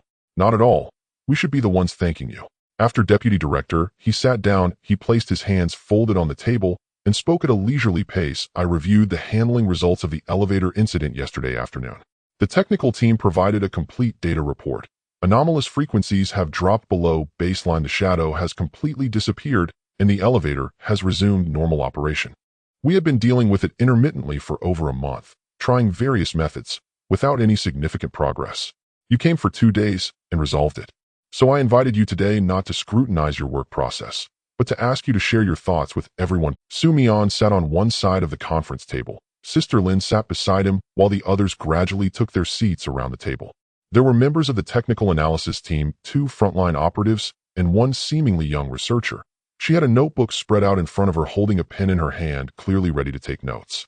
This setup gave Mian a premonition of "I am going to be studied as a case." He picked up the teacup in front of him and took a sip. The tea was lunging at just the right temperature, not burning his mouth. Then he set the cup down. "Deputy Director He, I must be honest, my approach may deviate somewhat from the branch's standard operating procedures." "I know." Deputy Director He smiled slightly. His smile was faint, but conveyed an openness of expectation, as if to say, "I have heard many rumors about you. I am open to my expectations of you. I have reviewed your file, gone over it several times, from start to finish, including the complete record of your handling of the courier's haunting incident in this city, and the entire briefing on the 375 bus incident in Beijing. As I was reading, I kept pondering a question." He paused, his gaze settling steadily on the table, as if he was organizing his words. Then he looked up at Mian and spoke a line that silenced the entire meeting room, even stopping the researcher who was taking notes. "Perhaps it is not that your approach is too special, but rather that our system has always lacked a step. First, try to communicate with the other party. This step does not have a corresponding standard procedure in our manual, but it should exist." The meeting room fell silent for several seconds. Mian's hand holding the teacup paused in midair, not because of surprise, but because he sensed a different depth in Deputy Director He's words. This was not a formal platitude spoken by a branch leader. This was the genuine acknowledgement of a person who had worked in this industry for 20 to 30 years, having experienced countless tasks, admitting from the heart that our methods might have overlooked something. Such sincerity, in an environment where few are willing to admit flaws in their systems, is extremely rare. "Deputy Director He, your words make me a bit nervous. I fear I may have given you the impression that I actually possess a mature methodology. In truth, I do not. The way I handle each task is decided on-site at the moment. I have no standardized processes nor any systematic theory. I simply did one thing, which is to first ask the other party about their situation. Mian put down the teacup, looking at Deputy Director. What you just said, I believe, is more valuable than anything I have done. Because you said this step should exist, not merely that I did something right. If in the future the Abyss Bureau can include first attempt communication as a standard option in their procedures, that would be more meaningful than me handling 10 matters alone. Deputy Director, he leaned back in his chair, quietly observing Mian for a few seconds. His gaze carried a serious scrutiny. It was not a doubt, but a confirmation of this young person truly understands the weight of my earlier statement. He nodded slightly and said, "You do indeed grasp my meaning." The researcher sitting across the conference table, a young woman appearing to be in her late 20s, finally could not hold back and spoke. Her tone carried a blend of long-accumulated confusion and thirst for knowledge. "Comrade Mian, I would like to ask a more specific question. When you faced those shadows in the elevator, how did you determine that talking to them would be more effective than... What indicators did you use to make that judgment?" Mian turned to look at her, pondering seriously for a moment before answering. "I do not have a fixed judgment indicator. What I did at that time was, I stood by the door and took a look. The state of those shadows, crowded in the elevator but attacking no one, was not because they were incapable of attacking, but because attack was not an option in their behavioral logic. Their core behavioral pattern was waiting. Waiting for the elevator doors to open, waiting for someone to enter or exit, waiting for some change to occur. For an existence whose core behavior is waiting, exorcising it is meaningless because it does not want to go anywhere. It is simply waiting. So the only thing you can do is tell it, you don't need to wait anymore. The door is already open. You can walk." The researcher lowered her head and quickly took notes. After finishing, she looked up and asked again, "How did you determine that they could understand your words?" "I cannot be sure," Mian answered honestly, "but I tried. If they don't understand, then I try another way. If that doesn't work, then I try again, until I find a way they can understand. I believe the starting point of communication is not confirming that the other party can understand, but rather assuming that the other party can understand. If the assumption is wrong, then adjustments can be made. But if you don't make an effort to speak from the beginning, there will never be a window to start." The meeting room fell silent. Deputy Director, he picked up his teacup and took a sip. His face showed little expression, but his action of holding the teacup was slower than before. That kind of slowness is a pause that occurs when someone is digesting information they consider important. He did not immediately respond, but instead reflected on what Mian had just said in the quiet meeting room, akin to a teacher hearing a student voice a thought he had long pondered but never articulated. One of the middle-aged male operatives sitting on the other side of the conference table, appearing to be just over 35 years old, dressed in a deep blue branch uniform with a slightly worn badge pinned to his chest, then spoke up. His tone was not filled with the urgent thirst for knowledge like that of the female researcher, but rather reflected a state of having pondered for a while before deciding to ask. "Comrade Mian, I have another question. Have you ever encountered a true failure of communication? That is, you tried to speak to the other party, but they completely rejected, did not respond, or even exhibited hostile reactions. In such cases, do you have an alternative response plan?" Mian thought seriously for a moment, not because the question was difficult to answer, but because he sensed a deep-rooted concern unique to frontline operatives in the questioner's tone. The greatest fear is not knowing what to do, but rather taking action that yields no results, leaving one uncertain about the next steps. That feeling of being left suspended is more unsettling than outright failure. I have encountered such situations, but I would not define them as communication failures. Mian's fingers gently rubbed along the rim of the teacup, his voice maintaining a steady rhythm of contemplation. I refer to them as communication format mismatch. Just like speaking Mandarin to someone who only speaks Cantonese, the other party does not refuse to respond. They just do not understand your language. What you need is not to give up on communication, but to try using a different language. Sometimes it's a language issue, sometimes it's a timing issue, and sometimes it's about both parties being on different frequencies. But it's never the act of communication itself that is at fault. If the other party does not respond temporarily, I simply change the topic, change the approach, or perhaps try again at a different time. The same applies to the air raid shelter incident. If I find that the haunting presence completely ignores me after I enter, I would step back and return the next day. Change the items I carry, change the angle from which I approach, until I find a method that it can receive. The meeting room fell silent once more. The operative lowered his head and thought for a moment. He did not pursue further questions, but there was a subtle, yet genuine sense of easing in his expression. It was as if a long-sealed hypothesis had started to crack upon hearing a different answer. Deputy Director, he glanced at him. His gaze was brief, but carried the understanding of an elder. He did not follow up on this topic, but instead set down his teacup and spoke in a tone that felt less like a work summary and more like a sharing of experiences. There are some doors that seem locked, not because someone has locked them, but because no one has pushed them open for a long time. Mian only stayed in Shanghai for 4 days. After dealing with the elevator incident vice minister, he invited him to dinner at an authentic old Shanghai restaurant near Nanjing West Road, ordering braised pork oil-splashed shrimp crab roe tofu and a plate of scallion oil noodles. Halfway through the meal, vice minister he casually asked him, "Have you considered transferring to the Shanghai branch permanently?" As Mian was picking up a piece of braised pork, he paused with his chopsticks in midair upon hearing this. "Vice minister, are you trying to poach me?" "It's not poaching. It's expressing the Shanghai branch's recognition of your capabilities." "Vice minister," he said without changing his expression, helping himself to a piece of oil-splashed shrimp. His tone is calm, as if discussing whether it would rain tomorrow. Moreover, Shanghai is different from Beijing. The types of anomalies here are more diverse and have greater research value. If you stay in Shanghai for a while, you'll notice that the unusual events here possess a unique urban temperament, closely intertwined with the cultural background of the city itself. If you are willing to come, I can have the administration arrange a single dormitory for you, close to the Huangpu district with convenient transportation and a convenience store right downstairs. Mian chuckled at the second half of the sentence. Clarifying the dormitory's location and whether there was a convenience store downstairs was hardly just expressing recognition, it was clearly a complete job offer. "Thank you, Vice Minister but I am a direct action personnel of the headquarters. Whether I can transfer depends on Deputy Director Zhou's arrangements. However, your sincerity, I will definitely convey it to Deputy Director Zhou in your words." Vice Minister he nodded, not saying anything more, but he poured Mian another cup of tea. On the morning 4 days later, Mian was packing his luggage in preparation to return to headquarters for a report. He sat on the single bed of the temporary dormitory in the Shanghai branch, neatly folding some change of clothes to stuff into his backpack, when his phone vibrated. The caller ID was Zhou Min, his immediate superior at the Abyss Bureau headquarters. Mian answered the phone. "Deputy Director Zhou, I was just about to tell you that I finished my tasks here in Shanghai. Don't rush to come back yet. There's a new task." Zhou Min's voice came through the receiver, her speech as fast and precise as usual, like a senior dispatcher handling multiple streams of information simultaneously. "The Chongqing branch of the Abyss Bureau has sent a coordination request. To summarize, there's an underground civil defense project in a certain district of Chongqing, an abandoned air raid shelter that has been in use for about 20 years. Recently, it has shown abnormal frequency fluctuations. According to local residents, at night echoes can be heard coming from the entrance of the shelter, not ordinary wind or water sounds, but echoes of human voices.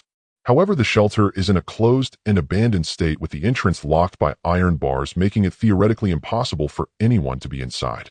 The Chongqing branch sent people in to investigate. They found that the interior of the shelter was very complicated, with a structure typical of civil defense projects. A main passageway with multiple side tunnels with a total length approaching 2 kilometers. Moreover, there exists some sort of energy field capable of manipulating the sound propagation paths. Once inside, one's sense of direction is completely lost. The investigation team from the Chongqing branch was trapped inside the cave for nearly 4 hours, relying on the safety rope left along the way to find their way out. Mian quietly listened while sitting at the edge of the bed. One leg crossed over the bed. As he listened, he took out a new blank notebook and a pen from his backpack. They initially judged that, in the depths of the shelter, there might be an anomaly related to echo or sound manipulation. It does not actively attack intruders, but it uses echoes to interfere with one's sense of direction and judgment. When you go in, observe first, then judge, and do not jump to conclusions. Mian completed her sentence. On the other end of the line, Zhou Min paused for a moment. Then she let out a very soft, almost inaudible chuckle. This was already a very strong expression of emotion from Zhou Min. "It seems you have memorized my requirements. Fine. I won't repeat myself. Someone from the Chongqing branch will be there to pick you up. The person picking you up is surnamed Chen, the leader of the 3rd Action Group of the Chongqing branch. Contact him when you arrive. The materials have already been sent to your internal mailbox. Flight time is approximately 2.5 hours. You can look over them on the plane." "Got it." Mian hung up the phone, sitting at the edge of the bed in thought. He checked the flight schedule to Chongqing on his phone. It turned out there was a flight this afternoon. He sent Zhou Min a message. Booked an afternoon flight. Arriving in Chongqing tonight. Then he began to pack his things, putting the clothes he had just folded back into the backpack, placing the blank notebook in the side pocket, and stuffing the phone charger into the front pocket. While he was pulling up the zipper, his phone vibrated again. This time it was a message from an unknown number. "Hello, Comrade Su Mian. I am Chun Dongsheng from the Chongqing branch, the person picking you up. Deputy Director Zhou has already passed your flight number to me. I will be waiting for you at the exit of the arrival hall. Also, traffic conditions in Chongqing are quite complicated, so if you get lost at the airport, you can call me. There are also signs inside the airport, but sometimes even locals have trouble understanding our signs." Su Mian couldn't help but chuckle soundlessly at this message while in his Shanghai dormitory in the afternoon.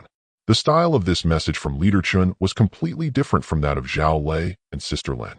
It was filled with a unique self-deprecating humor typical of Chongqing, along with an accurate self-awareness of the local traffic conditions. He replied on his phone, "Hello, Leader Chun. I've already noted down your analysis of the airport signs. If I get lost, I will call you immediately." At 6:45 in the evening, Su Mian landed at Chongqing Jiangbei International Airport. By the time the plane landed, the sky had already darkened. Through the plane's window, he could see the entire night scene of Chongqing unfolding beneath the wings. The undulating hills were filled with countless lights, and the Yangtze and Jialing rivers flowed through the city like two dark silk ribbons, the bridges on the rivers outlined by beautiful arcs of light. The night view of the city was entirely different from that of Beijing and Shanghai. It wasn't flat or evenly spread out. It was three-dimensional, layered and staggered, as if someone had stacked the lights of an entire city on the undulating mountains, with each layer having its own height and contour. As Su Mian walked out of the arrival hall, he immediately spotted a man holding a pickup sign. Rather than formal wording like Abyss Bureau Chongqing branch, it simply read "chatting." Su Mian nearly laughed out loud at the airport exit upon seeing those three words. He approached the man, Leader Chun. Chun Dongsheng was in his 40s, not very tall, but quite sturdy, wearing a dark brown leather jacket with short and stiff hair, his facial expression a rich blend of cheerfulness and curiosity. He lowered the cardboard with the words "chatting" and looked Su Mian up and down, then extended a solid hand. "So it's you. I heard you made a bus anomaly in Beijing go mute by talking to it. Then in Shanghai you sent a shadow from an elevator packing. Before you even arrived in Chongqing, your glorious deeds had already circulated in the divisions group. Everyone is guessing what kind of person you are. Now I finally get to see the real deal." Su Mian shook his hand. "Leader Chun, your pickup sign is quite creative, but I want to confirm, how did you come up with the idea to write chatting?"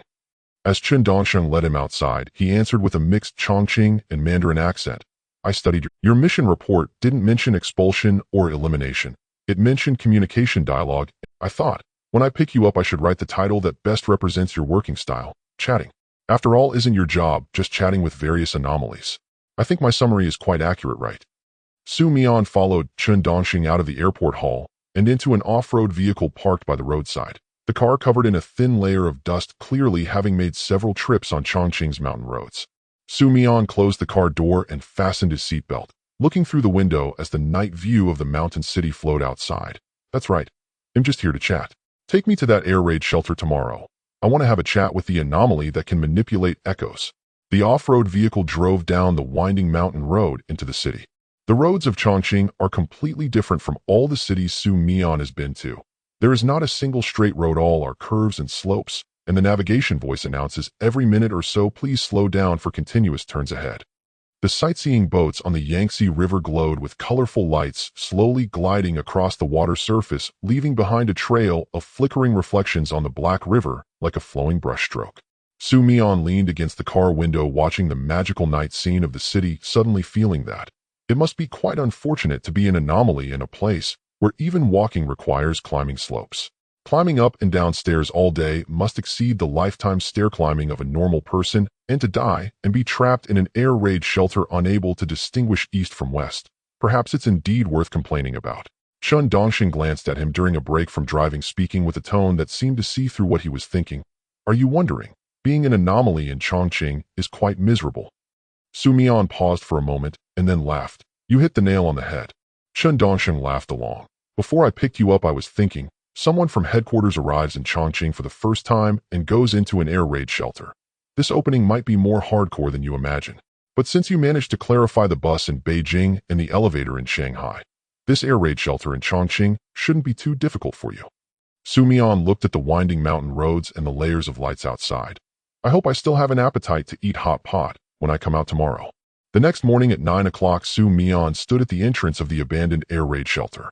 The shelter was located on a forgotten slope in the old city of Chongqing, surrounded by layers of old residential buildings with the distance between the buildings being extremely close. Classic handshake buildings where extending a hand from one window would almost touch the wall of the opposite building.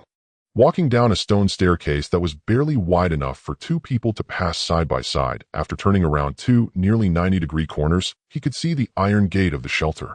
The chain on the iron door was already rusty, making a piercing metallic scraping sound when opened, echoing far down the quiet alley. The cement sign above the arched entrance had mostly peeled off, leaving only the word Civil Defense and a few indistinct numbers, like a time coordinate left from some era. Mian stood at the entrance, shining his flashlight into the cave. The beam of light was quickly swallowed by the darkness, not because the light wasn't bright enough, but because the structure of the shelter itself possessed a quality of absorbing light. The cave walls were a dark, gray cement surface covered with damp water stains and traces of ancient moss, with small stalactite-like deposits hanging down from the ceiling in some areas. The air was filled with a mixed scent of soil rust and some indescribable humus. It was not pungent but heavy, as if the shelter had accumulated a dense shell of air over decades of confinement, and each breath felt like a reminder of the stagnation of time. He turned to glance at Chun Dongxing, who stood behind him. The action group leader of the Chongqing branch's arms crossed over his chest, standing outside the iron gate, with an expression of seriousness and anticipation, as if facing something he had attempted before but had not succeeded in. Leader Chun, after you went in last time, how far did you get before losing your sense of direction? About 300 meters or so. After reaching the first fork in the main path, the echoes began to appear. At first it was the normal echo of footsteps, but then after walking for a while you would notice that the direction of the echo you heard did not match the actual source of the sound. When you shouted from the left, the echo came back from the right. You moved forward, but the sound of your footsteps felt as if you were walking backward. There were 4 of us inside. Each person felt differently. Some felt they were going down while others felt they were going up, but that stretch of path was clearly flat. As Chun Dongxing spoke, he scratched the back of his head as if recalling an unpleasant experience. Honestly, I've been in this position for over 10 years, seen quite a few strange things, but being led by an invisible entity through echoes for 4 hours was quite a blow to my professional pride. Mian chuckled. He took out 2 items from his backpack, a box of chalk and a roll of rope. The chalk was ordinary white chalk, the kind that costs 2 yuan a box at a stationery store. The rope was a thin nylon one about 50 meters long. Chun Dongxing looked at him in evident confusion as he pulled out these items. What are you planning to do with that? Make marks. Mian tied one end of the rope to the iron gate, securing it with a knot, then tugged to ensure it was tight. Since the evil spirits inside can use echoes to confuse our sense of direction, then I won't rely on my sense of direction to navigate. I will mark arrows on the wall with chalk, drawing one each time I walk a distance. The rope is a backup. If I run out of chalk, I can use the rope to return to the starting point. Chun Dongxing watched as Mian crouched down, carefully tying the knot, then remained silent for a few seconds. Is this what you call preparatory work before chatting? What else? Mian stood up, brushed the dust off his hands. I can't just walk in and suddenly find myself lost while chatting with an evil spirit. How awkward would that be? Asking, how long have you lived here, while wandering in the shelter? It's too beautiful a scene for me to imagine. Chun Dongxing stood at the entrance, watching Mian's dark silhouette as he walked into the shelter with the rope and chalk, and couldn't help but mutter to himself, this young man from headquarters indeed differs from what the files said. The interior of the shelter was more complex than Mian had imagined. The main path was about 3 meters wide and over 2 meters high, with a rough cement floor. Having become pitted after decades of dampness, the sensation underfoot was completely different from walking on an ordinary surface. Every step required a glance down. In some areas, water was seeping from the ceiling, and the sound of dripping formed in irregular rhythm in the empty corridor. Drip drop. Sometimes several drops in a row, sometimes long silences before a drop fell, as if conveying some message in a rhythm not belonging to any human language. The beam of the flashlight created a small cone of light in the darkness ahead, illuminating the mottled marks on the cave walls. Some were construction marks left during the building process, some were mineral deposits formed from later seepage, and some, Mian paused, directing the flashlight at the wall to examine closely, were irregular scratches with both horizontal and diagonal lines arranged in a way that revealed no pattern, nor could he discern who had left them and when. Perhaps they were scratched by workers during the shelter's construction, or perhaps they were left as distress signals by someone who had been trapped here later. But regardless of what they were, those scratches had silently existed here for decades. Mian gently touched the grooves of those scratches with his finger. The texture was cold and rough. He didn't linger too long and continued walking down the main path. After walking about 200 meters, the first fork appeared before him. The main path split into two side tunnels here, one extending left and the other slanting down to the right. The interiors of the two side tunnels looked almost identical, same width, same height, and both swallowed by darkness at the ends. If he hadn't been marking arrows on the wall with chalk, it would have been impossible to distinguish which was which from the outside. Mian stopped at the fork. He didn't rush to choose a path. Instead, he first turned off his flashlight. In that moment, the darkness became utterly complete. Not the kind of darkness where after turning off the lights you can still see some outlines, but an absolute darkness where not a single ray of light exists. Mian stood in that pure darkness, quietly waiting. Then he heard it. An echo coming from deep within the left side tunnel. Not like an ordinary sound reflection. It had a texture distinct from natural echoes, more rounded with a sense of direction, as if someone had deliberately adjusted the sound's propagation path in space, ensuring it landed precisely in the listener's ear. Mian turned on the flashlight again, drawing a large arrow on the wall pointing left, then wrote a small note beside it: left, but it may be a trap. Right is the real path. He chose to enter the right slanting tunnel. This judgment would later prove to be correct. After walking about 100 meters to the right, another fork appeared.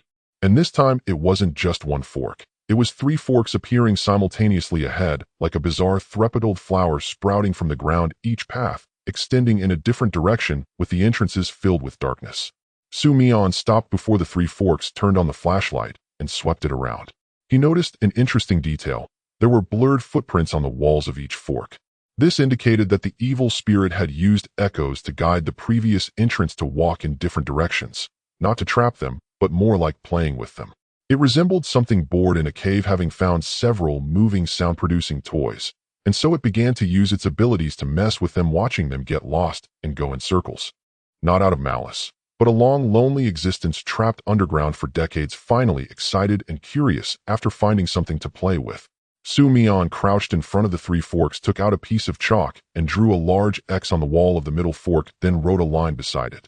This path is where the evil spirit wants you to play. Don't go in. He moved to the left fork, drawing an arrow. The right turn ahead is a dead end. Don't ask me how I know. Intuition. Finally, he approached the right fork, seriously drawing an arrow on the wall at the entrance, then writing a note beside it. Go this way, but be cautious. It may be waiting for you over there. After writing this, he heard a sound coming from deep within the cave. It was an extremely brief sound, as if something was forcefully compressing the air. Mian paused, listening intently. That sound did not reappear, but he could feel something in the depths of the darkness was watching him, not with anger, rather with a sense of confusion, as if wondering, why isn't this person following the script? Mian smiled in the direction of that darkness, though the other party couldn't see it. Then he spoke in a soft voice, clear enough in the quiet shelter. Don't rush. I'll be there soon. Wait for me a moment. I'm moving slowly, mainly because the road conditions in your shelter are quite complicated and I'm afraid of tripping. Once again, the short sound of air compression echoed through the darkness. But this time Mian sensed that there was an added hint of confusion at not being understood in that sound. The depths of the air raid shelter are colder and more humid than the areas closer to the entrance. Mian had no idea how long he had wandered through the intersecting tunnels. His phone had long lost signal, and the time on his watch had lost all meaning in the pure darkness. He only knew that he had passed one junction after another, drawing a series of arrows on the wall and writing it. He had used up a third of his chalk, and the length of the rope was nearly at its end. If it weren't for his confidence in his judgment, he might have ended up circling around for hours, just like the members of Chun Dongsheng's team, misled by the deceptive echoes. After making a sharp turn of about 60 degrees, he suddenly found himself in an open space ahead. This was an underground area of about 20 square meters. The air raid shelter expanded here into a structure resembling a small refuge. The ceiling was about a meter higher than the main passage, and the walls showed remnants of rebar and some faint markings left from years past. In the center of the space were some miscellaneous items left from an unknown era, several decayed wooden boards, a rusted iron bucket that was nearly unrecognizable, and some scattered fragments of brick. And in the deepest part of the space, right next to the shadow of the cave wall, there was something. What he saw was not a complete, tangible form of an evil presence, but a constantly shifting shadow like some unstable outline formed from thick gray smoke. It had no fixed shape, sometimes resembling a human silhouette, other times spreading into an irregular cloud, and at times shrinking into a dense. Its very existence seemed to be fluid and unfixed. Yet among all the changes, it shared a common frequency characteristic, a long-suppressed sense of loneliness seeping from the depths of the underground. Mian stood at the entrance of the underground space, watching the constantly shifting outline of the evil presence. He did not retreat, nor did he assume a defensive posture. He lowered the angle of his flashlight slightly to avoid directly shining on the eyes of the entity, though he was unsure if the evil presence had eyes. And then he took out the bottle of mineral water that he had been carrying in his backpack. He twisted off the cap and took a sip. Then he raised the bottle and shook it towards the shadow. After saying this, the shape of the shadow underwent a noticeable pause. It ceased to flow. It solidified into a near-human outline, like a blurry silhouette of a squatting figure, and then it remained still. It squatted there, maintaining that posture, as if it were a being that had just heard something entirely unexpected. After about 10 seconds, a faint ripple appeared in the frequency of the shadow. Mian could not discern what it was, but it felt very close to confusion, as if it were a being that had spent an unknown number of years alone in the underground shelter, and suddenly one day a person walked in, without screaming, without fleeing, and without pulling out any weapons, just pulling out a bottle of mineral water and asking if it wanted to drink. Mian leaned against the cave wall and sat down. He placed the flashlight on the ground, directing the beam upwards to create a soft halo on the cave wall, so as not to blind the entity while still being able to see his surroundings. He set the bottle of mineral water down on the ground in front of him, screwed the cap back on, and placed it between the two of them, like a cup of tea set on a negotiation table. "Have you not spoken to anyone in a long time?" Mian asked. His voice produced a natural echo in the empty underground space, but this echo was completely different from the previously manipulated reverberations. It was natural, relaxed, with no trace of human manipulation. The outline of the shadow changed again, expanding from the squatting human shape into a more indistinct, irregular gray mist. There was no answer, but it did not leave. Mian interpreted this reaction as implicit consent. "I guess so.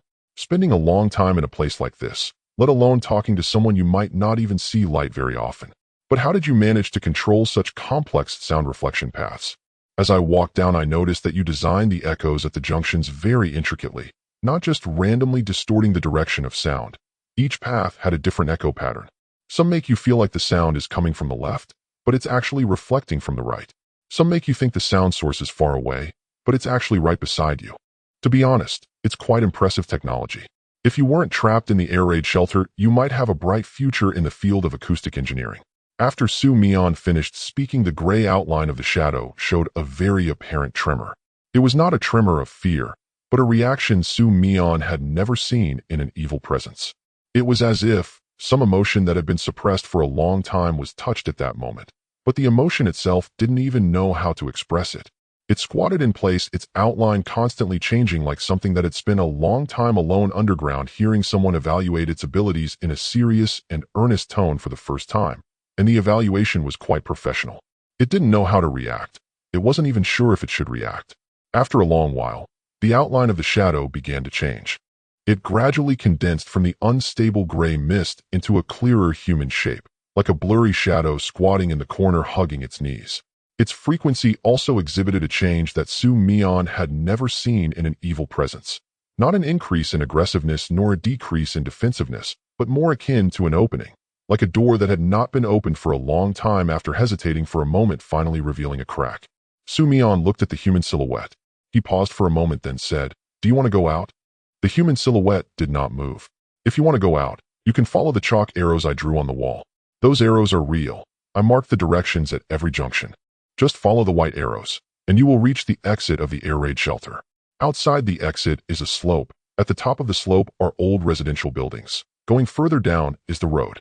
At the end of the road is a light rail station. You can go to any place in Chongqing." He paused for a moment and then added, "Of course, if you don't want to go out, that's fine too. After all, you've been here for so long. This might already be your home. I just feel you should know where the way out is. Just knowing is enough. Whether to go out depends on you."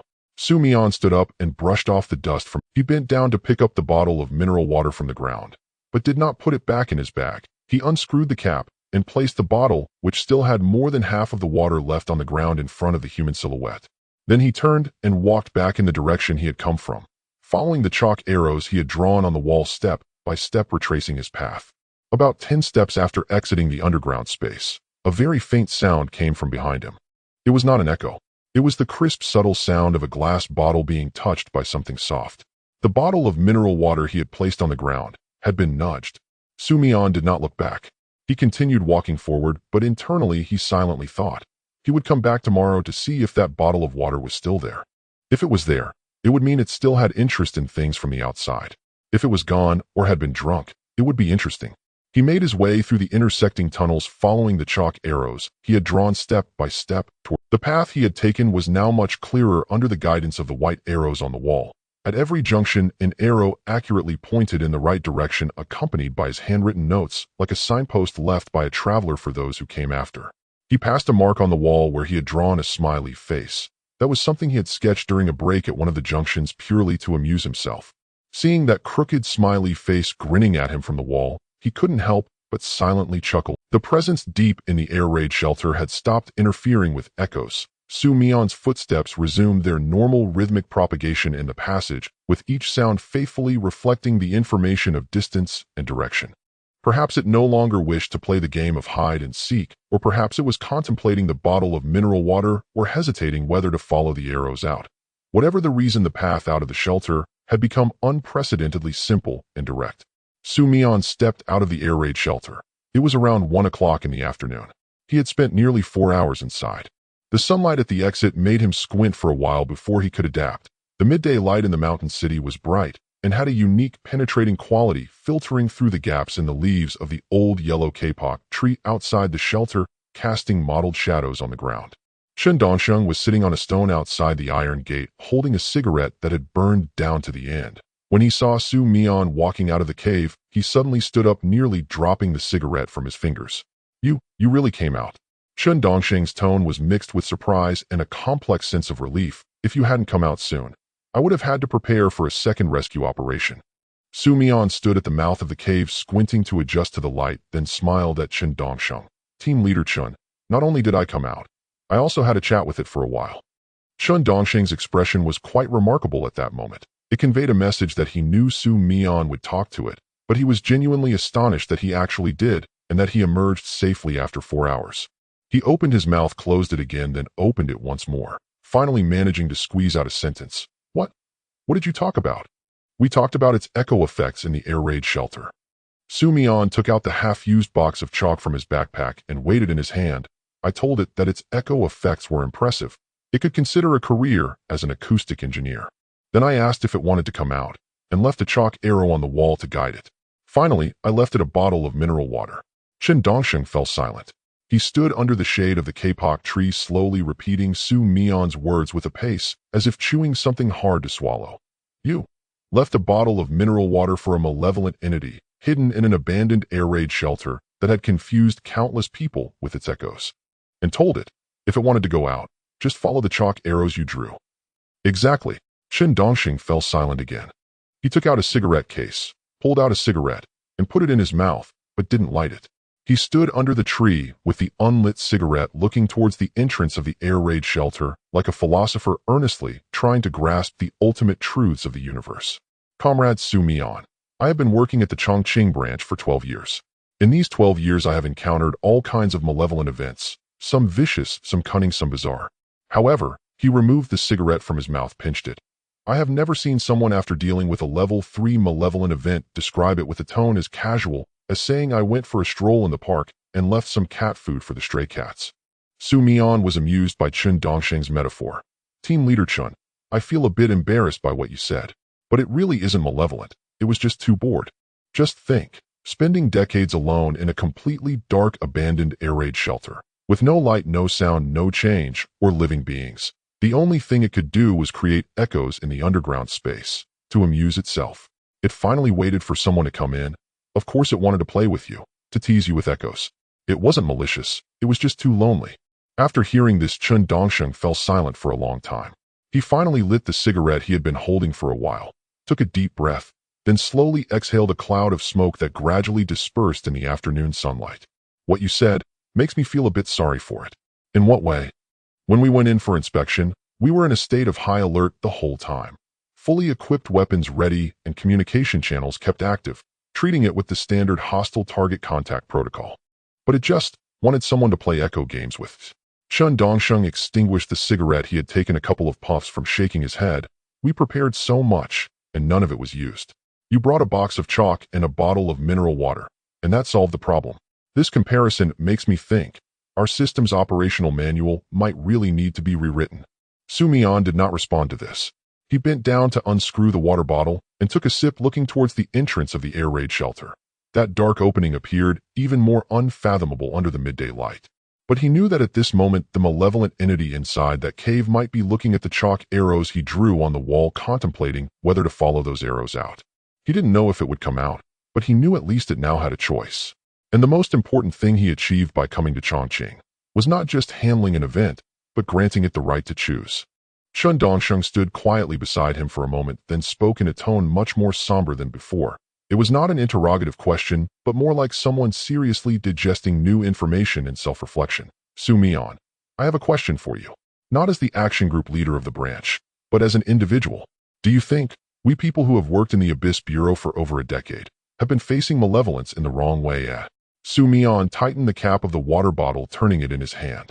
He thought for a moment, not hesitating to answer, but organizing his words. Team Leader Chun, you are not facing malevolence in the wrong way.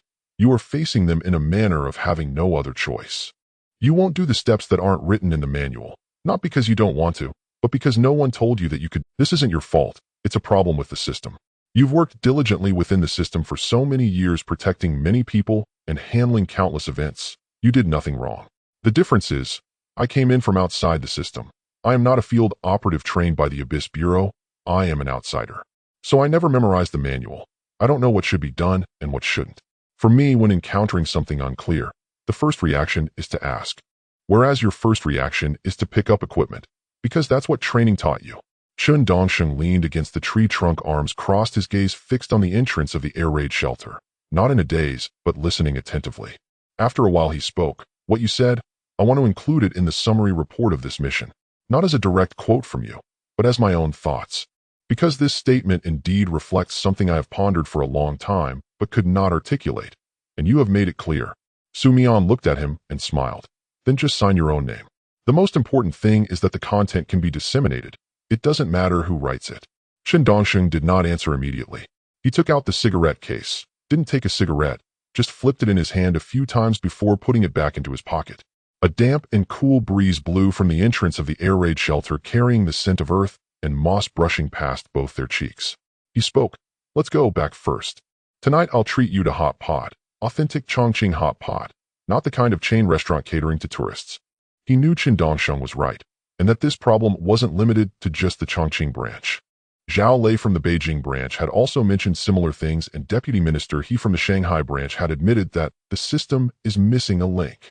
Every action operative he encountered from different branches were all responsible, well-trained professionals who had worked in the system for many years, yet no one had thought to first chat with the malevolence.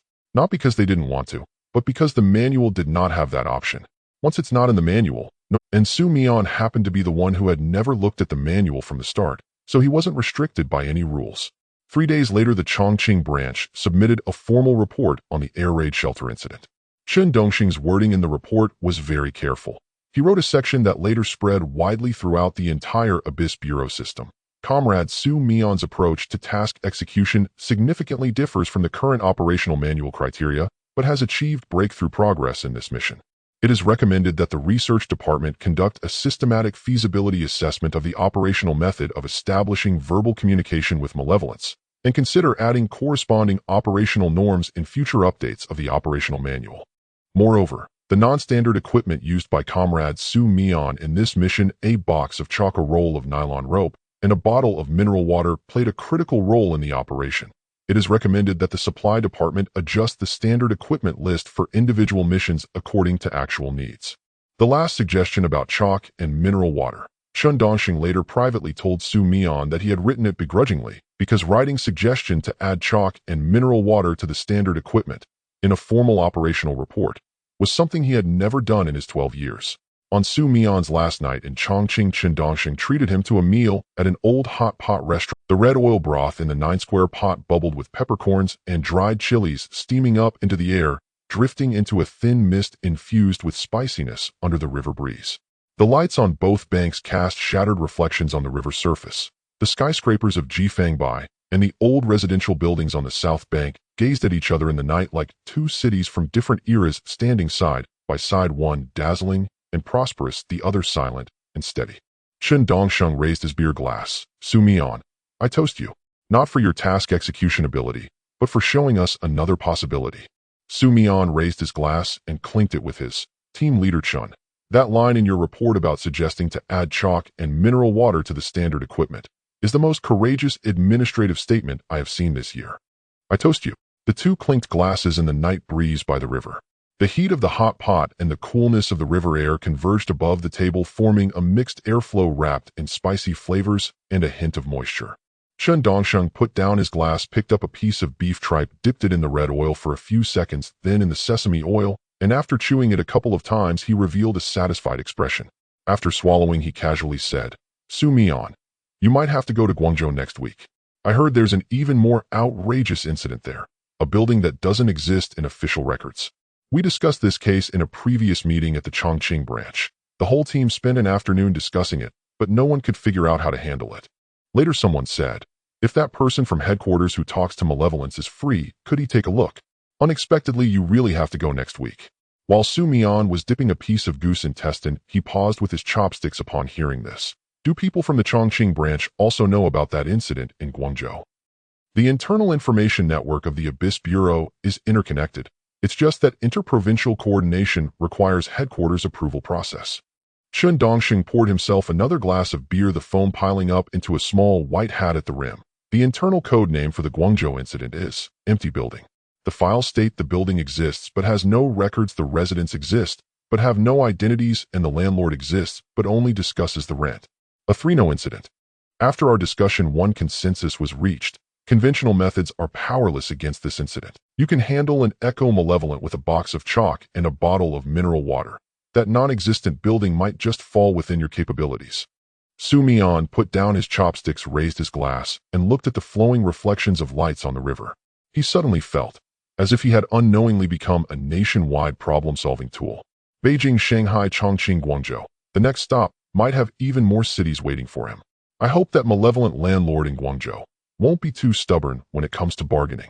He muttered to himself, then tilted his head back and finished the beer in his glass. The two clinked glasses once again in the night breeze by the river. The red oil broth bubbled like the unquenchable passion of this city. In the distance, the cruise ship on the river sounded its horn, the low sound resonating between the mountain walls on both sides. Unlike the echoes in the air raid shelter, this resonance has direction, warmth, and is the voice of the living world. Su Mian had been back at the headquarters for less than 4 days. During these 4 days, he accomplished a few tasks. He organized the notes on assignments accumulated in Beijing, Shanghai, and Chongqing, and had 3 meals at the headquarters cafeteria, where the cafeteria lady, upon seeing him back, automatically served him an extra spoonful of braised pork, saying, "You've worked hard on your business trip, you've lost weight." Su Mian felt that the lady said the same thing to everyone returning from a business trip, but he still enjoyed the meat. He also took the time to check on Guyi. Guyi was staring blankly at a frequency waveform chart in the underground laboratory of the research department, and upon seeing Su Mian enter, he simply said, "You carry residual traces of 3 different malevolent frequencies, those from Beijing, Shanghai, and Chongqing. The amount of data you've collected on this business trip is nearly equivalent to our department's sample collection over the past 6 months." Su Mian had not yet had a chance to respond when his phone rang. Zhou Min. His business trip break officially came to an end. A coordination request from the Guangzhou Abyss Bureau branch. Zhou Min's voice came through the receiver, diving straight into the matter without any preamble. The incident location is a village within the urban area of Tianhe district in Guangzhou, a rental building that does not exist in the official construction registry. Su Mian was sitting on a long bench in the headquarters corridor. He straightened up a bit upon hearing this. What does not exist mean? It means literally, that building does not appear in any official architectural files, property registrations, or urban planning documents, but it indeed stands there. When the Guangzhou branch first received relevant reports, they thought there was a mistake in the address. Only after sending someone to confirm on site did they discover That building truly exists. It is 6 stories tall, has stairs, corridors, and independent door numbers, but there are no construction records for it in any official system. It seems as if the construction, completion, and use of that building occurred entirely within a visual blind spot of the system. Zhou Min's tone had a rare, subtle pause when describing this matter. Even she, with her extensive experience, was subtly impacted by the basic details of this incident. What about the people living inside? That's another question. Zhou Min paused, and Mian could hear the faint sound of her flipping through papers on the receiver. According to preliminary statistics from the Guangzhou branch, there are about 30 to 40 residents living inside. But not a single person could be traced for identity information. No household registration, no temporary residence records, no social security records, no electronic information at all. In other words, each resident in that building does not exist in the official information system. A building that does not exist, housing a group of people who do not exist, in the core area of Guangzhou's densest urban village, stood for decades without anyone noticing anything unusual. The nature of this event was different from all the incidents he had dealt with before. It was not a one-time anomaly. It was a complete self-contained miniature society continuously operating in the gaps of the living world. What is the core issue? Mian asked. This was the experience he had learned, first asking about the key conflict, then dealing with surrounding redundant background information. Is it the building itself, or the people living inside? The preliminary judgment from the Guangzhou branch was that the building itself is the frequency core of the Zhou Min's tone became more focused. There is a malevolent entity inside the building that is considered the landlord. It is the consciousness center of the entire building, and the only existence that has interacted with the outside world. It sits at the entrance downstairs, occasionally responding to inquiries from passers-by who are unaware of the situation when they ask about renting information, though its responses, according to witnesses, are very brief, only stating the price. If someone asks if transportation is convenient, it does not respond. If someone asks how much water and electricity costs, it does not respond. If someone asks if it can be cheaper, it also does not respond. Like an automated answering system set to a specific program, outputting only one variable. When Mian heard if it can be cheaper, it also does not respond. His professional instincts told him that this might be one of the most special malevolent entities he had encountered. So, the core of dealing with this incident is that I have to talk about renting with a malevolent landlord that only states rental prices. Based on the current information, yes. The exact words from the Guangzhou branch were, "We have tried various methods to contact the core consciousness of that building, without success. It does not react at all to any communication not related to renting. It's like putting a record of the wrong format in a player that only reads specific formats. It does not read." Mian stood in the corridor of the headquarters looking out the window at the early winter sky. He quickly constructed a preliminary action framework in his mind. A malevolent landlord that only talks about rental prices, a building that does not exist, a group of unidentified residents, a community that is completely blank in official records. All right, I will go to Guangzhou. After hanging up the phone, he wrote a reminder for himself in his phone's memo.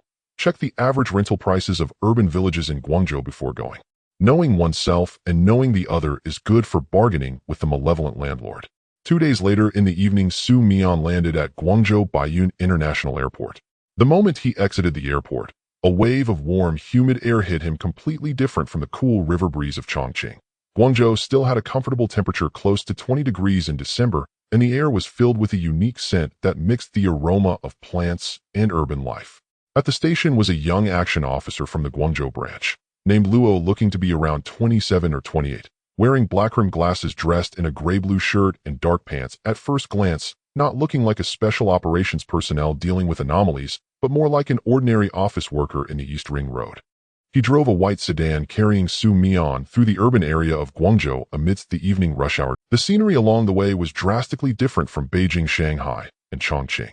On both sides of the street were dense colonial-style buildings with various small shops opening up beneath the colonnades on the first floor. Dessert shops, roasted meat shops, hardware stores, grocery stores, rice noodle shops. The signs stacked upon each other stretching toward the road, some written in traditional characters, some in simplified characters, and some in both. Electric bicycles weaved flexibly between pedestrian and vehicle traffic, and the air was filled with the mixed aroma of roasted meat and charcoal-grilled food. The first impression this city gives is dense, vibrant, an overwhelming sense of life, unlike the refined aloofness of Shanghai nor the heavy vastness of Beijing. Guangzhou is where all the vitality is squeezed together, laid out before you in a fervent, unpretentious manner. Where is that building located? Su Mian asked from the passenger seat. In a very old urban village in Tianhe district. Xiao Luo adjusted his grip on the steering wheel as if considering how to describe the location. It's hard to say exactly which road it is on, because most road names inside the urban village cannot be found on the navigation. Just imagine, between an elevated road and a commercial complex, there is a dense cluster of low buildings. The distance between the buildings is so close that a person on the 6th floor can reach out their hand through the window and shake hands with a resident across the way. The building we are talking about is deep within that area. You need to walk through about 5 or 6 alleys from the main road. Each alley is narrow enough for only one person to pass through. Su Mian recalled the term handshake building mentioned in the outline. This description often appears in urban legends in Shanghai and Beijing, but only by truly entering Guangzhou's urban villages can one personally understand what these 3 words mean. Not just close, but that the residents of 2 buildings can actually extend their hands to shake in front of their respective windows. Su Mian imagined that non-existent building, hidden among such a densely packed cluster of buildings, wrapped in layers of handshake buildings, like a secret that grew in the crevice of the city undocumented by any physical records. The sedan stopped at the entrance of a narrow alley. Xiao Luo pointed towards the depths of the alley and said, "Walk to the end. Turn right. Walk about 50 meters. You will see a 6-story building with white ceramic tiles on its exterior." Sitting at the entrance was an old man wearing dark clothing. That was the building and the landlord. Su Mian got out of the car standing in the warm evening air of Guangzhou. He carried his backpack. Inside were a new blank notebook, a pen, and the average rental price data of Guangzhou's urban villages he found online the night before. He walked into the narrow alley. The walls on both sides of the alley were covered in moss and some unknown climbing plants, and the overhead wires intertwined like a spider's web slicing the sky into irregular fragments. From a distance came the sounds of frying pans and the broadcasting of television news. Someone was cooking behind a half-open window. The sounds of life echoed in the narrow alley, warm and mundane. He walked through the alley, turned right. Then he saw the building. 6 stories high with an exterior of small white ceramic tiles. But the surface of the tiles was covered with an uneven layer of dust, making the color of the entire building appear between gray and beige. The iron gate at the bottom was wide open. The staircase inside was dimly lit. A worn rattan chair was placed at the entrance. Sitting on the chair was an old man dressed in a dark blue old-style Zhongshan suit. In front of him on the ground was a sign written on a piece of hard cardboard. The writing on the sign was done with a black marker, the strokes simple and direct. Single room for rent. 1,500 month. Su Mian stood on the vacant space in front of the building, locking eyes with the malevolent landlord sitting in the rattan chair for a moment.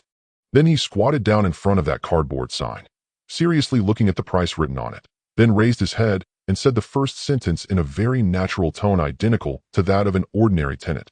"Boss, can this rent be cheaper?"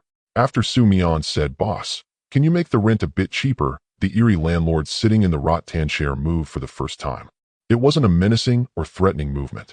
Its head slowly turned from a neutral position to face. The action was neither fast nor slow, almost indistinguishable from a normal elderly person's reaction when someone speaks to them. Its facial expression maintained a blank calmness.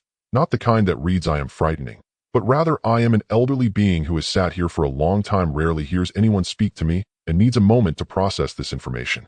It silently gazed at Su Mian. About 5 seconds passed. Then it spoke, its voice dry and slow, carrying the texture of vocal cords that hadn't been used in a long time, adjusting to the act of speaking. 1,500. "I know 1,500. It's written on the sign." Su Mian crouched in front of the cardboard, keeping his posture of looking up to converse with the landlord, his tone carrying the earnestness typical of a city village tenant viewing a rental. "But boss, I checked online, and the average price for single rooms in this area is around 1,200 to 1,300. The building across, I saw it on my way here, also has a rental advertisement posted at the entrance. Single room for 1,200. Isn't your 1,500 a bit high?" As Su Mian said this, he felt somewhat uncertain.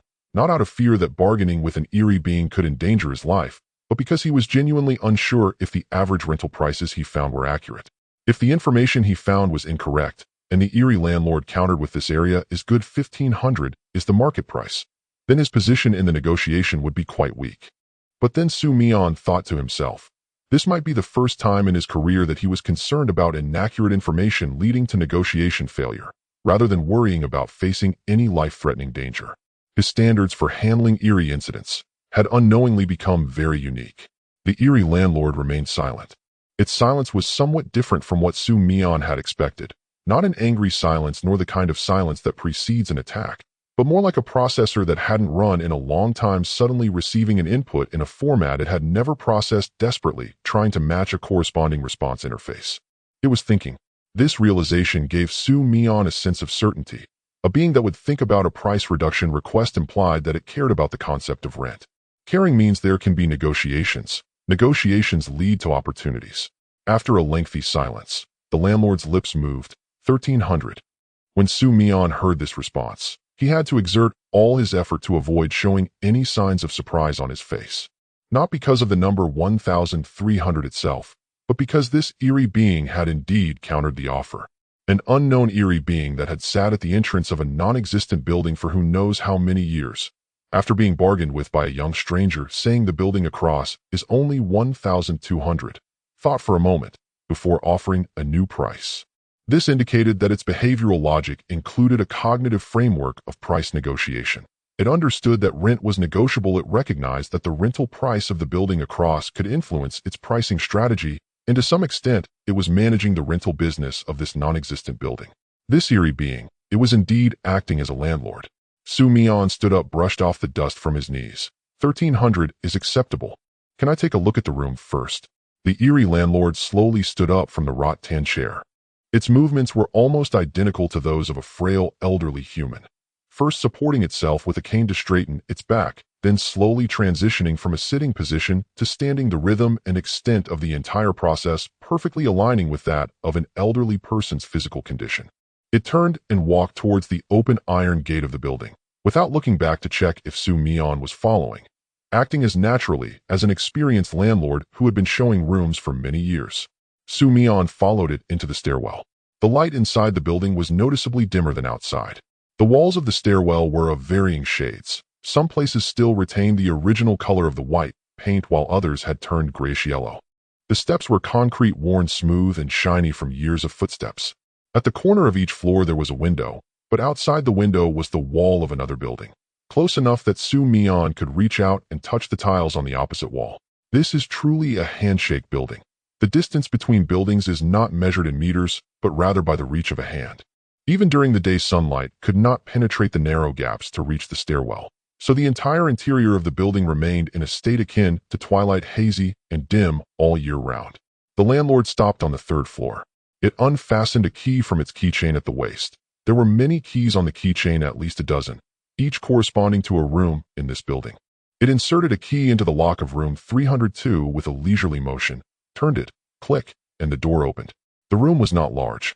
Visually, it was about 15 to 16 square meters, furnished with a bed, a desk, a simple cloth wardrobe, and an old air conditioner. The floor was covered with light-colored tiles, cleaned quite well. The window faced north. Outside was the wall of another building about 1.5 meters away. The lighting wasn't great, but with the light on the room appeared fairly bright. Mian stood in the center of the room and looked around. He noticed a detail. Although the room appeared clean and tidy, there were no signs of it having been occupied. The sheets were unwrinkled, the desk was free of dust and clutter, the wardrobe doors were closed, the zippers secured.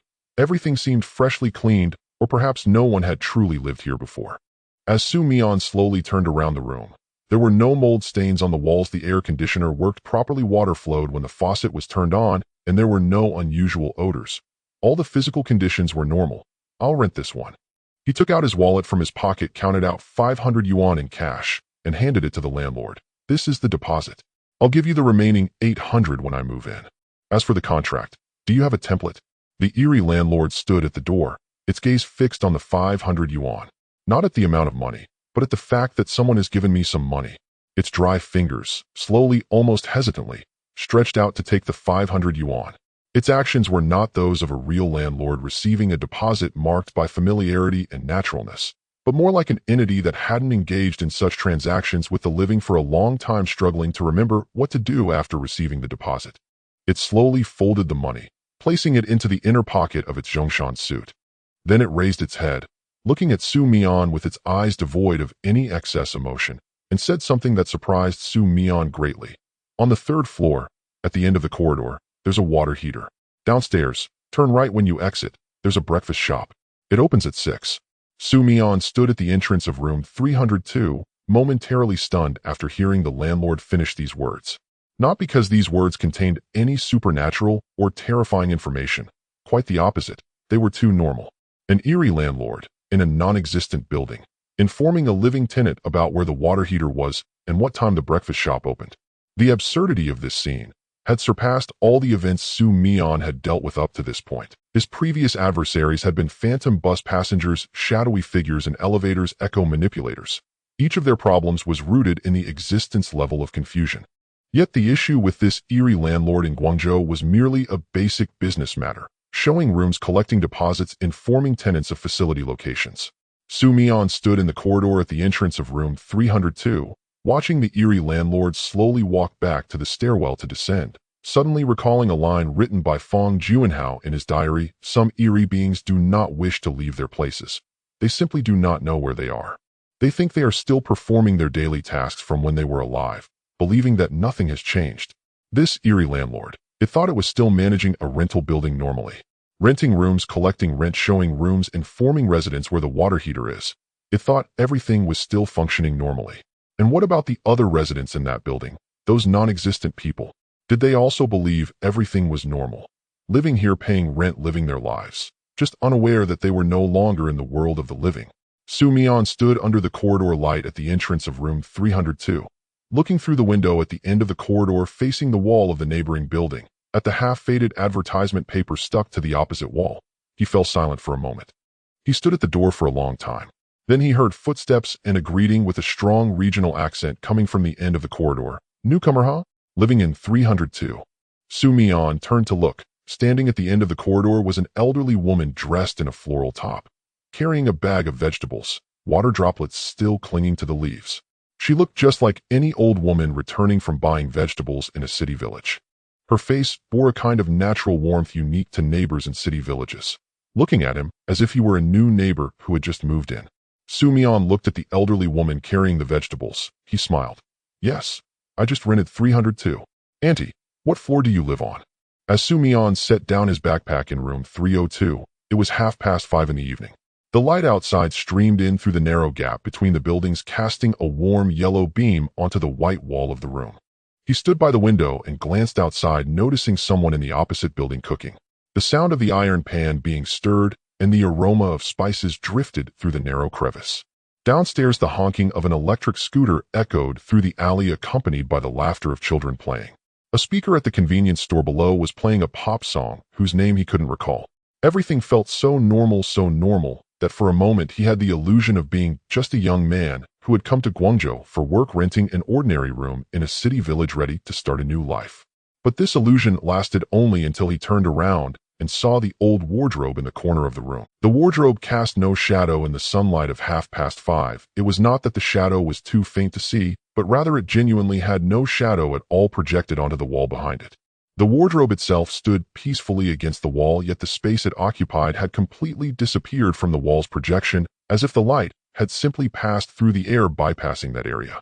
Su Mian stared at the shadowless wardrobe corner for 3 seconds, then took a deep breath, pulled out a bottle of mineral water from his backpack, and took a sip to calm his nerves.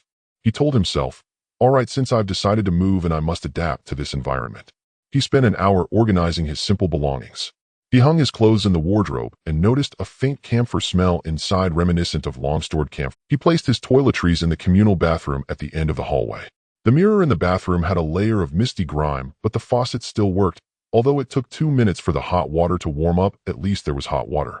While walking down the corridor, he noticed that the motion sensor light on the second floor was not very sensitive. It took several stomps before it finally lit up, and the light that came on was a cold bluish-white, making the corridor with its old wallpaper feel less than cozy.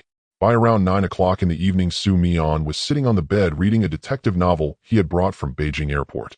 The clamor of the city village outside gradually subsided. The cooking sounds faded away, the children's noise also disappeared, and the convenience store downstairs closed its rolled-up doors, silencing the pop song. The entire building sank into an increasingly deep silence. Yet Su Mian did not fall asleep.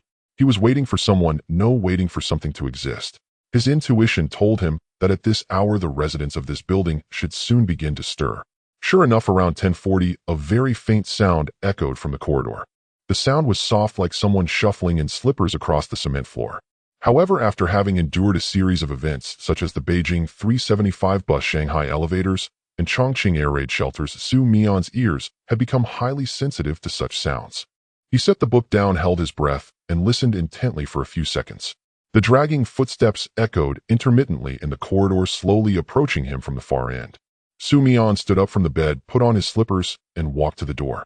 He did not open the door immediately, but first peeked through the old-fashioned peephole. The view through the peephole was limited, but he saw a white figure slowly drifting past from the end of the corridor under the corridor lights. It was described as drifting because when the figure moved, Su Mian did not see any stepping motion. It was gliding about 5 centimeters off the ground. Su Mian made a decision that seemed completely reasonable to him, but would make any colleague from the Abyss Bureau question his sanity. He opened the door. The iron door's hinges creaked heavily, sounding particularly clear in the quiet corridor of the night.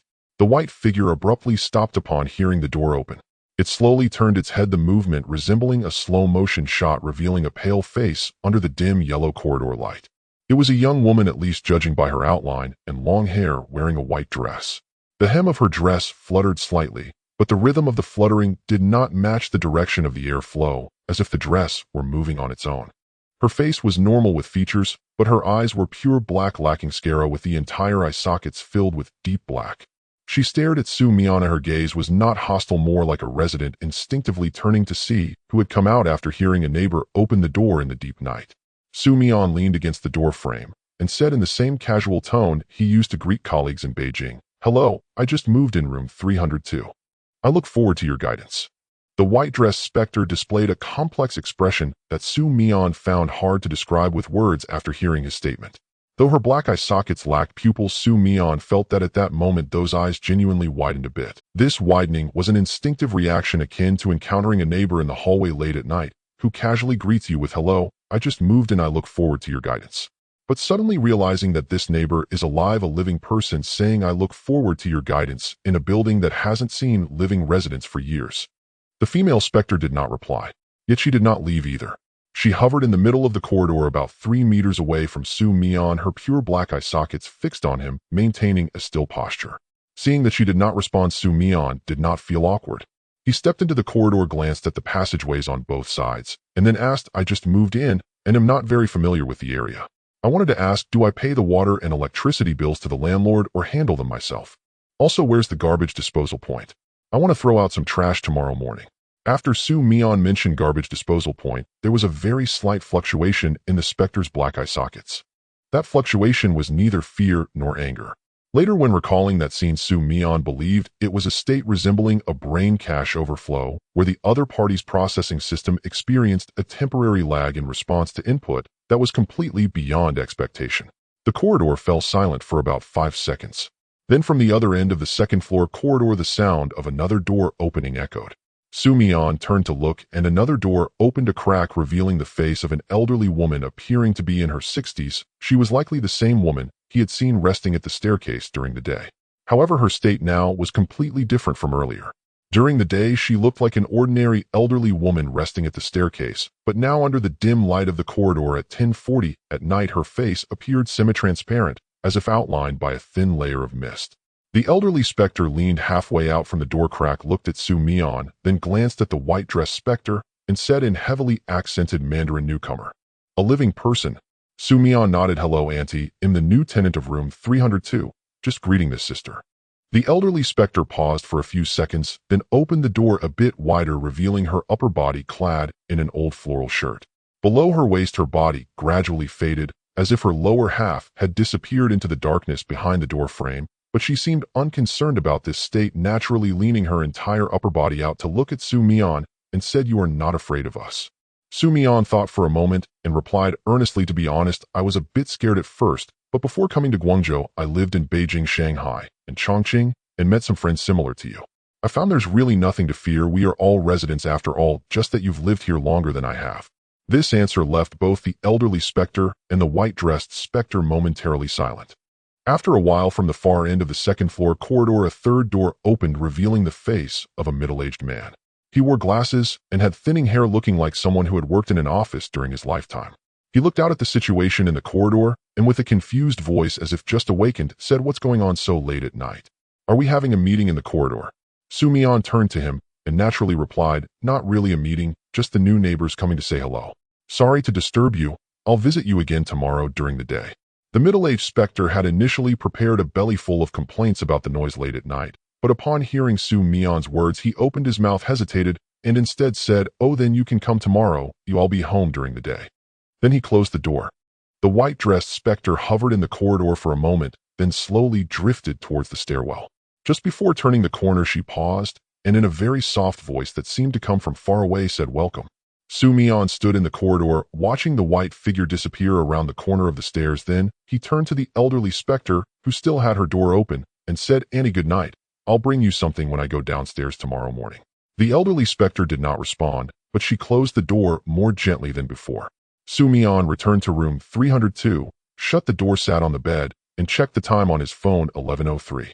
He sent a message to Jiang Xiaobai, "I have successfully moved into the haunted apartment. Just greeted 3 neighbors in the corridor.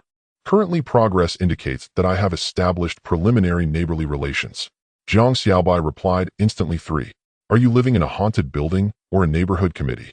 Mian responded, "It seems to be both a haunted building and a neighborhood committee. Tomorrow I plan to participate in their daily activities to see if I can gather information about the missing persons." He put down his phone, lay on the somewhat uneven wooden bed, and stared at a fine crack on the ceiling, the quiet of the city village at midnight enveloping him.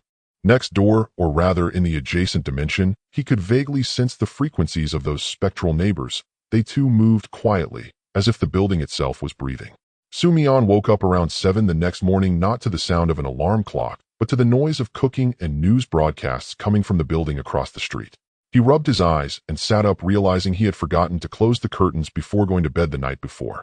The narrow beam of sunlight filtered through the gaps between the buildings, shining directly on his face, like a natural alarm system in the urban village. After finishing his morning routine, he instinctively checked the frequency readings in the room, a habit from his... He took out a portable frequency detector from his backpack. After activating it, the numbers on the screen fluctuated slowly within a normal range without the abnormal peaks he had observed late last night. This indicated that during the day, the frequency environment of this building was not much different from that of ordinary structures. The haunted neighbors might have entered some kind of resting state during the day, just like the shadows he observed during the Shanghai elevator incident, remaining mostly inactive. Mian went downstairs. As he passed through the lobby on the first floor, he saw the landlord's ghost still sitting on a small stool at the entrance, in the same position as when he first arrived yesterday, wearing a white old shirt, dark gray pants, and plastic slippers, as if it had not moved at all throughout the night. Upon seeing Mian coming down, its gray eye sockets moved slightly, and it spoke in an emotionless voice, "Going out?" "Yes, I'm going out to buy breakfast. Do you need anything?" The landlord's gray eye sockets froze for a moment, as if its processing system had encountered an unregistered option. After a long silence, it replied, "No need." "Did you have breakfast?" This time the landlord's silence lasted even longer than before, long enough for Mian to almost think it had malfunctioned. Then it spoke slowly, as if trying to recall something, "I don't need to eat breakfast." Mian nodded, refraining from further questioning, and walked out the door. He bought a steamer of soup dumplings and a cup of soy milk from a breakfast shop at the alley entrance, sitting on a plastic stool to finish his meal before packing a portion of rice rolls to take back for the landlord's ghost. When he returned downstairs, he placed the plastic bag containing the rice rolls on the small stool next to the landlord's ghost, saying, "This is for you, rice rolls from Guangzhou. I don't know if you can taste them, but you can at least enjoy the aroma." The landlord's ghost looked at the plastic bag, and a subtle change appeared in its gray eye sockets, an expression difficult to describe in words. If it could be characterized, it would resemble the fleeting moment when a person used to indifference in business is touched by a small act of kindness. Though its face was mostly gray and rigid, Mian sensed a momentary fluctuation through frequency perception, very faint yet indeed present. Mian didn't wait for a response and went upstairs directly. His plan for today was to thoroughly explore this building, understand the daily activity patterns of the haunted residents, and search for clues about the 3 missing persons. He first went to the room of the elderly female ghost at the end of the second-floor corridor. He knocked on the door, and there was a rustling sound from inside, as if someone was tidying up. The door opened a crack, revealing the half-transparent face of the elderly woman behind it. Seeing Mian, she opened the door a bit wider. "Good morning, Auntie. Is it convenient for me to drop by?" The elderly woman hesitated for a moment, then stepped aside to allow him entry. As Mian entered the room, he noticed that the layout was almost identical to that of his own room 302. similar in size and furnished with old-style furniture. The positions of the table and wardrobe in the corner were nearly the same, as if they had been carved from the same mold. However, the difference was that this room was filled with a sense of life. On the windowsill sat a half-dry pothose plant, and on the table was an old enamel teacup adorned with a line of red words, Advanced Producer of Guangzhou Third Towel Factory. On the wall hung a yellowed calendar, the date frozen in some year, which Su Mian glanced at and saw was 11 years ago. The elderly woman sat down on a stool by the table, gesturing to a plastic stool across from her, inviting Su Mian to sit.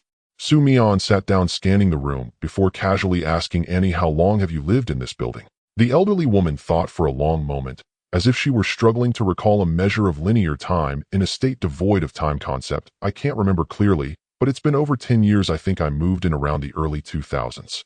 Back then, this building was still normal. The little shop downstairs was still open, and the old lady selling sweet soup would set up her stall every morning for 2 yuan a bowl of mung bean soup.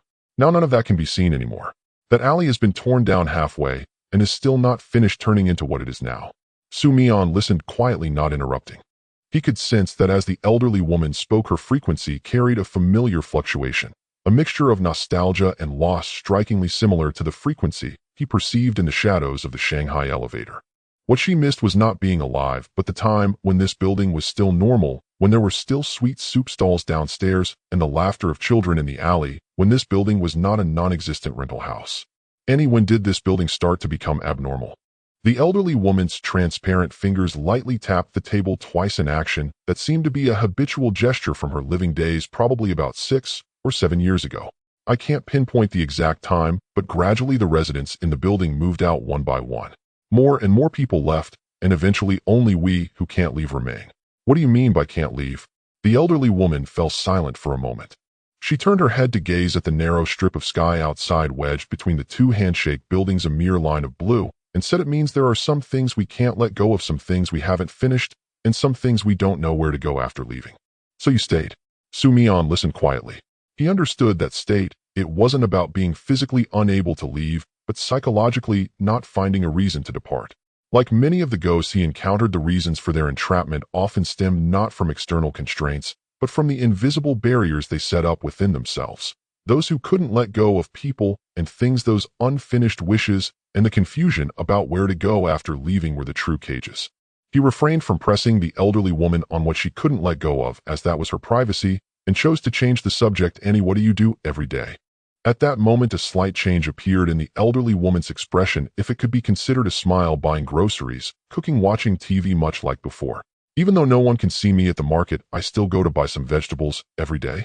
It feels good to walk around with my basket, as if I am still a person. I can't get a signal on the TV, so I just stare at the snow screen. It's quite beautiful, white and blurry, like memories from the past, vague yet always there." Su Mian was stunned for a moment after hearing this. He imagined a half-transparent elderly woman carrying her grocery basket through the narrow alleys of the urban village every day, strolling through the market, returning to cook a meal only she could see, and then sitting in front of the snow screen TV for an afternoon, day after day, year after year. The image was not terrifying, but held a kind of inexplicable, suffocating tranquility. Su Mian sat in the elderly woman's room for about half an hour, helping her check the plug of the old television, confirming the cause of the poor connection, and tidying up the wilted leaves of the pot hose on the windowsill. As he was leaving, he said to the elderly woman, "If you're cooking lunch, make a bit more. I'll come over for a meal, and he'll treat you to rice rolls in exchange." The elderly woman did not respond. But before Su Mian stepped out, he glanced back and saw her standing by the windowsill, her transparent fingers gently brushing against the leaves of the pothos, moving slowly and lightly. Standing in the corridor, Su Mian told himself, "No matter what secrets this building holds, at the very least, I need to help this elderly woman fix her TV." For the rest of the day, Su Mian walked through the entire building from the 1st to the 6th floor. Each floor had a similar layout, 4 units per floor, but most of the room doors were tightly closed. The frequencies seeping through the cracks indicated that someone was inside, yet they chose to remain hidden during the day. He encountered 2 residents in the corridors of the 3rd and 4th floors. One was a middle-aged male ghost pacing back and forth in the corridor, dressed in an old jacket, as if waiting for someone, while the other was a blurry shadow squatting at the corner of the 4th floor staircase, looking reluctant to engage, so Su Mian decided not to disturb it. What surprised him the most was that in a room on the 5th floor, he discovered a ghost activity room. The door was unlocked, and as he pushed it open, he saw a roughly 20 square meter empty room, but the marks on the walls indicated that something had once been posted there. Remnants of tape were visible, and there were some ballpoint pen marks on the floor, as if someone had written on it. He crouched down to examine the writings on the floor closely, and could barely make out a few words: regular meeting sign-in discussion topics. Mian crouched there staring at the blurred writings, remaining silent for several seconds. Then he took out his phone and snapped a photo, sending it to Jiang Xiaobai. I found that this building actually has a ghost residence committee activity room with regular meeting sign-in written on the floor. Jiang Xiaobai's reply came a few seconds later, filled with question marks, followed by a line: wait, do ghosts need to hold regular meetings too? What are their meeting topics? Maintaining order within the building, discussing how to scare humans, or figuring out how to collect next month's property fees? Mian replied, I think the topic might be how to make the living tenant in room 302 not so familiar with us. Mian discovered an important clue in the activity room on the 5th floor. In the corner of the activity room, he noticed that a section of the floor tiles had a different color from the others, darker, as if it had been trampled repeatedly. He squatted down and tapped on that tile. The sound was different from the other tiles. It was hollow. He pried up the loose tile with a key, revealing a cavity about 20 centimeters deep, filled with a few items: a yellowed notebook, 3 resident ID cards, and an old mobile phone that was out of power and switched off. He first took a glance at the 3 ID cards. The photos on the 3 ID cards depicted young people in their 20s, 2 males and 1 female, named Lu Yongchen Xiaodong and Zhou Ting, all from outside the area, with issuing locations in Hunan, Guangxi, and Jiangxi, perfectly matching the missing persons information provided by the Guangzhou branch. The 3 young people who had gone missing in the urban village rental building had their ID cards hidden beneath the tiles in the 5th floor activity room. At that moment, Mian felt a chill rise up his back, not from fear, but from anger. A calm anger that had been suppressed and filtered through rationality. He told himself, it's not an accident. They didn't get lost on their own. They were hidden away by someone, no, by some existence intentionally. He set the ID cards aside and picked up the yellowed notebook. The cover had no words, but the pages were yellowed and curled, indicating that it had been read many times. He opened the first page, revealing handwritten text, very neat at first, but as he continued, the writing became increasingly sloppy, as if recording a gradually panicking mental process. The content of the first page roughly described the feelings of the first day living in this building. I moved in today, room 302. The landlord said the monthly rent is 1,300, which is quite reasonable. The room is clean, although it's in a handshake building. There's still some light coming through the window, much better than the basement I lived in before. At least there's a window to see the sky outside. When Mian read the words room 302, his heart skipped a beat. Lu Yong lived in room. It's the same room he is currently living in. He continued, turning the pages. The next day, Lu Yong noticed that the neighbor in the hallway was a bit strange. The old lady next door never closes her door. I saw her sitting inside her room when I passed by, but her body seemed half transparent. I must be too tired from work. My eyes are playing tricks on me. On the 3rd day, that old lady is indeed half transparent. I can't be seeing things for 3 consecutive days. Tonight, I encountered a woman in a white dress in the hallway. She was gliding. Her feet didn't touch the ground. I'm starting to feel that something is off in this building, but I've already paid 3 months' rent, and the deposit is with the landlord. If I move out now, I won't get the deposit back, and my salary hasn't been paid, yet I don't know where next month's rent will come from. Forget it, I'll stay for now, or maybe I'm just seeing things. As Mian read this part, he set the notebook down and leaned against the wall of the activity room, exhaling deeply. His feelings were very complex. On one hand, he could completely understand Lu Yang's mindset, a young person coming to Guangzhou for work with a low salary, having paid the deposit and rent. Even if he felt something was off about the building, the economic pressure would lead him to convince himself to just stay for now. This helplessness was all too real, painfully so. On the other hand, fate often works this way. The more you convince yourself that it's fine in an unsafe environment, the worse things tend to get. The recordings on the 4th day began to become brief. I dare not sleep. After 10 o'clock at night in the hallway, there are all kinds of sounds. Footsteps, door openings, people talking, but I can't understand what they're saying. Ooh, it's not Cantonese, it's a language I don't comprehend, or maybe it's not a language, just some sort of sound. The recording on the 5th day showed clear signs of trembling. Tonight, the landlord came to knock on my door. It asked me if I was getting used to living here. I said it was fine. It said that's good. Our residents in this building, after living for 7 days, will become permanent residents. I asked it what a permanent resident is, and it said you don't have to pay rent anymore, nor do you have to move out. You'll live here forever. At that moment, I felt something was off about its expression, but I didn't dare to ask further. The recording on the 6th day contained only one line, "I don't want to become a permanent resident." On the 7th day, there was no record. The notebook was interrupted that day. Mian closed the notebook.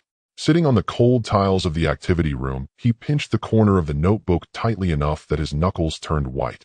3 missing persons, 3 young people who came to work in Guangzhou lived in room 302, just like him, and after living there for 7 days disappeared, becoming permanent residents of the building. He now had 3 days left since he had just moved in last night. According to the landlord's evil rules of 7 days, he had 4 days left, which means 3.5 days from today. Within 3.5 days, he must find the 3 missing persons, and if possible find a way to break the building's 7-day confirmation rule. Mian carefully packed the 3 ID cards and the notebook into his backpack, then replaced the tile, trying to restore it to its original state. He stood up and walked to the window of the activity room. Outside was the familiar city sky, narrow and cut into a long blue strip by the outline of the Handshake building. He leaned against the windowsill for a moment, then made a decision. Before confronting the landlord, he needed to confirm one thing: whether those 3 missing young people were still in the building. He knocked again on the door of the old lady on the 2nd floor. The old lady was cooking rice with an electric rice cooker. Yes, she was really cooking, with half-transparent grains rolling in the half-transparent pot amidst the steam, creating an indescribable sense of magic. Mian stood at the door for a few seconds before speaking. "Annie, I want to ask you something." The old lady didn't turn around. "Go ahead. What does confirmation in this building mean?"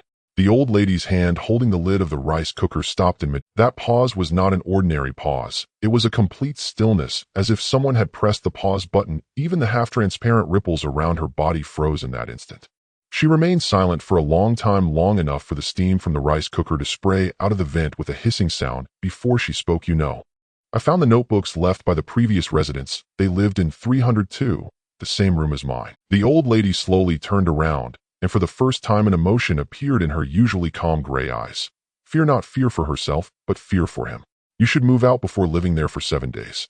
What about Lu Yong, Chen Xiaodong, and Zhou Ting? Are they still in the building?" The old lady fell silent again. Her lips moved slightly, as if struggling to decide whether to say something she shouldn't. Finally, she whispered, "They are in the building, but also not in the building. The landlord has hidden those confirmed residents somewhere in the building, a place where a living person cannot find a space only the evil can enter. I don't know exactly where, only the landlord knows."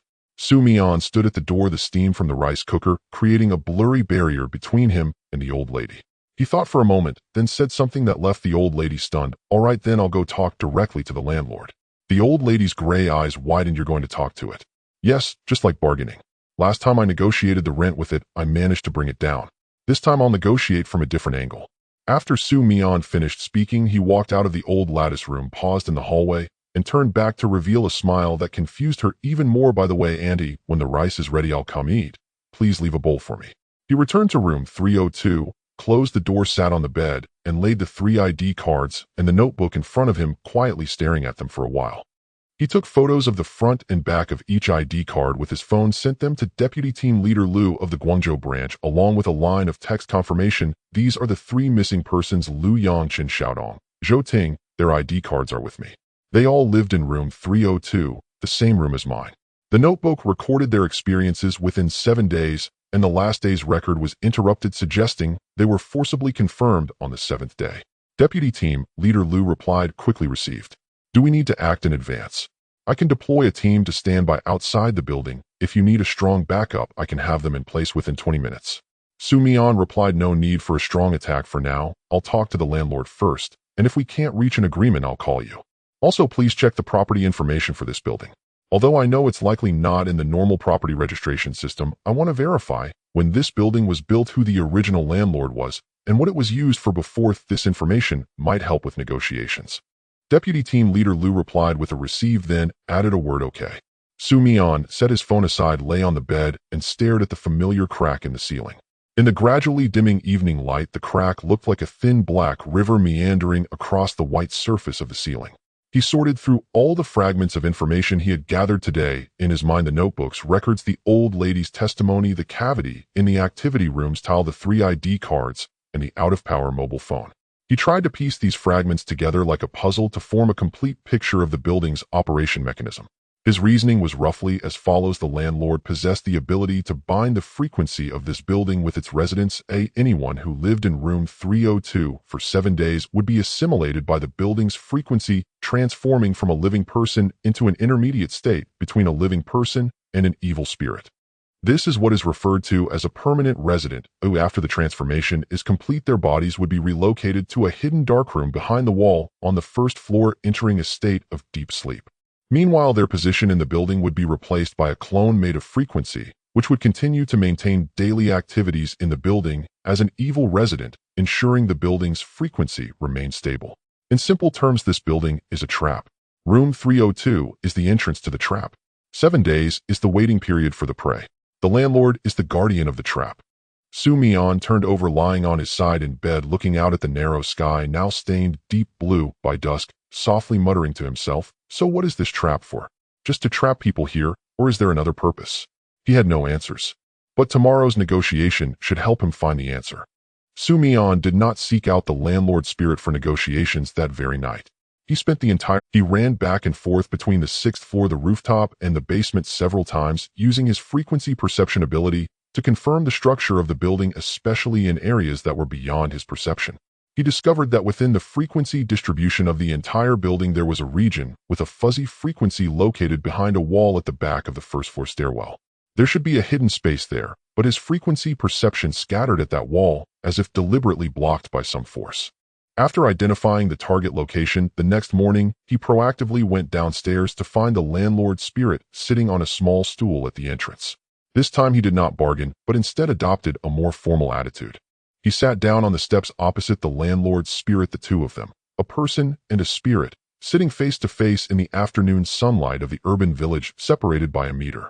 "Boss, I want to discuss something with you," Mian said directly. The landlord's gray eyes slowly shifted, its expression revealing no emotions, but its frequency informed Mian that it had already guessed what he was about to say. "You've been here for 3 days, you must have heard quite a lot of things." The landlord's voice remained dry and devoid of emotion, but Mian noticed that there was no denial or defense in that statement, not even an evasion. It would directly acknowledge that Mian already knew certain things. "Yes, I have heard about the rules of permanent residency and found the notebooks and IDs of the first 3 residents. What I want to discuss is, can you let those 3 people leave?" The landlord's spirit was silent for a moment. Sunlight shone on its old white shirt, and it cast no shadow, just like the wardrobe in Mian's room. Light passed through its body, leaving nothing on the ground. "They are permanent residents. Once they become permanent, they cannot leave. That is the rule of this building." "Who established that rule?" The landlord glanced at Mian. The meaning behind that glance was complex, a mix of helplessness, as if saying, "Why is this living person asking so many questions?" along with a hint of depth that Mian could not decipher. "I did." "Can that rule be changed?" "The rule cannot be changed. They have already become part of the building. If they are let go, the building will become—" Mian did not immediately retort. He shifted his angle to continue the conversation. "Boss, let me ask you a question. Answer me seriously. What benefit do you get from keeping them here?"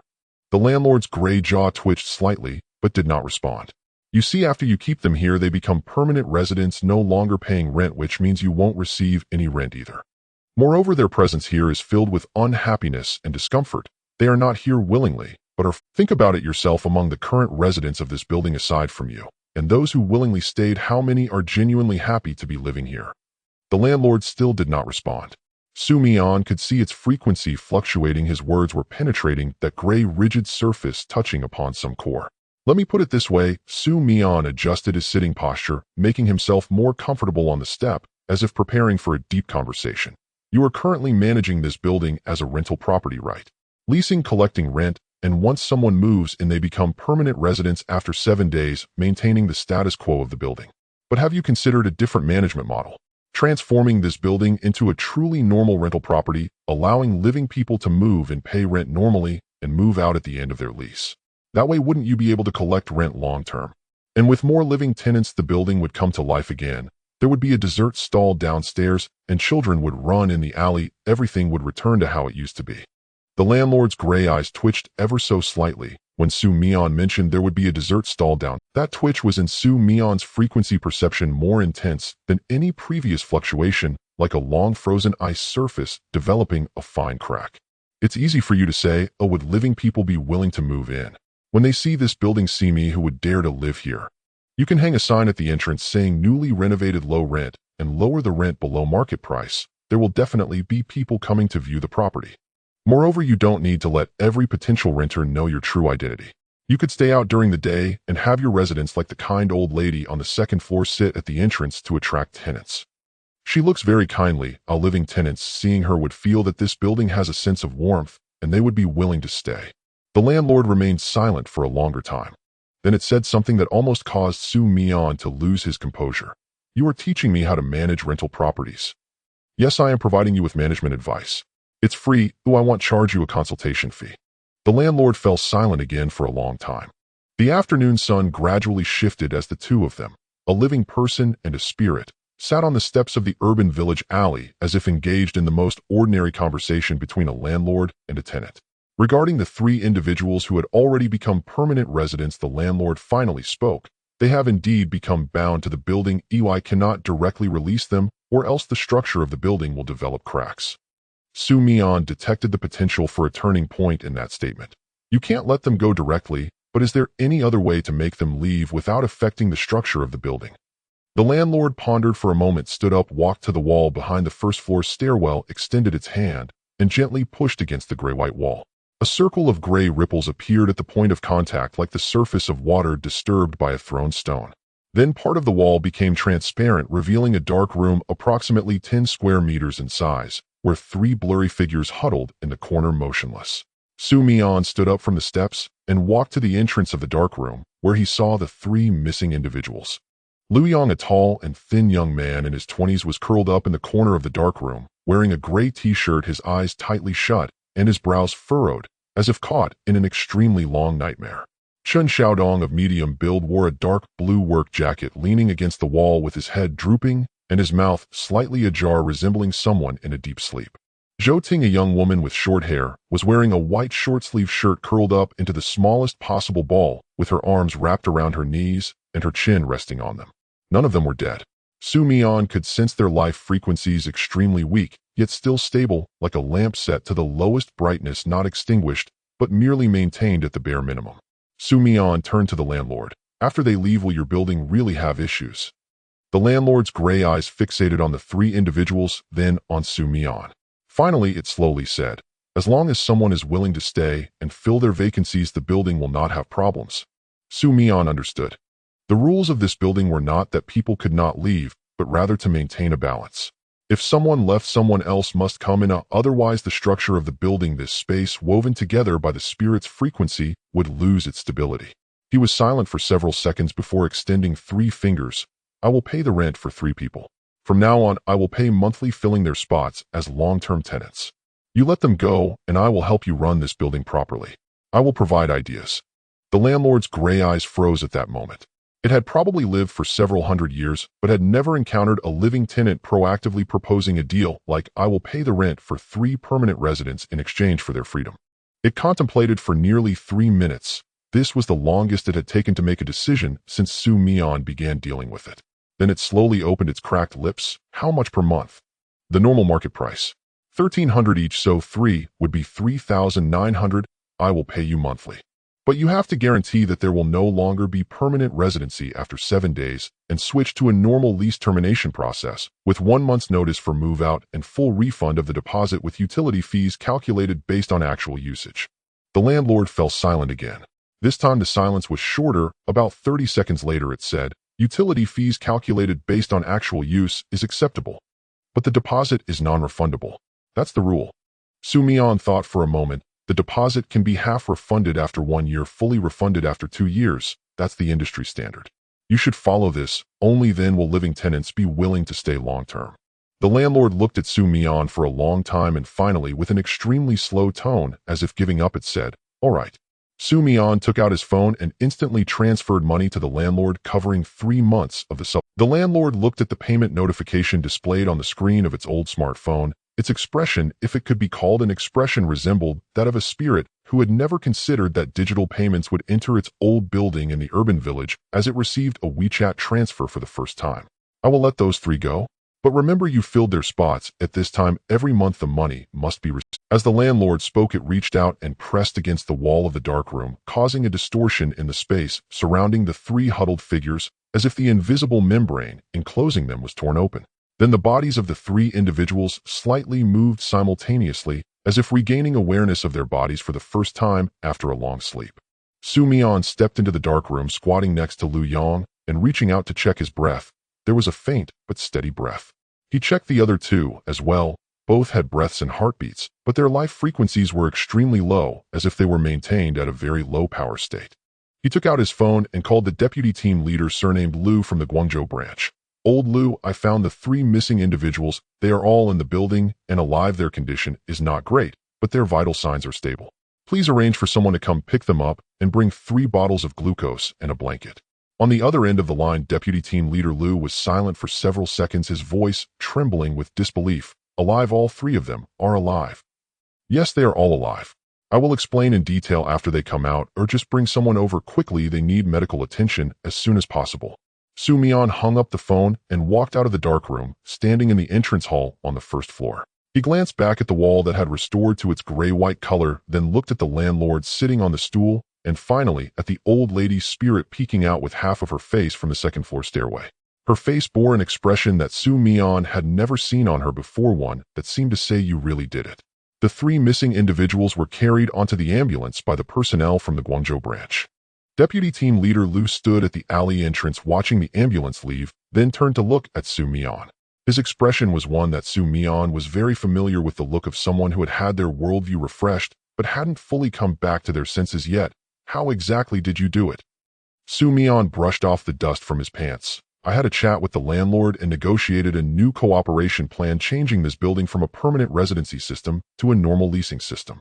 From now on, the living tenants in this building will not be detained. As long as they follow normal lease termination procedures, they can move out normally." Deputy team leader Lu was silent for a long time before saying something that made Mian laugh for a long time. "We spent 2 months preparing a rescue plan, and you used 3 days to change it to a leasing system and just got the people out. To be precise, it was 2.5 days. The first day, I spent sleeping and getting to know the neighbors. The second day, I spent exploring, and the third day was for negotiations, totaling just about 3 days. After Mian submitted the report in Guangzhou back at headquarters, he only took a 2-day break, to be precise, less than 48 hours. Zhang Xiaobai had originally invited him to dinner at a newly opened grilled fish restaurant on Friday night, but on Thursday afternoon, Zhou Min's call came again. Shenzhen. An urgent coordination request from the Shenzhen branch, a level 4 pollution incident. Location: the headquarters building of a certain internet giant in Nanshan district. According to preliminary reports, a new type of pollution source has appeared inside the building, which causes all personnel within to be transformed into a state we have temporarily named 996 zombies. Mian put down the t-shirt in his hand and listened intently, noticing that Zhou Min's speech was faster than usual, indicating the urgency of the incident. The so-called 996 zombie state means that those affected by the pollution will mechanically sit at their desks, staring blankly, continuously typing on their keyboards, as if they are working tirelessly, yet they possess no awareness, entirely controlled by the pollution source to create the illusion of working.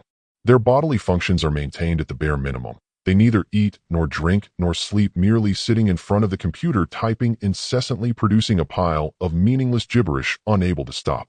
After hearing this, Mian remained silent for several seconds before asking a question. Did the pollution in that building appear suddenly, or has it always existed?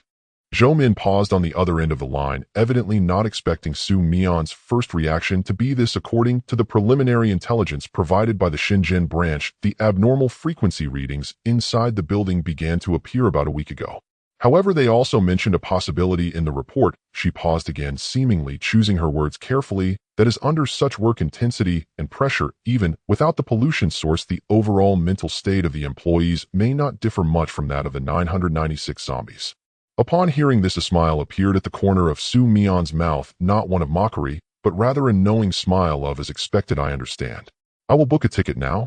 After arriving in Shenzhen, I'll go directly to that building to take a look. What support do you need? The people from the Shenzhen branch will be on standby at the scene. They can provide you with equipment, personnel support, and logistical guarantees. Just let us know what you need."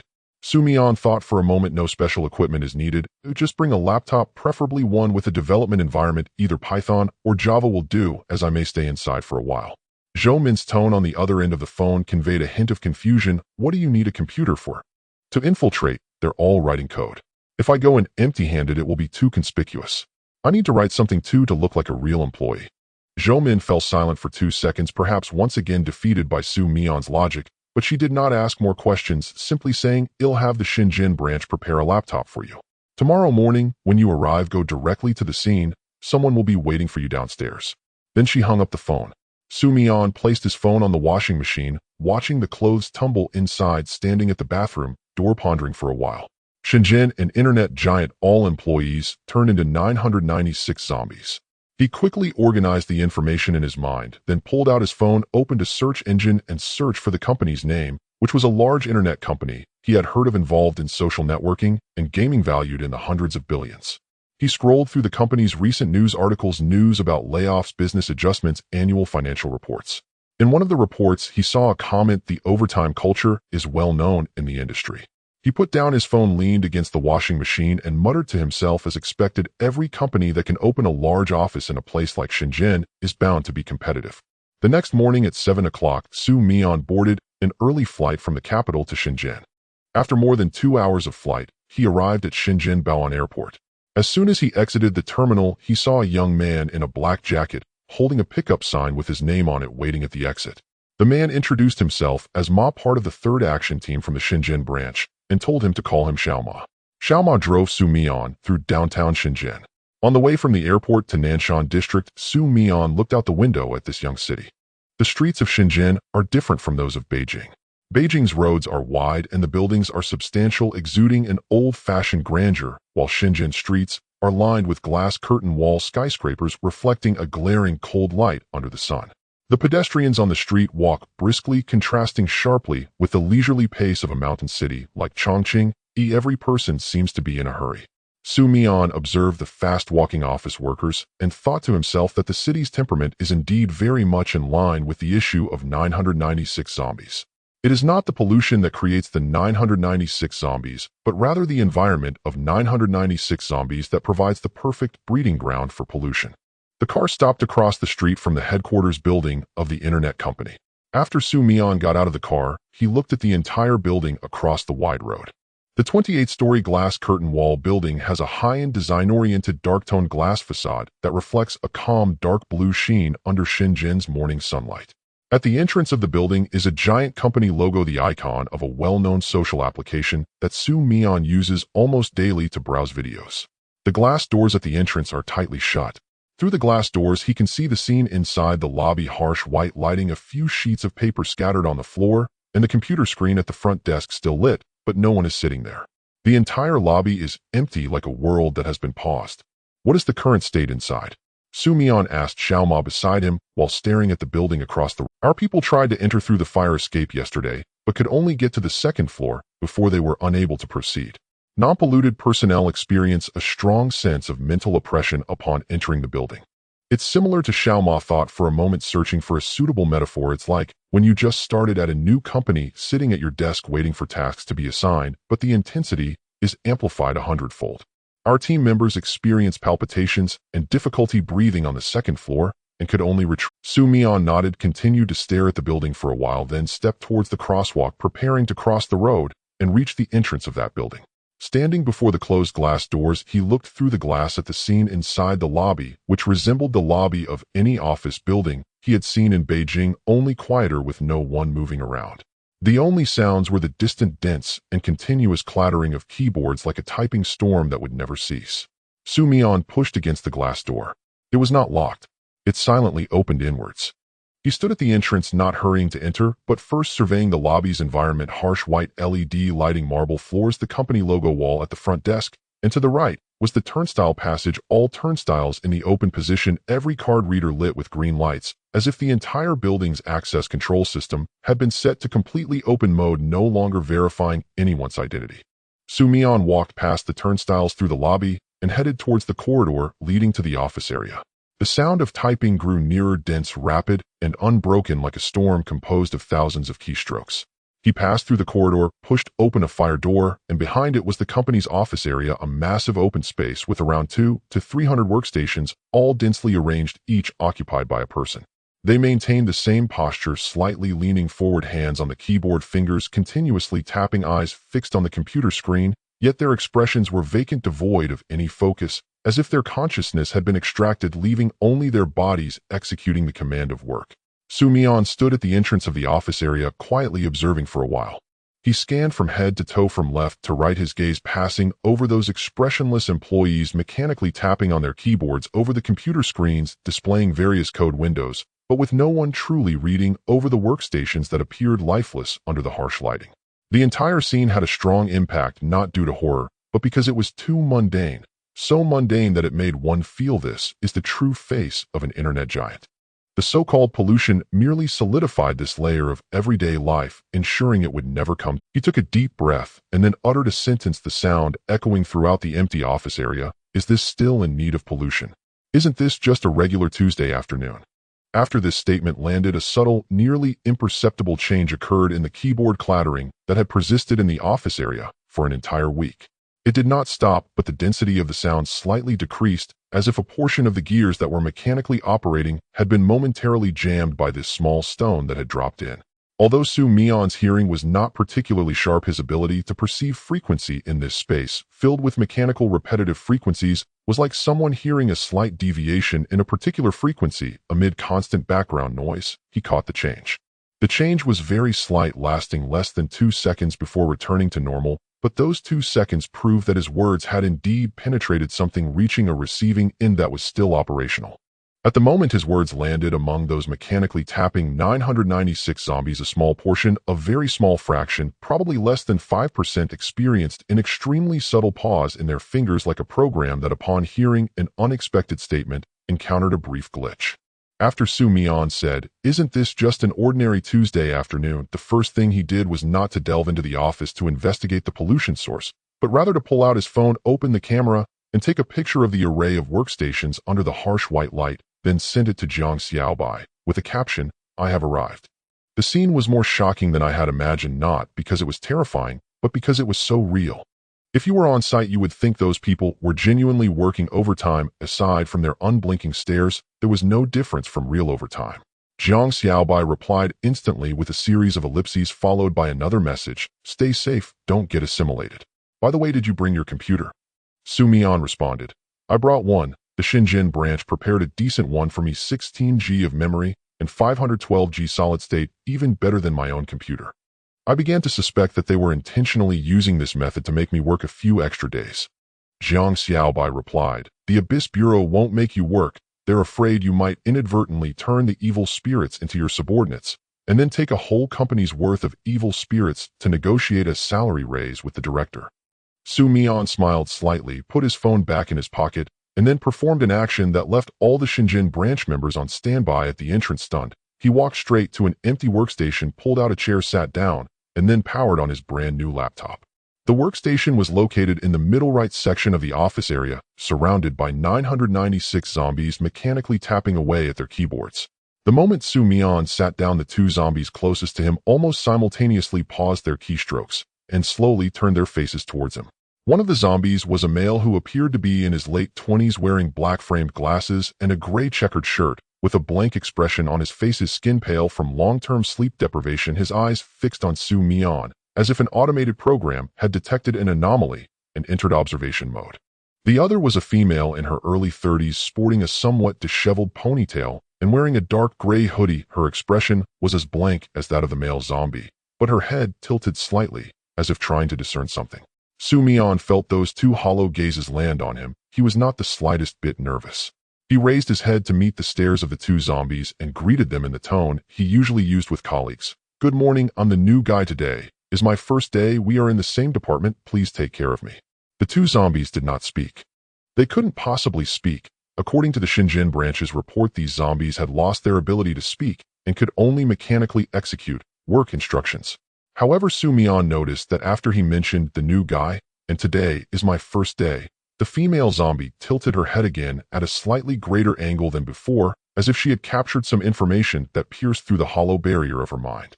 Mian did not pay much attention to their reactions. He opened his laptop, and after the system booted up, he glanced at the development environment prepared by the Shenzhen branch. It was indeed a proper development setup, with VS Code already installed, and even a few commonly used extensions pre-installed, along with a local Git repository containing a demo project. A simple Python web application consisting of about 1,000 lines of code. The Shenzhen branch had prepared very thoroughly, to the extent that Mian briefly wondered if they truly wanted him to write something in this building. He opened the Python project and began to pretend to seriously look at the code. As he read, he muttered, this routing is written decently, but this database query could be optimized. Why query the database every time in the for loop? Cache it isn't that basic. Though his voice was not loud in the office area where only the sound of keyboards clattering could be heard, his words were like a stone thrown into the calm surface of a lake, stirring up ripples. Nearby, the zombies, who had previously shown signs of stalling when they heard him say, "Does this still need pollution?" reacted again. Their keystroke speeds started to exhibit some extremely subtle changes. Some slowed down while others sped up, as if those work instructions had been disrupted by Mian's murmurs about the code. Mian noticed those changes. He did not address the zombies directly. He continued to talk to himself, facing the computer screen like a genuine mid-level programmer who habitually converses with himself while working alone. This comment isn't clear enough. Code without comments is like a ship without direction. Leaders want to hit someone after looking at it. Juniors want to change careers after seeing it. And the person who wrote this code might not remember what they were thinking 3 months later. One zombie sitting to his left, which had been mechanically tapping away at the keyboard, paused for a very brief moment after hearing, might not remember what they were thinking 3 months later, and then continued typing, but the rhythm was different now, slower, as if something had bumped against a thick, hardened layer of consciousness. Mian caught that signal. He continued to look at the code, this time genuinely starting to analyze the logic of the project. He even wrote a few small code snippets and debugged some functions. He had two intentions behind this. One was to put on a show and make himself look like a real employee.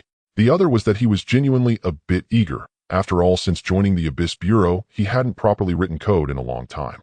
Seeing that relatively standard Python code on the computer provided by the Shenzhen branch did stir his instincts as a programmer. While modifying the code, he continued to express, the logic for user authentication is fairly decent, but session management is a bit rough. If it were me, I would use Redis to manage sessions for better scalability and higher performance. However, if it weren't in a 996 environment, this programmer would probably write it more carefully. Code written while a person is fatigued always leaves some rough traces. It's not a technical issue, it's an energy issue. This time, not only the zombie on his left reacted, the female zombie on his right, and another programmer zombie seated one workstation away, also showed varying degrees of pause in their fingers. Mian silently counted in his mind. Currently, there were about 7 or 8 zombies responding to his verbal output, distributed within a radius of approximately 10 meters centering on him. He decided to intensify his efforts. He closed his laptop, stood up, and walked over to the workstation of the male zombie, wearing black-framed glasses, peering at its computer screen, which displayed an interface he did not understand, looking like the back end of some internal management system filled with dense arrays of data tables. However, the data updates had completely stopped. The timestamp on the page was from a week ago, yet the male zombie's fingers continued to tap on the keyboard as if typing a program that no longer needed to be typed. "Dude, this page hasn't the data stopped moving. What are you still typing?" The male zombie's fingers stopped entirely after Mian finished speaking. It was not an ordinary pause, but a complete and utter halt, as if its power had been cut off. Its 10 fingers remained suspended above the keyboard, motionless. Its hollow eyes remained fixed on the screen, but its lips moved ever so slightly. Although no sound came out, that action itself had already exceeded the range of what was described in the Shenzhen branch's report.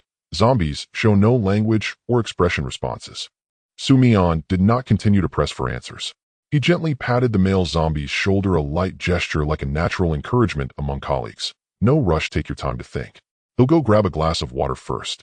He turned and walked towards the direction of the pantry. As he passed through the office corridor, he walked past one workstation after another. Some zombies looked up at him, while others did not. But he could feel that as he passed, at least a portion of those hollow gazes lingered behind him for a while, rather than remaining completely indifferent to everything passing by as before. Mian found a clean cup in the pantry, poured himself a glass of water, leaned against the edge of the countertop, and took a sip. He gazed at the dense array of workstations in the office area, pondering.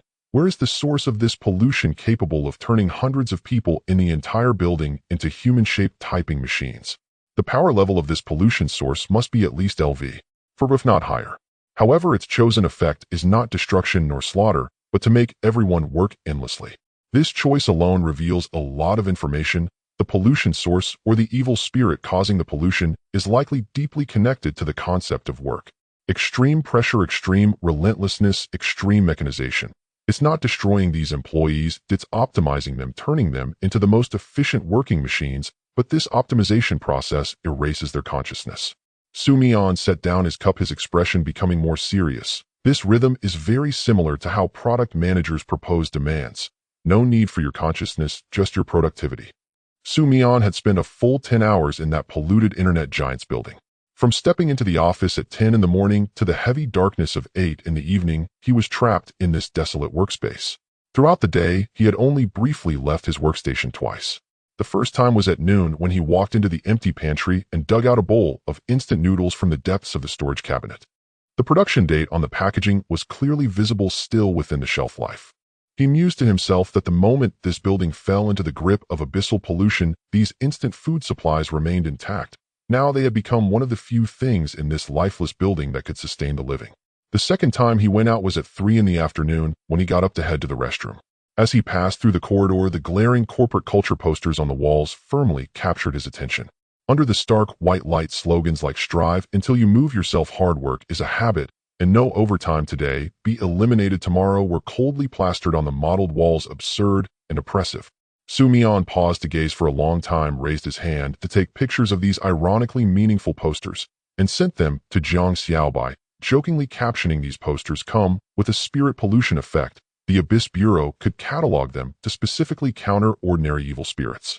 Aside from these two brief outings, he spent the remaining 10 hours sitting in front of the cold workstation, typing code in front of the computer screen.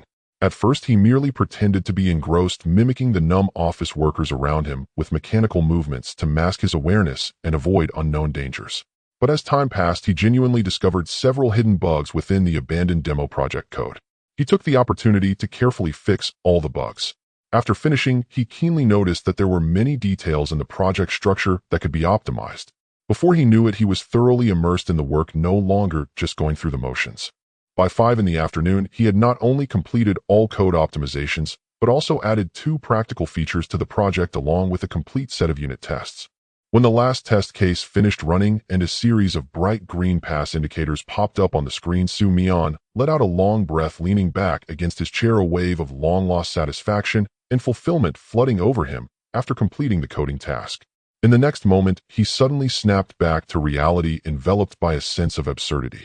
He found himself in a building deeply polluted by evil spirits, surrounded by zombie employees who had lost themselves and become puppets, yet he had seriously debugged an abandoned project that no one would ever use throughout the day.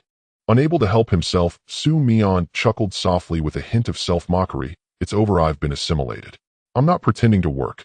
I'm genuinely working diligently." As this ridiculous thought crossed his mind, he did not stop his fingers' movements.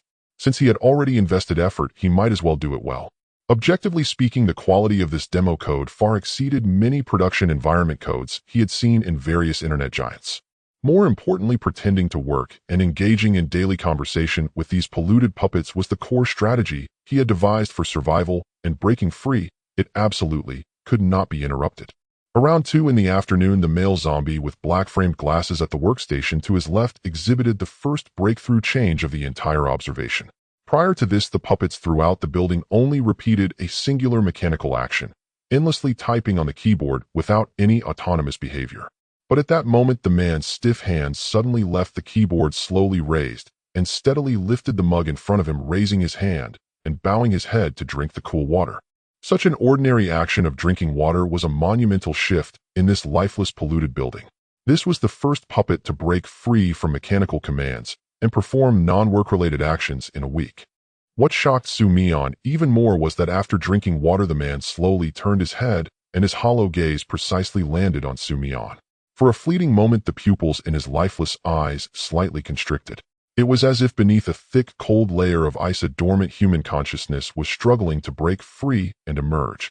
Mian did not show any signs of shock. He calmly nodded toward the man, speaking in a relaxed and natural tone, as if chatting with an ordinary colleague. Drinking more water is good for your health. Programmers who sit for too long are most prone to kidney stones. I had a colleague who went to the hospital for stone removal twice in a row, sweating profusely from the pain. You should pay more attention. The black-framed glasses male zombie offered no response, silently placing the mug back on the desk. He did not immediately raise his hand to type on the keyboard, but sat stiffly at his workstation, staring blankly at the clear water in the cup, remaining silent for a full 30 seconds.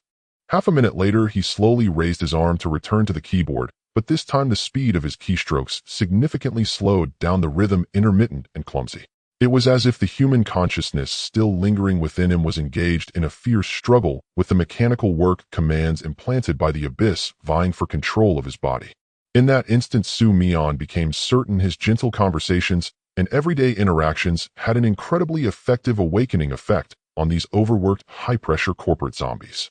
This was not merely a matter of breaking the ice through simple communication. It was the key to unlocking submerged humanity. Drinking water, attending to one's health, and briefly breaking away from the shackles of work. This complete logic of self-need was something utterly impossible for thoroughly polluted puppets to generate on their own. And just now a casual chat had forcibly awakened the fragments of his hidden humanity, allowing him to break free from mechanical constraints for a moment.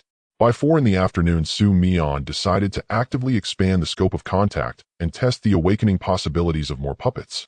Holding a cup of tea that had long gone cold, he rose and slowly navigated through the rows of workstations, meticulously observing the reactions of all the zombie employees. Most puppets remained indifferent, mechanically typing code, oblivious to everything outside. A few would momentarily halt as he passed, blankly turning their heads to glance at him for a few seconds before falling back into mechanical repetition.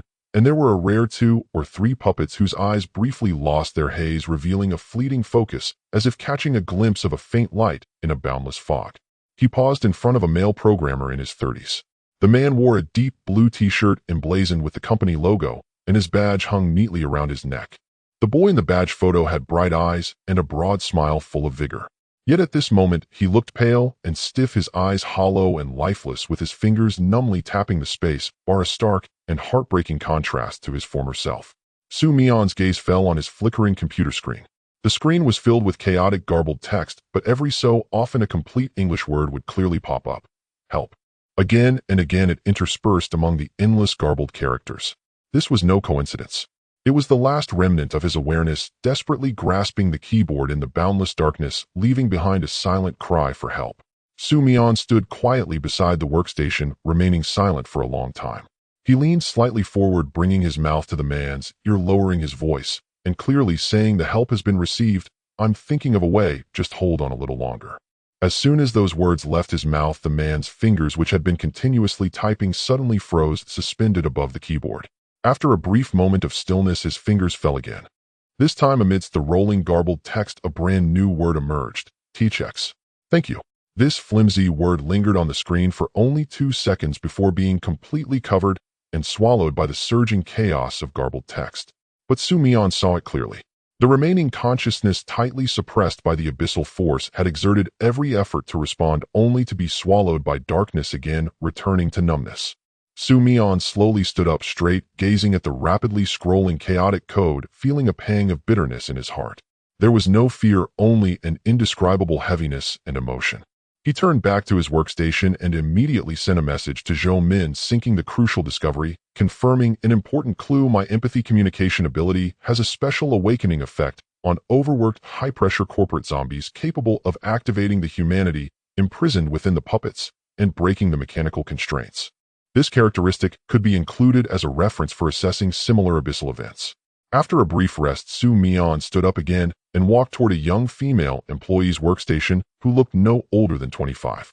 Everywhere here bore traces of vibrant life: a cute cartoon water mug, soft plush keychains, and a family photo frame standing on the desk. The girl in the photo had crescent-shaped eyes, a bright and warm smile, full of love for life. Yet the girl before him had a stiff face and hollow gaze, mechanically banging on the keyboard day after day, reduced to a soulless work puppet. The vivid past and the lifeless present formed a cruel and glaring contrast. Mian lowered his gaze, staring at the warm photo in the frame, remaining silent for a long time. Far away on the other end of the surveillance, Xiao Ma in the Shenzhen branch held his breath at Su Mian's next action, almost gasping in surprise. He saw Su Mian gently pick up the frame, slowly waving it in front of the girl's hollow eyes, then turning it around to present that family reunion photo fully in her line of sight. In the vast, silent office area, only the sporadic sound of keyboard tapping echoed. Su Mian's voice was not loud, yet it pierced through all the noise, landing precisely in the girl's ears. "Your mother must miss you very much." The moment those words fell, the room fell into complete silence. The fingers of the female zombie, still tapping away at the keyboard, suddenly froze as if struck by a powerful electric shock. The eyeballs in her hollow sockets began to tremble violently, ceaselessly moving. It was as if the thick darkness, layered ice that had enveloped her soul was being forcibly torn apart by those words. Her stiff, pale lips slightly parted and trembled the throat, emitting fragmented gasps, sounds of a long-sealed soul struggling to awaken and desperately break free from its confinement.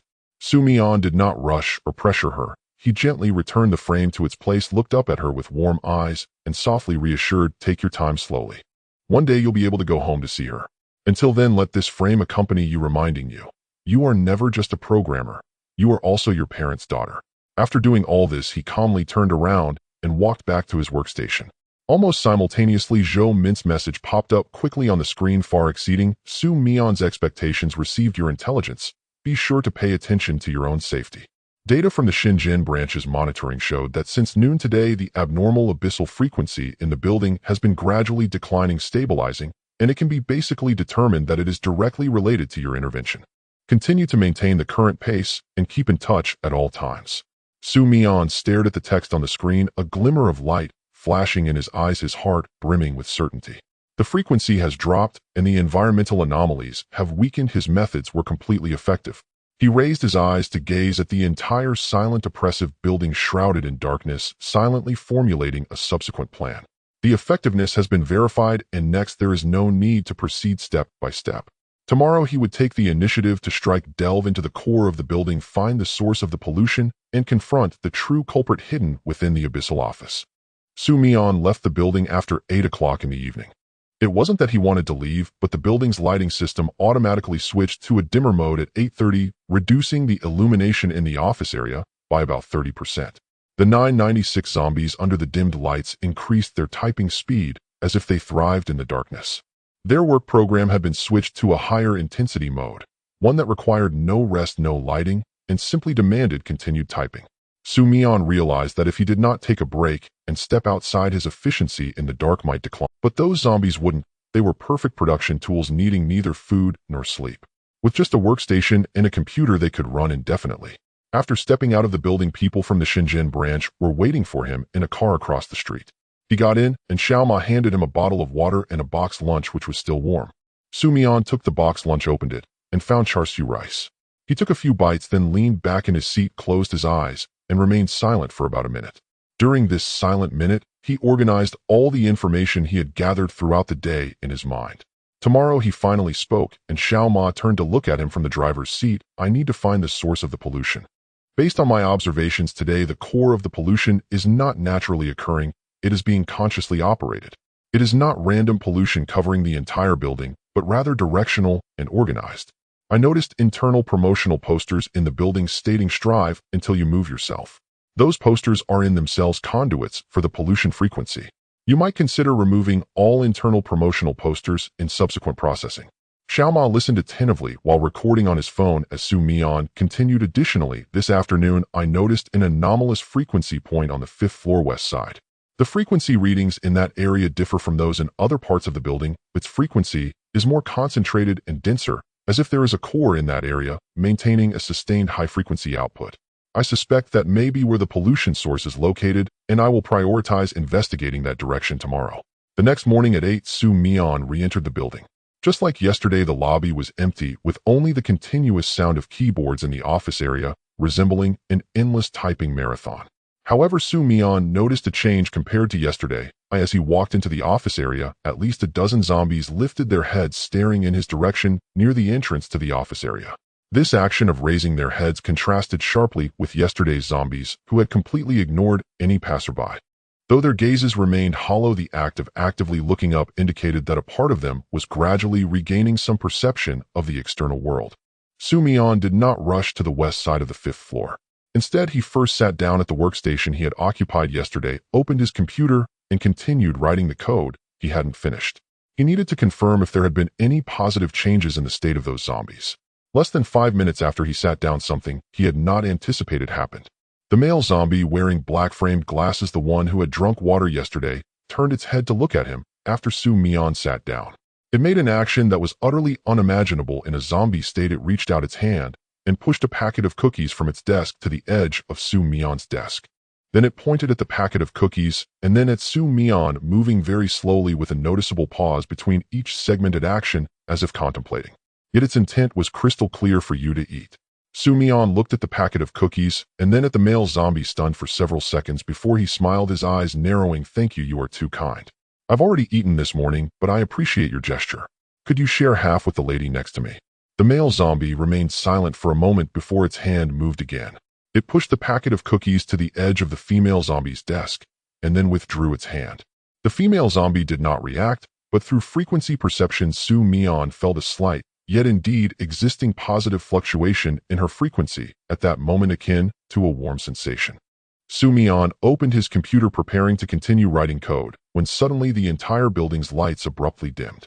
This was not a regular voltage fluctuation, but a momentary oppressive darkness, as if some powerful entity was taking control of the building's energy supply. Then the lights returned, but no longer in that harsh, cold tone. Instead, they transformed into a dim, warm light with a slight yellow hue, as if a completely different lighting system had been installed. Mian's fingers hovered above the keyboard. He sensed a frequency, one that was identical to the one he had perceived yesterday on the fifth floor's west side, but more intense and concentrated, spreading from that direction throughout the entire office area. This frequency felt like an invisible pressure pressing down on each employee's head, rendering them even more silent, more mechanical, and less willing to stop. A voice emerged from deep within the office area from the direction of the fifth floor's west side. It was a man's voice, low, indifferent, and devoid of emotion, like a straight line that had been flattened of all its undulations. Newcomer, how long have you been sitting there? Have you finished the requirements? Mian slowly stood up from his chair, turned around, and looked towards the direction from which the voice came. A middle-aged man in a dark shirt stood in the shadows at the stairs leading from the fifth floor to the fourth. He appeared to be in his 40s, wearing black half-rimmed glasses. His hair, meticulously combed, the buttons of his shirt fastened to the top, and his cuffs neatly buttoned.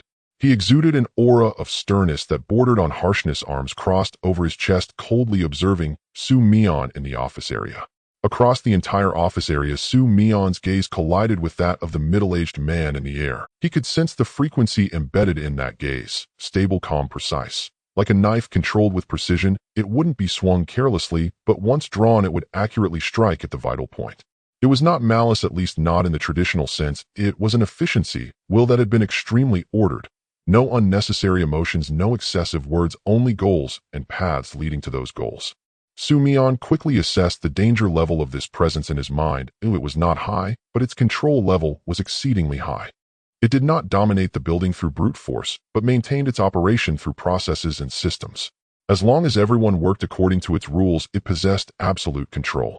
He did not retreat or panic.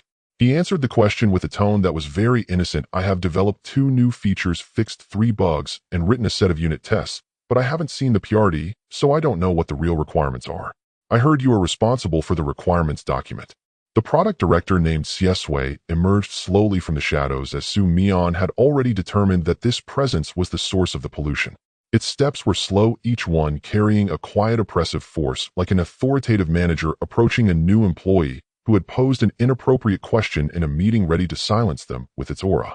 It stopped at the stair platform between the 5th and 4th floors, looking down at Mian. The requirements are in the PRD. Go look at it yourself. Don't ask me everything. Mian stood in the office area, looking up at the black figure on the stair platform, unhurriedly replying, the PRD is too long, over 100 pages. The core logic is only 3 sentences. Could you summarize it for me? It would save me 2 hours of reading, only to find out I misunderstood. The product director, Siesue, showed a very noticeable fluctuation in frequency the moment it heard Mian say the PRD is too long. That fluctuation didn't belong to anger or fear, but rather a more subtle emotion. It was interrupted in its habitual rhythm of casting spells.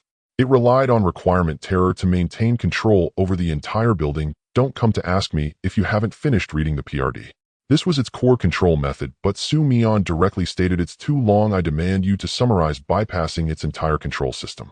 The product director remained silent for quite a while, its eyes behind the black lenses flickering with a complicated emotion under the dim, warm light.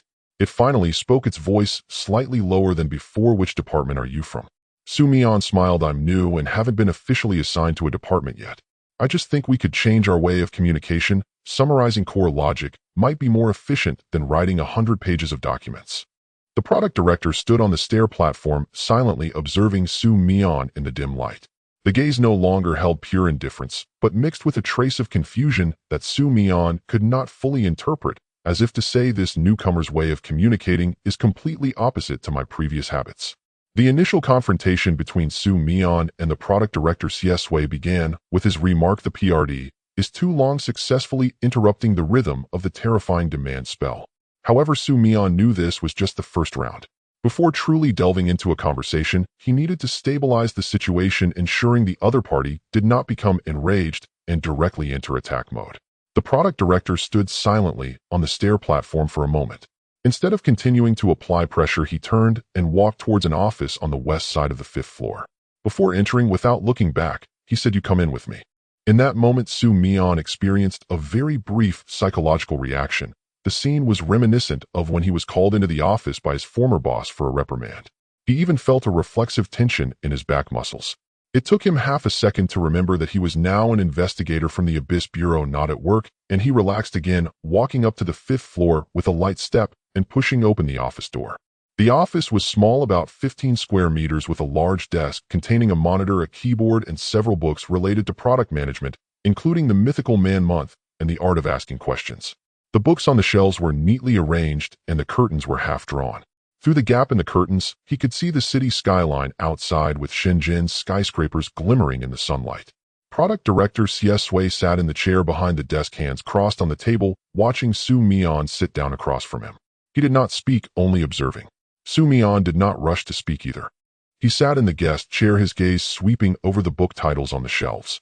The Art of Asking Questions was a title that matched his behavior perfectly, and he couldn't help but smile inwardly.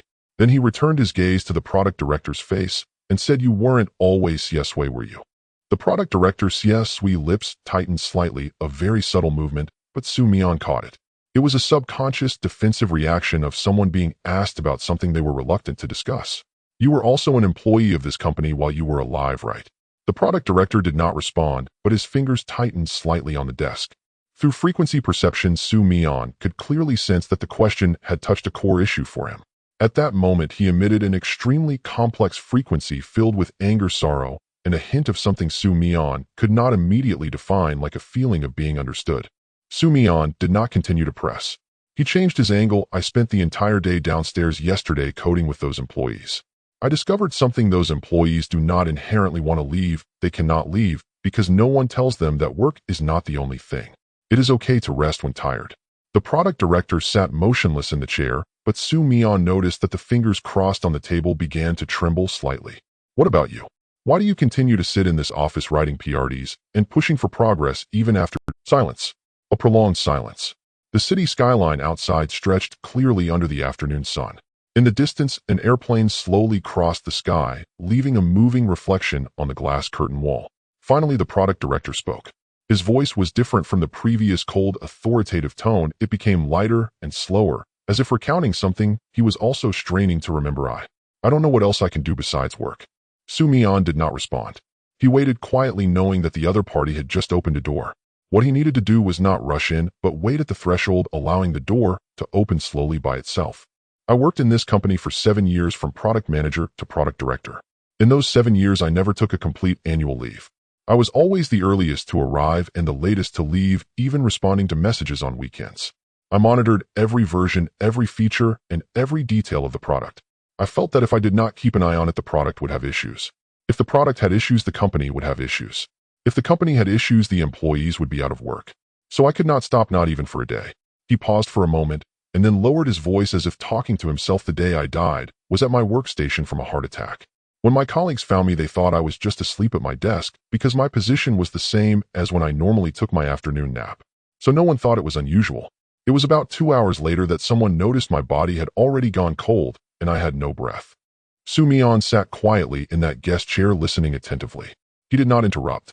He felt the frequency, a mix of fatigue, unwillingness, regret, and a certain sorrow of even in death no one noticed, reminding him of those shadows in the Shanghai elevator, the echoing specter in the Chongqing air raid shelter, and the landlord sitting on a stool at the entrance in the Guangzhou urban village. They all shared a common point. They did not linger out of evil, but because they did not know where to go, so they stayed in the place they were most familiar with.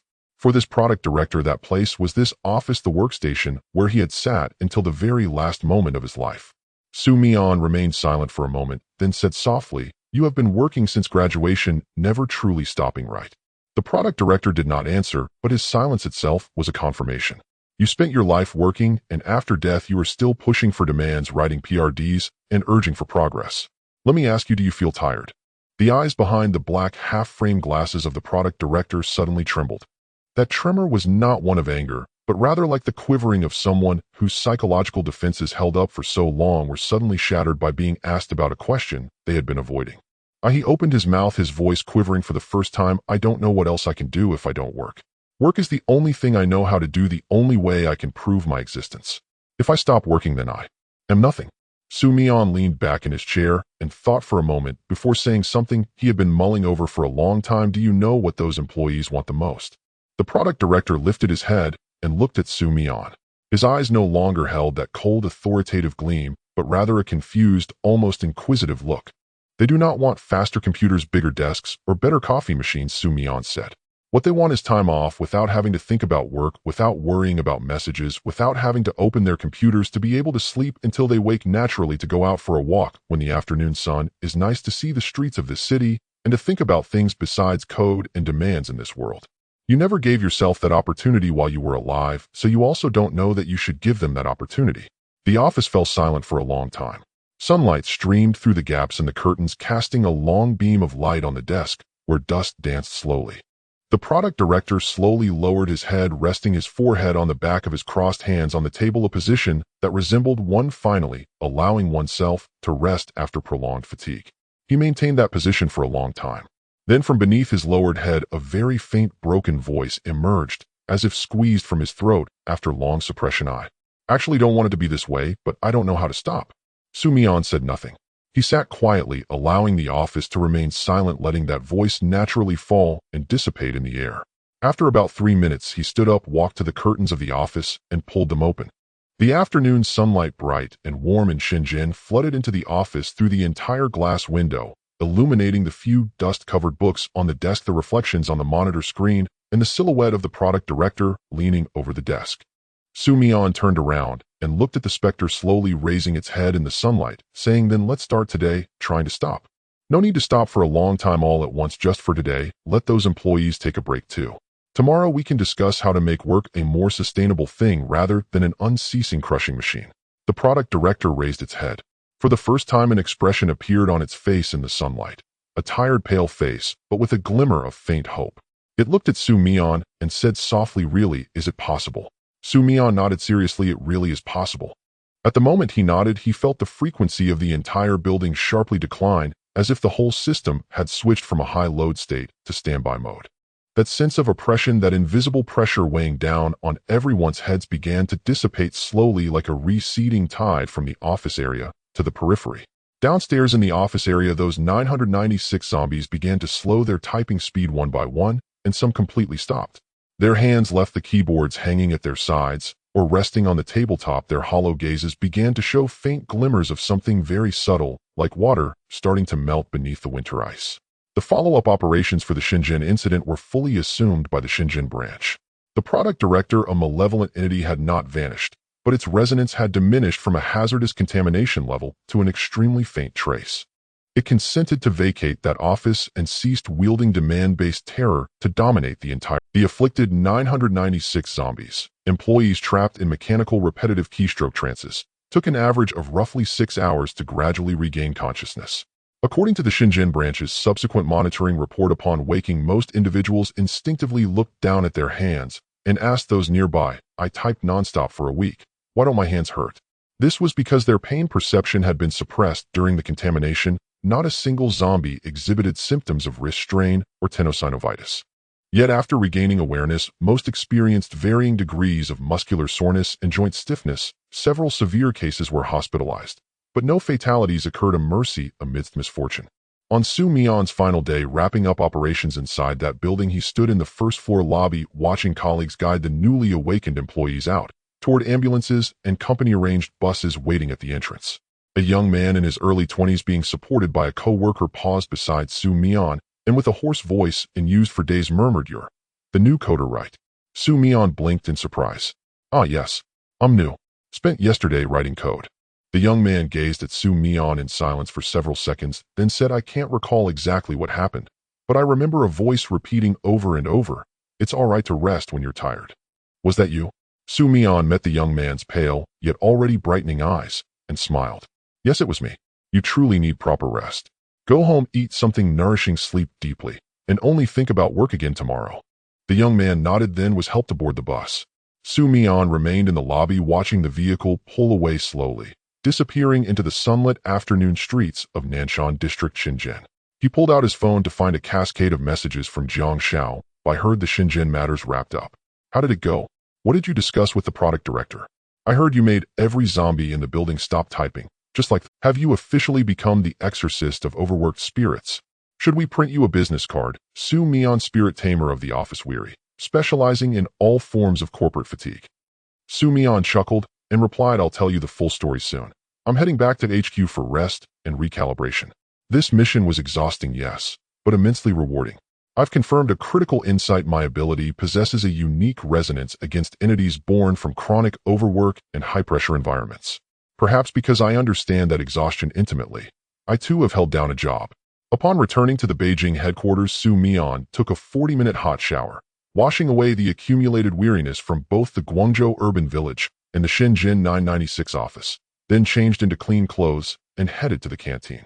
He ordered braised beef noodles, added a marinated egg and a side of greens, and sat at his usual window-side table, eating heartily. Halfway through his meal, Zhou Min entered the canteen, holding a cup of coffee, and sat across from him. Mian glanced up a strand of noodles still dangling from his chopsticks and mumbled, "Deputy Director Zhou, joining us for lunch." Zhou Min did not answer his question. Instead, she studied him, her expression layered with quiet complexity, the kind Mian had seen before, the look of someone holding vital information they weren't sure they should share. She spoke, "Your performance in Shenzhen has received exceptionally high evaluation from HQ." The director annotated the Shenzhen branch report with these words, "Unconventional methods, outstanding results, worthy of documentation and dissemination." Mian slurped the noodles into his mouth, chewed thoughtfully, and swallowed. "That's good. I'd assumed he'd just call me arrogant again." Zhou Min didn't respond. She lowered her gaze to sip her coffee, then lifted her eyes, holding Mian's for a beat, before saying something oddly dissonant, "You finish your meal here. I need to return to my office. I have documents to process." She rose, cradling her coffee cup, and walked briskly out of the canteen. Mian watched her recede, sensing something subtly off, the cadence of her speech, the restraint in her tone, as though she were deliberately withholding words she feared might slip out. Just as he puzzled over her departure, his phone vibrated. A message from Jiang Xiao: "Are you in the canteen right now?" Mian replied, "Yes, eating noodles." "What's up? Don't turn around, just keep eating. But I'll tell you this, I passed the director's office earlier and overheard Zhou Min speaking with him. I caught only fragments, but one line rang unmistakably clear: 'It's good news, but don't let him know. He's already far too smug.'" Mian's chopsticks froze midair. Staring at the message on his screen, his mind raced. What good news must remain hidden from me? Setting down his chopsticks, he typed back, "Did you catch anything else? Anything about what it actually is?" Jiang Xiao took a long while to reply, "Not much. I missed most of it." Later, though, I ran into Xiao Wang from the analysis unit in the corridor. He was holding a report. I glimpsed the cover: monthly statistical report on malevolent entity activity frequencies across major Chinese metropolises. When I asked how the data looked, he said, "Excellent. It's dropped significantly from last month," and hurried off. Mian set his phone aside, leaned back in his canteen chair, and stared at the ceiling for a few silent seconds, then burst into laughter. He laughed so long and freely that a newly hired abyssal bureau clerk seated at the far end of the hall turned to stare, bewildered by the sight of a man grinning upward at nothing but plaster and light. He picked up his phone, not to press Jiang Shaobai further, but to open Jiang Che's WeChat.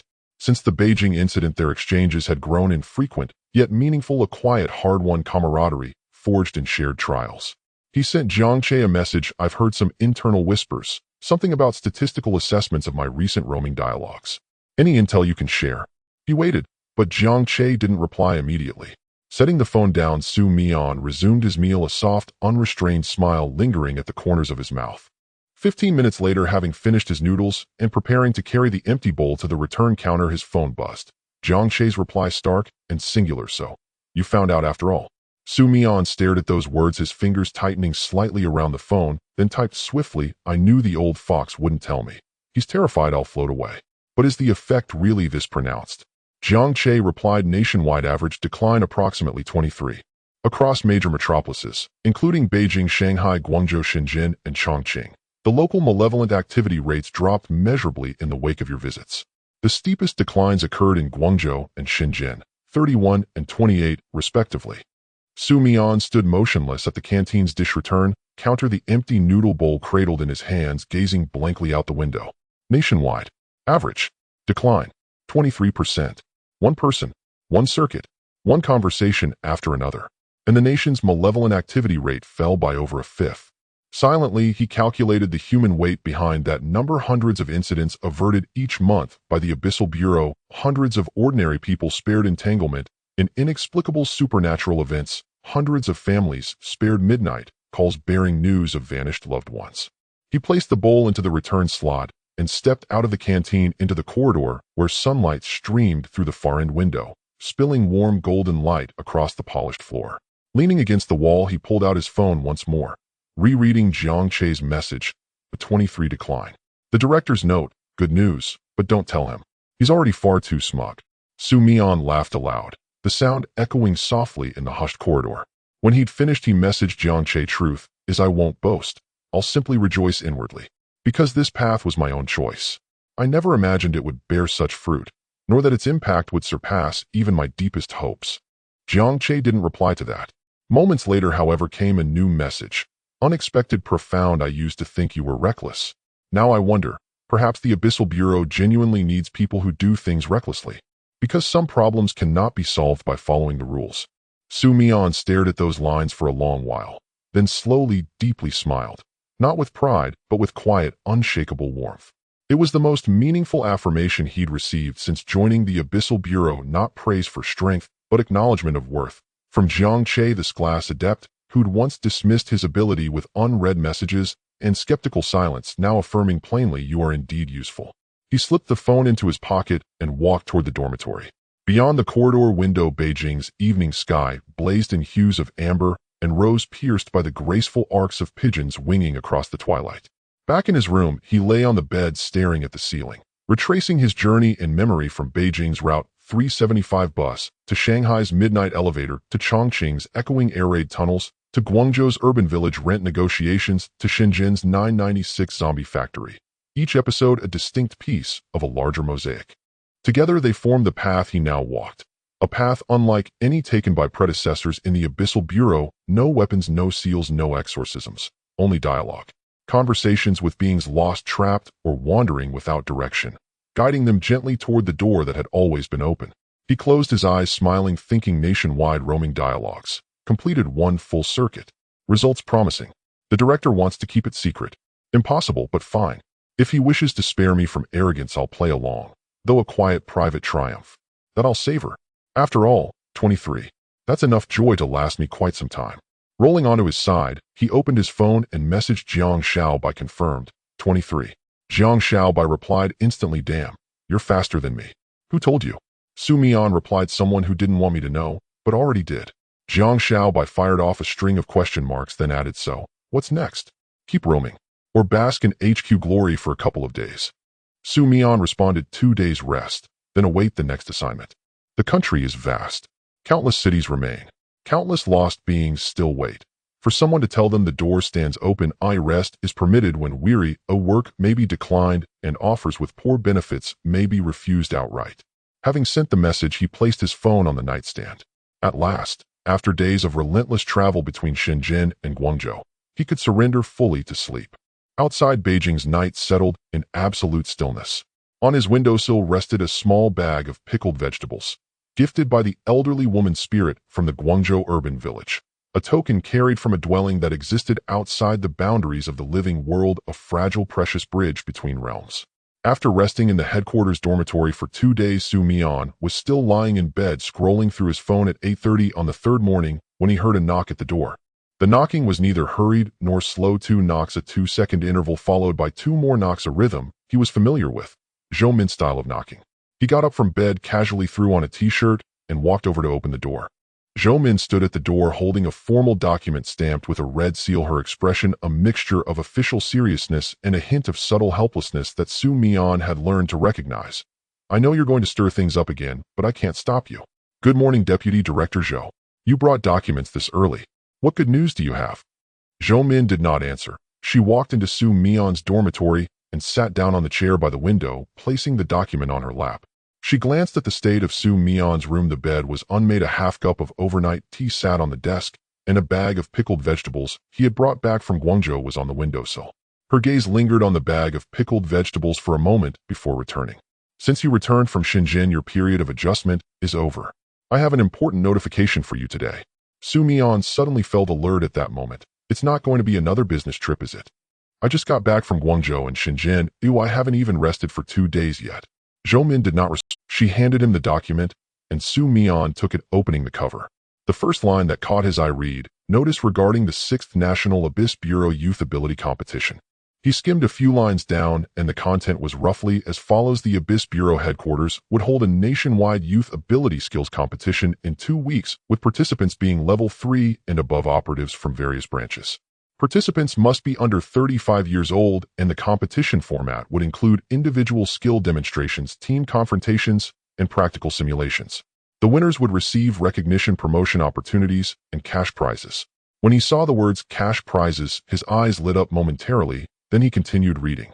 The competition would take place at the headquarters training base, expected to last 5 days, with participants selected through recommendations from various branches and special invitations from the headquarters. A national ability competition. Mian closed the document and looked at Zhou Min.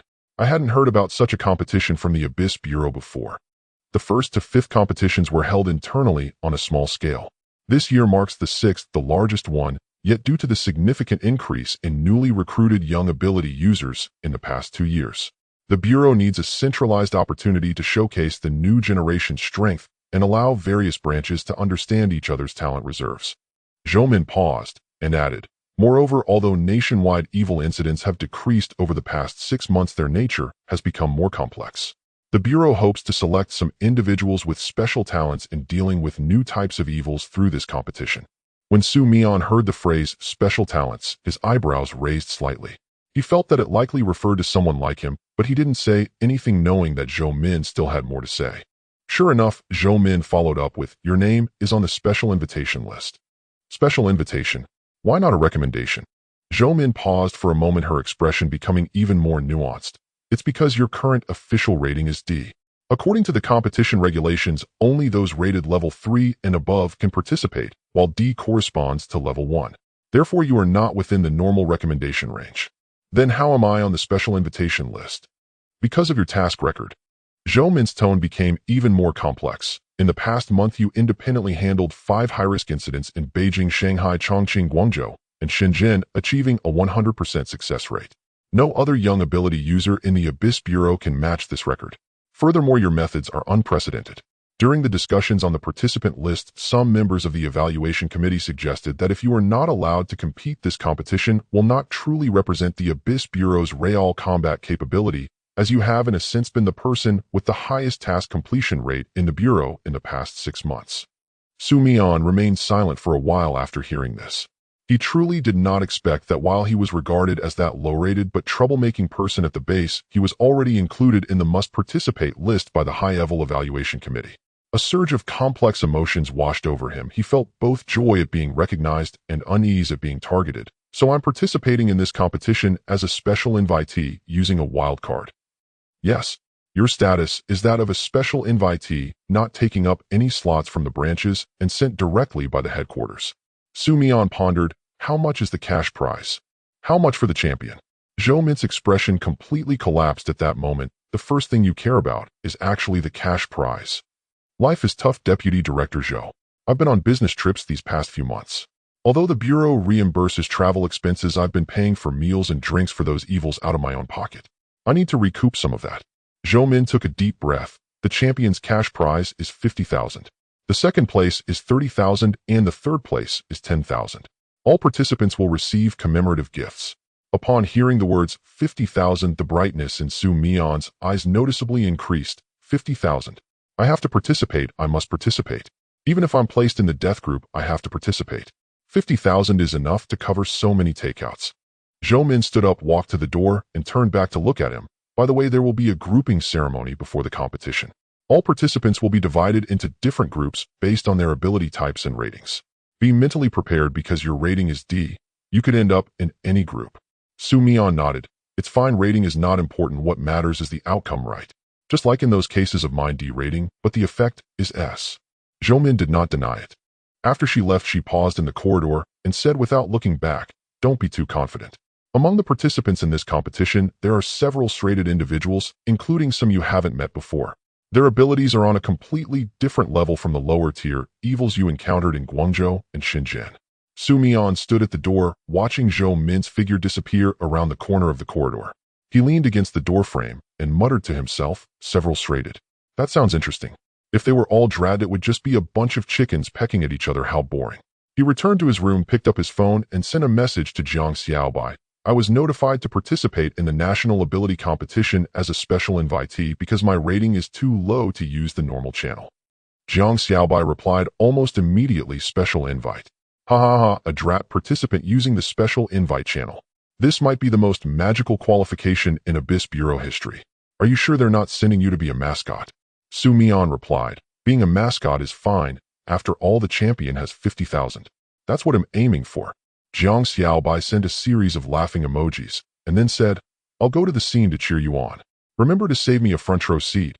I want to see you use read and reply randomly to make those shrugged participants question their lives. Su Mian looked at the message and smiled. He lay back down on the bed staring at the ceiling and began to ponder one thing. Since this was a national-level ability competition, it meant that the best young ability users from all over the Abyss branches would gather here. In the past, he encountered many evils during his national tour, but he had never formally met other ability users. He did not know how effective his ability of reading and replying randomly would be against true opponents. During several operations in Beijing, he had primarily completed tasks with the cooperation of Jiang Che and Lu Xi. He was responsible for talking while they handled fighting with clear divisions of labor. However, team confrontations in the competition required direct cooperation among teammates. How his teammates would view him, a drat participant who could only talk, was still an unknown. But Su Mian's greatest characteristic was that he was not overly anxious about the unknown. Worrying was useless. He would naturally know how to respond when the time came. He set his phone aside and began to seriously consider a more practical question. What should I wear for the competition? I can't just wear that plaid shirt I wore while coding in Shenzhen. That would make me look too much like a programmer. Although I can indeed code, him here to participate in an ability competition, not a hacker marathon. He turned over, picked up his phone, and sent another message to Jiang Xiaobai. By the way, will the food in the cafeteria improve during the competition? Jiang Xiaobai replied, what you care about is always the most core issue. Su Mian happily set down his phone. However, after putting down his phone, he did not fall asleep immediately. He turned over, lying on his side, and looked at the night outside as the darkness seeped in through the cracks in the curtains, casting mottled shadows on the walls. He suddenly thought of a question when Zhou Min mentioned special invite. Her expression was not merely notification, but carried a complex look of I know you can't be stopped, but I hope you don't cause too much trouble. This indicated that there might be some background regarding this competition that he still did not understand. For example, why was this year being given such importance? Why gather all the young ability users from across the country? Was it merely to showcase the new generation's strength, or was there another reason? The Abyss Bureau's actions have always been reasoned. He would not be naive enough to think that the large-scale competition that hadn't been held for 5 years was suddenly being made so grand just because recently. He lay in bed letting these thoughts circulate in his mind, and then he decided not to delve too deeply into this issue for now. Things that needed to be known would naturally be revealed in due time. Overthinking now would only prevent him from sleeping and affect his state tomorrow. He turned over to adjust his sleeping position, closed his eyes, and quickly fell into a sleep state on the first night at the Abyss Bureau training base faster than he had anticipated. He had a brief dream where he was playing mahjong with a group of evils. When the evils played their cards, there was no sound, and he kept asking, "Are you going to play or not?" Then the evils pushed the mahjong over and said, "Who win?" He was stunned for a moment in the dream, and then realized that all the cards in his hand were of the same suit. He wanted to say, "I also who," but before he could speak, the alarm clock rang. 2 weeks passed quickly. During these 2 weeks, Mian did not receive any new field assignments, as the Abyss Bureau clearly intended for him to focus on preparing for the competition. However, Mian felt that he did not need any preparation. His ability did not require the same practice as others. He couldn't possibly practice how to chat more effectively with people. That would be absurd. But the Bureau clearly thought otherwise. 3 days before the competition began, all participants were required to report to the headquarters training base for pre-competition registration, physical examinations, and ability assessments. On the day Mian reported to the training base, he truly realized that the scale of this competition was far greater than he had imagined. In the gymnasium of the training base, a massive registration area had been temporarily set up with dozens of long tables lined up, each staffed with personnel, their tables equipped with computers and printed competition manuals. Over 100 young ability users were already present in the gymnasium, chatting in groups of 3 to 5. Some wore uniforms from various divisions, while others were in casual clothes, and some bore clear signs of their abilities. For instance, a young man with light blue electric arcs swirling around his hand would emit tiny bolts of lightning, with every movement crackling in the air. Another girl had slitted pupils reminiscent of a feline, reflecting amber light under the bright lights. There was also a boy who looked barely 20, standing at the edge of the crowd in silence. Within a 2-meter radius around him, the rubber mat beneath was visibly freezing into a thin layer of frost. Mian stood at the entrance of the gymnasium, observing the scene before him in silence for quite a while. Then he silently mused, "The young elites of the entire ability world are here, while a grade contestant got in through chatting. This situation feels surreal, no matter how I think about it." He approached the registration area and reported his name. The staff member checked on the computer, then looked up at him. Her gaze contained a wealth of information. Curiosity of "So you are the Mian," confusion of "Drat," yet specially invited, and a hint of surprise that you really look quite ordinary. The staff member handed him the competition manual and room key, saying, "Comrade Mian, your dorm is in Building C, Room 310. The competition schedule and group arrangements will be announced at the grouping ceremony tomorrow morning. Please attend on time." Mian took the room key and manual, thanked her, and then headed toward the dormitory area. As he walked along the path of the training base, he encountered several other participants. Some would glance back at him after passing by, as if sizing him up, while others ignored him entirely, as his appearance was indeed too ordinary. Neither tall nor short, neither fat nor thin, dressed in a plain white t-shirt and dark casual pants, easily forgotten in a crowd. He found his dorm in Building C, Room 310, was a double room, and his roommate had yet to arrive. He placed his backpack on the bed by the window and surveyed the room. It was standard with 2 single beds, 2 desks, a wardrobe, and a window facing the main sports field of the training base, where preparations for the competition were underway, with temporary protective barriers and energy isolation devices being set up. Mian stood by the window for a while, then sat on the bed and opened the competition manual, quickly browsing through it. The competition consisted of 3 rounds of group matches, followed by the quarterfinals and finally the finals. The format for the group matches was 3 against 3, with 3 members per team, and the groups and matchups determined by a draw. The competition venue was in the main arena of the training base, surrounded by energy shields to ensure that abilities would not affect the audience. He flipped to the last few pages of the manual and saw the list of participants, densely packed with over 200 names, each annotated with their respective divisions and ability ratings. He quickly scanned through it and spotted many names rated S and A, and at the very end of the list, a separate section labeled Special Invitee below, which were the 3 words Mian D. Mian looked at the letter D, fell silent for a moment, then smiled, saying to himself, "All right, the last one the lowest rating, but at least I'm on the list. That's better than not being on it, right? As long as I'm on the list, there's a chance to win that 50,000 yuan." He closed the manual, stepped out of the dorm, and planned to check out the cafeteria to see the quality of the meals during the competition. However, as soon as he reached the entrance of the cafeteria, he heard a commotion inside. Several participants were loudly arguing about something. When he walked in, he found a group gathered around a wall displaying the grouping announcements, with some excitedly analyzing which group they might be assigned to, others complaining about their low ratings possibly affecting their team composition, and some standing confidently saying nothing, but their presence said it all and straighted, "Who am I afraid of?"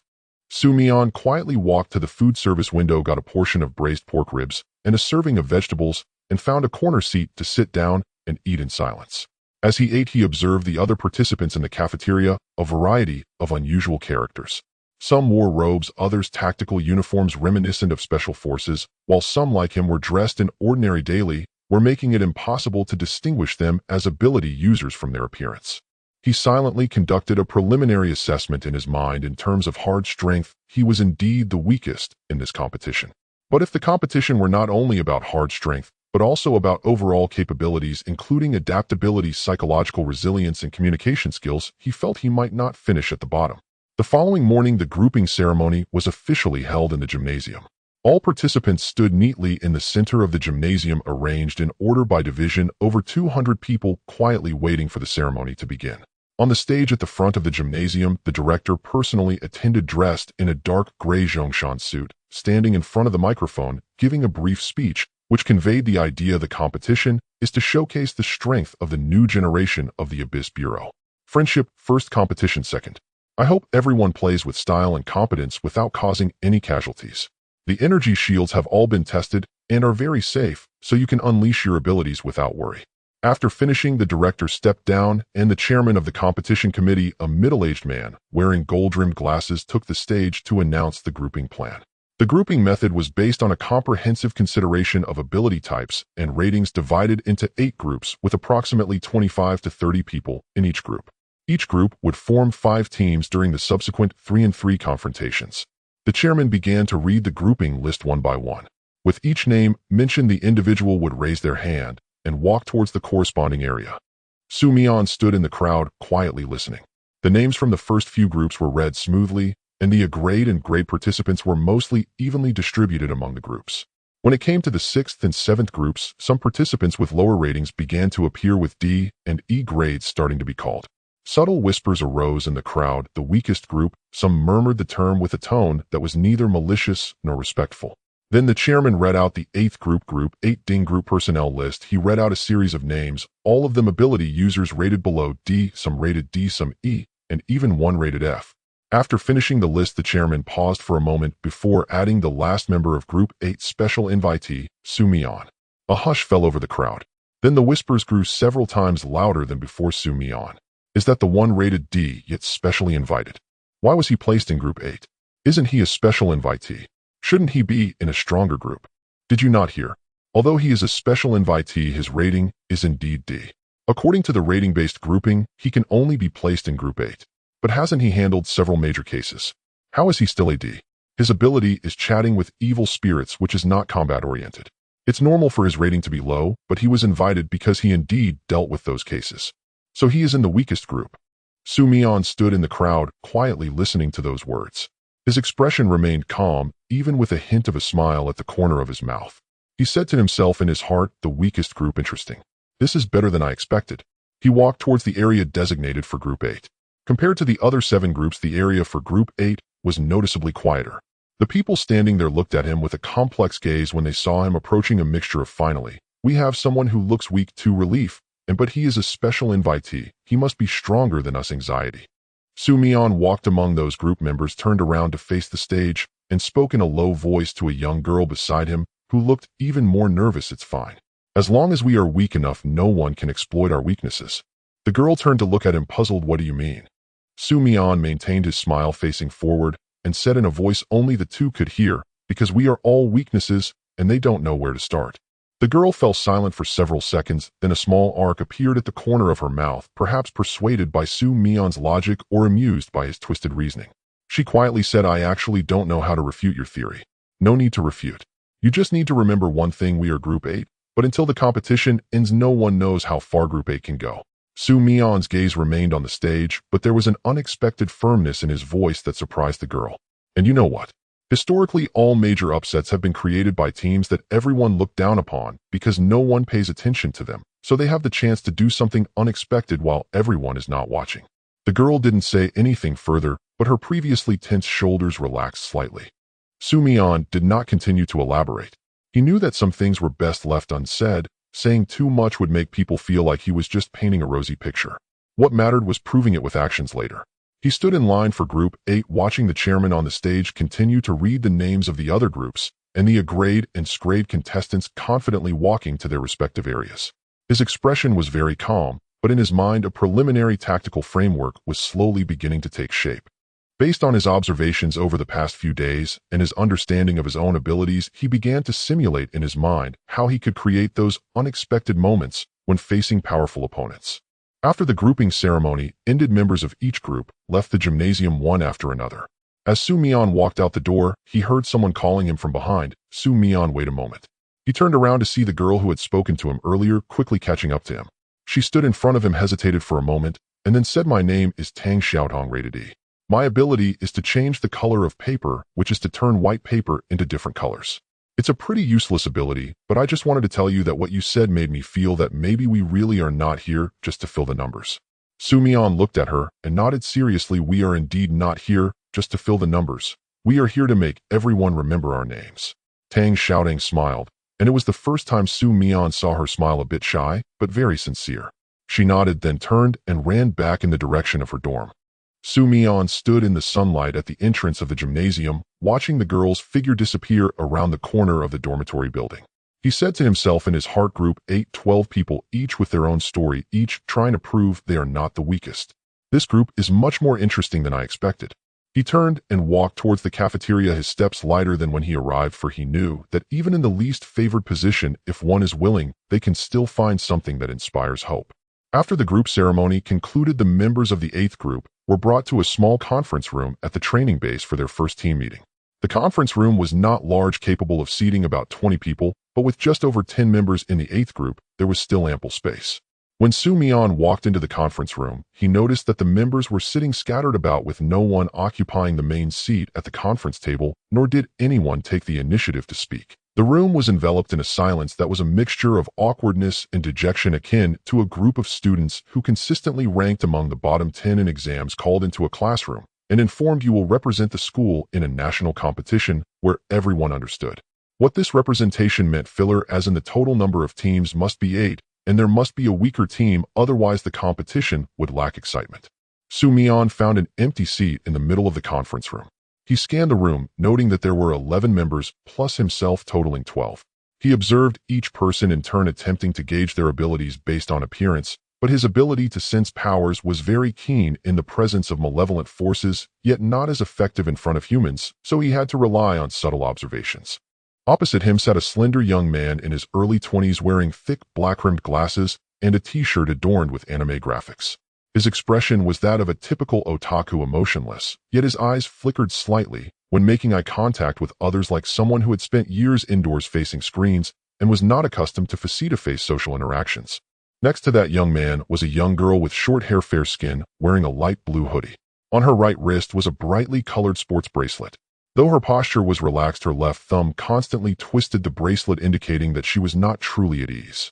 At the other end of the conference table sat a tall boy who appeared to be at least 6 feet tall, with a lean build, dressed in black sportswear. He had the calmest expression among everyone, but that calmness did not exude confidence. Rather, it resembled a sense of resignation, as if he thought, well, it is what it is, nothing to care about anymore. Another person was seated in the corner of the room, separated by an empty seat from everyone else. He looked to be under 20, wearing a baseball cap with the brim pulled low, obscuring his expression. From his posture, he emanated a sense of discomfort, as if he did not want to be there, but had no choice. After about 2 minutes of waiting, a middle-aged woman dressed in the Abyss Bureau staff uniform walked in holding a list. She stood at the conference table, glanced at the 12 people present, and said, "Hello, everyone, I am the team leader for the 8th group. My surname is Chun, and you can call me Teacher Chun.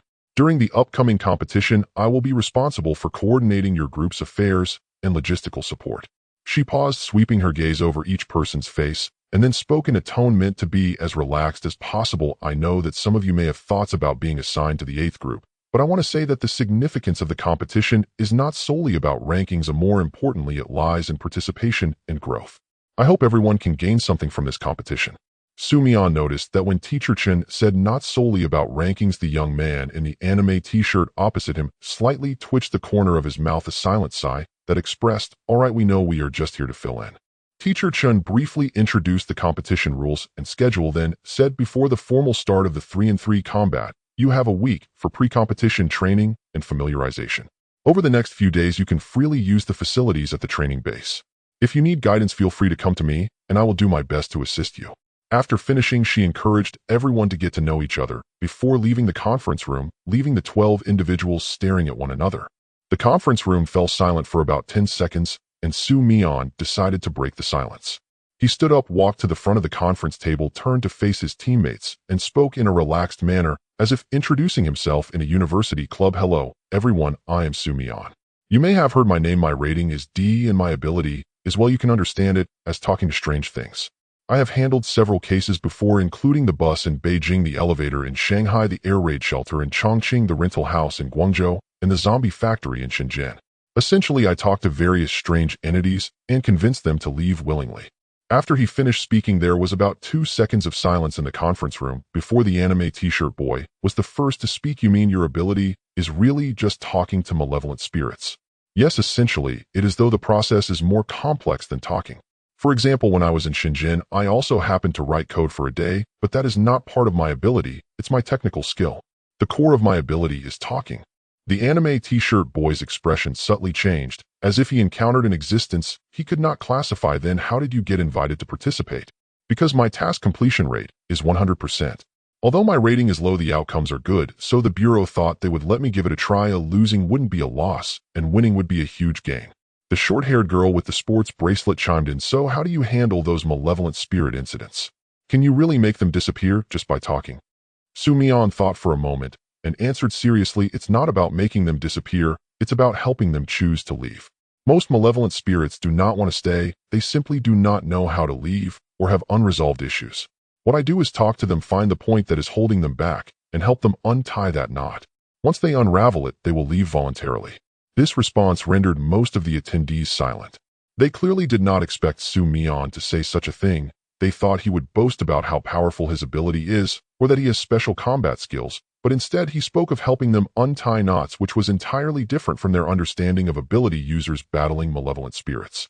The tall boy Zhao Beichuan spoke for the first time, his voice surprisingly gentle, contrasting with his large physique. I am Zhao Beichuan, ability rating E. My ability is to make coins around me stand upright within a radius of about 3 meters. No matter the denomination, I can make them stand upright whether they are flat on a table or in my palm. I can also control them to spin, but that's it. I cannot attack or defend. I just make coins stand upright. After he finished speaking, the conference room fell silent for a few seconds, and then the anime t-shirt boy continued in a self-deprecating tone. I am Lin Shi, rating F. My ability is to sense Wi-Fi signals within a 500-meter radius. Yes, you heard that right, Wi-Fi signals. I can detect the names of all Wi-Fi hotspots, their signal strength, and encryption types within 500 meters, including those with hidden SIDs. However, I cannot connect to them. I can only sense them, and so far I have not found any practical use for this ability in any malevolent spirit incidents, as malevolent spirits do not connect to Wi-Fi. After he said malevolent spirits do not connect to Wi-Fi, a wave of suppressed, bitter laughter erupted in the conference room. Even the boy in the corner, wearing a baseball cap, shook his shoulders, unsure if he was laughing or sighing. The short-haired girl then spoke. I am Chen Yutong, rating E. My ability allows me to turn a cup of water into warm water, heating it from room temperature to about 40 degrees Celsius. It cannot be heated more than that.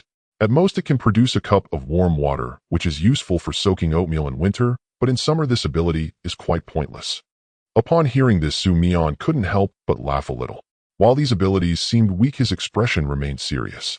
He noticed that these young ability users, although their powers were not as dazzling as those of Arat and Shrugged contestants, each of them remained present after being assigned to the 8th group, indicating that they at least had the courage to participate. He decided to say something to boost morale after listening to everyone's self-introduction. I have a thought. Although our group's abilities may not seem strong, we have one significant advantage. Everyone raised their heads to look at him, waiting for his next words. In front of any opponent, we have no psychological burden because we really have nothing to lose. Winning would be a miracle, while losing is normal. This mindset actually provides a significant psychological advantage in competitive matches, as our opponents will feel pressure when facing us since they are expected to win, and losing would be quite embarrassing. Lin Chi, the boy in the anime t-shirt, brightened at this. It sounds like you have a point. Su Mian continued. Moreover, our abilities, while they may not seem directly combat effective, could have unexpected uses in specific scenarios. For instance, in environments where stealth is needed, Lin Chi's ability to sense Wi-Fi can be used to detect nearby electronic devices, which is more precise than anyone else's sensing abilities. Shen Yutong's warm water ability could save lives in cold or low-temperature environments. Zhao Beichuan's ability to make coins stand upright, while it may seem useless, could potentially be the most precise in the entire competition if we encounter a mechanism that requires delicate control to trigger. Zhao Beichuan, the tall boy, showed a subtle change in expression after hearing Su Mian's words, moving from his previous calm demeanor to one slightly illuminated by some insight. He asked, "Do you really think so, or are you just trying to comfort us?" Su Mian looked at him earnestly. "I am speaking sincerely.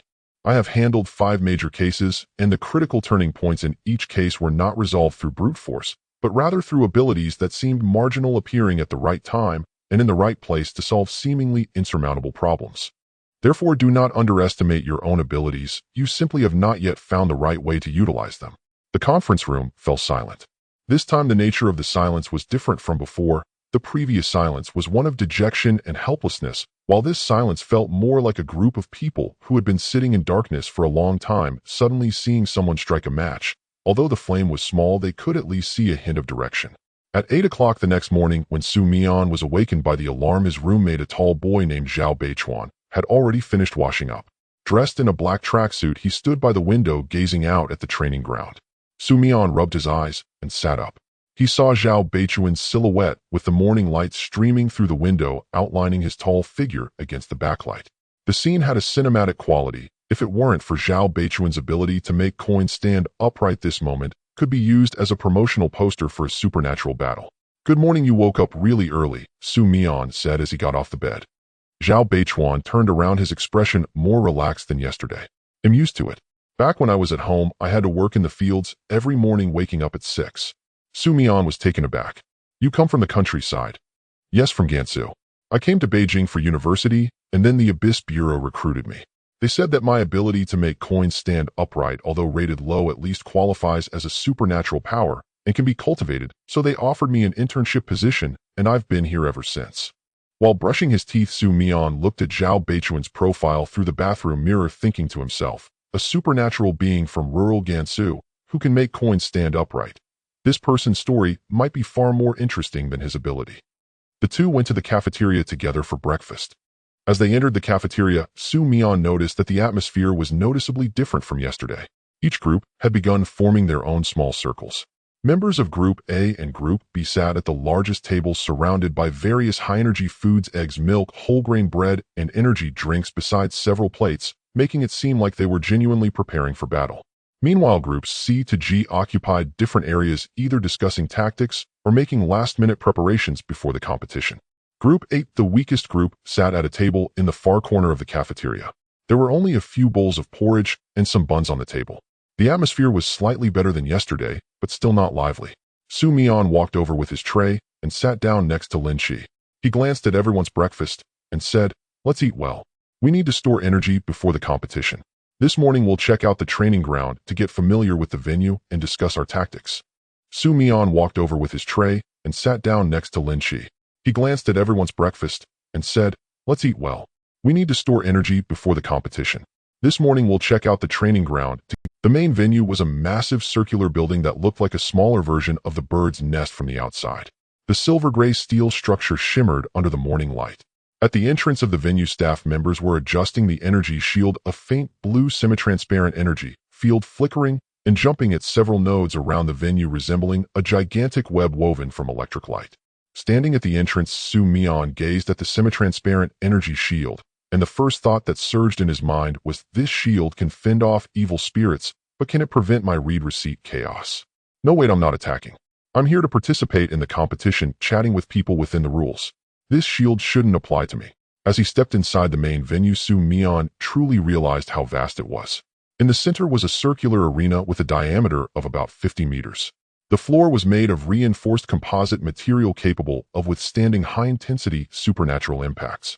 Surrounding the arena was a 10-meter-high energy barrier with spectator seating outside that could accommodate 2,000 to 3,000 people.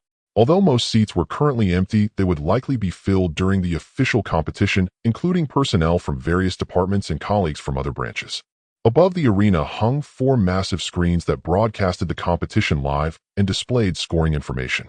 Mian looked up at the screens, imagining himself standing in the center of the arena surrounded by thousands of spectators facing 3 opponents rated far higher than him.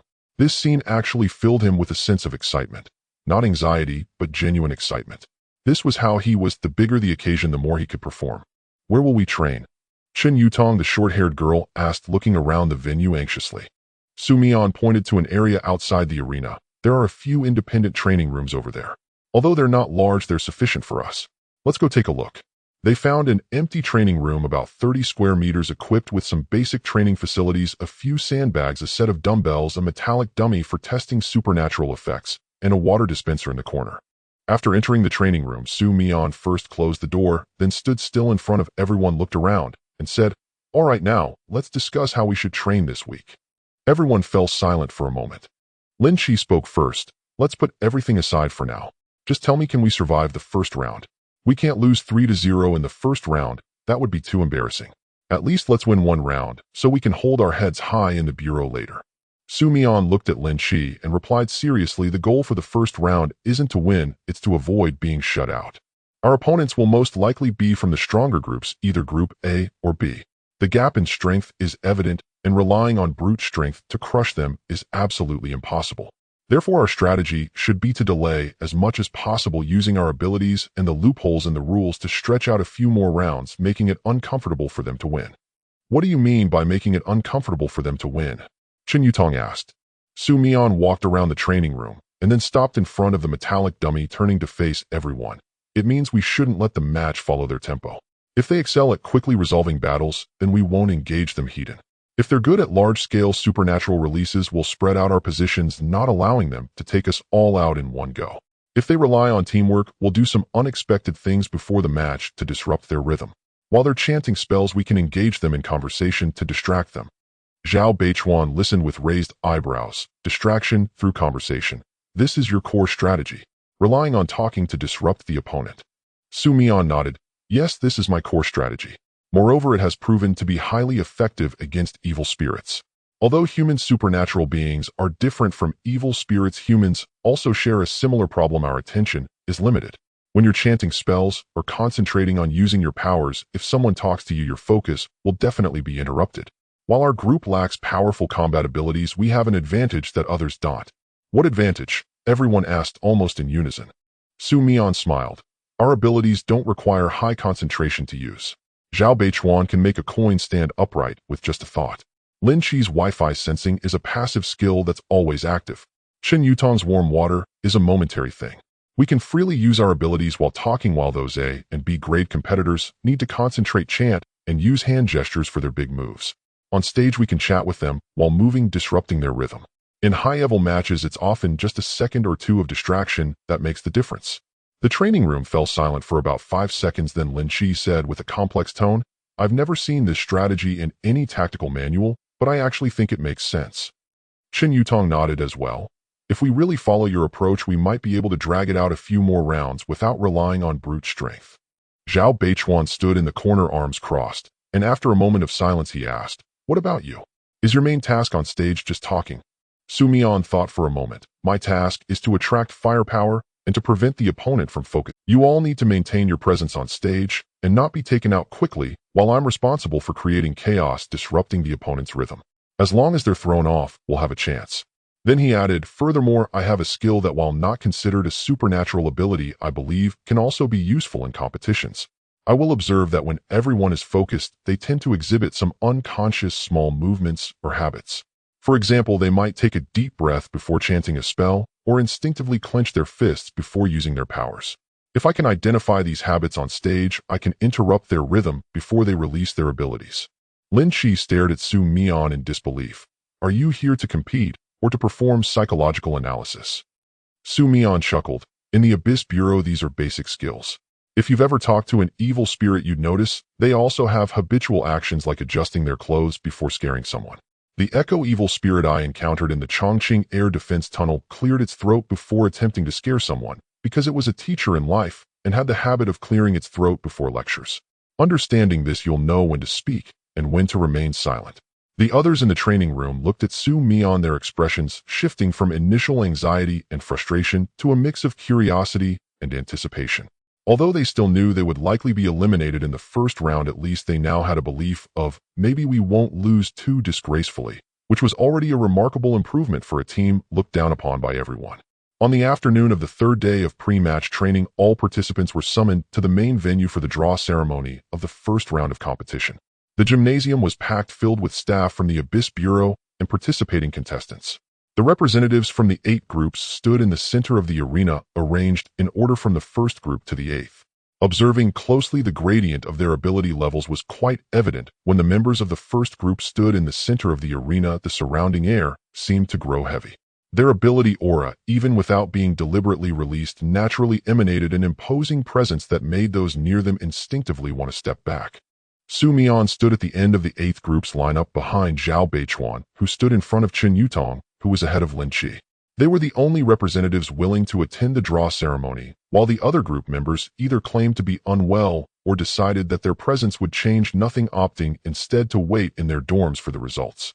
On the 4 large screens above the arena, the names and member information of each group were scrolling. The host, a middle-aged man in a dark blue suit, stood in front of the draw table in the center of the venue and announced the draw rules in a booming voice. The first round will be a group combat competition. The 8 groups will be paired off through a draw resulting in 4 matches.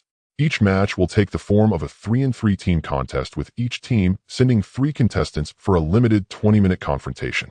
The winning side will advance to the top 8 knockout stage, while the losing side will enter the revival match. After explaining the rules, the host gestured for the representatives of each group to come forward and draw lots. The drawing method was quite traditional, involving a transparent glass box containing 8 ping-pong balls, each marked with the corresponding group number. The representatives of each group would come forward to draw from the box, and the 2 groups that drew the same number would face each other in the first round.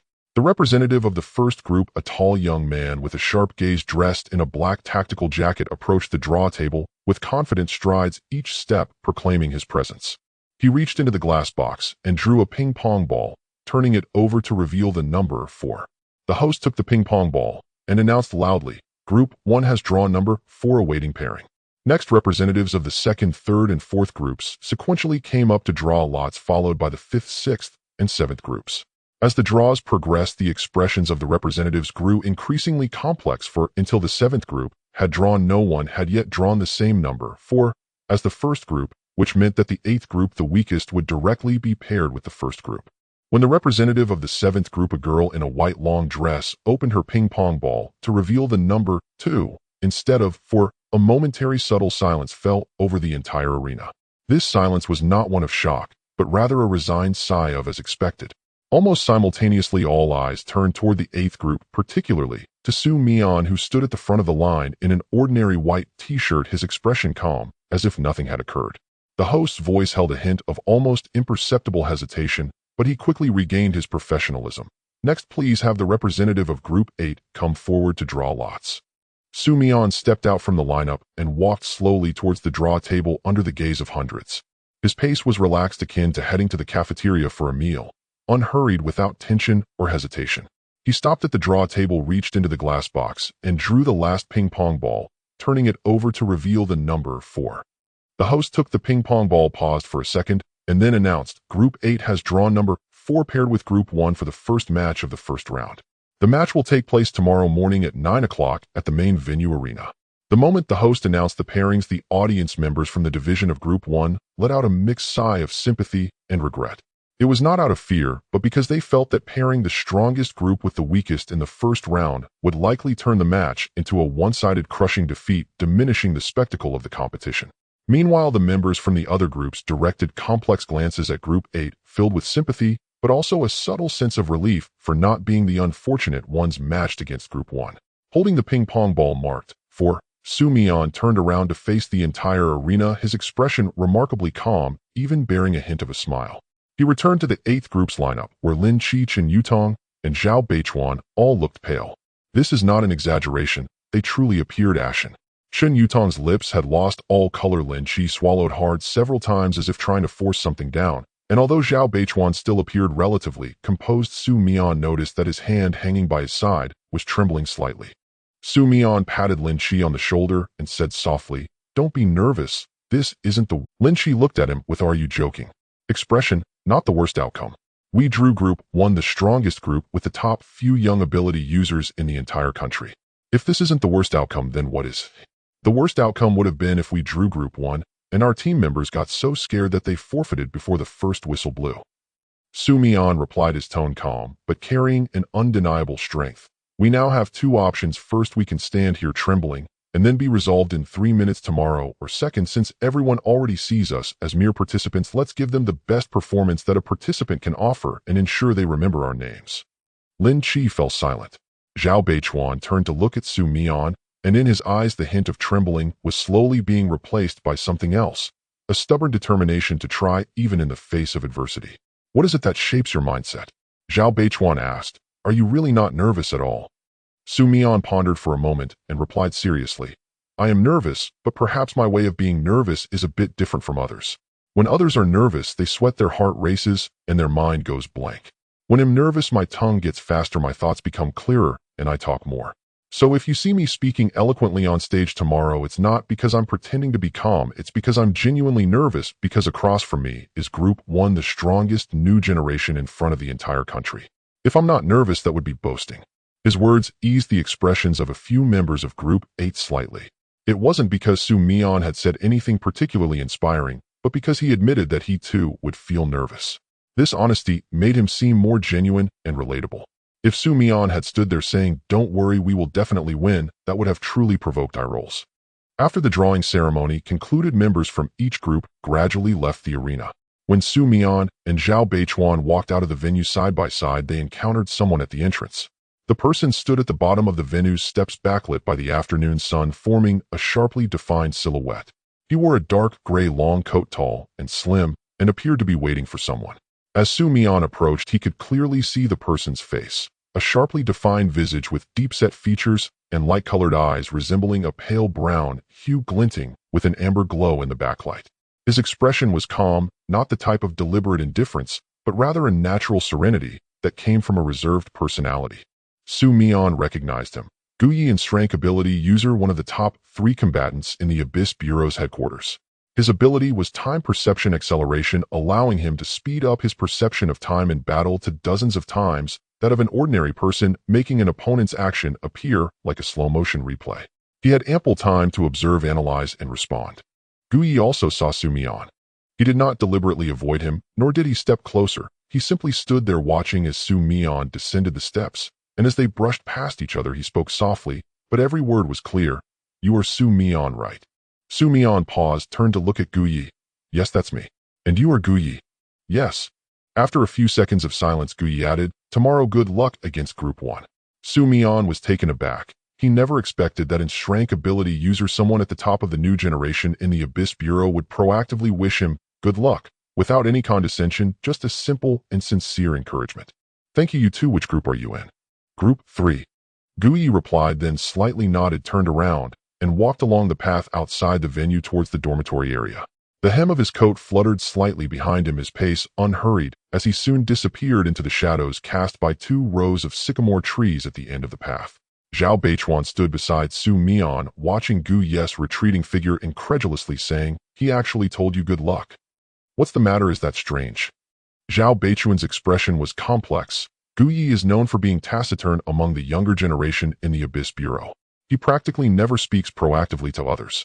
Just now he not only spoke to you, but also said 2 sentences. "Good luck" is already the longest he has ever said to a stranger. Su Mian looked towards the direction Guyi had disappeared, silent for a moment, before saying something that left Zhao Beichuan speechless. "This guy is quite interesting.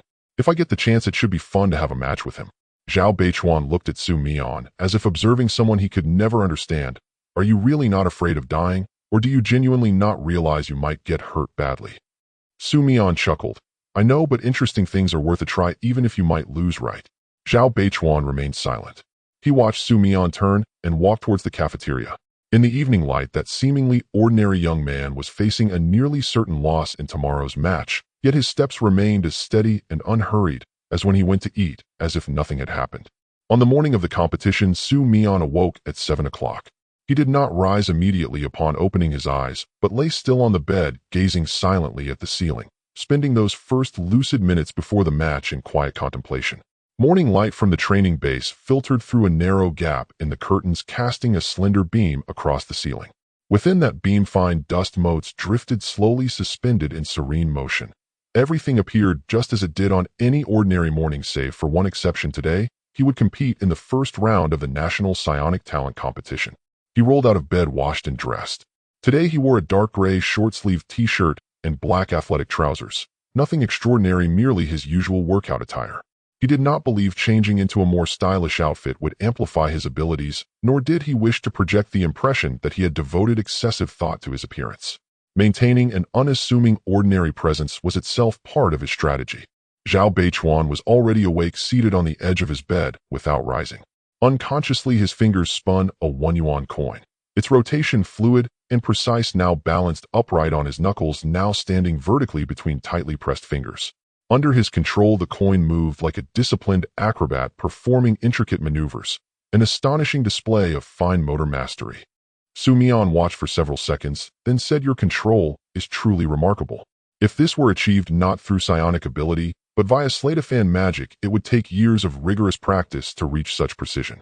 Yet you accomplish it effortlessly with your talent, proof that your innate control aptitude surpasses that of most others." Zhao Beichuan ceased spinning the coin and slipped it into his pocket. Rising to his feet, his expression had grown graver than the day before, yet the panic had vanished, replaced by a calm resolve born of acceptance. "Let's go," he said. "Breakfast first, then on to the battlefield." As they stepped out of the dormitory, other competitors were already moving along the corridor. Some cast sympathetic glances their way, while others passed without so much as a glance. Mian even overheard hushed voices behind him. "That's Team 8. Their first match is against Team 1. It'll be over in 10 minutes tops. Against Team 1's trio, they could win blindfolded." Mian did not turn back, nor did he respond. His stride remained steady and unchanged, unswayed by the murmurs echoing behind him. After breakfast at 8:45 a.m., the three members of Team 8, Mian, Zhao Beichuan, and Chen Yutong, completed their final preparations in the locker room. Lin Shi had fallen ill the previous night, suffering from food poisoning and fever, and his condition had deteriorated severely. Unable to compete, he was replaced, not by another reserve, but by Mian himself, who volunteered without hesitation.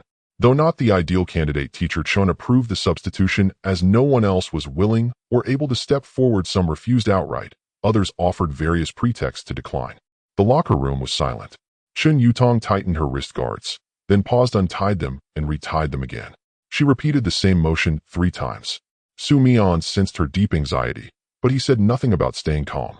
Such platitudes, he knew, offered no solace in moments of genuine tension. How often they only heightened unease. "Would you like to hear a trivial, yet mildly distracting piece of trivia?" Mian asked suddenly. Chen Yutong looked up, puzzled. "What trivia?" "Did you know that in the Shenzhen 996 zombie incident, when the afflicted employees regained consciousness, most instinctively looked down at their hands? Not because of pain, but because they assumed a week of relentless keyboard work must have left calluses.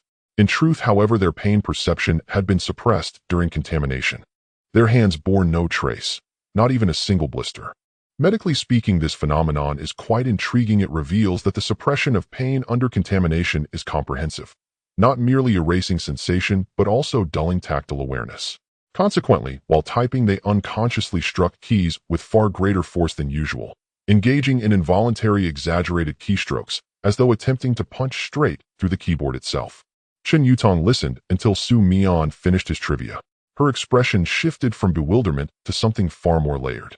"You're telling me this right before the match, just to distract me, or simply because it occurred to you?" Both Mian replied honestly. "Distraction is one purpose, but I also find the fact genuinely fascinating. And since I experienced it firsthand, sharing it carries more weight." Chen Yutong fell silent for a moment, then retied her wrist guard once more. This time she did not undo it. "Do you always do this before every battle? Help those around you relax?" Mian paused and thought. "No, not always. Only when I sense someone truly needs it. Take Jiang Che, for instance. She'd never tolerate it. She'd glare at me and demand I shut up." "Jiang Che, the class pyrokinetic." "Yes, exactly her. During our first joint mission, she nearly killed me with a look. But later she realized my methods, however absurd, were effective. Gradually she accepted them. Chen Yutong listened quietly. Then the lines around her mouth softened slightly. You two get not especially close, merely mutual recognition of capability. She acknowledges my ability to handle spiritual corruption. I trust her to extract me from physical peril. A symbiotic arrangement. Much like how securing your wrist guard likely stabilizes your composure on the field, because for you it's a ritual, a tangible signal that says I am ready. Chen Yutong glanced down at her wrist guard, then up at Su Mian.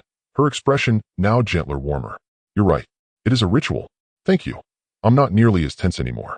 At 8:55 a.m., the three emerged from the locker room, walked down the corridor, and approached the entrance to the main arena.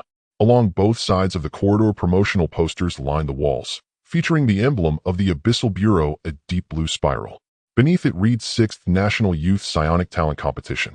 At the corridor's end beyond the open doorway, bright arena lights spilled outward, illuminating the silhouettes of Team 1's 3 competitors standing motionless and formidable at the opposite entrance like statues carved from stillness and strength.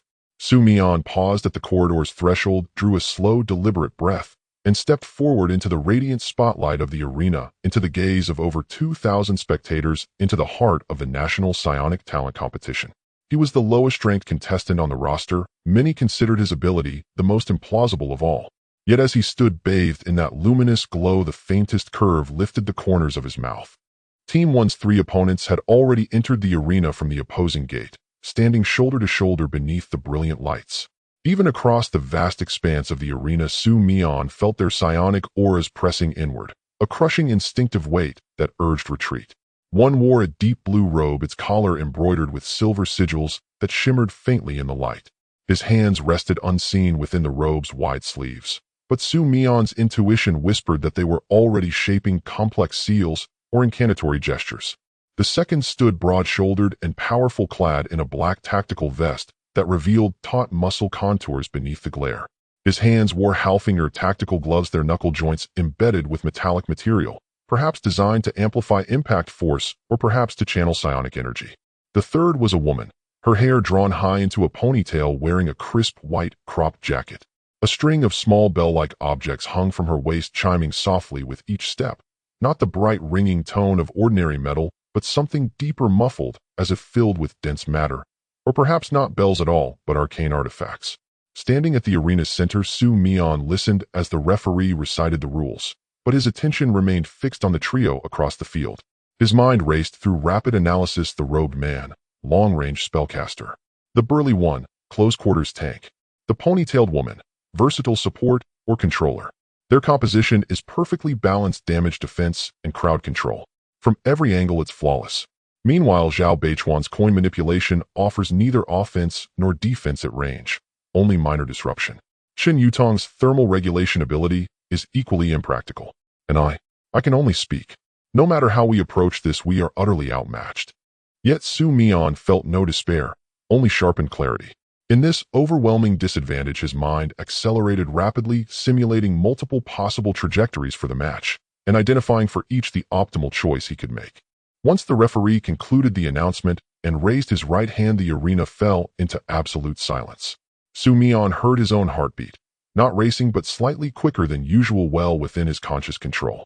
He glanced at Zhao Beichuan, lips pressed tight, forehead beaded with sweat. Then at Chen Yutong, her gaze still edged with nervousness, yet firmer now than in the locker room. She gave him a small, resolute nod. I'm ready. The referee's hand slashed downward. A piercing whistle tore through the air. Competition, begin. At that exact instant, all 3 opponents moved as one. The robed man withdrew his hands from his sleeves, interlacing his fingers as he began chanting. His voice was low, resonant, and crystalline, while pale blue energy coalesced between his palms, drawn forth as if plucked from the very air, swelling into a steadily growing orb. The burly man stepped forward, positioning himself squarely before the robed man, forming an instinctive living barrier. His fists clenched, and the metallic inlays on his knuckles pulsed with a dim crimson glow, charging, gathering power. The ponytailed woman remained motionless, only her fingers gently brushing the bells at her waist, eliciting rhythmic, resonant chimes. Within the arena's energy dome, those tones generated a peculiar acoustic field, subtly altering Su Mian's auditory perception as though a delicate membrane had settled over his hearing, not muffling sound but recalibrating its frequency. Mian stood 20 meters from his opponents. He heard the robed man's chant, ancient complex syllables imbued with primordial cadence. Though he understood none of the words, he knew once that orb fully formed, he and his teammates might not even have time to evade. Yet he did not retreat, nor did he charge forward to interrupt the incantation, for Zhao Beichuan and Chun Yutong lacked the speed for such a maneuver. A solo rush would leave him vulnerable to a single devastating blow from the burly man. So he stood still and waited for the robed man to finish his chant. The incantation lasted approximately 15 seconds, brief for a high-tier spell, yet long enough in this world of psionic duels for a marksman to loose 3 arrows. To Mian, however, those 15 seconds stretched like a spacious interval, ample time to rehearse a single sentence 3 times over.